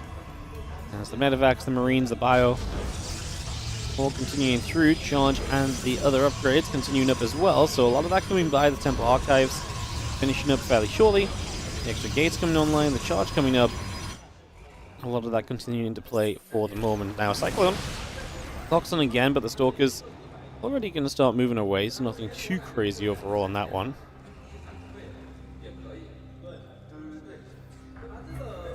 Temple Archives, the gateways again all building, the charge is coming online as well. We do see the Marines unloading, looking for a probe. Excuse me, and we will get that probe, so the probe goes down. Kind of a cool game so far from Clem. Positioning nicely. Classic is looking to open with Storm in this game, so he's looking to get that online in these next few moments, get the Storm underway and see what he can do next as the charge is going to follow. I mean, I say follow, it's just after on the production tab. It's obviously going to finish sooner. So charge will be done shortly. These Marines are still spreading out. The Observer on that left side sees this drop at least, so that part should not come as any surprise to Classic. Up here, though, running up, and Storm just obviously, Storm's a long way off. There's Bioforce trying to do a whole bunch right now and just fighting against these Zells. They charge forward, then pulled back, which means he can't charge forward now. It's on cooldown. The running to the left-hand side took a lot of the attention. Clem dives in, gets a High Templar, and Clem is just going to deliver in the early stages here. Again, an absolute punch or two in onto Classic in these early moments. Couple Stalkers still pushing through. The Zells are going to be there. We are going to be seeing a couple of Marines still in the natural, so that's where the probes are going down, and Classic is melting away in these early stages. Obviously, he finished up his Storm, but he has no High Templar to utilize just yet. His last few units are low, and Clem maybe could have done with the medevac evacuation to just save a couple of these. The medevac is obviously kind of low as well. It's going to go down, so saving that doesn't really work out. And Classic gets a lot of damage done in return. Everything gets cleaned up. but he's clearly slowed from where he wants to be. Right, High Templar now have to rebuild. He does not have a 4th base on the way while Clem settles into 3 bases. And just in general here, I think it's fair to say that Classic was in a very rough spot. He's definitely evened things out a little bit with the chase down and the full cleanup. I do like where Clem is at still overall, getting all that production up, the Ghost on the way, and yeah, don't get me wrong, Classic's going to have Storm for the next phase of this, but it definitely feels as though Clem puts himself into a very good position for now.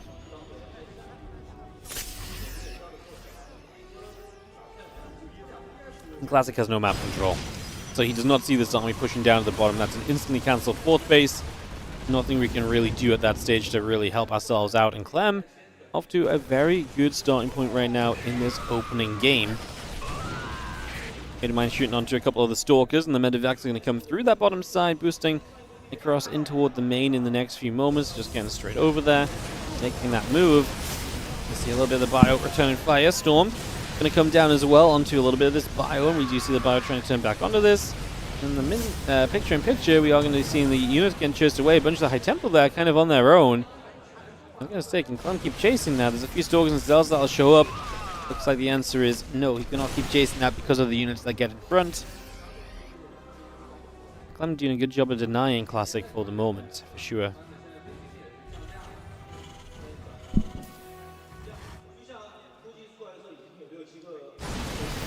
Viking Marine Marauder all the way through. Got the Ghost on production.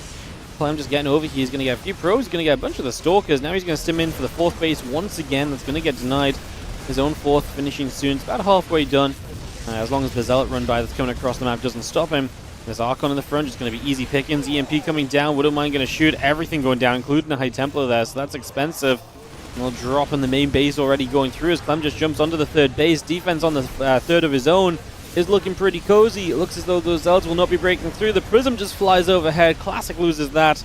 A game of momentum here from Clem. He struck early. He struck gold. And it was really impressive multitasking as well. He was constantly coming in from a couple of different directions, and that really was the reason why he was able to see as much success as he did here. Because he just constantly came in from 2 directions, consistently put the damage out. And Classic just never really recovered. And with 23 workers dead, that High Templar going down too. Yeah, the run by across the map was doing something, but not really killing workers or anything, right? So not that successful. GG's. And it is going to be Clem to take game 1 of this best of 5. We have a returning special guest for Between the Games. We have some expert analysis. Joining us, it is Ellie, our Protoss expert. Ellie, what went wrong for Classic here in this game 1? Ellie's like, we call that Protoss play. Don't think we can speak of this as Protoss play. I'm disappointed, I'm disgusted, and ooh, what's in this bag? It's like, that smells good. Alright, thank you, Ellie, for your correspondence. We'll send you back down to the show floor. See if you can pick up some more info for us ahead of the next matchup. You go have your morning nap, baby. You know how it goes. You have your breakfast and you have your morning nap. I'm here working. I cannot come and fight you for your morning entertainment. Yeah, you're just gonna have to go entertain yourself for a bit. Oh, she just picked up a toy. She was like, fine. Fine, I'll go on my own. Good, thank you so much for the donation. Let me reopen my stream elements because I've shut that along the way here today.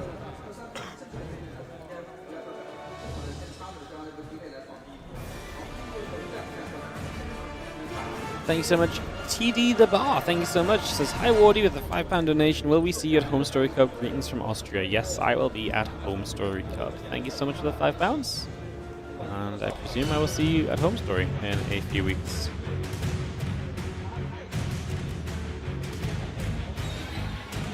Alright guys, thanks for joining us. Let's keep it going as we dive into Classic versus Clem. Game 2. Clem in deep thought as we get this game ready to rumble. In the next moment or so, get this ready to set up.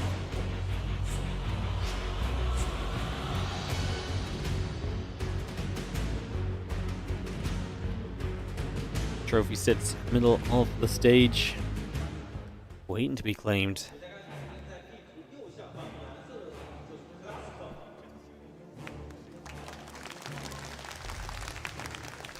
Classic.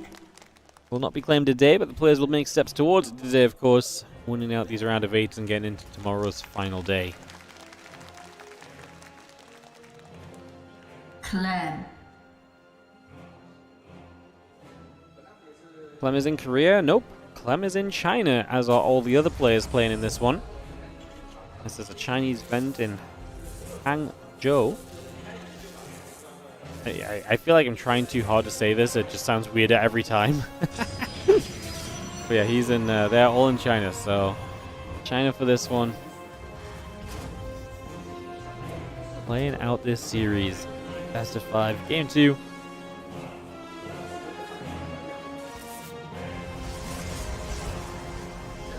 And set up right here, getting the assembly coming about, barracks and the SCV coming over.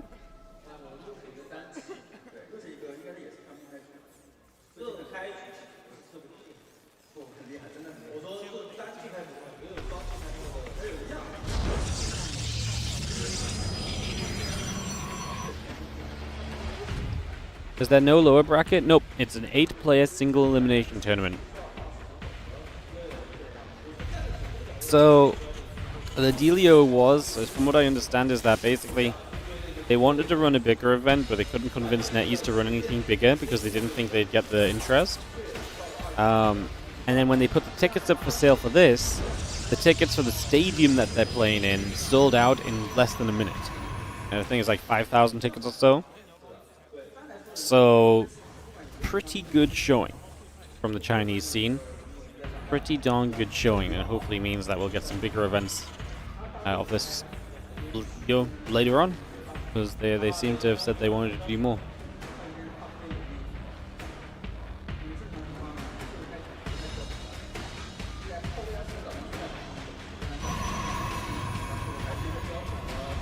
Classic on his way to that Twilight Council. You know, that last game was a good example of the weakness of going for the High Templar early, right? Where you lose one High Templar super early on, and then you just can't quite get a Storm in place, and you then just never have enough Storms to really deal with the Terran. It's one of those scenarios where maybe if you go in Colossus, the Colossus keeps you that little bit safer, but at the cost of obviously not having Storm as quickly, so that puts you into an interesting place as the Widow Mine builds on the factory. Starport about halfway done right now.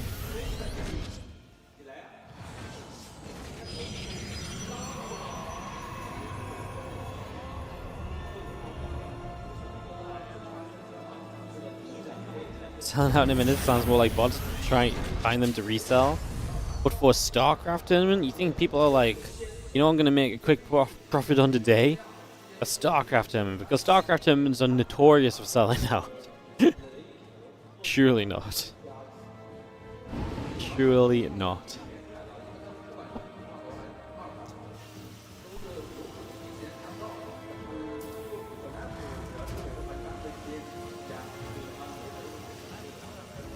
Link building. The Dark Shrine from Classic, I like something a little bit of a mix-up, right? Just going to be different. A bit of a mix-up, like I say. Yeah, fun little choice from Classic, and DTs can obviously do a lot of work, so we'll see if that is something we end up heading toward here very soon.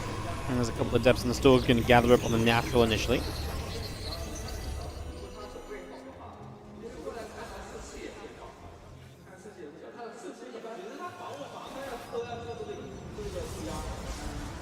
You see the medic back down to the bottom side, ready to jump across through the natural in toward the main base. Just going to be seeing the Widow Mines. Just going to unload and burrow. Clem's point of view.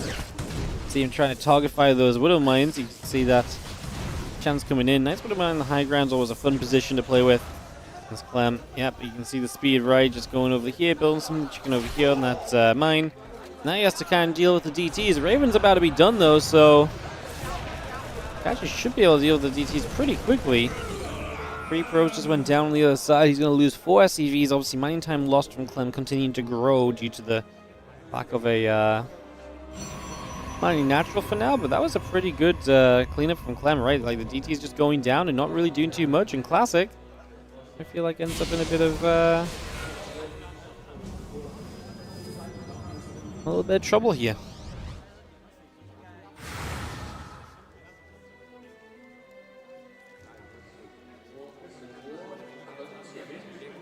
And there's the Prism coming through. The charge on the way up. Temple Archives in the gateway still building. The Viking will patrol over on this side to have the Stimpack and the +1 coming through as well.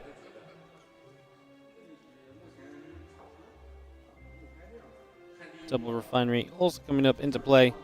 And yeah, Storm and the charge coming up as we speak. So all of that coming through right now. Waiting for where this game's going to take us over the next few moments. Prism currently up the left-hand side and heading toward the main base currently for a chance to see what's going on. In toward the main. Chance to maybe harass toward that main base as well. Some opportunity there for sure. Like gets straight in position and is going to go push that Prism back. So just really saying no.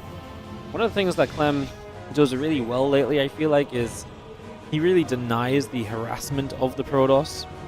He's so good at kind of, you know, you can't always push the Prism back and just be done with it right away. But sometimes you can just be in position to deal with the drops, right? You can be in position to push back the Zealots. And just, I feel like Clem has a consistency to that in some games where it's very impressive. The Auto Turret's going to get in there for the Prism for a bit more damage as well. Just pushing straight through on those. The Medevac returns back. The Marines will begin to unload on the 6 o'clock. Get that into place. And these Marines simming across and going after a few probes as well. So it's going to come straight over. Kind of expecting more probes to die, but not just yet. Kills a Stalker that was on the warp-in, so couldn't micro anything. Now goes for the Prism and gets rid of it. Oh my goodness, and that includes the unit inside there as well. So Clem, Archon, and a Prism dead. And this drop from Clem doing wonders right now as Clem continues to push himself into a pretty good space in this game too, playing a very good opening once more and going to be heading toward a third base soon. And probably going to see more of this kind of multi-pronged pressure where we start kind of dropping here, moving there, and seeing where Classic maybe makes mistakes and makes some bad moves.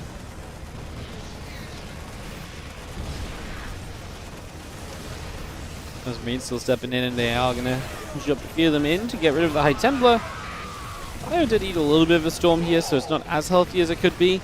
But overall, Clem has traded very well, and I do feel like the value he's finding in the early stages of this game is definitely delivering for the moment. The Medevacs will reinforce down to the right side.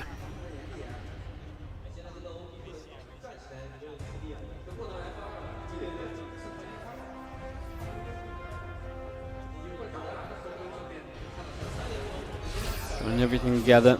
Now a push around the left as well. So Clem, again, splitting up in this stage and ready to multi-prong. As we basically get to this point where, you know, Classic is setting up on a lot of the storms, there's the Zealots coming in across the map. There's going to be a nearby bunker to get to. Clem is starting to head back home, though, with the rest of the army. And it feels like these Zealots are being denied, to be honest. Don't feel like they're getting too much done just yet, so don't think they're going to actually succeed in any kind of major way just now.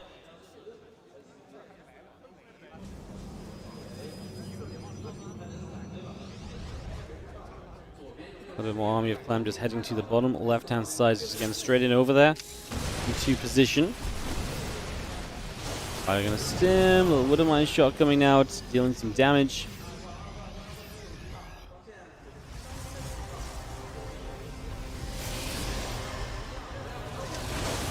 One more storm, and again a few more Bio units getting caught in it right away.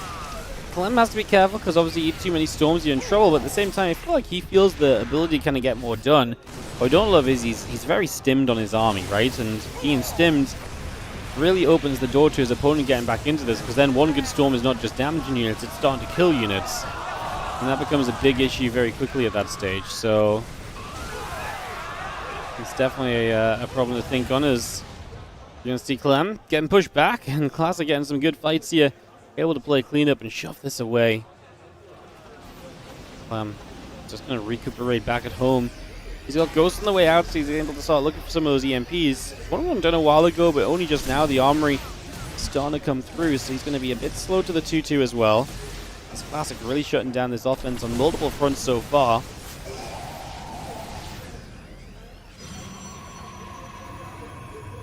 Classic into the middle of the map, making that dart through the center to the upper side.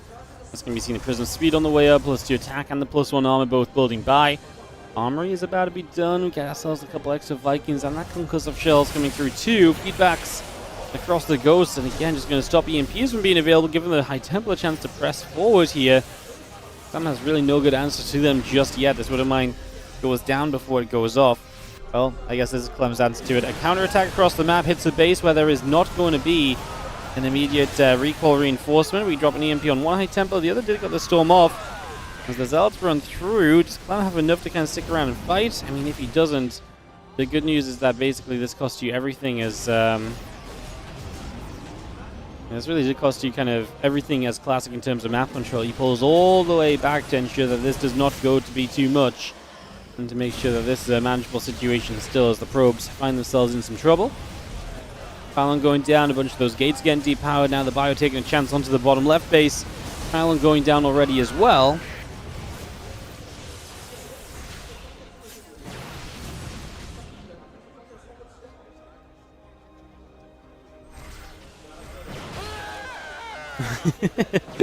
The Chinese death sound comes through. First time really noticing it today. So we're going to have a pause from the observer. So from the admin, it would seem.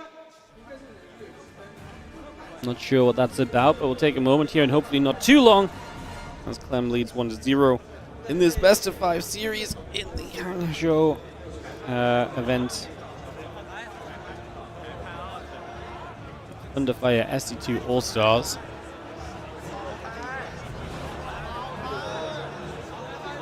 What happened? I have no idea what happened, guys. The observer paused. I wonder if they had an issue on the stream or so. Looks like they're going to get back into it soon. Classic staying ready.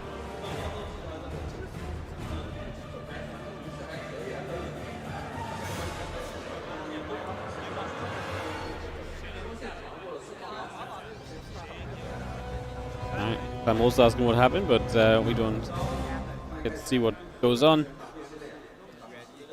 DT escaping away. 2-2 upgrades will start.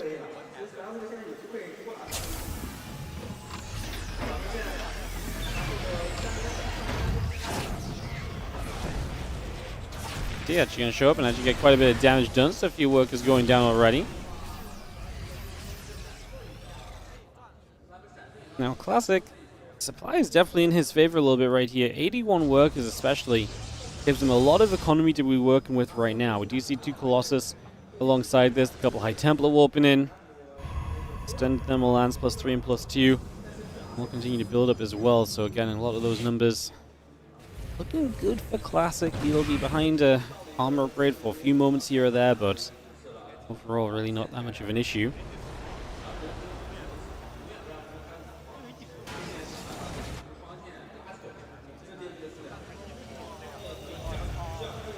Yeah, Classic pushes right up in the center here. This is the kind of map where you can definitely zone a lot with the storms. Push units back, control a lot of the important choke points with those storms as well. And probably just kind of punish bases with this overall pushing power that you're going to find yourself on at some point soon here.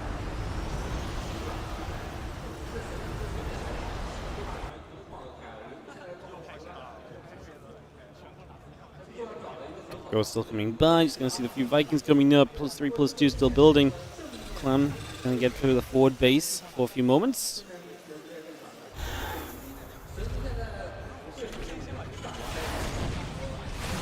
Prism will come forward. We actually kill the Prism pretty quickly. The High Templar that was in there goes down without much effort. The Vikings should be able to pull away and hit the Colossus nicely from the side. Don't think they're going to be too exposed to Storms or Archons, which is kind of the main thing that works through those Vikings so quickly a lot of the time. Classic the one to fall heavily behind on supply now as Clem will shove him back. Currently Clem just the 4-base player, but might think about a 5th. Eventually here at sometime soon. Hey, what's up, Lake Komodo? Thank you so much to Prime Sub as well. As you see the Bio trying to get in. The Vikings obviously would love to get in after those Colossus as well. No chance just yet. If there's too much Stalker Archon at the front, then those Vikings should definitely just stay back. You're not going to get enough value before you get taken down. Another Storm coming into place. 3 upgrades, +2 ship weapons, all building through as well. It's a nice Storm, nice couple of feedbacks. Classic just staying at the front and staying aggressive. Classic actually has a bank to work with as well, right? So there is also that factor where it's like, okay, Classic, where do we go from here? And Classic's like, well, I just fight and I rebuild. And he's taking every base on the map. They even expanded to the upper right base, which might be Clem's 5th base if the one on the left side isn't going to be. Right now, getting to the left is hard because of this main army movement of Classic.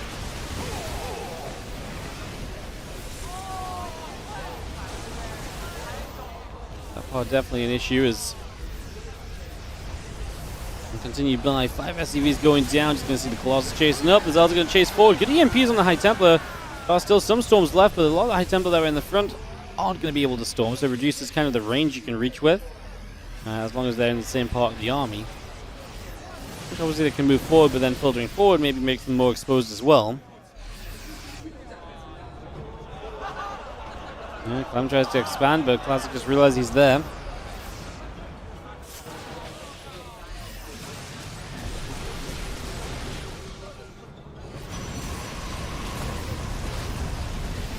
And we'll just drop and get rid of this base. This one at least will get taken down. Or do something like this so far. And it's just going to be seeing the Vikings. We get rid of the Colossus. And so the Colossus going down. I really feel like the rest of this army could be very engageable for Clem, but he's got to be careful. You got the Zealots. The Zealots are doing a lot of damage right now. Clem taking damage. Can't really do much about it. Couple storms going down, chasing a lot of that bio also. Just see the Stalkers still trying to retreat away. The bio army continue to try and push. It's only Zealot Stalker Archon left. Classic blinks in aggressively. Clem kind of got you okay army supply wise. It's the work count that's the issue. As he cleans up the Zealots and gets onto the Stalkers, he'll have a much better time. But guess what? Probably another wave of Zealots ready to go very soon from Classic. Because like I say, he's not rich, but he's got money to rebuild around the units very easily and very much so just when he needs to, whenever that moment crops up. Fire will fight, the Ghost pulled back a little bit. And 10 more Zealots on the way, the Colossus Stalker building through. +3 shields, that medevac very nearly going down, just about ending up chased away. The Marines will begin to unload as Clem. Supply still dropping downwards, still not able to take a 5th base, and definitely ended up in trouble as time passes on this, but not going to go down without a fight. The drop over here obviously did at least clean out the upper right base, so you maybe get a chance to take your 5th. And it's something we can possibly look at as the Stalkers. Some damage.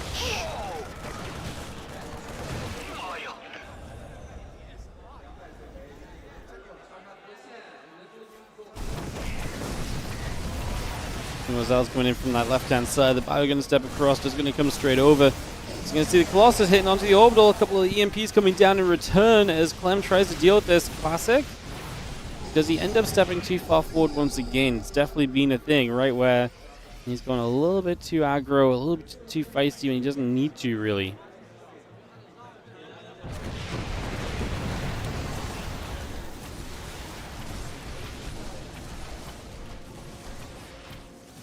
I'm getting shot at, and again will be chased away. Classic with 5k, 2k in the bank, so just has a ton of money to utilize at this point. The Ghost able to come to the front, looking for some EMPs, gets a couple of the High Templar, but High Templar in the back aren't exactly the most energetic Templar we've ever seen. I just don't know if we have a Colossus answer to 4 Colossus with no Vikings in the sky. How do you ever get rid of those? Asset warping into the main base. It's probably going to put Clem into a very tough position because Clem's already hanging on by a thread out the front, it feels like. So now having to deal with the main base at the same time and then the continued pushing of this army.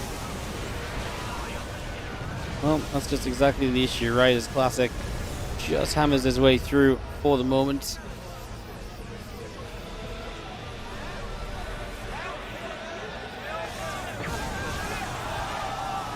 He goes and just cloaked and they step through. Actually going to take a pretty decent fight here for Clem, but still maybe not enough. Again, Classic has the money to rebuild out the back of this multiple times over. Clem just going to say GG. Another Prism Warp into the main, and Classic brings it back a game. Great game here as Classic is able to get it done. Bringing that back to make it 1-1.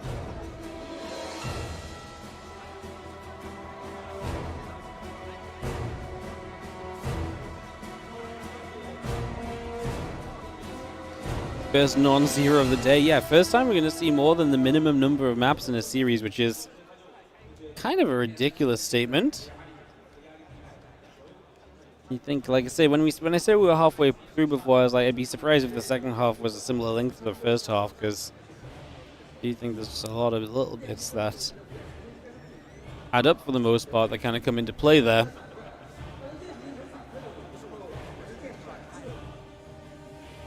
Game number 3 in a few moments' time, guys. I'm going to say it. Thank you to YouTube. You guys have just broken our all-time YouTube viewership record for a live stream. So thank you so much to you guys who are all tuned in today. I appreciate you guys big time. Just peeking over 1155 viewers on the YouTube. So thank you so much if that's you. That's super crazy considering it's 8:30 in the morning. I don't usually stream for another 4 hours. So yeah, shout out to the YouTube squad. Getting it done today. Don't forget to hit the like and subscribe. I will say it again and again and again and again because it's effective, it works, and repetition is king. Alright guys, I'm at the point where I have to stand up while I'm not casting because I am staying awake is not something I'm doing good at right now. So I apologize. I think there's a couple times in that last game where I repeated myself a little bit and so on, so I do apologize. Try and focus up a little bit as we get ready for game 3.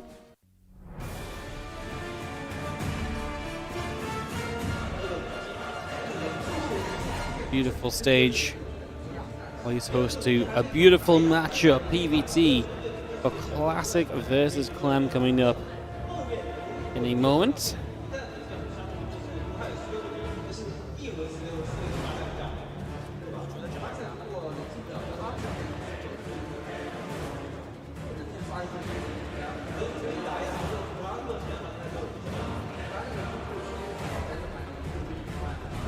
Volunteer took Wardy into bed tonight. I'm sure if he took him into bed, but I appreciate the sentiment. Thank you.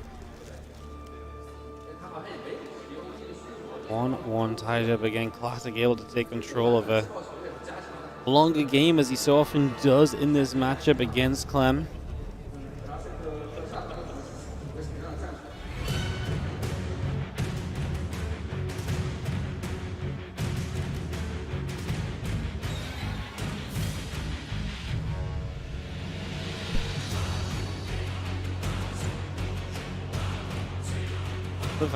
Clem just probably sat there, hands in his lap, until like the game is absolutely beginning.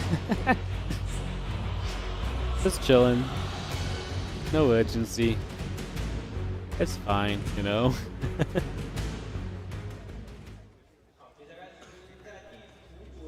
Starting the top left with that player who ties the series up 1-1. The blue Protoss is going to be Classic.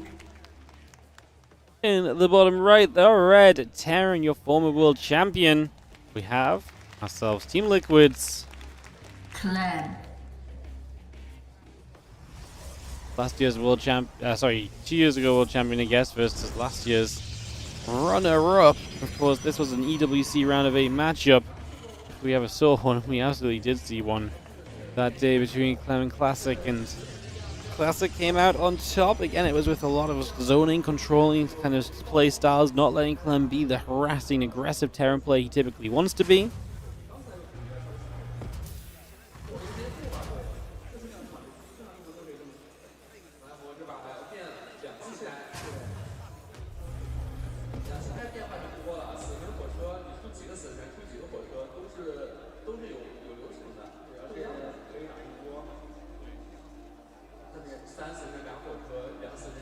Levesi 2 is such a good esport. Yes.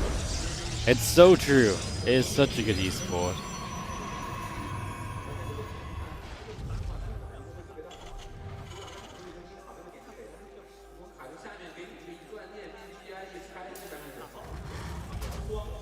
Oh, go right on that one. Storm sucks now. I feel like you might want to have a look at what Storm still does. It has not, in fact, sucked since we saw it changed.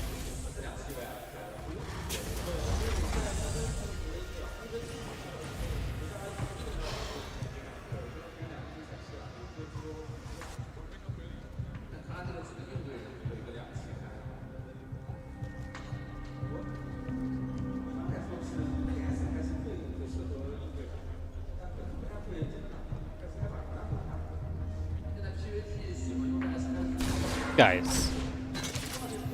Come on, there's no way we can say Storm has been bad lately when Storm is completely dictating the PvT matchup non-stop.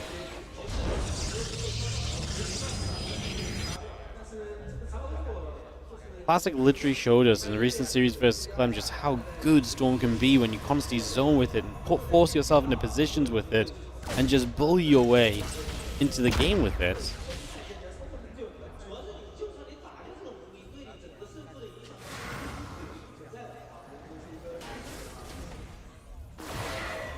Storm's so good, why does Hero refuse to get it? It's a great question.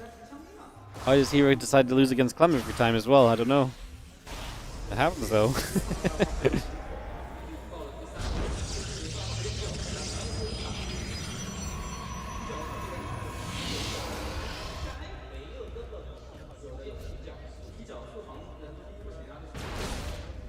Play some Protoss myself. Mate, if I play some Protoss myself, I'm never gonna get to the point of using Storm before I die. Let's be realistic.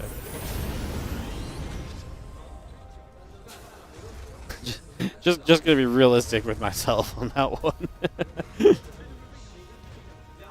Banshee Cloak, couple of Marines on the way through. We get going on this as we just have Robo Facility and a couple of gates coming by.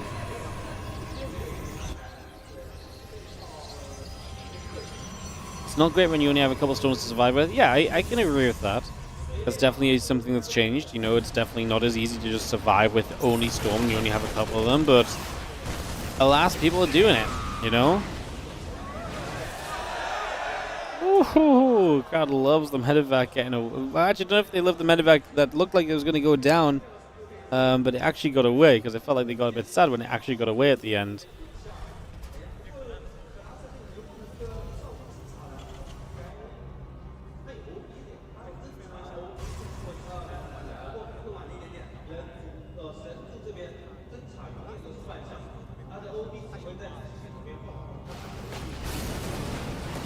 Thankful Siege, the medevac getting home is nice because it means you just have it for later on.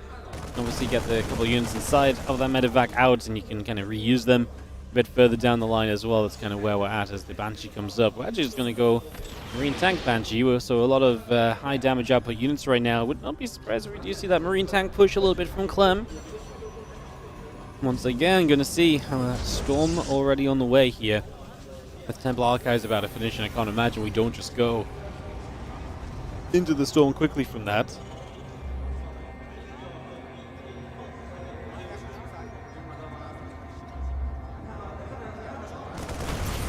Marines get here. Cyclone gets the Adept, and we are going to be seeing the two Banshees swinging around. Actually going to go mostly kind of with the army right now, so kind of heading in that direction for the moment. Going to see what happens. Cyclone going to back away. The Stalker Sentry coming over. Thankful Siege, Marines will push, Cyclone shoving.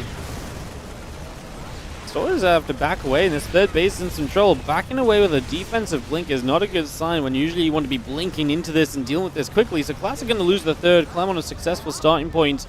2 Cloak Banshees into the main base. Going to start again after probes. Stalkers just finished warping in here, but we do not have the detection necessary to deal with this just yet. So that is going to be the problem for now.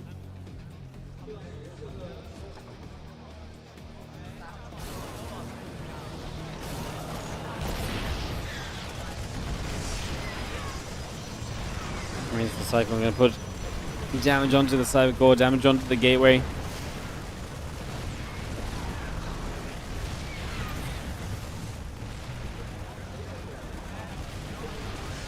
Couple of Banshees coming about. It's going to be seeing the Stalkers coming in from the bottom and the right hand side. A couple of shots from the Siege Tank.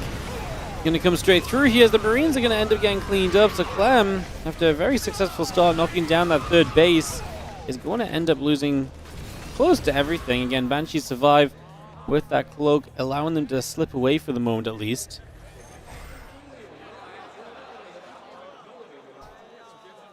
Opens the door for Classic to get right back into this game, obviously. Get some damage done himself as he's going to come around the right-hand side currently. Again, a couple of medevacs. Widow Mines, Marine Marauder coming about here.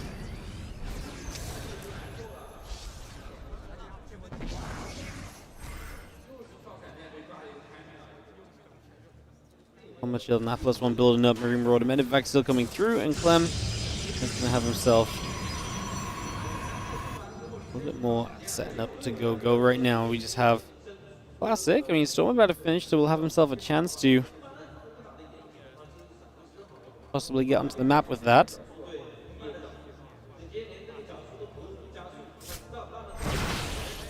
Storm's getting underneath. Banshee already taking damage. Banshee just eats a full-on Stalker shot.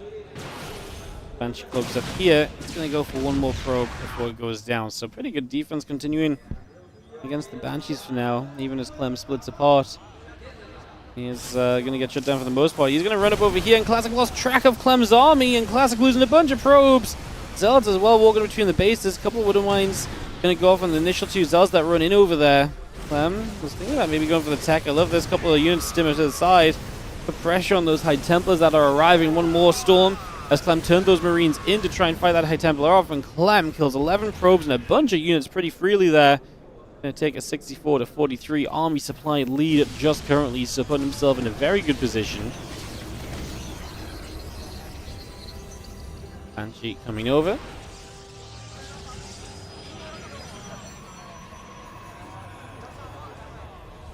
Clem is going to be on a good supply lead. We'll see if he can follow up with this time around, because obviously there's been some of these moments before which have looked good for him, and then they end up in a little bit of trouble. Let's see, he's bringing a large army onto the map right here. A couple High Templar. I mean, this is Classic again, losing out on a bit and then losing map control. Clem's going to kind of stim down there. The High Templars will drop the Storms, and Clem will respect them and back away from them. Does not want to go running through. He will instead go and dive by, looking to get in toward that third base in the next few moments.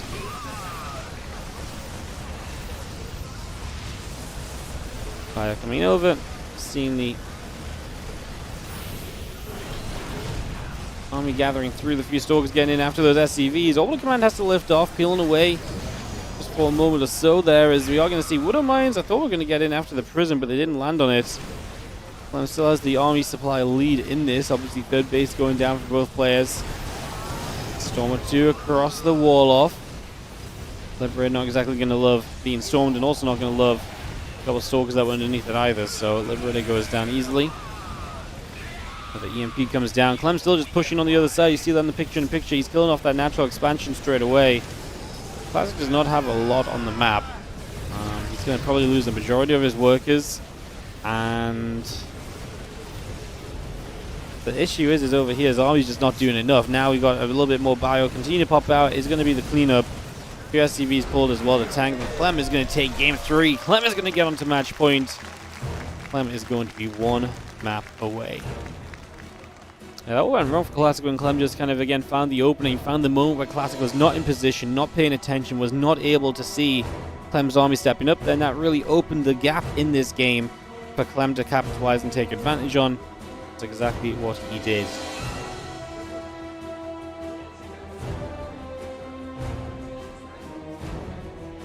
Heading to game 4, Classic. Down a map, Clem.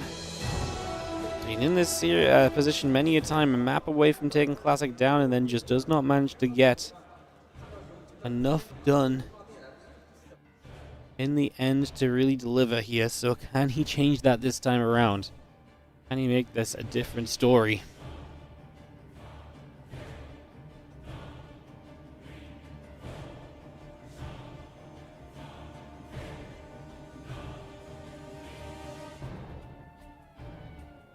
Clem is on fire. Clem is on fire.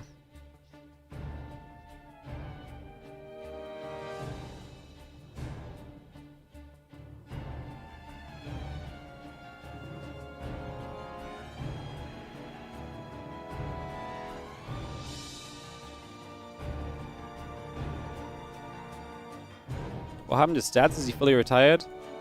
Yeah, Stats kind of just quietly stopped playing and stuff. Seems like he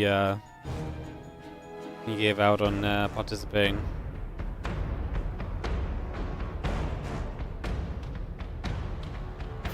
Exciting music to take us into this game 4, Classic versus Clem, coming up.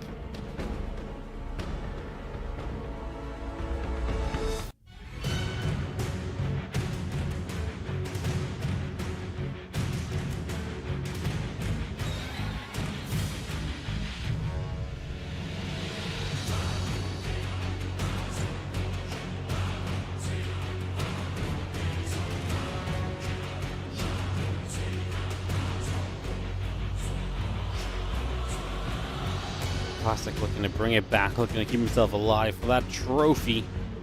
If Classic loses, guys, he would be guaranteed no PvP in the entire tournament. Oh my god. That's what happens when you put two pros players in on different sides of the bracket against great players. You chance to lose one of them before they can meet each other. Clem. I love that name. It's like Clem. Very solid and very it's very strongly worded. Clem. I like it.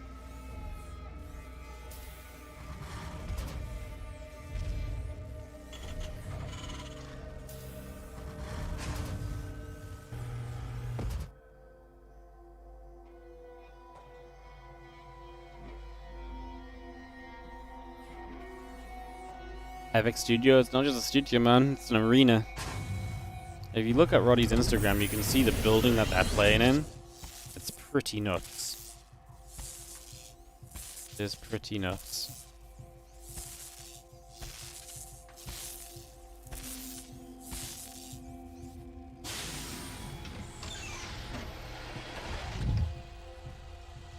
Let's see, nibbling, pro pulling back.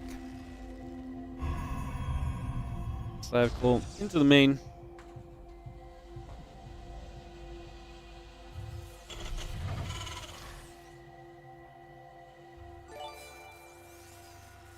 What's up, Kukurus? Thank you so much for the 15 months resub on the Prime. What are you raxed already? Are you ready to replace me? Because, you can do something to keep my eyes open, that'd be great. Getting to the tough stages of this right now. I don't know, I feel like if we get through this series, I'm going to be waking up for Reino Maru again, though. You know, I feel like I'm going to get that second win, maybe third win. I don't know how many wins we've been on today, but yeah, maybe that's the belief.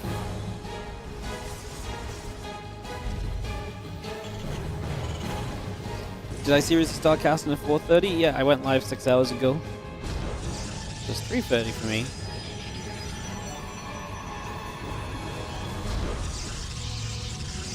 No half measures here. What's up, Idam Prodos? Thank you so much for the 55-month resub. Subbing for 6 months in advance. Hi, Wardy. Long time no see. Long time no see, mate. How you doing? Thank you so much for the support. Much appreciated. Thank you. Thank you. Thank you. Thank you. Thank you.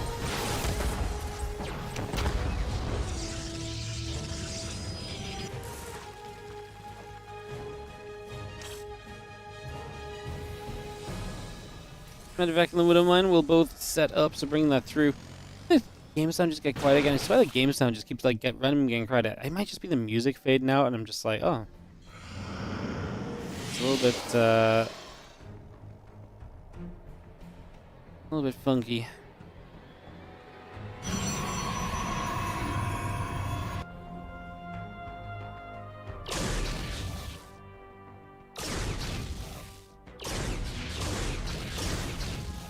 I'm just gonna be seeing the hallucination. Gonna poke through that medevac. Couple stalkers gonna be here, reaping the hilling, gonna get turned away.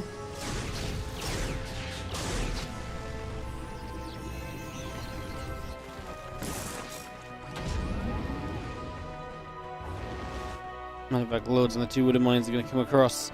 And I'm just looking to try and find a way in, but the stalker's gonna catch that medevac again. So the medevac goes even lower, so Classic doing a great job of map control. Reaper and Helly will try and dive in, take advantage of the missing stalkers. More than anything, that's just looking to guarantee a scout at this stage, so if we can do so. I mean, we get all the way through to the main base, the blink coming up on the Twilight Council. I feel like Clem kind of saw. Oh, that's a brain fart moment. I just tried to click the blink. I forgot I'm watching a clean feed. My bad, guys.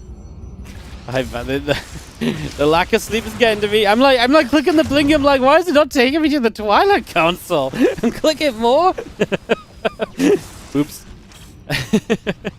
Couple Widow Mines are gonna try and come over, and we are gonna be seeing This drop does get in the end. We are going to get a Stalker in the background there. Going to reburrow that other mine. Classic building 3 additional gates right now, so he's going to have a lot of gates to pressure with off these Stalkers as we set up the next moment or so. Marine Marauder coming about. Just going to have the Stimming Combat Shield coming online as well, so can we bring this up and into play already? Yeah, Marine Marauder Medevac all coming through. Engineering Bay, a couple other refineries coming about as well, so a lot of that coming straight in for now. And a lot of this setup, the Stalker is going to continue to pressure toward the front, and Classic gathering those units together right now to get this ready to go.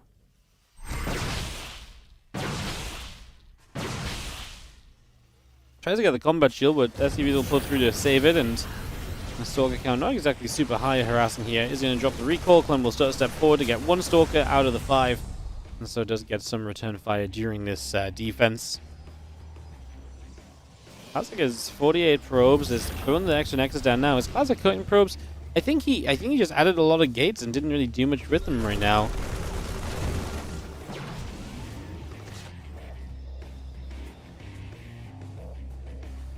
I'm not production. I am just used to being in game, man. Like I'm just used to like, you know, being able to sometimes when I'm in game I like to check things and I click on something to go see it, and yeah, I really just thought I was in game to go and check on something right there.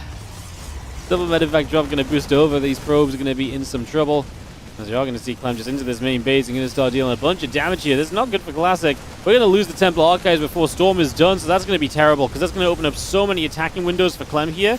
And Clem right now is just going to continue trading. The medevac's at least out of energy because of the feedbacks. I mean, that's nice, but we're going to lose the High Temple. Okay, we saved the High Temple with the Prism. This drop alone is just doing serious damage, and Classic is in some trouble, man. Pulling the probes back into this. Clem's killing a few more. He gets a Stalker right there before he is done, and before he's pushed out of here. Clem's situation just feels like it improves massively right there. Now we run into the third base. Everything's in the main base trying to play defense against that first drop, so these units run through. Clem, wow, that's a very respectful move from Clem.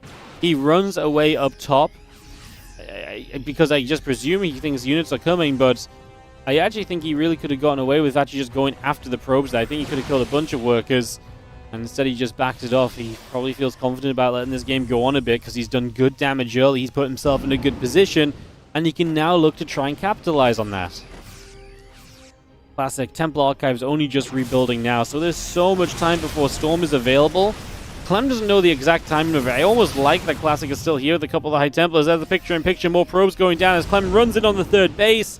There's 2-1 lead. Clem with a lot of big losses against Classic this last year. Obviously, EWC round of 8, multiple RSL losses, WardiTV 2025 championship. Yeah, I've got to throw my own event up there with the other big boys. But, you know, he's lost to Classic in so many big situations. He doesn't look like he's letting it happen today. Not yet, at least. It's looking good for Clem. Always time to throw a game away, but hard not to like what you're seeing right now for the Terran player. Oh, the Marines get straight in after the Prism there, as he will chase those Adepts down in the main initially.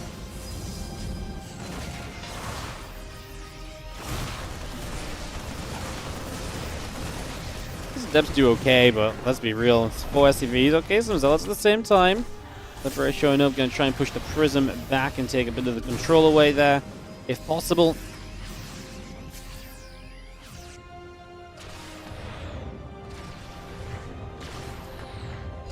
Liberator still just chasing that Prism. Actually, Prism going to be kind of low as it's forced to recall in the end, so Classic puts that on cooldown. A recall on cooldown feels rough, though, because in a game where Clem is so all over the map and you're struggling to keep up clearly so far, not exactly ideal. Yo, we still don't have Storm. If Clem sees that Temple Archives, he might just go for it again, honestly. The only issue is it is kind of deeper in the base here, and Clem doesn't seem to want to kind of give units up. So he's not going to go diving deep. He gets rid of another pylon or two. He's already locked down a whole bunch of these gateways from being able to participate for the foreseeable future, so shuts that down. Now Biostimming on the right-hand side, and it looks like Clem is going to come powering through to a game for victory, because this base goes down. That's Classic now thrown down to 2 bases. When initially starting out on the 3 bases, this is really not looking to be the pretty ending you want it to be. And I think it's fair to say that this one is absolutely slipping away from Classic as the minutes tick on by.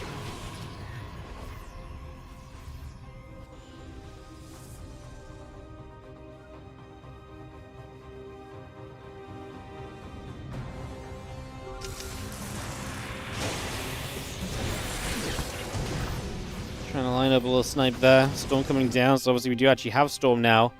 It's Clem. Has a few units on the left, a few units on the right. The besieging looking to recancel this third base on the left-hand side. A couple of Stalkers blink through to try and play cleanup. Now Medivac's going to jump into the main. That's going to be one dead Medivac. That's going to be two, so that at least is a good cleanup from Classic.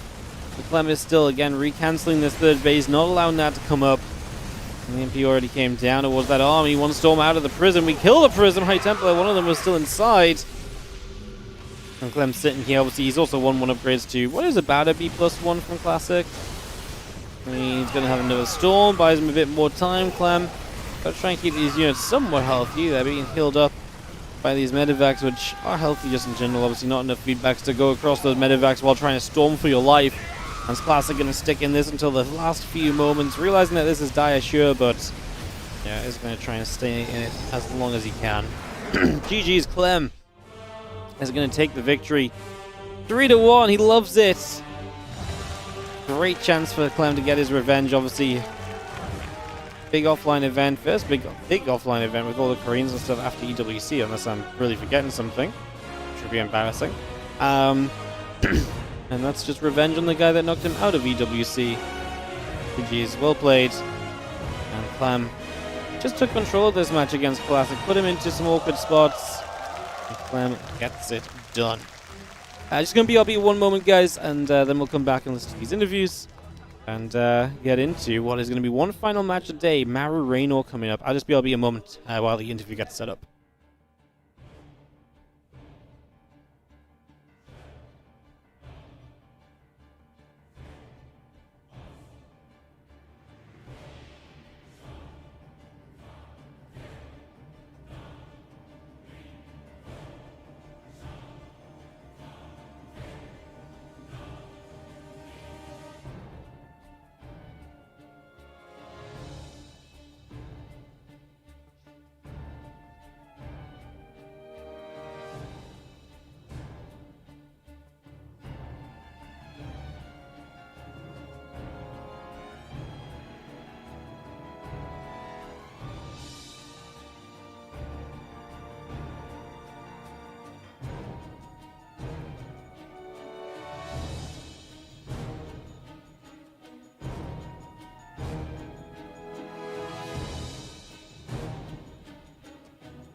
环节也是恭喜 Clem 获得了比赛的胜利。那我们也是想问一下，刚刚在友谊局里面 ，Classic 是一个闪追开，然后你是一个导弹车机枪兵，然后在前期优势的情况下，导致 Classic 来跟你换家了。你看到他跟你换家的这一瞬间，你当时做出的应对跟决策是什么样的呢 So Clem, congratulations. And on map 3, Classic played Blink Stalker opening. And you open with one drop of Medivac with the Cyclone and the Marines. And so you had like basically you had an advantage in the mid game. Then you got into a base trade situation. So what was your thoughts at that moment? Man, I mean the start of that game was very close. Like if I lose that Medivac, that was one hit away from dying. The game is like over instantly pretty much. So I was a little bit fortunate there, but I think my push was good with the Banshees, and he played a little bit greedy as well, going like Storm and the third base so fast. So I think the tank pushed it very well, but after it got kind of scary when it was a base trade, but base trading against like a lot of Storms like that is not always the worst idea because he doesn't have a lot of gateway units to actually like go in and do damage, and usually works out pretty well, and that game he did. 首先就是开局的时候其实是很惊险的啊，因 Let's 为 have 那 an 个 answer. 船兵差一点点掉了啊，如果 Hello 那 guys, 个 I'm 掉 back. 的话，他当时那局就很 Welcome 难 back, 打。 welcome back. 然后他后续的，他觉得他后续的 Reino versus Maru coming up next. So good to see so many of you here. Thanks for joining us. It's been a joy so far. 很有信心的，因为当时 Classic 的部队有大量的闪电他的其他的兵种非常少，所以在换家的过程中，神族的部队其实是拆迁的比较慢。在这种情况下，他觉得他那个时候就赢面很大。 是的，对于战局的把控非常的好。那其实我们知道 Clem 选手他的一个 TVP 的胜率是非常高的，有没有什么关于 TVP 的小经验、小技巧可以推荐给我们的呢 ？So you have a high TVP win rate, and do you have any like suggestions to all the Terran players in this matchup? I don't know, it's tough, man. I don't do very well in practice, but sometimes tournaments just go better than what happens in practice. But I think right now in TVP, most of the time you kind of just want to camp and wait for a late game because Terran is quite a bit better in the late game. But it's not really my strength. And today I felt pretty good mechanically, so I was like, okay, I'm just gonna try to like drop everywhere and then hopefully catch him off guard a few times and win that way. Yes, Clem 说他其实在练习的时候 Our INnoVation games? Yeah, they were fun. It was very INnoVation. If you liked old school INnoVation, the INnoVation's games of days were very INnoVation. Yo, Wakiak, thank you so much for the 19-month resub on the Prime. Appreciate you. Thank you so very much indeed. Thank you. 这个屏幕前的人族玩家啊，这个给到你们的建议，希望你们好好学习。那我们最后想问一下 Clem， 因为在赛前我看到你有一个采访，你说你本场比赛准备的最多的就是第一局，你觉得第一局在对阵 Classic 的这个比赛对你来说非常重要，你准备了很多比赛，你觉得你只要第一局战胜 Classic， 后面的这个比赛的赛程都会非常的顺利。现在你已经赢下他了，依然是这么觉得的吗 ？So before we start. You said that in the interview that Classic is your hardest opponent in this tournament, right? So now you actually beat him. Just you think you're gonna go champion this time? Yep.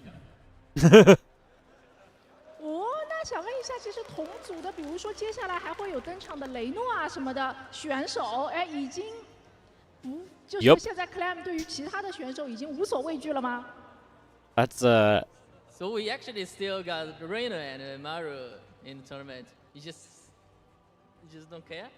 You think they're like much worse than you? Just please say just easy. No, obviously not. I mean, honestly, I'm looking forward to playing the semi because I think me against Reino is always exciting and it always makes for very good games. But I think also people want to see me play against Maru with my toss. So I think it's going to be super fun no matter what, no matter who. Yes. Please, I love Reino. Low-key just want to see Maru Clem. Now that Clem's got through Classic, I really want to see the Maru Clem. 比赛将会非常精彩，然后当然他也知道，其实有很多观众会期待他跟马入对决啊，所以无论他的对手是谁啊，下一轮他都觉得将是一场非常精彩的比赛。非常感谢 Clem 选手给我们带来了很精彩的比赛，我们再一次把掌声送给他。好的，也是希望在接下来的比赛里面再接再厉。我们也是稍事休息一下，一会儿回来。All right, guys, one series remains today, and it is in the form of Maru versus Reino. We're gonna have probably about 15 minutes before we get into that, just because we got this little highlight reel, followed by the break, followed by the interviews and stuff pre-game.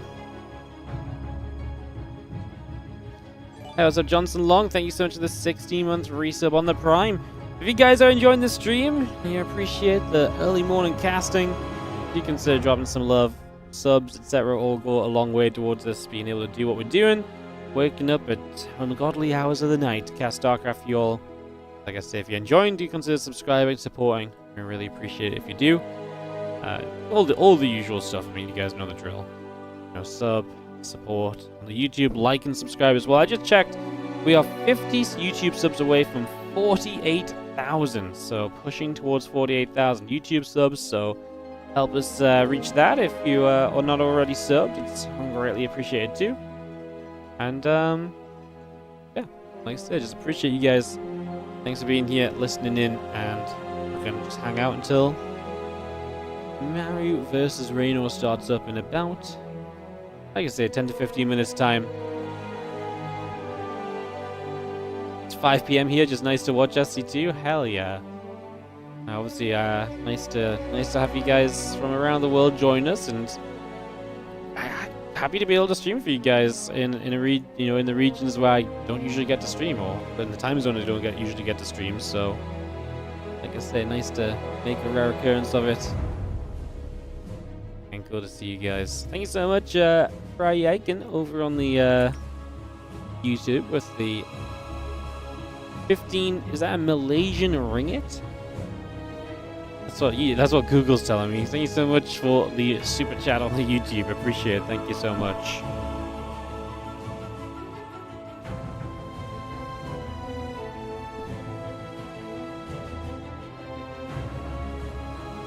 This series was close. I mean, Clem got away with a lot. Like this drop right here is obviously massive, and there's so many moments where just a little bit more here or there could have just done it all for classic, but honestly today was just not meant to be the day in that regard.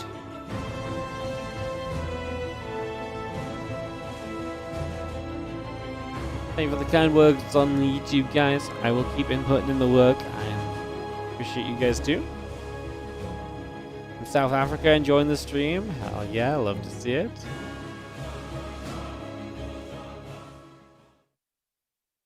Nine minutes countdown, really? Wow, we even shortening the countdown from normal. Yes, please. I'm all about that. Yes, please, and thank you. All right, so not even that long to wait as we get into, like I say, one final match in the near future, which will be the Maru versus Raynor best of 5 series. I think the countdown's longer because, shorter, sorry, because they actually did a longer interview, to be honest. The interview was a bit longer, so. Alright, alright.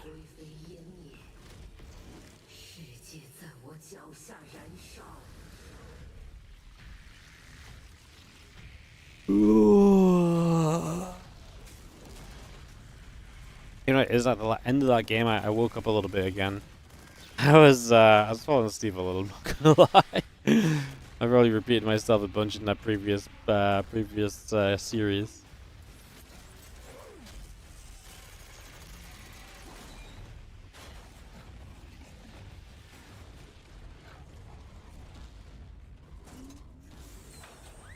Not playing ads to StarCraft cutscenes, yeah. It's nice, right? We just gotta watch StarCraft cutscenes. I wouldn't be upset if they brought back the WTL ads, though. The old WTL ads were classics.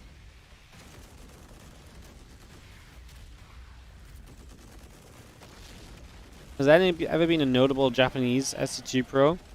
I think the most notable Japanese player was Psyark, Terran player. Best in the region. Made it to kind of like the regionals a few times when he was when the regional was kind of separated down to like Japan, Hong Kong, etc. Like there was like a small kind of Asia regional. I can't remember what the other countries were involved in that. Was that also China? I'm not sure. And I think China was their own event. But yeah, he basically kind of participated there a little bit. But I wouldn't say it was ever super crazy noteworthy. Could just follow on headlines, then no.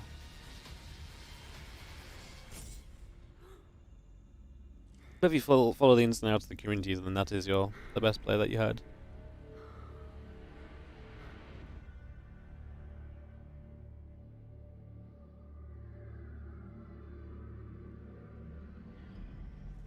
Why are there so many Korean pros but no Japanese and Chinese pros? Well, I don't know about Japan. I think LTS just isn't big there, but like StarCraft is like the national game of Korea. So it kind of makes sense for Korea. China has a lot of pros as well. I mean, maybe more so ex-pros, but yeah. Hello, my name is I play with We have a little interview video. 8명 다 잘하지만 일단 첫 상대가 레이너 선수라 가지고 일단 첫 상대부터 이겨야 될 것 같습니다.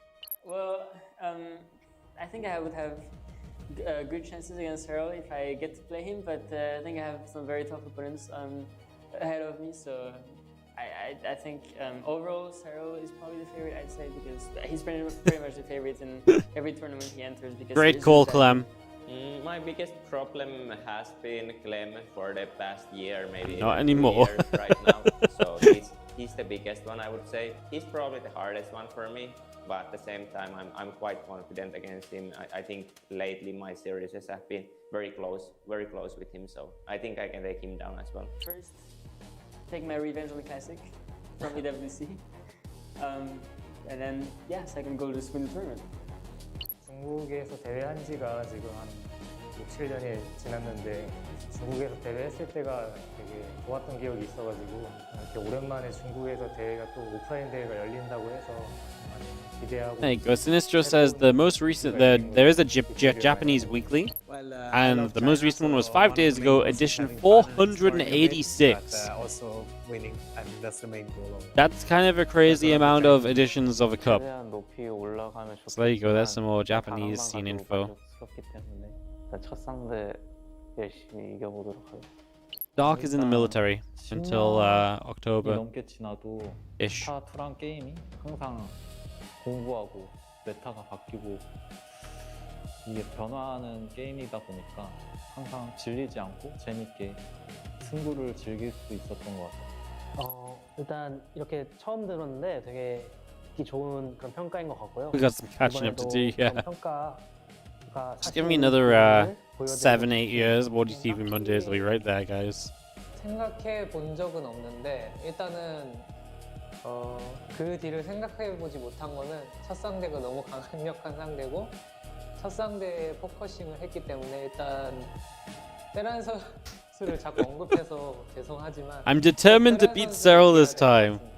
저는 개인적으로 Yeah, well, you nailed it, mate. 다시 해보고 싶은데 리페이나 선수랑 이제 큰 대회에서 만난 적이 없어요. 제가 항상 해보고 싶었는데 엄청 큰 대회나 높은 무대에서 해본 적이 없어가지고 리페이나 선수가 뭐 물론 다시 오기진 않겠지만 만약에 기회가 된다면 다시 큰 경기에서 You can't play Oliveira. He's not in the tournament. Sola thought he was coming to farm the freaking legend players, man. Yeah, Sola thought he was coming to farm the legend players. He gets here, he's like, wait. My next opponent's either Serral or Hero? They're in a different bracket? What? 정말 감사하고 팬분들 정말 아까운 시간과 돈, 소중한 시간과 돈 이제 값어치하게 제가 최대한 좋은 경기 많이 보여드리겠습니다. 이제 스타2가 15주년째로 알고 있는데 That's funny. 20주년, 30주년까지 함께 했으면 좋겠습니다. I hope we can stick together for 20 or 30 years. Oh, me too, Cure. As long as StarCraft 2's around, I'll keep going. Okay, I'll hold you that, Hero. 쭉 갔으면 좋겠습니다. 저는 나중에 지팡이 짚으면서도 스타2를 할 생각이기 때문에 다른 미래는 생각해 본 적이 없고 그만큼 스타2를 오래 꾸준히 폼을 유지하면서 잘 하고 싶습니다. 세랄 우승 많이 했잖아. 나도 우승 좀 하자. 왜 내가 우승할게. 프로토스의 힘을 보여주마. 각오해. Yeah, I'm here to win. I'll do my best. Good job, Reno. 물리치겠습니다. Make StarCraft 2 great again. Let me wipe out the true evil. Protoss. That was a great video.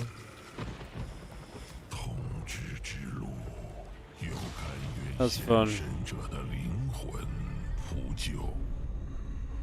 很快，整个庇护之地就会淹没在憎恨中，没人能逃脱这滔天的洪流。 What is this? It's Diablo 4 now.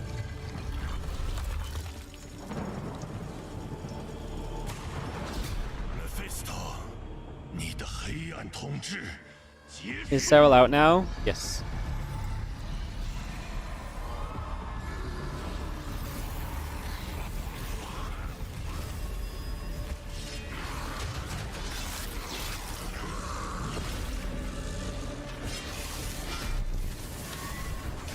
Why show this shit games trailer here? Probably because it's a Blizzard game. And NetEase are the official kind of Blizzard in China.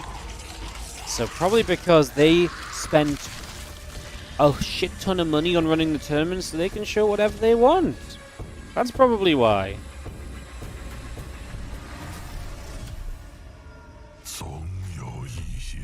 Oh, you're just a douche. Ban. Ciao ciao.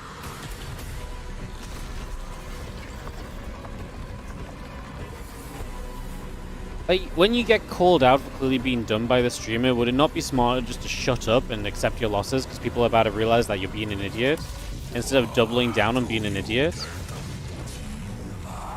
I guess the problem is if you're an idiot, you can't think through that stage of process. It just doesn't make sense to you, I guess. Fair enough. I guess it's unfortunate. Better luck next time.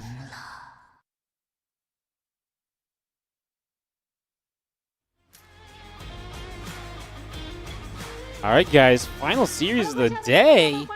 Oh my god, I'm gonna be done not even too late. It's actually good. Or too early, too late, I don't even know what. It's been a fast day, obviously. I mean, a little unfortunate we've had some shorter matchups. None of us want shorter matchups, right? But, yeah, I mean, a couple of those matchups earlier were just quick, and maybe this time, I mean, this one has the potential to be a bit lengthy, to be fair.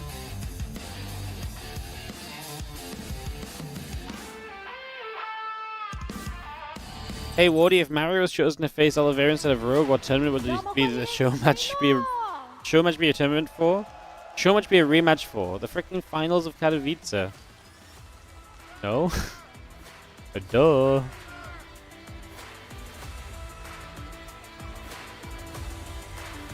接下来让我们有请他的对手 Maru 登场。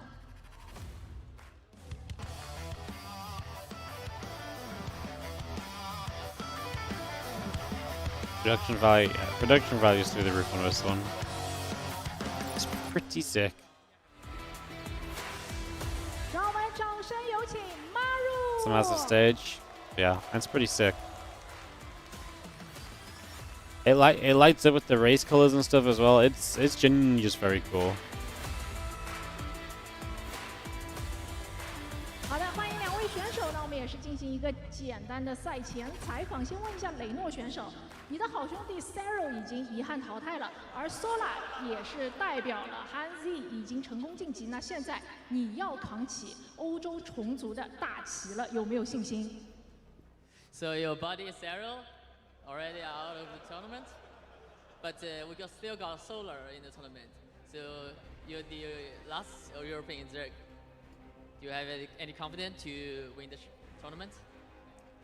Yeah, I'm confident. It's sad to see Yona go already, but maybe he can let others shine for once. 他是很有信心啊，这次也是就是虽然 Serral 离开了这次比赛啊，但是其他人也有机会能够展现自己的实力。看得出雷诺很为 Serral 感到遗憾啊。那我们问一下 Maru， 其实 Maru 上一次在中国西安的时候是在中国线下捧杯夺冠了，那这一次来到了中国杭州，有没有信心再从中国拿一个冠军奖杯回去？ 작년 중국 오프라인 행사 때도 우승을 하셨는데 올해 다시 항저우라는 곳에 와갖고 우승 트로피를 다시 올릴 수 있을지. 이제 저번에 많은 중국 팬분들 앞에서 트로피를 들었는데 그때 기억이 너무 좋았어가지고 이번에도 꼭 들고 싶습니다. 上次在西安，在很多粉丝面前捧起了冠军杯，那个感觉超级棒，所以希望我这次也可以拿到这个冠军，再次捧起冠军杯。 哦，两位选手一定为我们带来精彩的表演，我们现场的掌声再一次送给他们，好吗？期待两位选手的精彩对决。那接下来把画面交给我们最专业的解说席。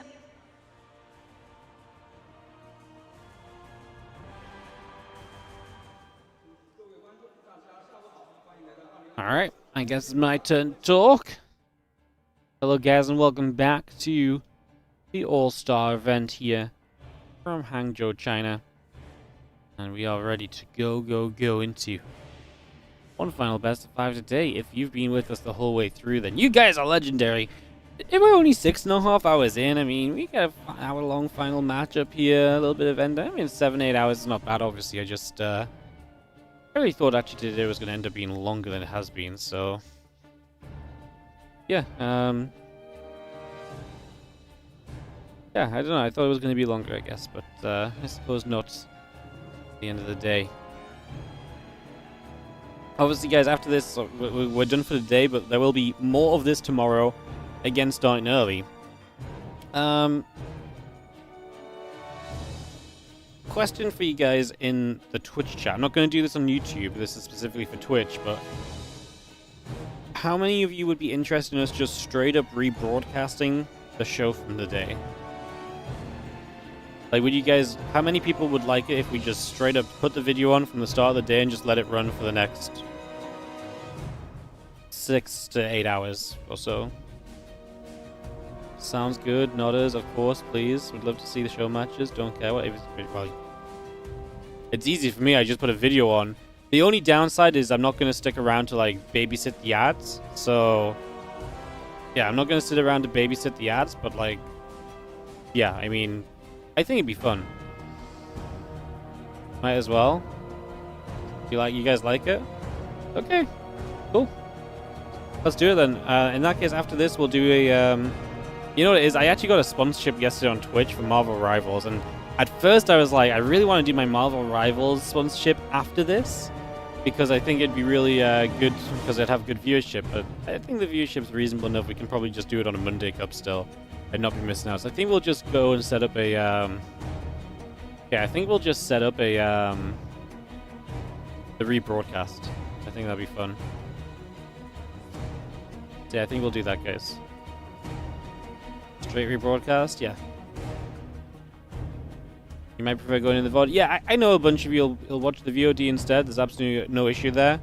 But yeah, I think some people like watching it kind of live and watching the you know, watching it with like a chat to discuss the games with. So I think we'll do that. I think we'll do that because it's going to line up kind of nicely with overlapping my usual stream time. So it's kind of nice in that regard too. Nap? No, don't worry. I'm going to bed. I'm setting it up. I'm going to bed, and if something breaks, you guys are just going to have to press F's in the chat or something, you know? Go down even though you're on YouTube. That's, I mean, you're welcome to join from YouTube or over on Twitch. I'm not going to do it on YouTube because YouTube's VOD system is very good anyways. Stuff like that only messes up your algorithm on YouTube, I think. So, yeah, not really interested in doing it on YouTube, but yeah, definitely do it on Twitch.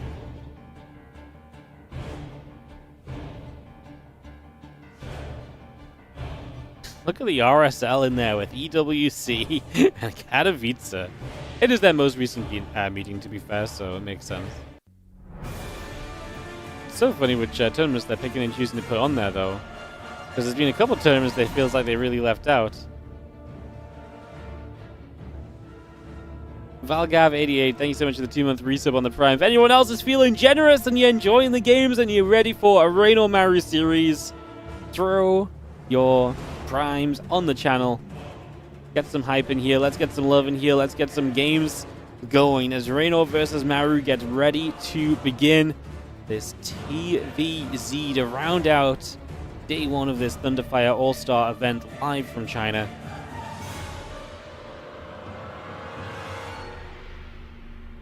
Because it's the offline event of RSL. Yeah, but they've left out some big offline events as well in the match histories. It feels like they're very much so cherry picking the match histories they want to show, honestly. But, yeah, all good. I just find it funny.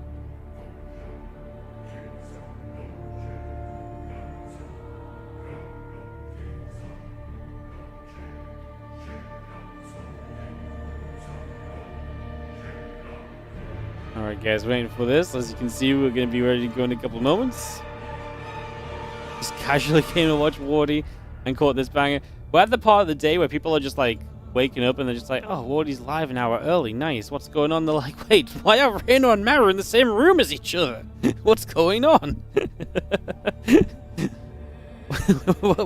What's happening?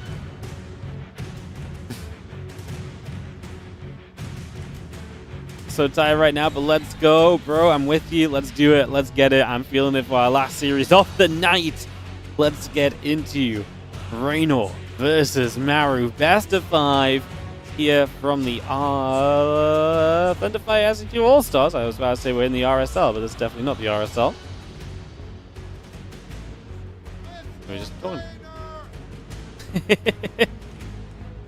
Let's go, Reino.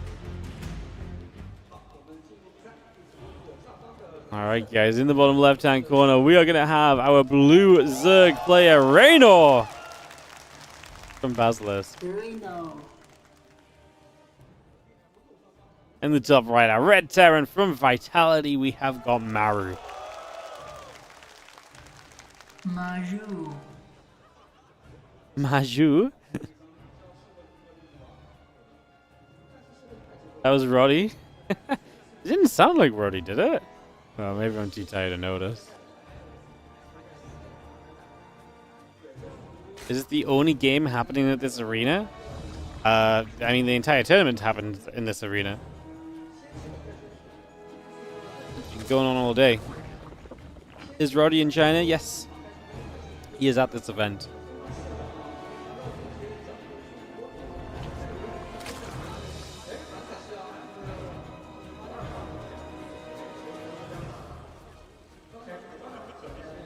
ZVT, best of 5. Reno and Maru. These two, you know, even when Maru seems washed and he's not Maru anymore, and does Maru still have, when all these questions are up in the air, I still feel like Maru always brings it to Reno. It's one of those matchups I think Reno struggles in a little bit, and he's had wins against Maru. He's had great comebacks against Maru. I mean, his 2021 Katowice online run was a comeback against Maru as part of that playoff experience. But, I don't know, like, I feel as though what I see from Maru more recently has me kind of expecting Maru to not be within that much of a chance against Reno, but then I watch him play versus Reno, and then Maru brings it, you know? He brings the fight, he brings the game, he brings the action for sure, so... With UC Link Speed coming up, we are going to have ourselves the Queen, the Ling on the way out. A couple commencements is building from Maru, so just going to triple CC it up to start us off here. So that's going to be our starting point initially. Get this on the way. See where things are going to go.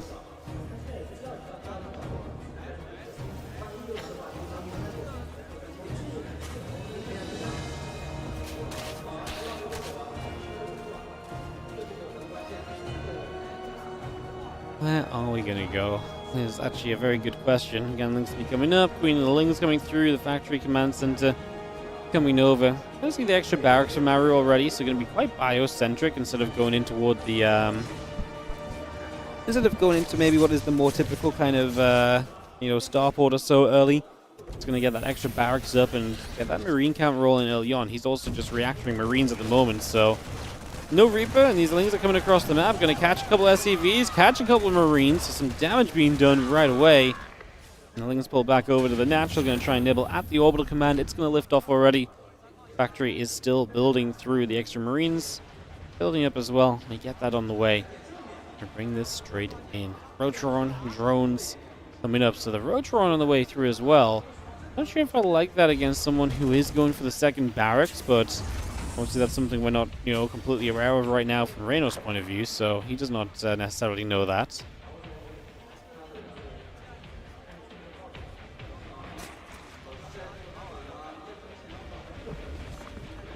Yeah, so Rotron coming up, we'll see where we go. Obviously, he saw a lot of Marines early, so I wonder if it's just the Marine count early. He was like, actually, I'm just going to get the Rotron just for safety, just in case.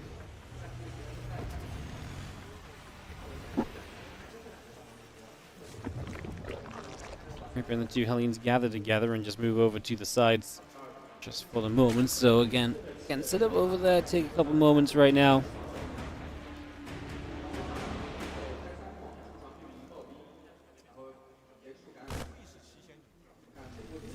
This Ling moving around a little bit. A couple Hellions coming across the Ling. It's going to try and hide in the corner again, away from those units. It's going to get found. That's Reno's point of view. Always fun to watch because he's such a fast player. He's all over the map. He's looking absolutely everywhere.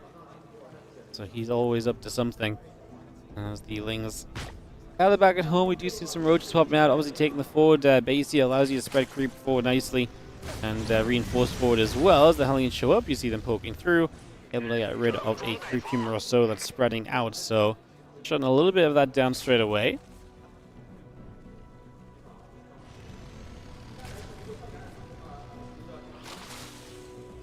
Roach is doing a good job of just deflecting right now. Going to go into the Carapace upgrade and the Roach speed, so a lot of that coming straight by. System pack about to finish. The medevac marine in production, armory and double engineering bay will build. So Maru will have the chance to build to help out Zim, but obviously he is looking to the future as well in the form of the engineering base that will be, like I say, much more set up for the future than anything else in these next few moments.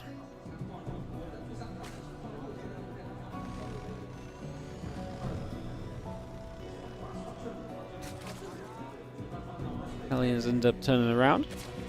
Just gonna back out of this for a moment or so. Step away. And reset for a little bit.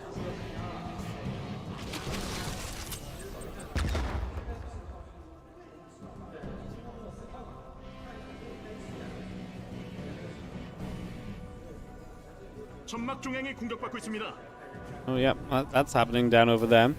Just going to be seeing the Hellions actually stepping on the creep for a little while, and they will fire a few shots off the roaches coming through to push the units back the other side. The Marines pick up a changeling that's hanging around over here as well. Just going to clean that up for the moment as the roaches get back over, and the Hellions are going to end up in some more trouble, getting cleaned out for the next couple of moments there. So, yeah, a little bit more happening in that regard.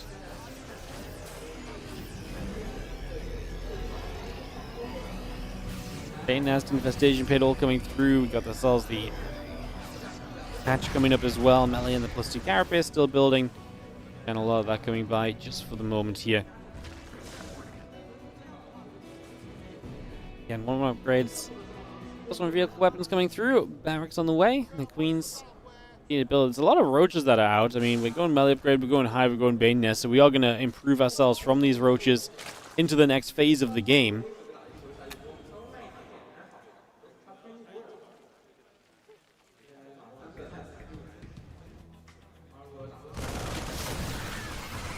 Marines at the front will stim up a little bit and start to deal just a bit of damage in the early stage. Just going to get that on the go.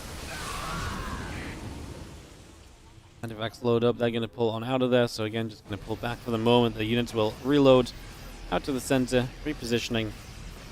Get set once more. So yeah, unloading back over on that side. Hive, drones, Lings and Banes, Ravagers as well. Continuing up. The Bane speed is continuing. Melee and the carapace all building.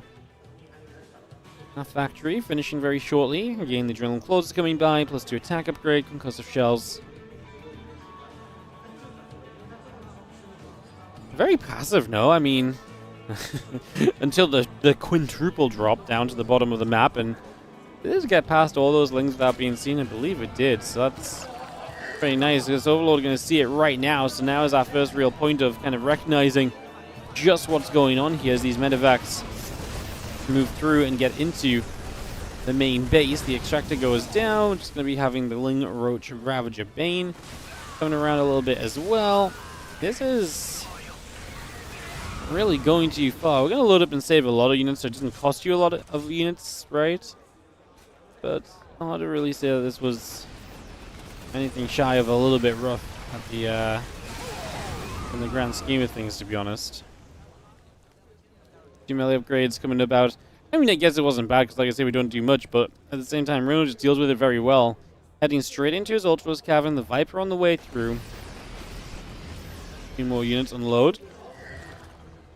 Reno doesn't see them just yet, so unawares of where Maru is going to engage in from.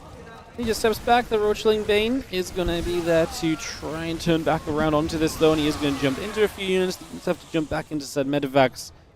The adrenal glands and +2 melee build from Reno, so they will continue up. That Ultra Cavern especially going to be rather useful here as the bio coming over. A couple creep teamers going down. The Banelings looking to roll in, get some damage done as well. As you just see the 2-2 very much so still on the way by. +1 vehicle plating coming up. The Marauders and the medevacs coming online as well. A couple Widow Mines going to fire. A few drones going down. Bane just gathers up. Widow Mine on the high ground, going to burrow. Just going to see the units backing away. Roach steps up and the Widow Mine steps back. Burrow back. That's a few drones, and that's a few drones over there as well. It's a much better connection. Actually a great connection, so fantastic stuff there. It is going to be a little bit of a pain point right now. Oh my god, Reno, what's going on? The Widow Mines are just destroying him. He's just lost 25 drones in recent history. Maru at the front going to take down a bunch of Banelings as well. Ling's going to run across the map. Reynolds says, not on my watch. I'm going to do some damage myself. And he's going to get a bunch of the SCVs right off the bat there. So a bunch of SCVs start going down. 13 so far. Turning a few Lings around to get the rest. It's going to be seeing 17. So we make up for a lot of that damage taken. But hey, I mean, those Widow Mines, you know, if they hadn't done that damage at this point, actually, Maru would be in trouble. He is starting to play cleanup here. Maru is still on an army supply lead. Was poking toward the front. Obviously, it's a very aggressive map when they both expand forward because they're so close to one another. So both are kind of right there in terms of being able to try and fight and trade.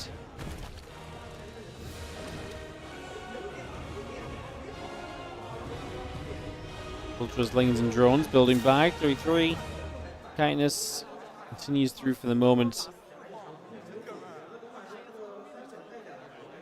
2 extra Ultras still coming by. The Lings in production. Drones producing through. Again, +3 attack upgrade going to be a part of this. The Lings pull back down around the bottom.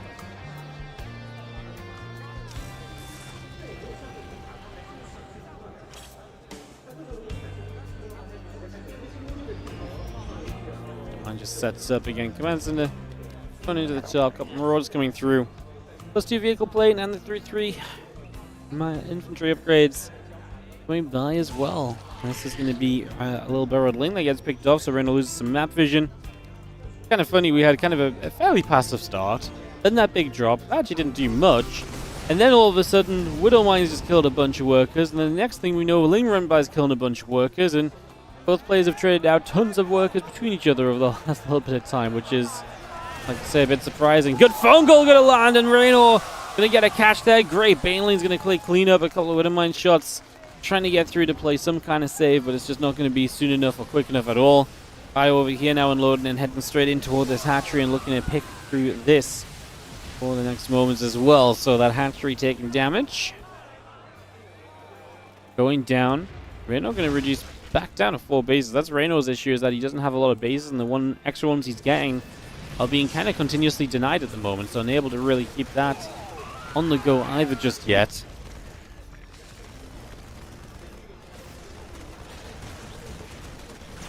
Ultra steps back through. A little bit more cleanup coming by. Ultra swipes and dices. Widow Mine sets up.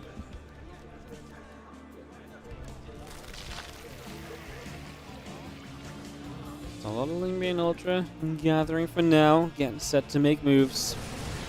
Figuring out where we want to go, as just see the bio going to be there. Again, the Ling Ultra already taking some damage and getting pushed around for the moment.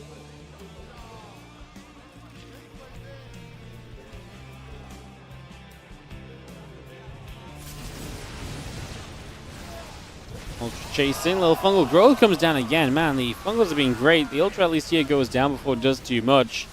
Obviously could have been pretty scary, could have been a lot happening, but not quite going to be the case in the end. And the rest of that Ling Bane Ultra just gathering together there, so joining that all in for the moment. But my shot goes off over to the side. The Ling Bane Ultra gathering through. Bunch of bio just lifting up and escaping away. Just going to be seeing the Medivacs getting away from that bottom right side, trying to pull back with everything else. Seen a pretty contested game, to be honest. A game where really kind of anything goes at this current point in time. Maxed out armies. Reno trying to really, again, reestablish just a 5th base he can hold on to. It has been difficult so far to get that stability so far.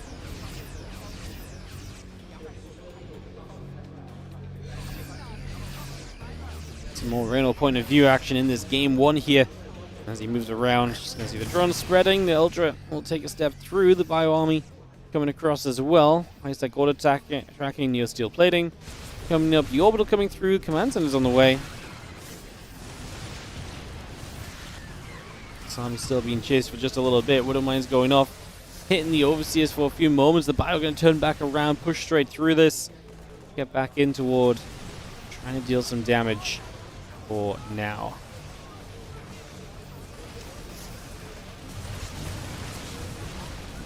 Big shove from Maru. Obviously, this is where Reno needs to try and stand up for himself. Only a couple of Infestors, a couple of Ultras available. Vipers and low number as well. Only one of them at the moment. So it's a lot of Roaches, a lot of Lings. A lot of stuff that really just kind of dies I mean, the Fungals that do land here are pretty darn good, and that's going to be a bunch of Marauders. However, the Banelings crash into those Marauders, so Reno has to spend a lot to clean them up compared to maybe what you would have expected. If it was just Ling Ultra there, it would have been a much more efficient trade. But with Banelings that Maru keeps stepping toward, want to try and stay clear of that if we can. Our units gather up, just going to see the Lings moving through.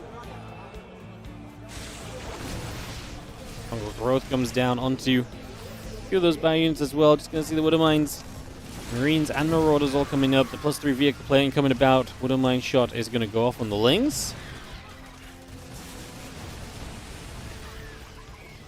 And again, a lot of cleanup out in the center. A lot more Marine Marauder coming out. The Mine still producing through as well. So a lot of that coming online. We have ourselves the Lings and the Ultra continue to build as well right now. Marines in that command center also continuing through. And the Zerglings making their way back up the right side. Here on Tourmaline, game one. Already kind of a very interesting game. Very back and forth game with a lot actually starting to happen now. Reno trying to hold in this forward hatchery. Crew spread really not that great. Maru just expanding en masse behind this whole scenario. Couple Widow Mine shots coming in. Ling run by, you're going to see once again hitting the mineral line, and a bunch of those SCVs will begin to flop and drop. And a couple of Marines will try and fight behind all of that as well. Let's just continue to try and find a little extra as we go here currently.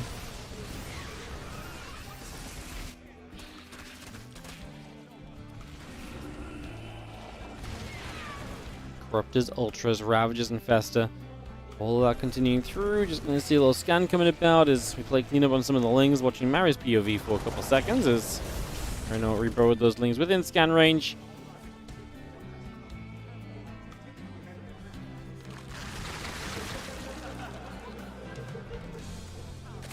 Rest of those Marauders coming through once again. It's just going to get set up one more time here.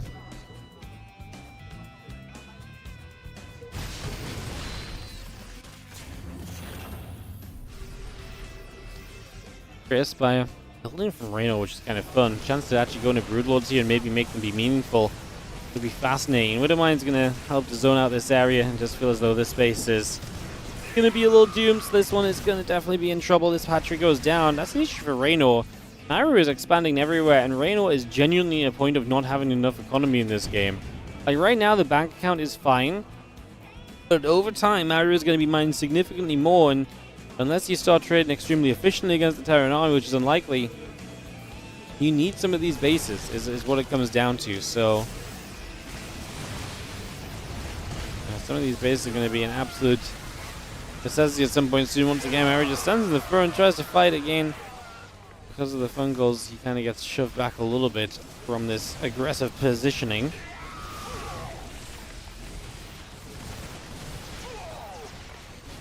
Well, hits coming in, the Ultra's going back the other way.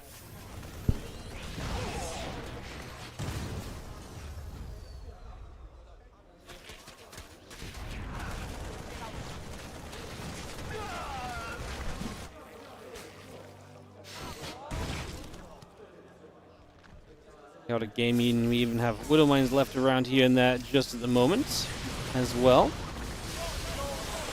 Nice Fungal again. And some of these Fungals are just so efficient. Able to get so much.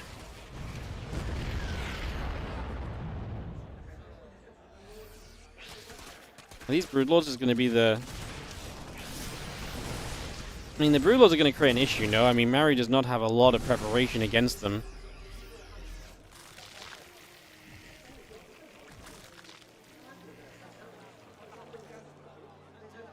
Obviously, missing Thors could actually still be a good addition at this point for them, but needs to kind of know they're there to do something about them, which right now, not necessarily seem to be the case. Maru stepping back toward the middle of the map.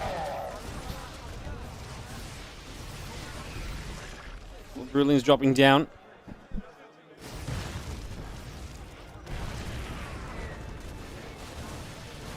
Things run up. He's going to try and catch a bunch of this bio army.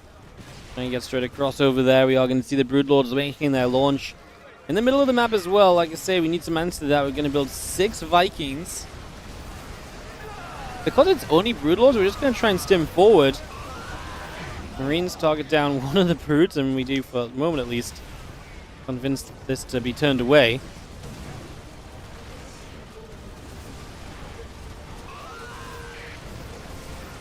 Overall, though, the Broodlord's still coming by, and just going to be seeing the Marauders continue to come through as well. Some more shots coming about. I mean, we lose this forward base. Maru has other bases. Like I say, Reno's been very limited on bases pretty much through this entire game.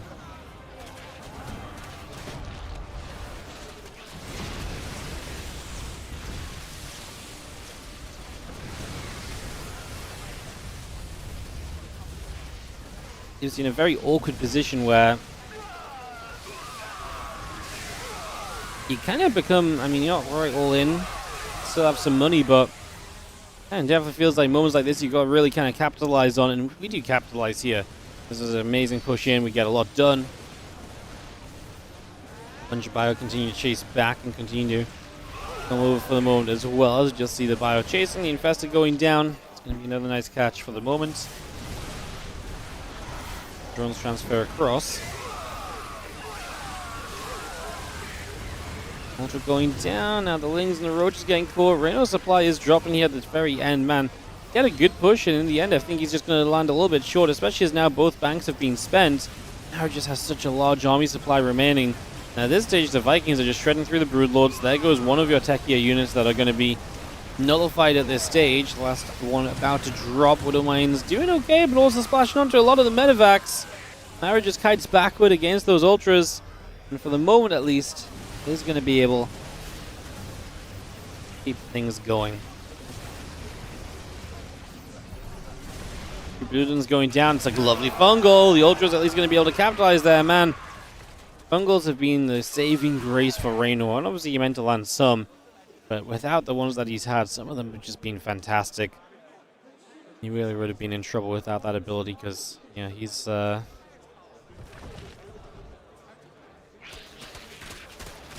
he's definitely been under some kind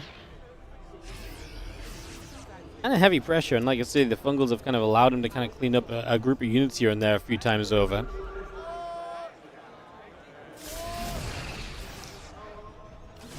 Infestor pulling back, a couple changes going down. We're going to turn around. Scans the Infestor. Nice catch from Maru. We're going to be able to clean that up.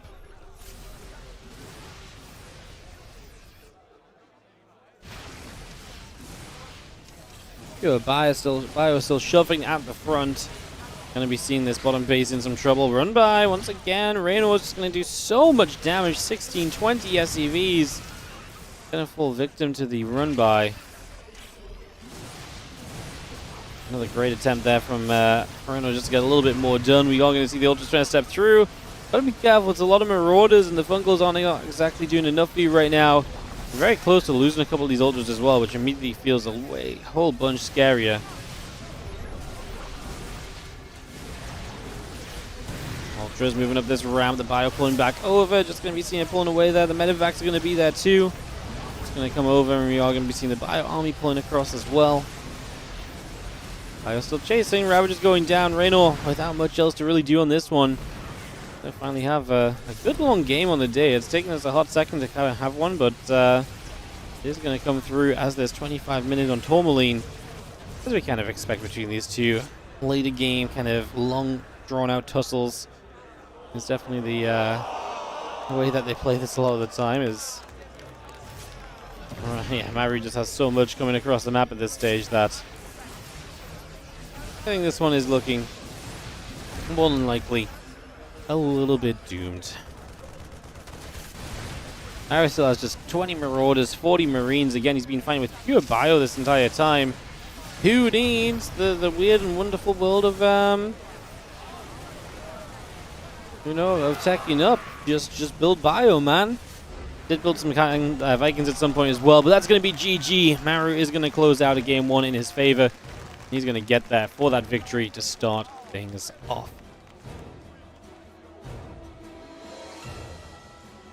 Game 2 coming up after a game here.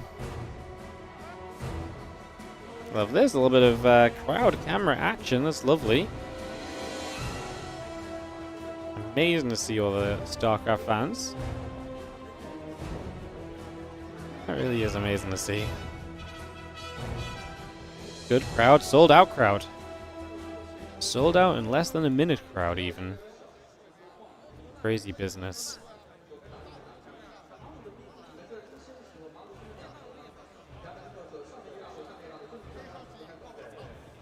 Again, I appreciate you guys tuning in with us. Just passed just about 2,000 viewers on Twitch. We're an all-time viewership high on YouTube at 1,200 viewers. Actually ridiculous. Hello, everyone. Need to remind you one more time to smash that like button. Give us a sub while you're down there next to the like button as well. Why the heck not? Super appreciate you guys. Thank you for the support in advance if you choose to share it. Appreciate it. Thank you so much. We're at 468 likes on the YouTube video. So, you know, just a casual 30 to go to get to 500. We can get to 500 likes, right, guys? You guys don't back down from a challenge, no? I'm watching it go up live on my phone right now. 470. 470. You're at 471. 471. Going once, going twice. 471 in the YouTube chat. Anyone on a like for 471? Okay, now I feel like it's just not updating. Oh, 483.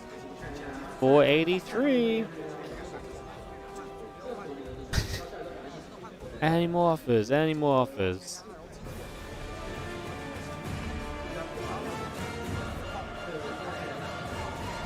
Why did Maru gain so much more economy than Raynor? Because Maru had different bases in mind from, whereas Raynor, the entire game was kind of stuck on 4 to 5-ish bases early of the same ones. And obviously you have a lot of mules available as well as Maru, so able to get a lot of value out of it in that regard.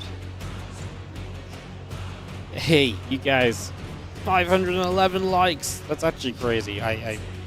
Everything's crazy today, apparently, but that is a crazy stat. So thank you so much. Appreciate you guys. Thank you for supporting. All right.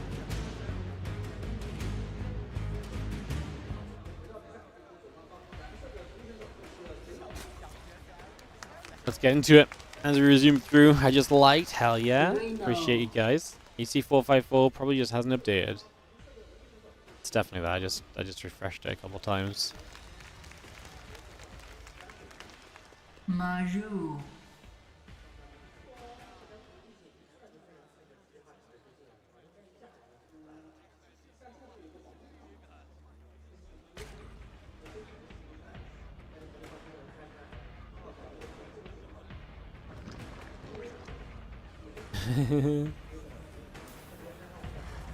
Now we got the crowd in the picture-in-picture.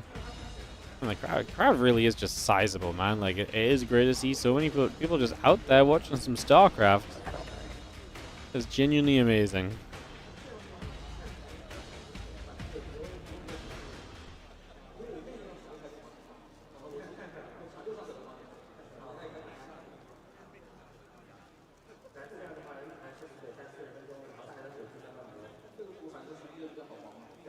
Hatchcast pool, building straight in. We get set up here for a moment or so.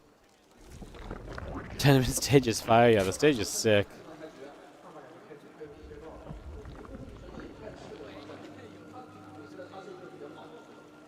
Man, I wonder if this is the kind of stuff they wanted to put on with the World Team League, because originally the World Team League, the goal of the World Team League at first, World Team League was a big team competition in case you're not familiar as well. But the goal of the World Team League when it started out was to basically have live matches and live stuff happen. And obviously when it was the China Team Championship, we had an offline finals for it. So that was when Firefly had some of his epic moments alongside Fantasy and Parting in Pixel 1. Long before he sullied his name. And, yeah. I mean, obviously World Team League was designed with the same idea in mind. Obviously COVID threw a lot of those plans out the window, but I wonder if they had this sort of stuff envisioned for like World Team League finals and stuff. That would have been sick. You mean WardiTV League? WardiTV League's coming. It was going to be like a January through February thing. It's now probably more like a March-ish thing. It's because of the way that some of the timings of things have worked out, so. So I went into YouTube and gave some likes. Hell yeah, thank you so much. Appreciate it. Thank you for helping the YouTube channel grow. I have to say, super appreciate it. Thank you so much. And if you enjoy what you see today, guys, those subs, those follows will allow you to see when we come back tomorrow, which will be at the same time, so make sure not to miss it. Wonder why the tournament organized but on a heart rate monitor. I think it's like the cool new thing to do in esports to make people wear a heart monitor to see when they get stressed out, or to see if they're kind of cool as ice even though they're being all in.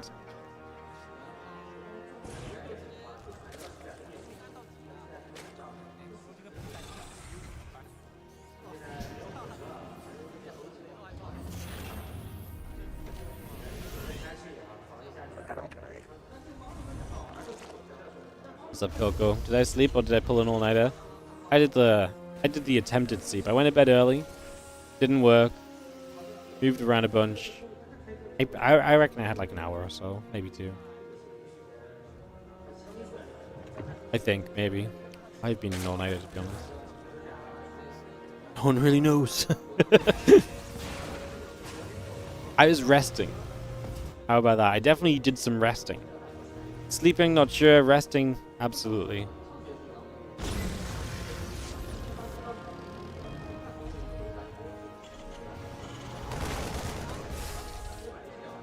Heart monitors is like showing APM just to show how superhuman they are compared to you. There was heart monitors at EWC, and I feel like they basically just said if EWC did it, we want to do it to prove that we can do it just as good or better. So I kind of feel like I might be inspired by that, to be honest.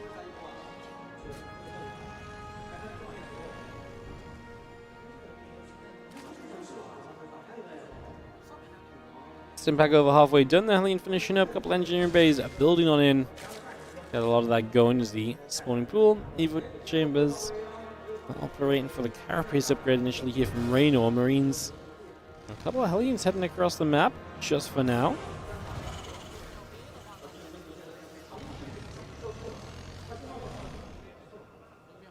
Let's just bring that through as a starting point. The Hellions continue to cruise just for a few more moments as well. Get set up here. Marine Hellion gonna step up onto the creep. The Overlord goes down as well. There goes the 4th hatchery. Maru. Solid push. Reynolds is not contested, so he just lets it happen for the moment, which is not ideal. Hellions will counterattack though and look for some damage here as well.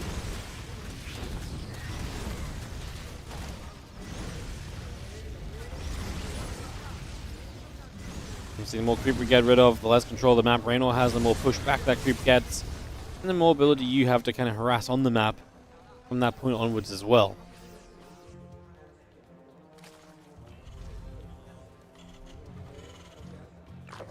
적 공격 모르나요? 모르면 맞아야죠.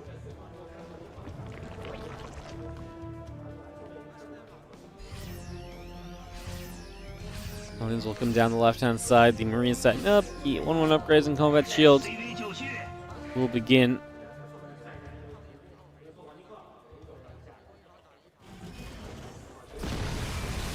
Well, man's crashed through. A couple depots going down. Still not really much harassment really found here from Raynor. 66 now to 69 workers. Hellions continue. A couple group teams being picked away at already.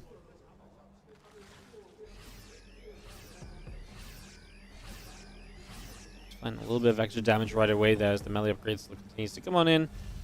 And the +2 carapace will be a part of joining that. The Bane speed coming up. Finishing very soon. Yeah, 1-1 finishing from Maru very shortly as well. It's just going to bring that up. Get that on the way through. And the command center and the SCVs coming over. Factory and the 2-2 upgrades coming about as well.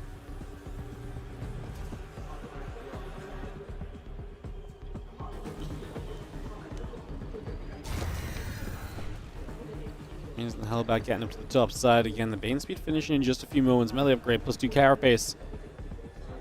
A lot of that continuing through for the moment. We just have the Marines will stim up top. Hatchery gonna get jumped on. Gonna go down immediately. Couple. Well, cancel that goes in. Wildlings coming out the other side. Marines gonna be there to stim and say no to the Zerglings just for now.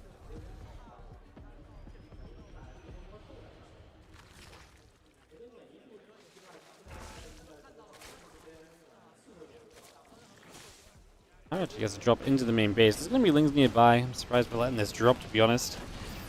But they probably just stopped it from dropping in the first place. Maru lives up against the Banes, loses a Marine or two. Has to be careful, because as you can see, the Queens are right there to zone. the medevac's back the other way a little bit, so able to push that back a little here. Now we're just playing slow, steady, and patient at this point. As the medevac's come back around for now. Again, just trying to find openings, taking a moment here, taking a moment there, to try and see what's up and where things are going.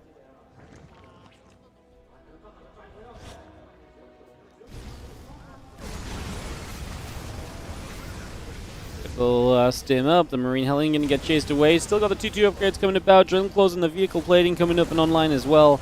So we're still getting just a lot of that on the way in right now. This hatchery in this bottom side going to fall. We can't really let you get a gold base, Raynor. That's just not allowable in this scenario. So just trying to make sure that that does not become too much of a factor too early on. As the Marines get threatened by the Ling Bane over here. A couple of creep teamers still coming down. The Ling Hydra setting up as well for the moment.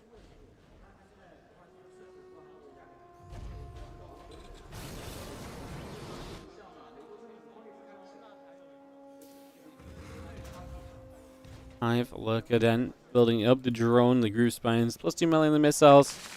Again, a little bit of those, few of those bits and pieces still continuing up, so we take a second or so to get that all readied. We'll have Marines and the Hellbats pushing around the left-hand side. Gonna get rid of a couple more crew teamers as well. Need to get that going just for now.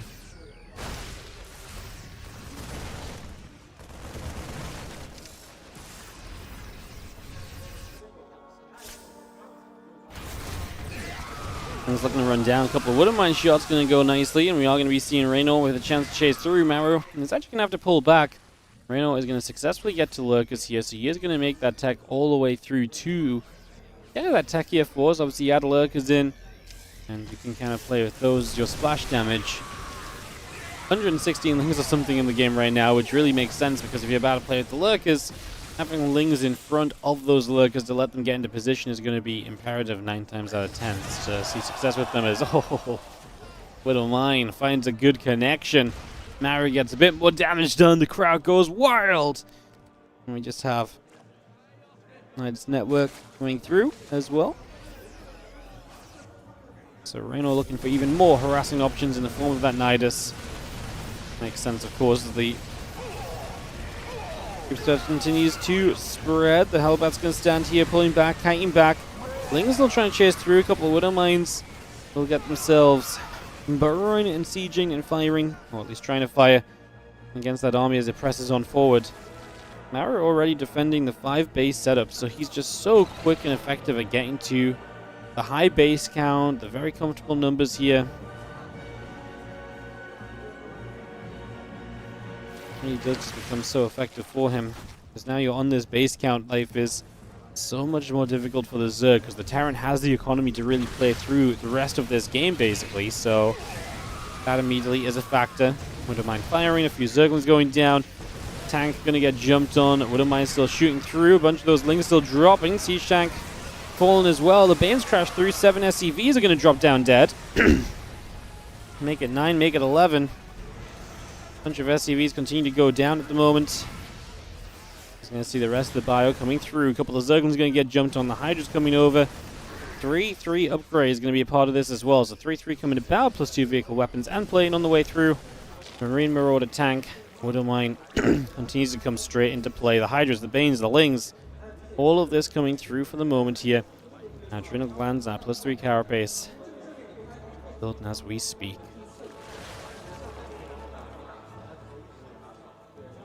At this stage where, like I say, Maru is set up nicely defensively. What he wants to do, you see the the splash damage and the tech units in general just coming out right now from Raynor. Those Vipers coming in. This 4th base goes down, so not going to keep a hold of the 5th base very well at all in the end, I guess. So going to get back on 4 bases. We kind of need to reestablish the 5th. Marines in the bottom left do not get the hatchery. Good transfusions going to keep that hatch alive. Now having to lift up this right side base as well. Not a lot of money banked up, and he drops down to 170 supply here, so does actually end up in a little bit more trouble than I think he would have been expecting to.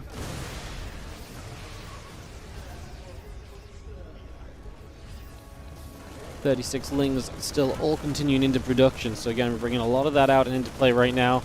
2 upgrades coming through. Minus network going down.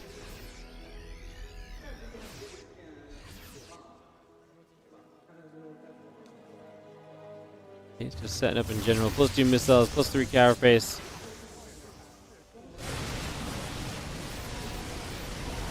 Maru at least going to return some fire and pick off a base in the top right. Obviously, Reyno's kind of rich in terms of bases, so losing 1 hatchery right now is not the most meaningful of things. He needs to try and make sure we don't lose too many units here, because the last thing we want to have happen is that we lose a bunch of units while trying to just harass around, and then all of a sudden you can't hold on against the main attack either. We saw that earlier today a little bit. That was in the OSC Championship. Yeah, that one was about 21 hours ago, but yeah, a little bit earlier on today. Bio in the bottom left is going to get a good push through. However, Maru's going to lose a lot in the upper right. Reyno is the one with the money to rebuild from this. Especially as SCVs keep dropping the bottom left. You can see on the picture-in-picture. Still being won by Maru, though, so he has continued to do very well there. Denies the top right base, kills the bottom left base. Of course, Maru, like I say, lost a lot, but might feel like he can justify it for the foreseeable future. 7 more lurkers coming about. The factory burns down with the wood mine producing on it.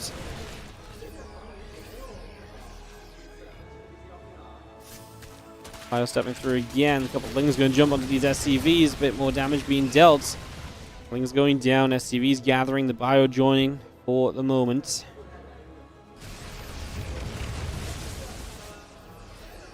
The additional Banelings, the 5 Hydras, the few drones, all coming up right now. The +2 missile upgrade will continue to be a part of this.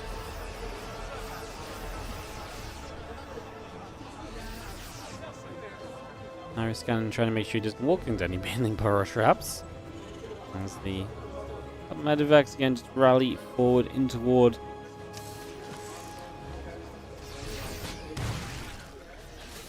that main area. Man, how many times has this base been run by? It's just been repetitive, absolutely non-stop. The Bio that's here that's left to deal with this is not exactly doing well either. Still might get cleaned out, so Maru losing a lot, having to pull back a lot more units than he wanted and expected to in order to keep this base alive.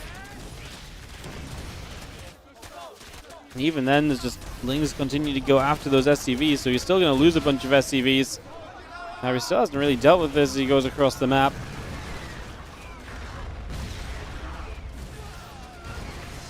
He actually does lose the orbital as well, which is really kind of crazy. Banes come rolling through down this ramp. Maru's supply is absolutely plummeting here. Obviously, a lot of it is in the work account, but that's going to be rough because he doesn't really have the economy to build back up into it, and that gives Reyno game number 2 of this series. We tie up 1-1 in the matchup.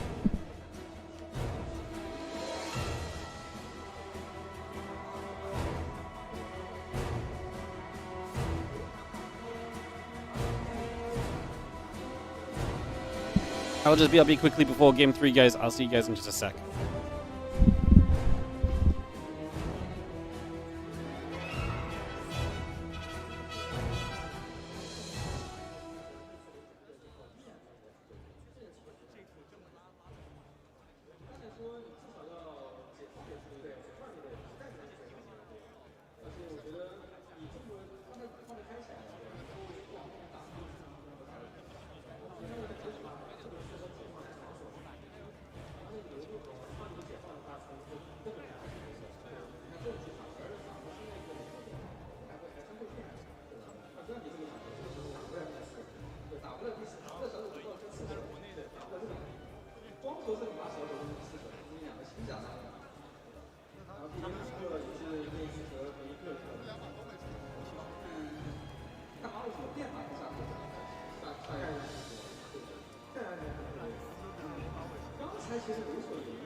Sorry guys, I've got a puppy who's demanding attention. Hang on.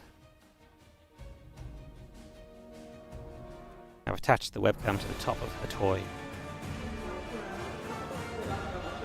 so we can get a true sighting of the Ellie.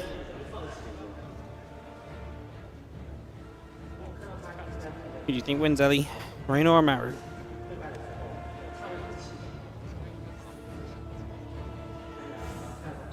You just have to wait a bit, babes.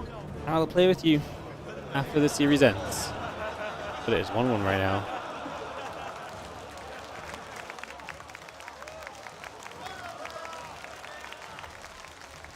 Don't know what that says, but the crowd loves it.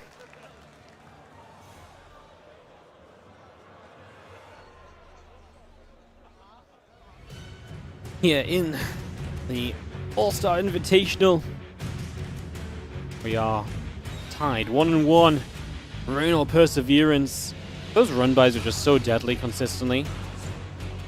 Just absolutely non-stop across the map. Keep it going, keep the action rolling every single moment. They're asking when Heroes of the Storm will be great again.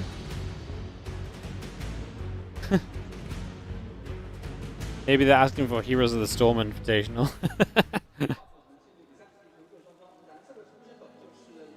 Game 3 of this. Reno. Best of 5. Reno in the top right, Maru in the bottom left. Tied here on Right Rabbit. Maru.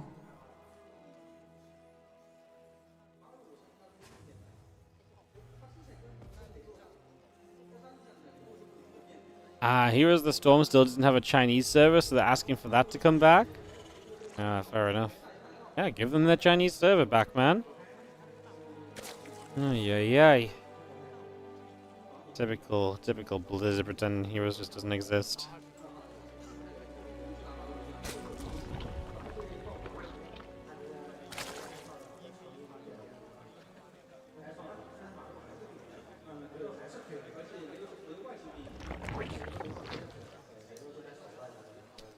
Crowd looking great. Like I say, it's amazing to see so many people out there watching some StarCraft 2 and enjoying. Amazing to see.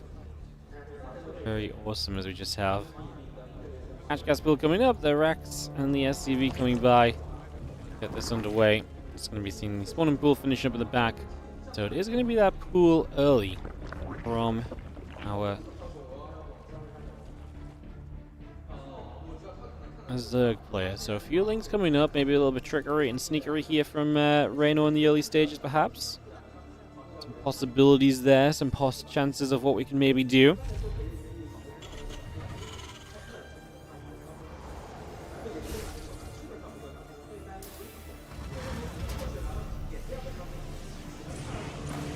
Just going to see the Reaper moving about, the Marina's on the way.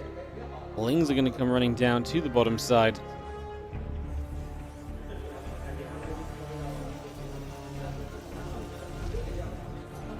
Yeah, factory still building up just for a moment or so. CC coming about. Get this on the way. And get a lot of this coming back from the moment. Couple drones, couple queens coming over. The Lings are going to step forward. It's going to get into this base. It can go after that Marine. And already chasing the SCVs around and away for a little bit as well. So absolutely looking for some damage there. Going through, and so far a couple SCVs going down. A couple Lings still falling. We got 2 SCVs, obviously delay the natural a little bit, but pretty well handled, pretty well dealt with. Obviously pulling the SCVs off the line and, you know, mining time being lost this early in the game is pretty rough for you as well, though, so yeah, a couple things to look at, a couple things to think on. Queen is just going to shoot, get a few hits off.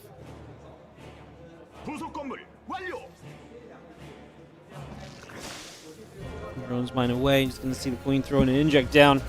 Just going to see that link speed still building up as well, so we continue to get that going just for the moment. Link speed, Lings, engineering base, and the orbital alongside a command center building through for now.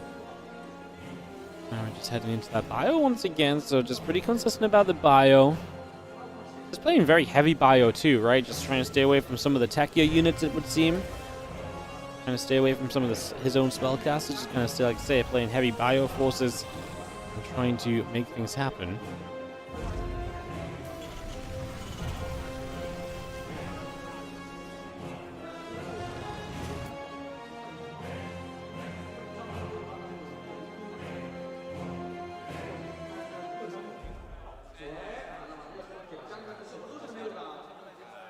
Well, Lings, these kind of weird timing. Run bys have been great lately, and Maru does not raise the depot. Well, that's a worst case scenario because now you've got Lings in the main and natural. The Hellions pop out a good time defensively, which actually might save you a little bit here. Might give you at least a little bit of a chance as a few SCVs go down. 7 workers falling. The Hellions again after a few more Zerglings. 1-1 upgrade still coming about. Just going to be seeing the Roach-Ron coming through. Lings and the Overlord building as we speak. 14 Lings coming up. The Roach-Ron coming by.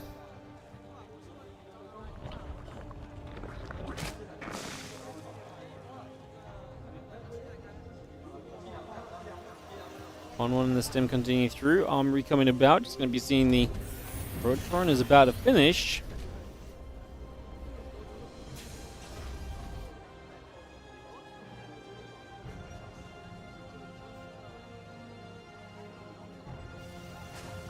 Bunch of roaches coming through, so Reynolds settling in for this attack. 44 army supply of his right now is looking absolutely magnificent in the grand scheme of things right here, so definitely looking pretty good in that regard. It's a lot of Lings as well. Maru, he's going to have 1-1 upgrades. Having 1-1 is nice, but can we actually have enough units to go along with it? We're going to need a bunker. I mean, Reno is going to strike hard here in the next few moments. This is going to hurt. Roach Ling coming straight across. Hellions and the Reaper just pulled down. The Zerglings get chased away. For a little bit of time. The Hellions have just missed this part of the Roach Ravager. Okay, now we're going to see these Roaches for the first time, and Maru is going to recognize that he is in some trouble. Down 40 army supply and no defense is ready. He started 2-2 upgrades, and his opponent's all in. So, yeah, I mean, I'll let that do the talking for you guys here initially. Let's just have, I think, 0 hope of holding against this. I actually have, I don't think there's any micro you can pull off for Maru that defends this. It's just how one-sided it is in terms of the supply. Reynolds playing cleanup across the board. Just going to run up here. That's going to be a nice, quick, easy game 3 out of Reynolds. Very solid. GG says Maru. And he's going to be forced to play from behind for the rest of this series. Down 1 and 2. And Reynolds a map away from advancing into the semi-finals here today.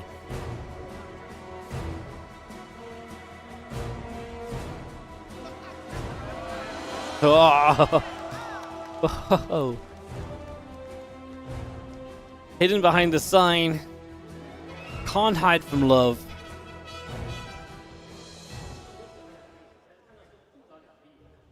Incredible scenes here.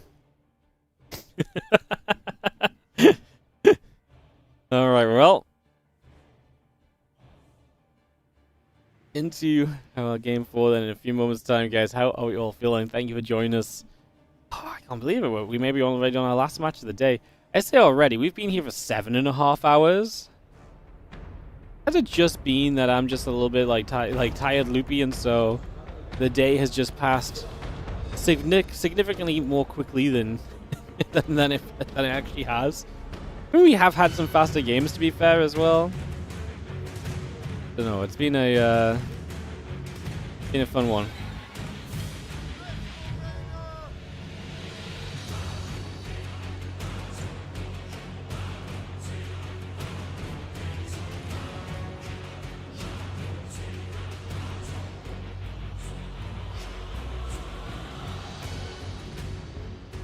First time today we've seen Roaches just sweep a Terran player off their feet, and not in the right kind of way. And as obviously earlier, Solar swarmed Cure with Roaches at one point as well. Reino. Maru. Maru.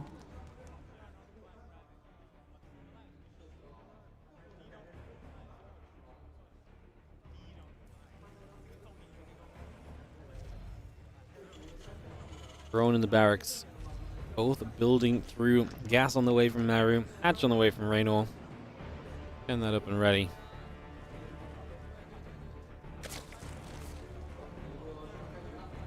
Thanks to the cast. No worries, guys. Thank you so much for joining us. It's been an absolute pleasure. All I ask is you come back and watch more in the future. And maybe, like I said, cheeky little like and a sub if you didn't already.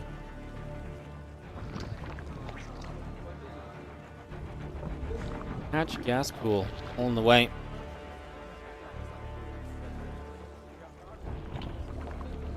Well, drones coming up. And the barracks coming into place.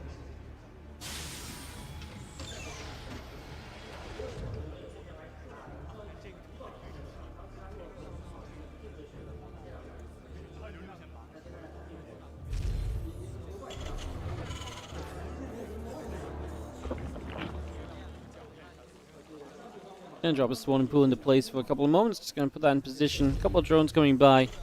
Getting this set up. Again, that Reaper is going to be finishing in a couple of moments as well. So we just continue to get that into play for now. Get that into position here. What did the first game look like? Yeah, it was a 25-minute game. It's 25 minutes? The first one? Yeah.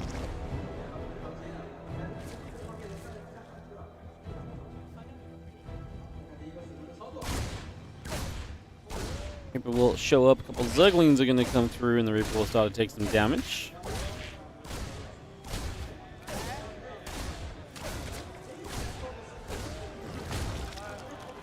Reaper is going to end up getting some damage done in return, so Reaper takes some hits, stays alive, low HP, no queens out initially to kind of get the final shot or two off on it. And so Reaper gets out of there A-OK for the moment.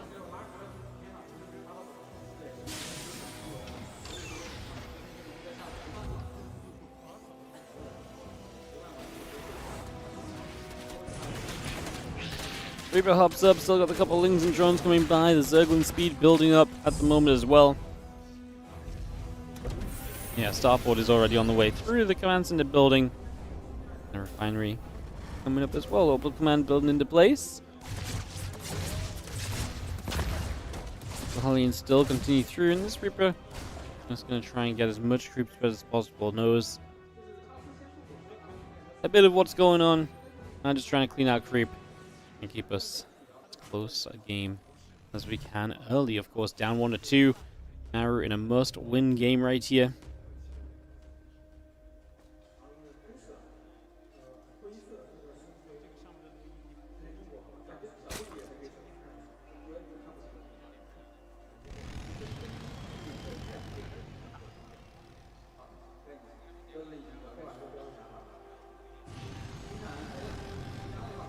Speed coming up, and there's going to be seeing the couple queens on the way. Overlord and the drones continue to build by, and we do have ourselves the Cloak and the Banshee coming through as well.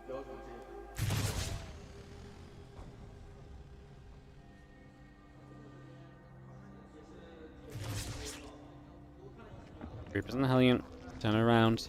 Again, just keep some map control. Don't need to do a lot as long as you're keeping the map control, right?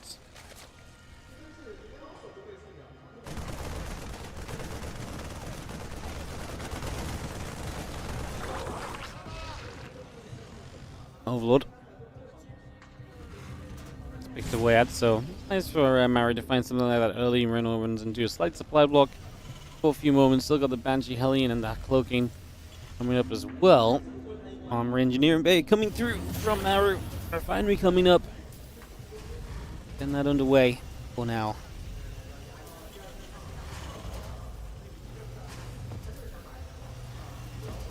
Game 5 would be sick, you know, because duh, of course it would be.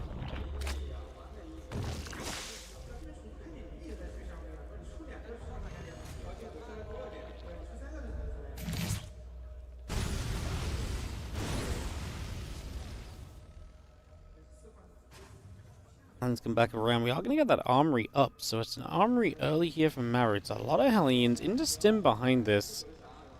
Interesting combo. I mean, that's a lot of Hellbats if we decide that's what we're going to morph.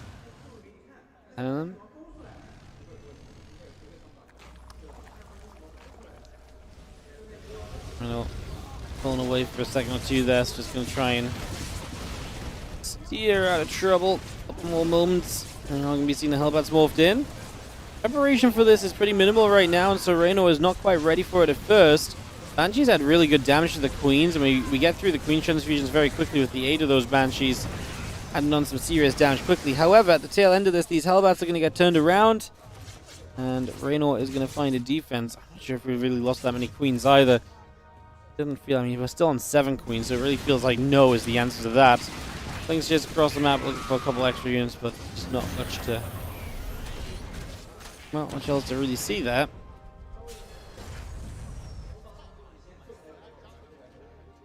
And there's barracks coming about, Carapace coming through, Lings and the Queen coming about as well, hatchery producing. You can see the Lings will take some extra damage, Hellions will get through, those Lings off.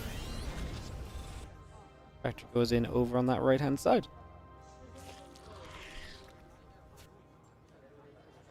1-1 upgrades, again combat shield, vehicle plating, vehicle weapons, say rather than vehicle plating.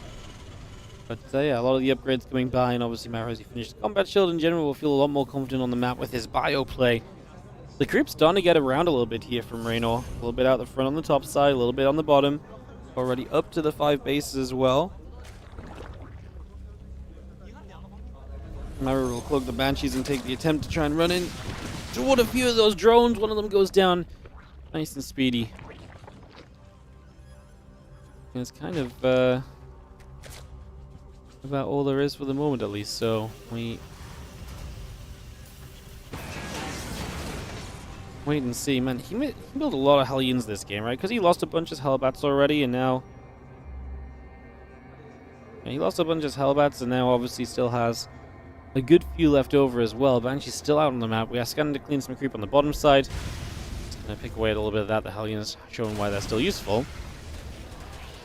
Raynor seeing all these Hellions. Well, they're not as useful if they're dead, and the Hellbats will not even do that much to save them. The Banshee's able to go in after hatchery here. Not hatchery taking some damage, but the Queens are going to show up, and Maru going to lose one of these Banshees as well, so some of his harassing force continues to fall away, and Raynor definitely having a pretty solid starting point to this game so far. Definitely getting off to a pretty good situation in the early stages.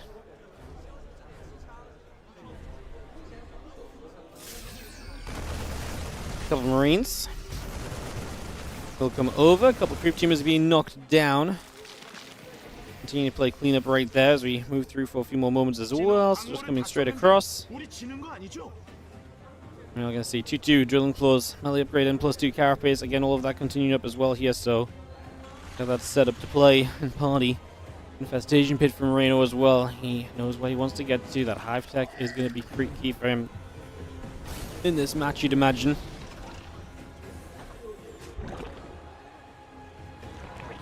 Building on both sides. That hive coming up, the 22 Zerglings coming in. Queen's going to be there. Banshee goes down already.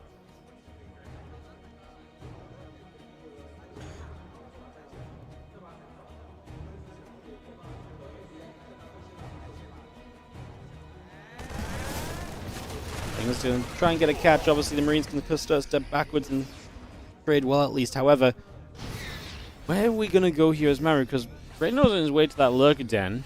Maru is yet to really show us a game plan without anything that isn't just kind of pure bio so far. So Lurkers are probably not going to love playing against that.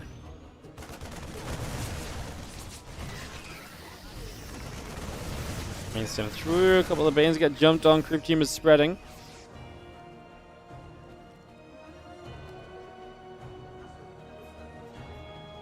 +2 armor coming through on the engineering bay. And extra goats coming about. The tanks coming over. Planetary fortress. The extra missile turrets building as well. A couple CCs. Just continue to produce through.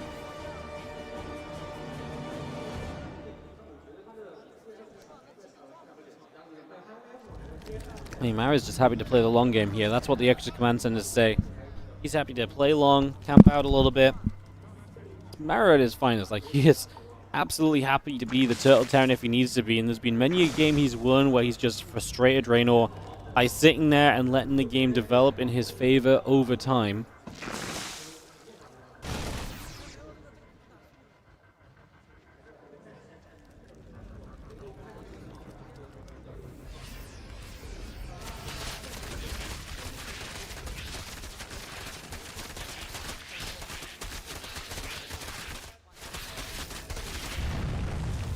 Look out of the first person view, just see a group of rocks falling. The adrenal gland still halfway. The +2 melee is still building. Seismic Spine's coming up as well. Still going to have ourselves the +3 carapace, the Overlord speed. Couple Zerglings coming through as well. We're not going to be seeing that Bio continue to fight against those creep tumors. So a couple creep tumors beginning to go down. Damage being dealt. Okay, those Lippers already nicely set up just here to play defense on that side. We see the triple ring set up as well, so you see everything that's coming your way. There ain't going to be no surprises from Maru here in this game 4. If he's under attack, he's going to know exactly that it's coming well in advance. Well in advance. It's great info in this game, honestly.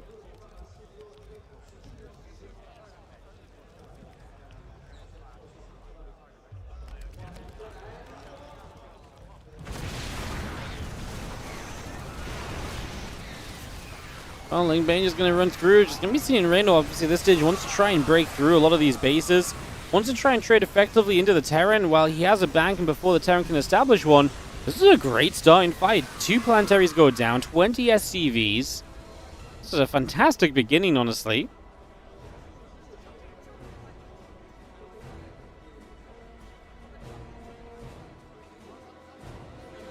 Again, +1 missiles, +3 carapace coming up. Ling Bane continuing through. South, the rest of the upgrades coming by. The Ghost in production. And continues through after the missile turrets. Clearing out the bottom side of the map.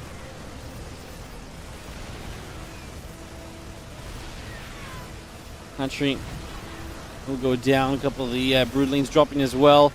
Maru at least getting some bases in return. As I don't know if Reyno's going to find himself through another base here. The thing is, right now, Maru's 4 bases, so he's not as spread out as he was before. So do you really want to kind of go while he's only on the 4 bases, or what do we think our plan kind of becomes? I'm not really sure what our plan becomes. I mean, I think you want to keep pressuring, but most importantly, you want to deny the 5th base. Maru's trying to take the upper right as the 5th base, right? So he's obviously going for a different direction. He doesn't feel like the bottom left is going to be something he can hold on to easily. As Maru goes down at 150 supplies and burrowed banelings connect onto the Ghost as well. We'll cancel that hatchery up, but this was definitely not a pretty scenario we're dreaming of here.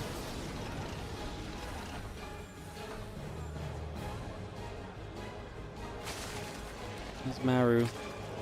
He is down a lot. That's a lot of banelings more for NGs.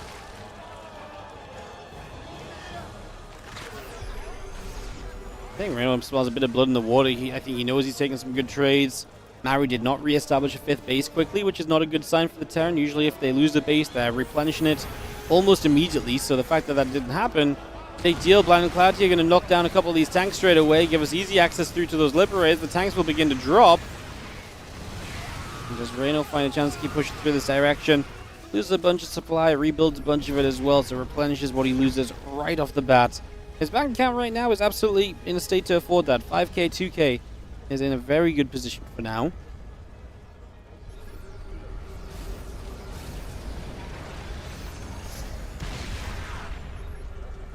Couple libs coming through, another scanner coming out. Hydra Bane continues to run out of there. Bio pulling back over.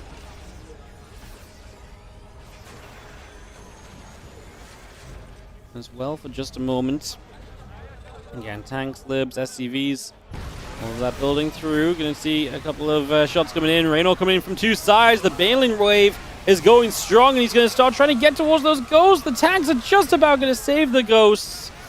So the ghost will not go down.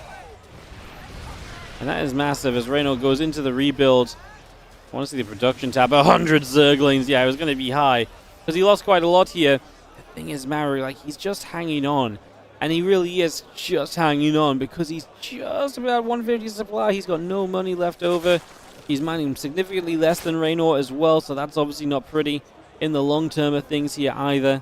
That's another issue to think on. But we have to, at some point, really consider what we're going to think about it, I suppose. Hey, what's up, Cyrus SC2? Thank you so much for the 21-month resub on the Prime. Appreciate you.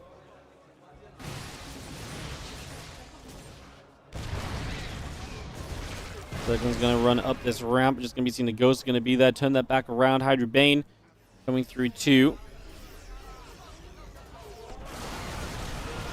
There we go. Bane's just going to run forward. This base is incredibly important to deny.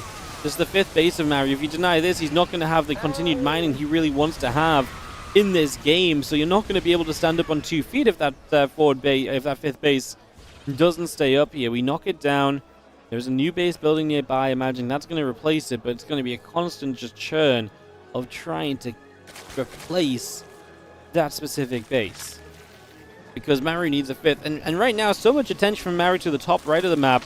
Reyno's got enough attention away up over there that the bottom left, he's just taking the base that Maru originally wanted for his 5th. And he's starting to mine from it, and there's just zero contest. You know, there's just zero contest to that at all. Which is a little bit shocking, I suppose.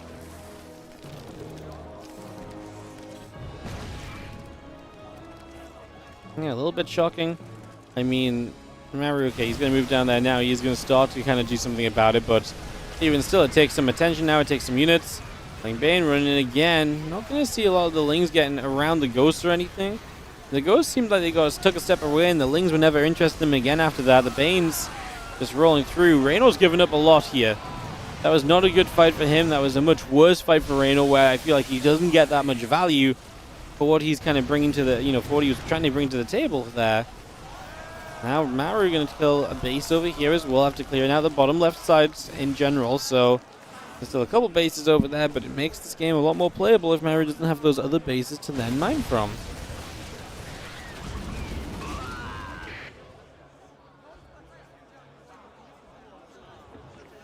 Vex Peel back over to the right.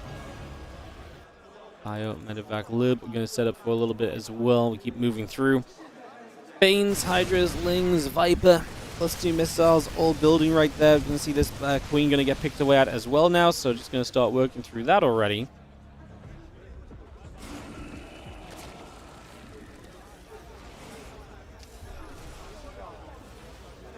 That's that Lingbane Hydra again, just escaping out there. We will be seeing the Blinding Cloud coming down. Just going to be seeing the Banes. Going to dive on through. Just going to game towards that planetary. We are going to get the 5th again. Again, that's just a constant that you want to go for. But Reyno is running... I don't want to say he's running dry money, but he's spending a lot to keep this going. Like, his bank was much more up to the 5k point at some point. It's a little bit less than that at this stage. So, yeah, it's definitely been going in the downward direction.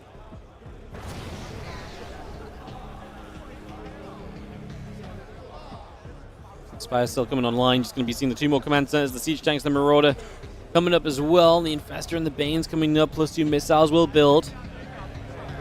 Fire down to the bottom left side. Just going to aim for this hatchery. The Zerglings. Going to pull the trigger. Reyno going to run through on this. I mean, he actually has... He was not maxed out before this started. He is going to end up backing away from it now. Supplies equal. Reyno still has some money to spend. Maybe thinking, what do you spend the money on here?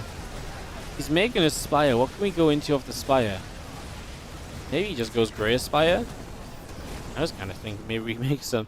For a moment I thought maybe meters, but that's just such a horrible idea. Of course, there's Marine Ghost on the map. Just thinking of a way to maybe pull your opponent around a bit and get some value and so on.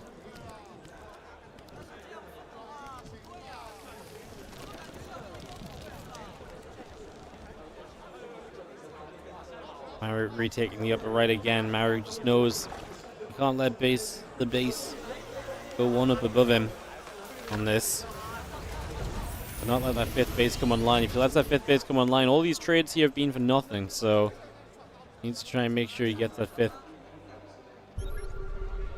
down and kills it on the side of Reyno. Obviously, Maru knows he needs to take this 5th base and get that operational. He knows he needs that economy. What's great is if he takes the top right, he's going to see the other base in the low ground just after. So all of a sudden, Maru goes from 4 bases to 6 cozy bases. So that helps out a whole bunch. Maru with a lot of army supply in play at any single point right now.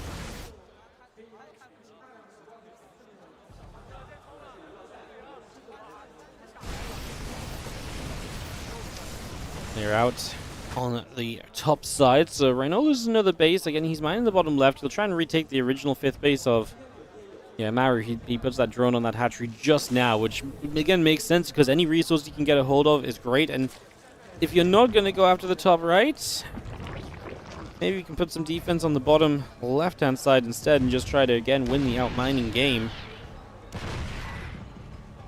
We'll just get a peek at resources lost in this one to see exactly where the players have been at in terms of their trades. The fire stepping through, a couple creep teamers going down. 22 minutes here currently on the Ruby Rock. Nidus in the main, and Maru recognizes it, so he's going to unsiege the tank that was there defensively and look to target that down. So that shouldn't be able to go off. If it does, it's going to be super low, and it'll go off just after it finishes. Brood Lord stepping forward. So trying to play these Broods. He played the Broods in that game one, didn't go well, but I think if he consolidated the Broods together in that game one, he might have seen much more success. In that game one, these Broodlords really got kind of thrown away and given up a little bit, I feel like.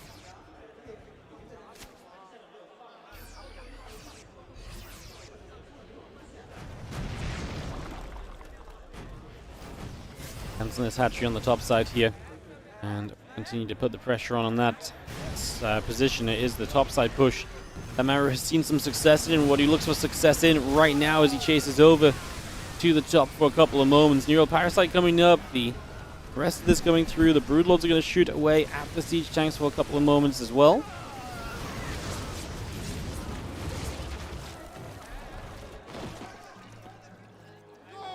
Demon Sparrow up. Ghosts in the main base.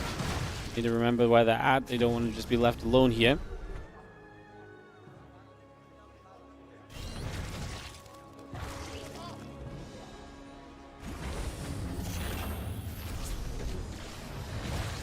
Broodlords are going to start making some steps forwards. The Liberators step over to that right-hand side. Thors, Hellbats, Vikings continue to come through at the moment. The Neural Parasite continues to build into play. The Lings going to launch themselves over that right side. Depot going to get jumped on. The Thor and the Hellbats coming around too.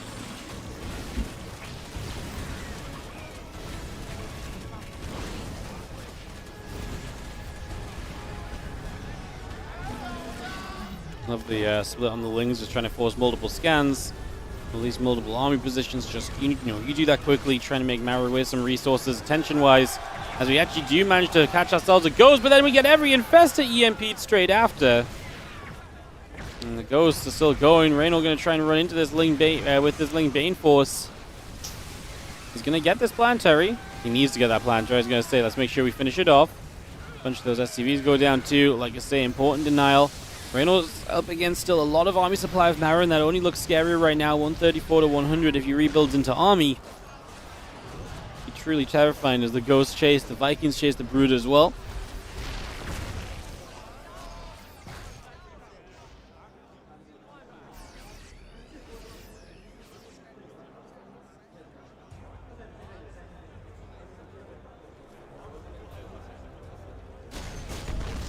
That Ling Bane Hydra still coming through. Hatch goes down. Cancel on the top side, but we do have the base on the 6 o'clock. That is now mining from Reno as well, so that base has been denied a couple times. But right now, at least it's staying up, and that's the most important thing to note.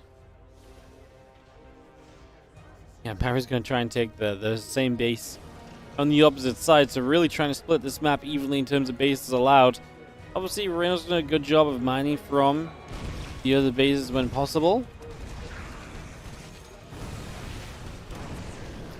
So it is still going to be overall more resources available to Reno over the course of this game, because Maru, if he takes that top base, it's heavily mined already. Whereas the bottom base did not mine much before Reno denied it. Stopping this base from mining too, and again, just trying to win the war of attrition, which we end up in right now. That's going to be seen the Thors and so and company just running forward for a couple moments, stepping through for a few. Scan coming down. Maru investigating what's up here as we are going to see that scan dissipating. The fungal coming down, the blind, the parasite bombs coming down. Big fight from Raynor. Maru does not have money to really rebuild out of this. The Thor's all going down. It's a lot of Hydras left over. They're going to get the Liberator. And Raynor comes out with this 160 to the 107. His supply looking amazing. And maybe good enough to get himself the victory in Hangzhou. This is Obviously a chance to play Clem in the semi-finals tomorrow. Hero versus Soul at the top semi-final already. Clem versus the winner of this will be the other more legend matches tomorrow too. MMA versus DRG, Rogue versus Oliveira.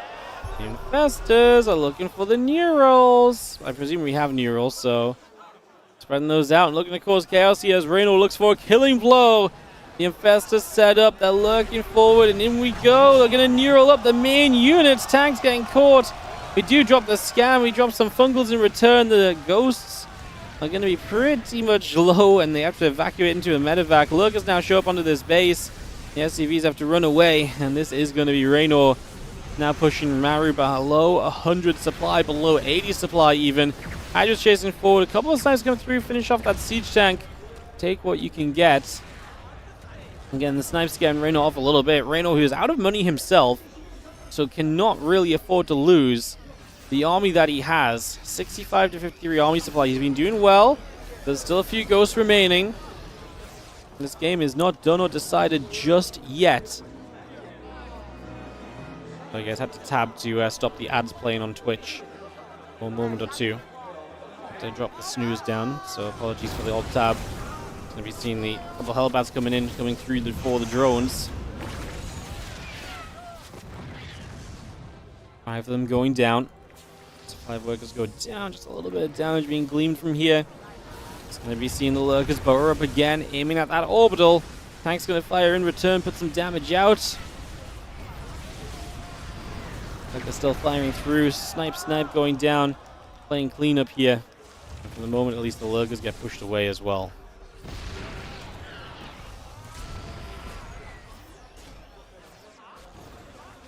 Shoved forward from Maru's. Army supplies are still dead even. Raynor only has 1 Infestor, 2 Vipers, and then 13 Hydras more or less. He's going to build some Corruptors. So I think he's saying if he can build a few more Broodlords, he can just win this game, and I don't disagree. Handful of Snipes available, a couple of Vikings is about it for anti-air, so I don't disagree. I do think Broodlords maybe do end this if you can get a decent chunk of them up that don't just get cleaned up super quickly.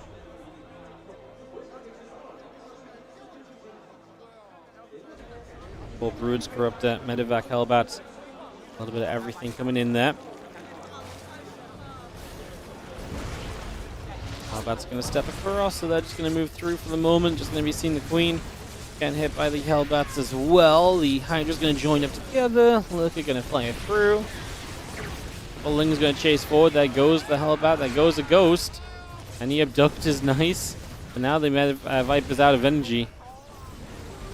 And what's funny is that this base becomes so important right now as well, because trying to mine from here is one of those things where it's like, well, can't really let that happen. Randall can't really afford to rebuild a hatchery there either. He's kind of mining out everywhere else on the map, and Maru's army supply is rising up once again. The Broodlords are looking to try and swing the army supply. A big investment that, like I say, we're hoping there's not enough of a response for in this low-tech game. An Infestor burrowed underneath, chilling, waiting, lurking. What's it going to do? What's it going to grab with this Infestor? Nothing, because it gets taken out, so it falls, and now we chase on through, going after these Broodlords. Reyno's army supply is just not there anymore, man. It's actually going the way of Maru, isn't it? We chase in. There's not a lot of anti-air. There's a few Marines, and it goes. We are transfusing the Broodlords to try and keep them alive. The Hellbat's pushing forward. The tank shoving in. Reyno just trying to kite for these Broodlords to get rid of any and all anti-air, but we're not doing it very quickly because the Hellbats are killing the Broodlings off. Reyno does not have the economy to build anything else beyond this. He can build a few scraps of units, but there's a bunch of tanks that will just siege, and even unsiege are going to be extremely powerful right now as Maru got a bit more army up and running. 30 minutes here on Ruby Rock, and I believe we are on the verge of a Game 5. I think we are on the verge of a Game 5. I don't know what else to say. I think we really are right there. Tanks going to fire up onto the hatchery. Damage being done. Base will fall. Damn. I mean, Maru is on the scraps of the remains of an army. I thought Reyno had it. That fight where he neuraled a bunch of stuff, I thought he was going to be okay, but lost all the Infestors in that fight, unfortunately. And that became very costly in the end, because that was kind of the end of having a high amount of spellcasters. We're not done yet, obviously, as you can see. We're going to keep scrapping through. Reno takes a hand off the keyboard. I think he knows it's not exactly looking good for him. He knows what that previous army looked like. He knows what his current army looks like. He can put 2 and 2 together. He's going to try.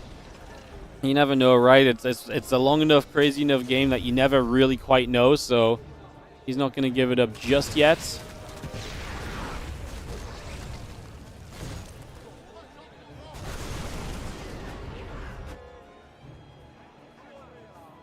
One more Hellbats and Ghost coming up.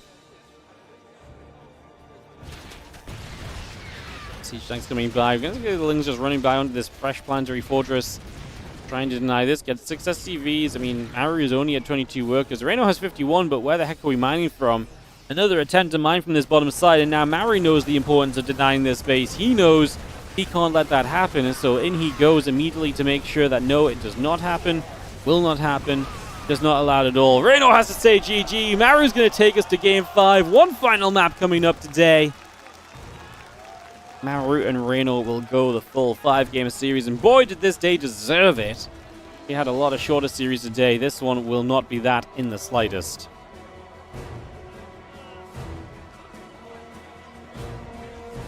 Alright, Game 5 coming up here in a couple moments, guys.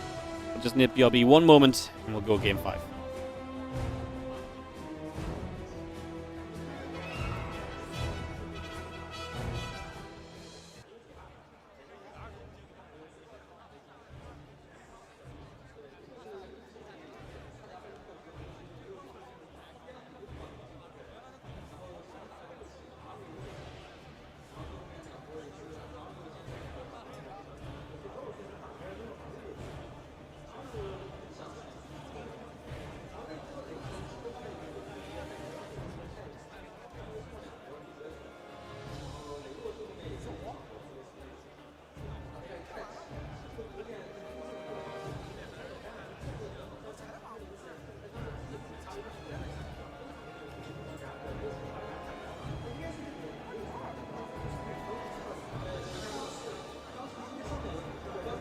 Alright, guys, Game 5, Reno and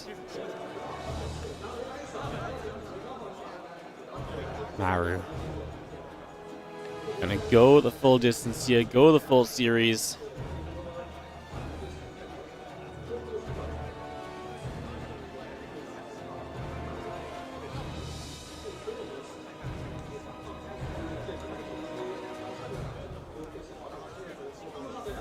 Thought Maru had lost that. Really, that 5th base, right? Like, Reno denied it multiple times over, and at that point, it really felt like it was going to be tough, but Maru managed to get that upper right 5th and the 6th base below it up for a while, and that little boost of economy just outdid the trades that Reno had found up until that stage. Putting us now to, like I say, this final map of the day here in the S2 All-Star Invitational live from China. See Reno in that back left background. Getting ready to go.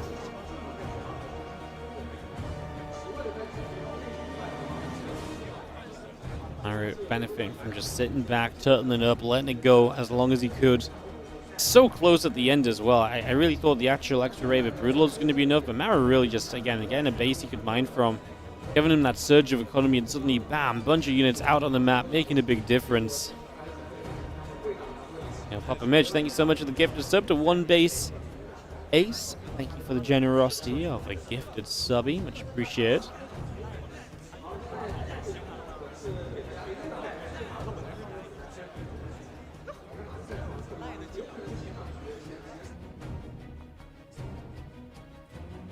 I cut the crowd noise here. Get ready to get serious into Game 5.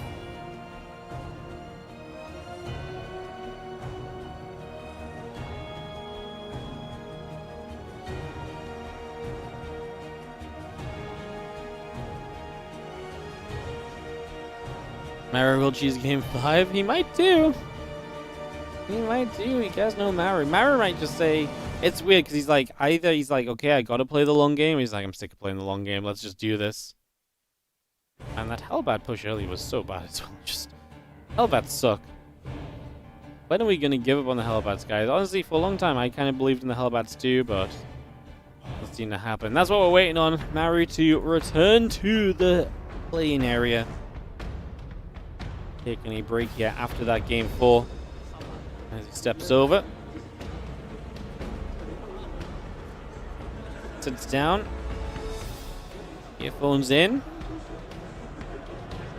Get ready for game 5.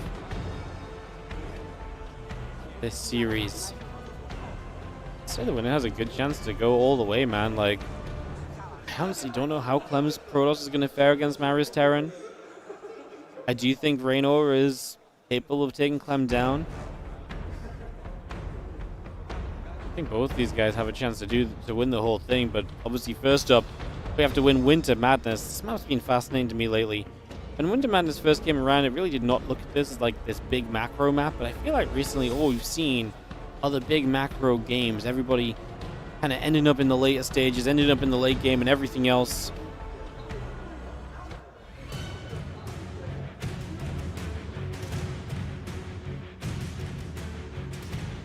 And guys, thank you for joining us. This is our last game of the night. We've been going for 8 hours. I was up. Oh, I've just been up all night, so. Again, I apologize. I know at certain points I'm quiet and I'm maybe saying some very obvious, just boring things, but just trying to battle through to the end here on the limited sleep that this tournament allowed me to get. So appreciate you hanging in there with us, and let's enjoy the final game of the day. Of course, more action tomorrow, more legend matches, semis and the finals. Very exciting. Raynor first up on the intro. And I spoke over it. Maru second up on the intro. I'll not speak over his. Maru.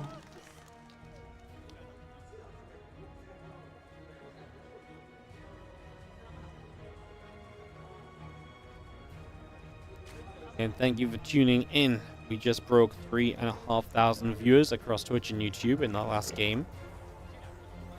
Now, long game. Who knew? Long games help with the viewership. Who knew?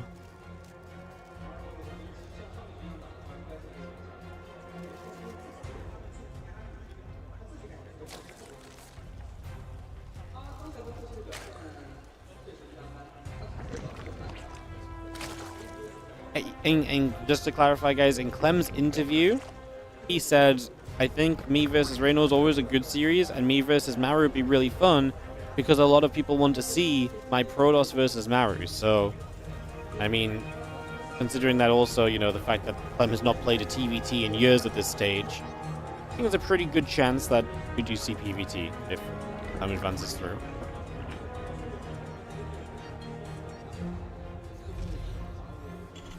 It's a good month for SC2. Hope it continues. Absolutely. Do now part as well. Just take a moment to say, if you enjoy the WardiTV content, obviously you can support the channel by the subs and everything.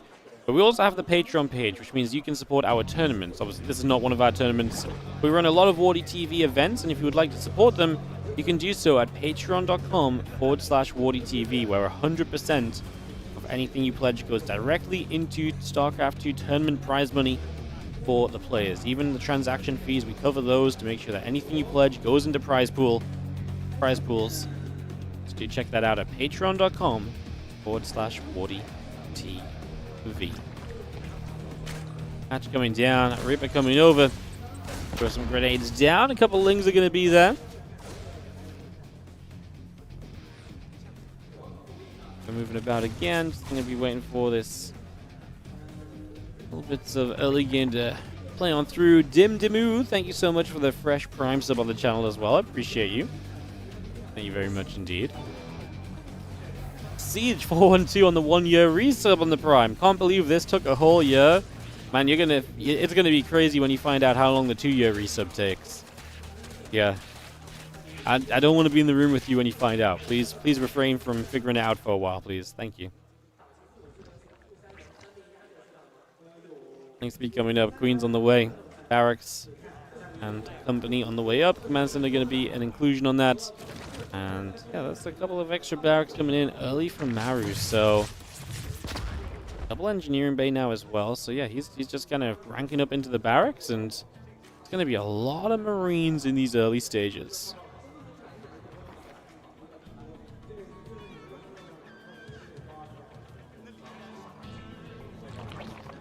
One of the finals tomorrow. So the semifinals and finals, the rest of this event is all tomorrow. We start about the same time as we did today, so about 8 hours ago. Only tomorrow, so in 16 hours time we'll be starting. So we'll be starting up in 16 hours time.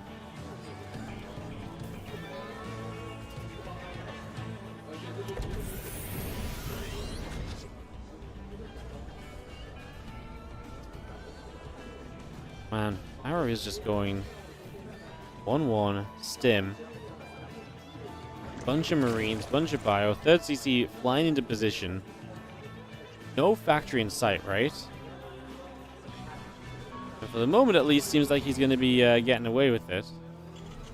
Yo, Papa Mitch, thank you so much for the 10 gifted subs. Appreciate you. Probably shout those out afterwards. I'm just intrigued by this build of Maru, and I feel like it's going to get aggressive soon. I'll try and give it some attention. Thank you so much, though, for the 10 gifted. Appreciate it as always. Thank you very much indeed. So now a factory comes up. Mainland S coming down. Lab building, couple drones building. Queen is on the way. Like I say, it's just Marines, but we're going to start getting into a very good position with them as their upgrades finish. You're going to start being in a very, very solid position. So a chance perhaps to get some value there.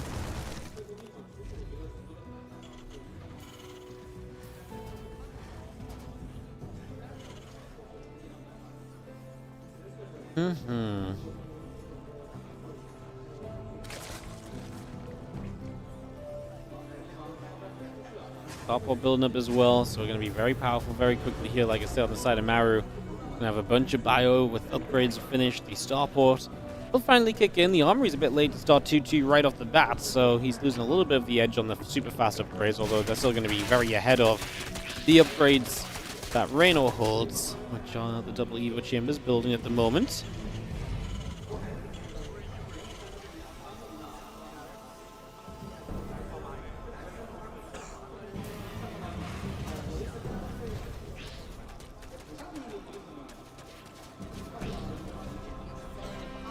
Well, GG still coming about. The melee upgrades coming through. Bane speed, Burrow, all coming up as well.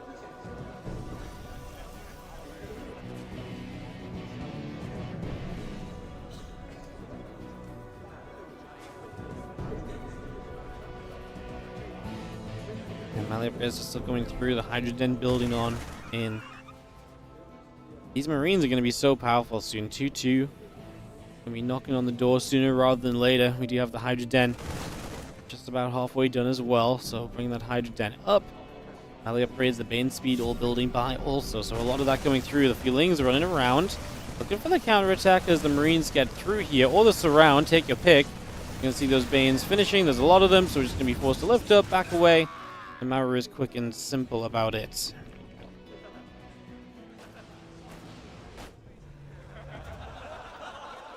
And T2 still building guy.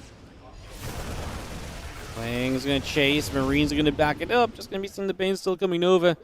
Again, the melee upgrades continuing through. The Burrow coming about. Ling Hydra on the way in for the moment as well. So bringing this straight by.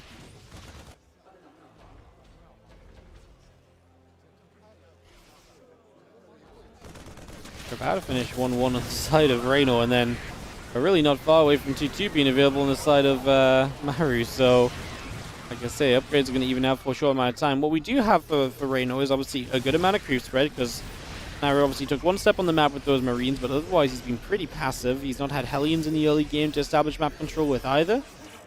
There's just a ton of bio. We're still building Hellbats 2 at a time as well. And this commitment is on its way across the map. The Lings catching a few units. Obviously we can kind of kite some units backwards here. We're going to leave the Marauders. We're going to try and kite the Hellbats a little. Hellbats just to soften those Lings up while everything else deals the damage would be huge. That's exactly why we're probably adding a bunch of them on right now as we speak, to get that exact plan of action up, operational, and just truly underway at the moment. Go to mine, gets rid of a good few Lings, but not too many of them. I mean, Maru wants to go across the map. He's going to start going to 3-3, so obviously he's still looking to, you know, extend the upgrade lead further again, but there's no way you don't want to start trading now. The longer you wait, the more chance you give Reyno to get more stuff up and running. Right now, you've got a ton of bio. You've got, you know, basically maxed out army. Great upgrades. Splits nicely against the first few Banes that roll down this ramp. The army continues to push forward here. We're going to be seeing the rest of these Banes still coming over, but losing a few more. Maru's supply is still solid, as is Reyno's. Within 5 to 10 of each other at any point. Okay, now 15 because Reyno just spammed a couple units out. Army of Maru is Hellbat, Medivac, Marine, Marauder. He took the MMMM and he made it MMMH. Oh, now he's going to go MMMM. 4 mine. The 4M's coming up. He's going to go. I mean, he's channeling a bit of INnoVation. Has he been talking to INnoVation this weekend? He might just have been, because he's kind of setting up in a very INnoVation-esque style with the mines now on the way as well. But, I mean, are we actually looking okay here as Maru? Like, he's obviously getting to do what he wants to do. But is that enough? Like, when are the trades going to come in that are going to be good for him?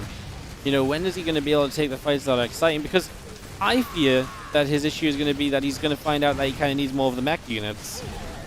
I mean, the mine's doing okay for now. We're going to clean up these lings. It is a lot of bio, do not get me wrong. It's a lot of bio. I just feel like it's also a lot of Zerg now on the map. Lurkiden on the way. I mean, once Lurkiden's up, there's no shot that we get this done with just bio units. So then we're definitely going to need to mix things up a good bit instead. Orbital just floats over. Bio comes across. Just him down to that bottom right-hand side.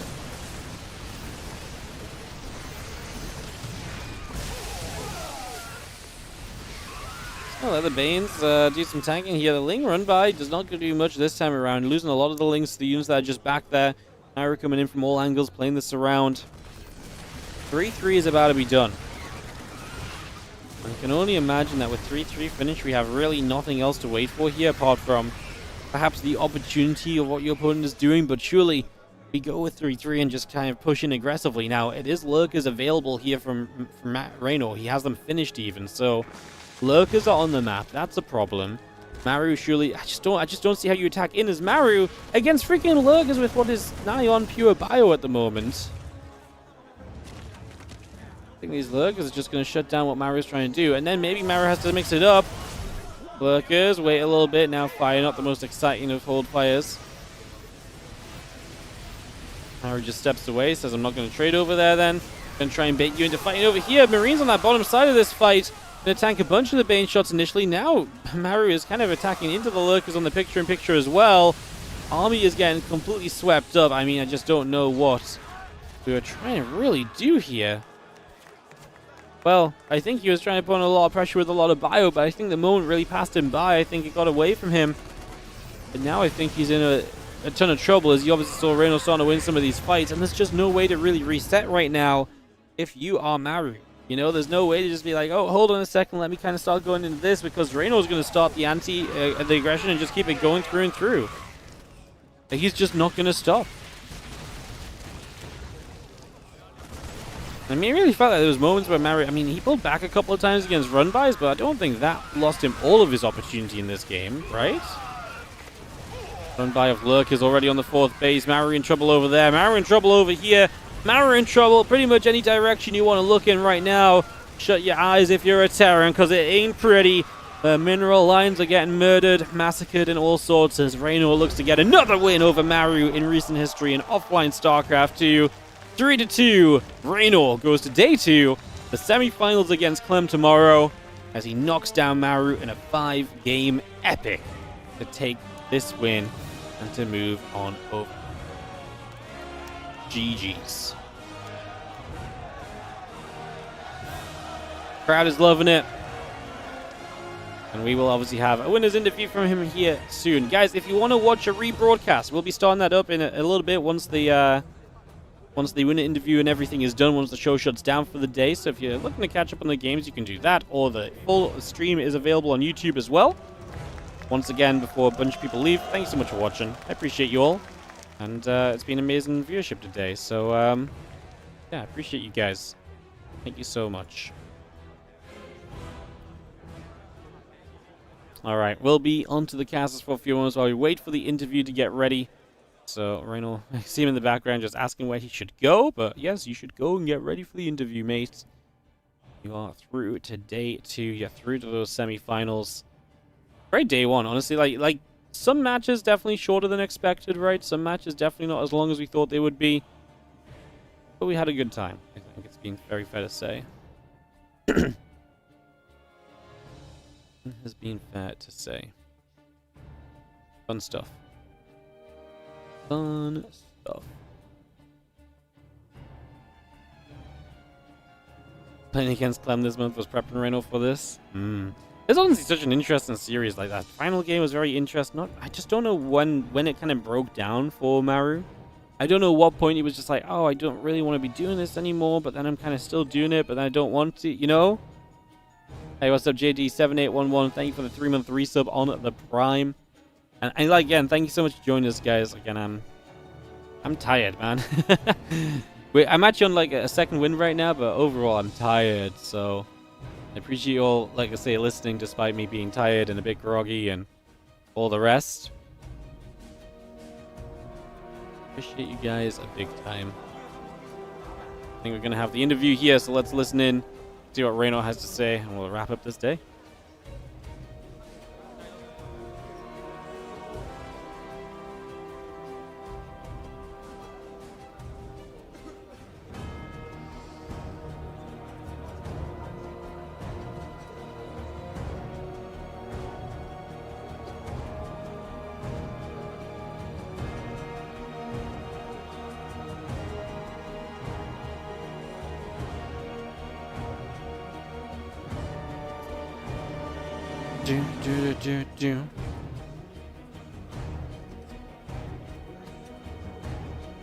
I believe they're behind them, so shouldn't be a moment or two. Hopefully kick this off and get this going. Interview time.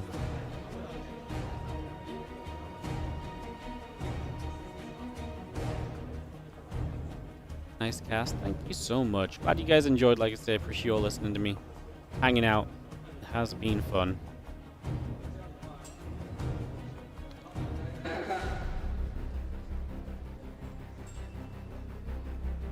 好的，把掌声送给我们的雷诺选手，恭喜他非常精彩的比赛。今天的最后一场比赛打好打满，很精彩。那我们很多人都特别想问你，在第4把的时候，其实你前期一度非常优势，但是那一把是被Maru翻盘了，当时是什么一个情况呢 ？A 开了吗？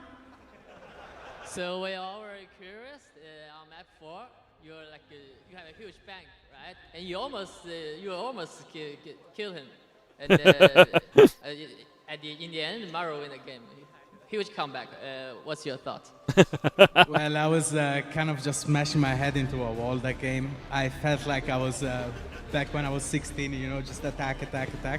Perhaps if I used my brain a little bit better, it would have been a win, but I guess for the show. 所以雷诺说，当时他的感觉就是他像在拿头撞墙一样，感觉自己回到了16岁。如果当时他就是能够用一用自己的脑子的话，那一盘他应该能赢啊。不过不管怎样，就是都是一场秀呈现给大家。是的，非常精彩。那我们也是想知道那一盘被翻盘之后，心态有没有受到影响？但是在最后一把决胜局开始前是如何调整自己心态的？ So did it change your mentality like a little bit? How did you adjust it? Well, if he was gonna camp again, then I knew what to change. But I scouted the A-tracks last game, and I played a lot against this build. Maru loves it, and I think I dealt with it almost perfectly. 如果雷诺说，如果最后一盘马路还是防守打后期的话，可能他需要就是以一个不同的心态来处理啊。不过在最后一盘他侦查到马路是一个3冠8兵赢的一波，那么打这个他侦查到之后，他还是很有信心，他觉得他准备的非常充分，所以最后马路也是没能够一波成功。是的，马珠选手确实一直是以防守来著称的。那其实有一个问题，我们也想问一下雷诺选手，就是飞蛇现在的一个更改，他已经不能拉架起来的坦克了。那你的好兄弟 Serral 说过给的一个应对方法是出火蟑螂，我们想问一下你的见解是什么呢 So in this patch, the Vipers cannot abduct the siege tanks anymore, right? So we asked Serral this question before. He said, just make ravages. How do you think about this? No, man, don't listen to this guy. He's coming up with something new every day. Just make Vipers and Blinding Cloud instead. It sucks you can't abduct, but don't make Ravagers just to buy the tanks. OK， 兄弟们，别听 Serral 的，不要造火蟑螂啊，造飞蛇护坦克就行。哎，我们到底是听雷诺的还是听 Serral 的呢？好的，那其实，在明天的比赛当中，你会对阵到 Clem。Clem 在赛前的采访说，他只要在第1轮赢下 Classic， 他就会成为本次比赛的冠军。他好像忘了还有你这个如此出色、优秀、强大的选手在。你有什么话想对明天的 Clem 说吗 So you're playing Clem tomorrow. In the interview before the match, Clem says that his biggest problem was the Classic. Now he beats Classic. You think he just forgot about you? How's your confidence? I saw the interview, and when Red Bunny asked him about tournament win, he said, "Yes, I'm gonna win." He looked a little bit too confident there. I think tomorrow we have to show him that I still got it, you know.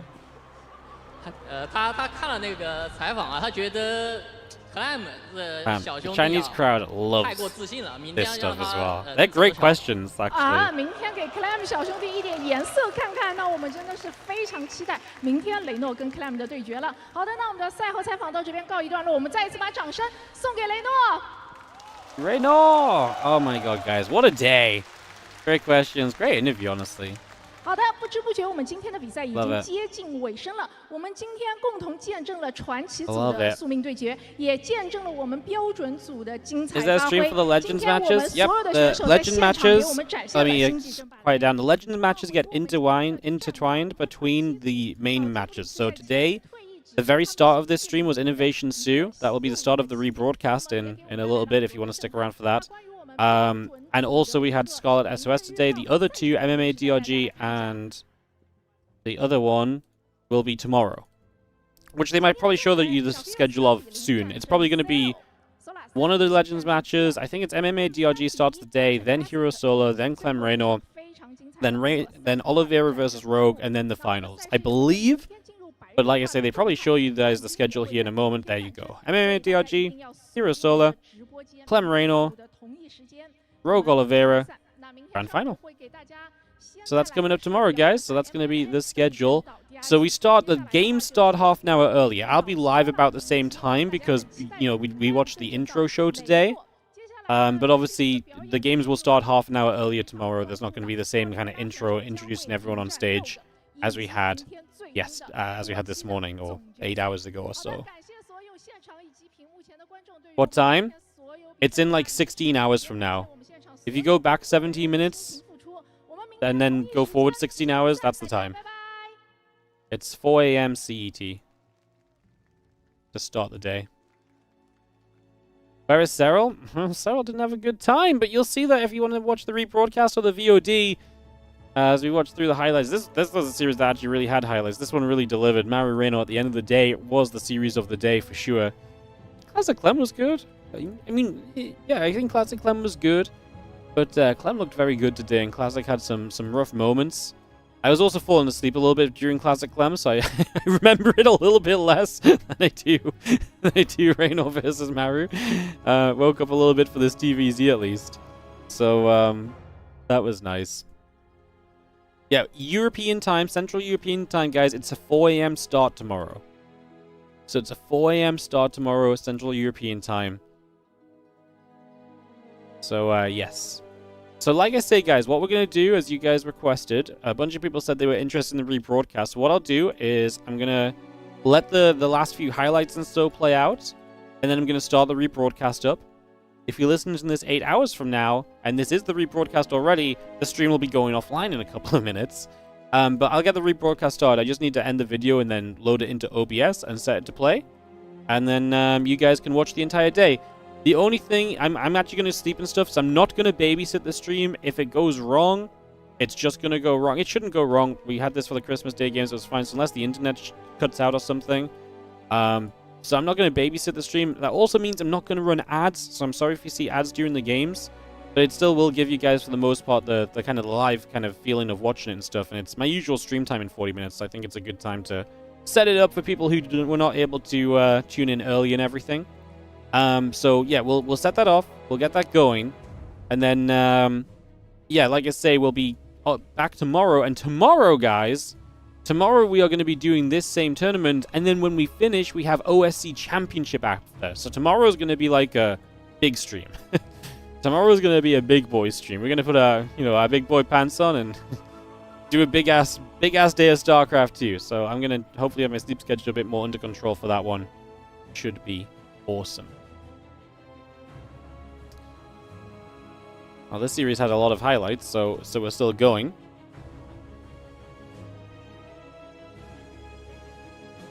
Today was only an 8.5-hour stream. Yeah, if we're going to channel the real kind of old Wardy with degen hours and no care, we got to do more than just the all-nighter, you know?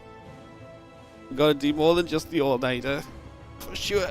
Oh. Alright, what's the outro? Outro vid? I'll let this play, guys.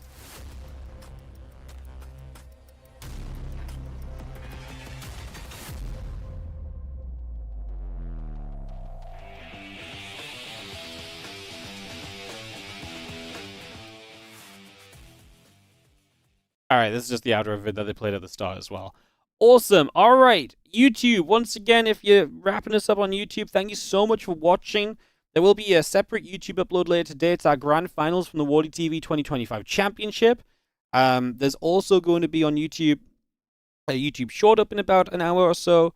And obviously, if you're leaving us on YouTube, then do like and subscribe. I super appreciate it. Like I say, I know I've already said it a bunch today, but we super appreciate it. It helps us out a whole bunch. We're only like 20 subs away from a 48,000 kind of marker, which is really sick. So helps us out with that. We had a crazy amount of likes on the YouTube stream as well today, to be fair. So appreciate all you guys for being awesome. Thank you so much. And yeah, you guys rock. Like I say, we'll be back tomorrow. We're at 599 likes, so let's get to 600. One person can like. I believe in you guys. I believe in you guys.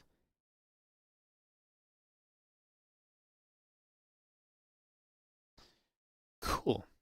How long's my work week this week? Ah, it's not too bad.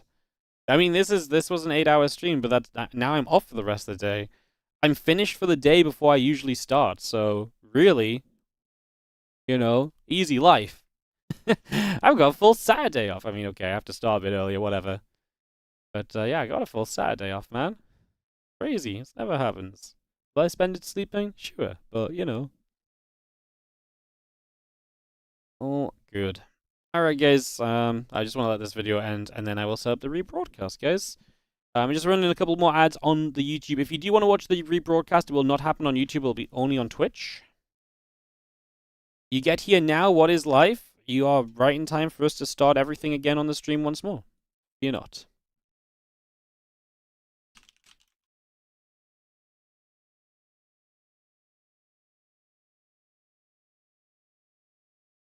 Do do do do do do do do do do do do.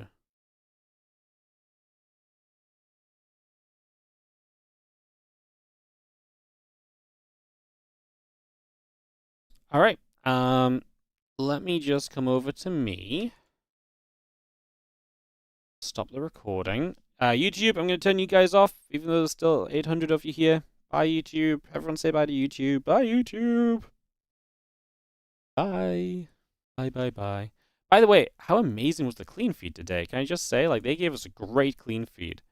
Usually the clean feed is all sorts of, messed up, to be honest, but, like, today it was sick.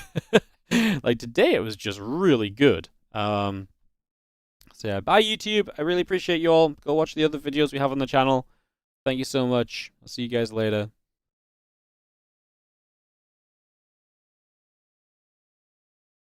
Sweet. YouTube's off. New viewership record on YouTube, 1,395 peak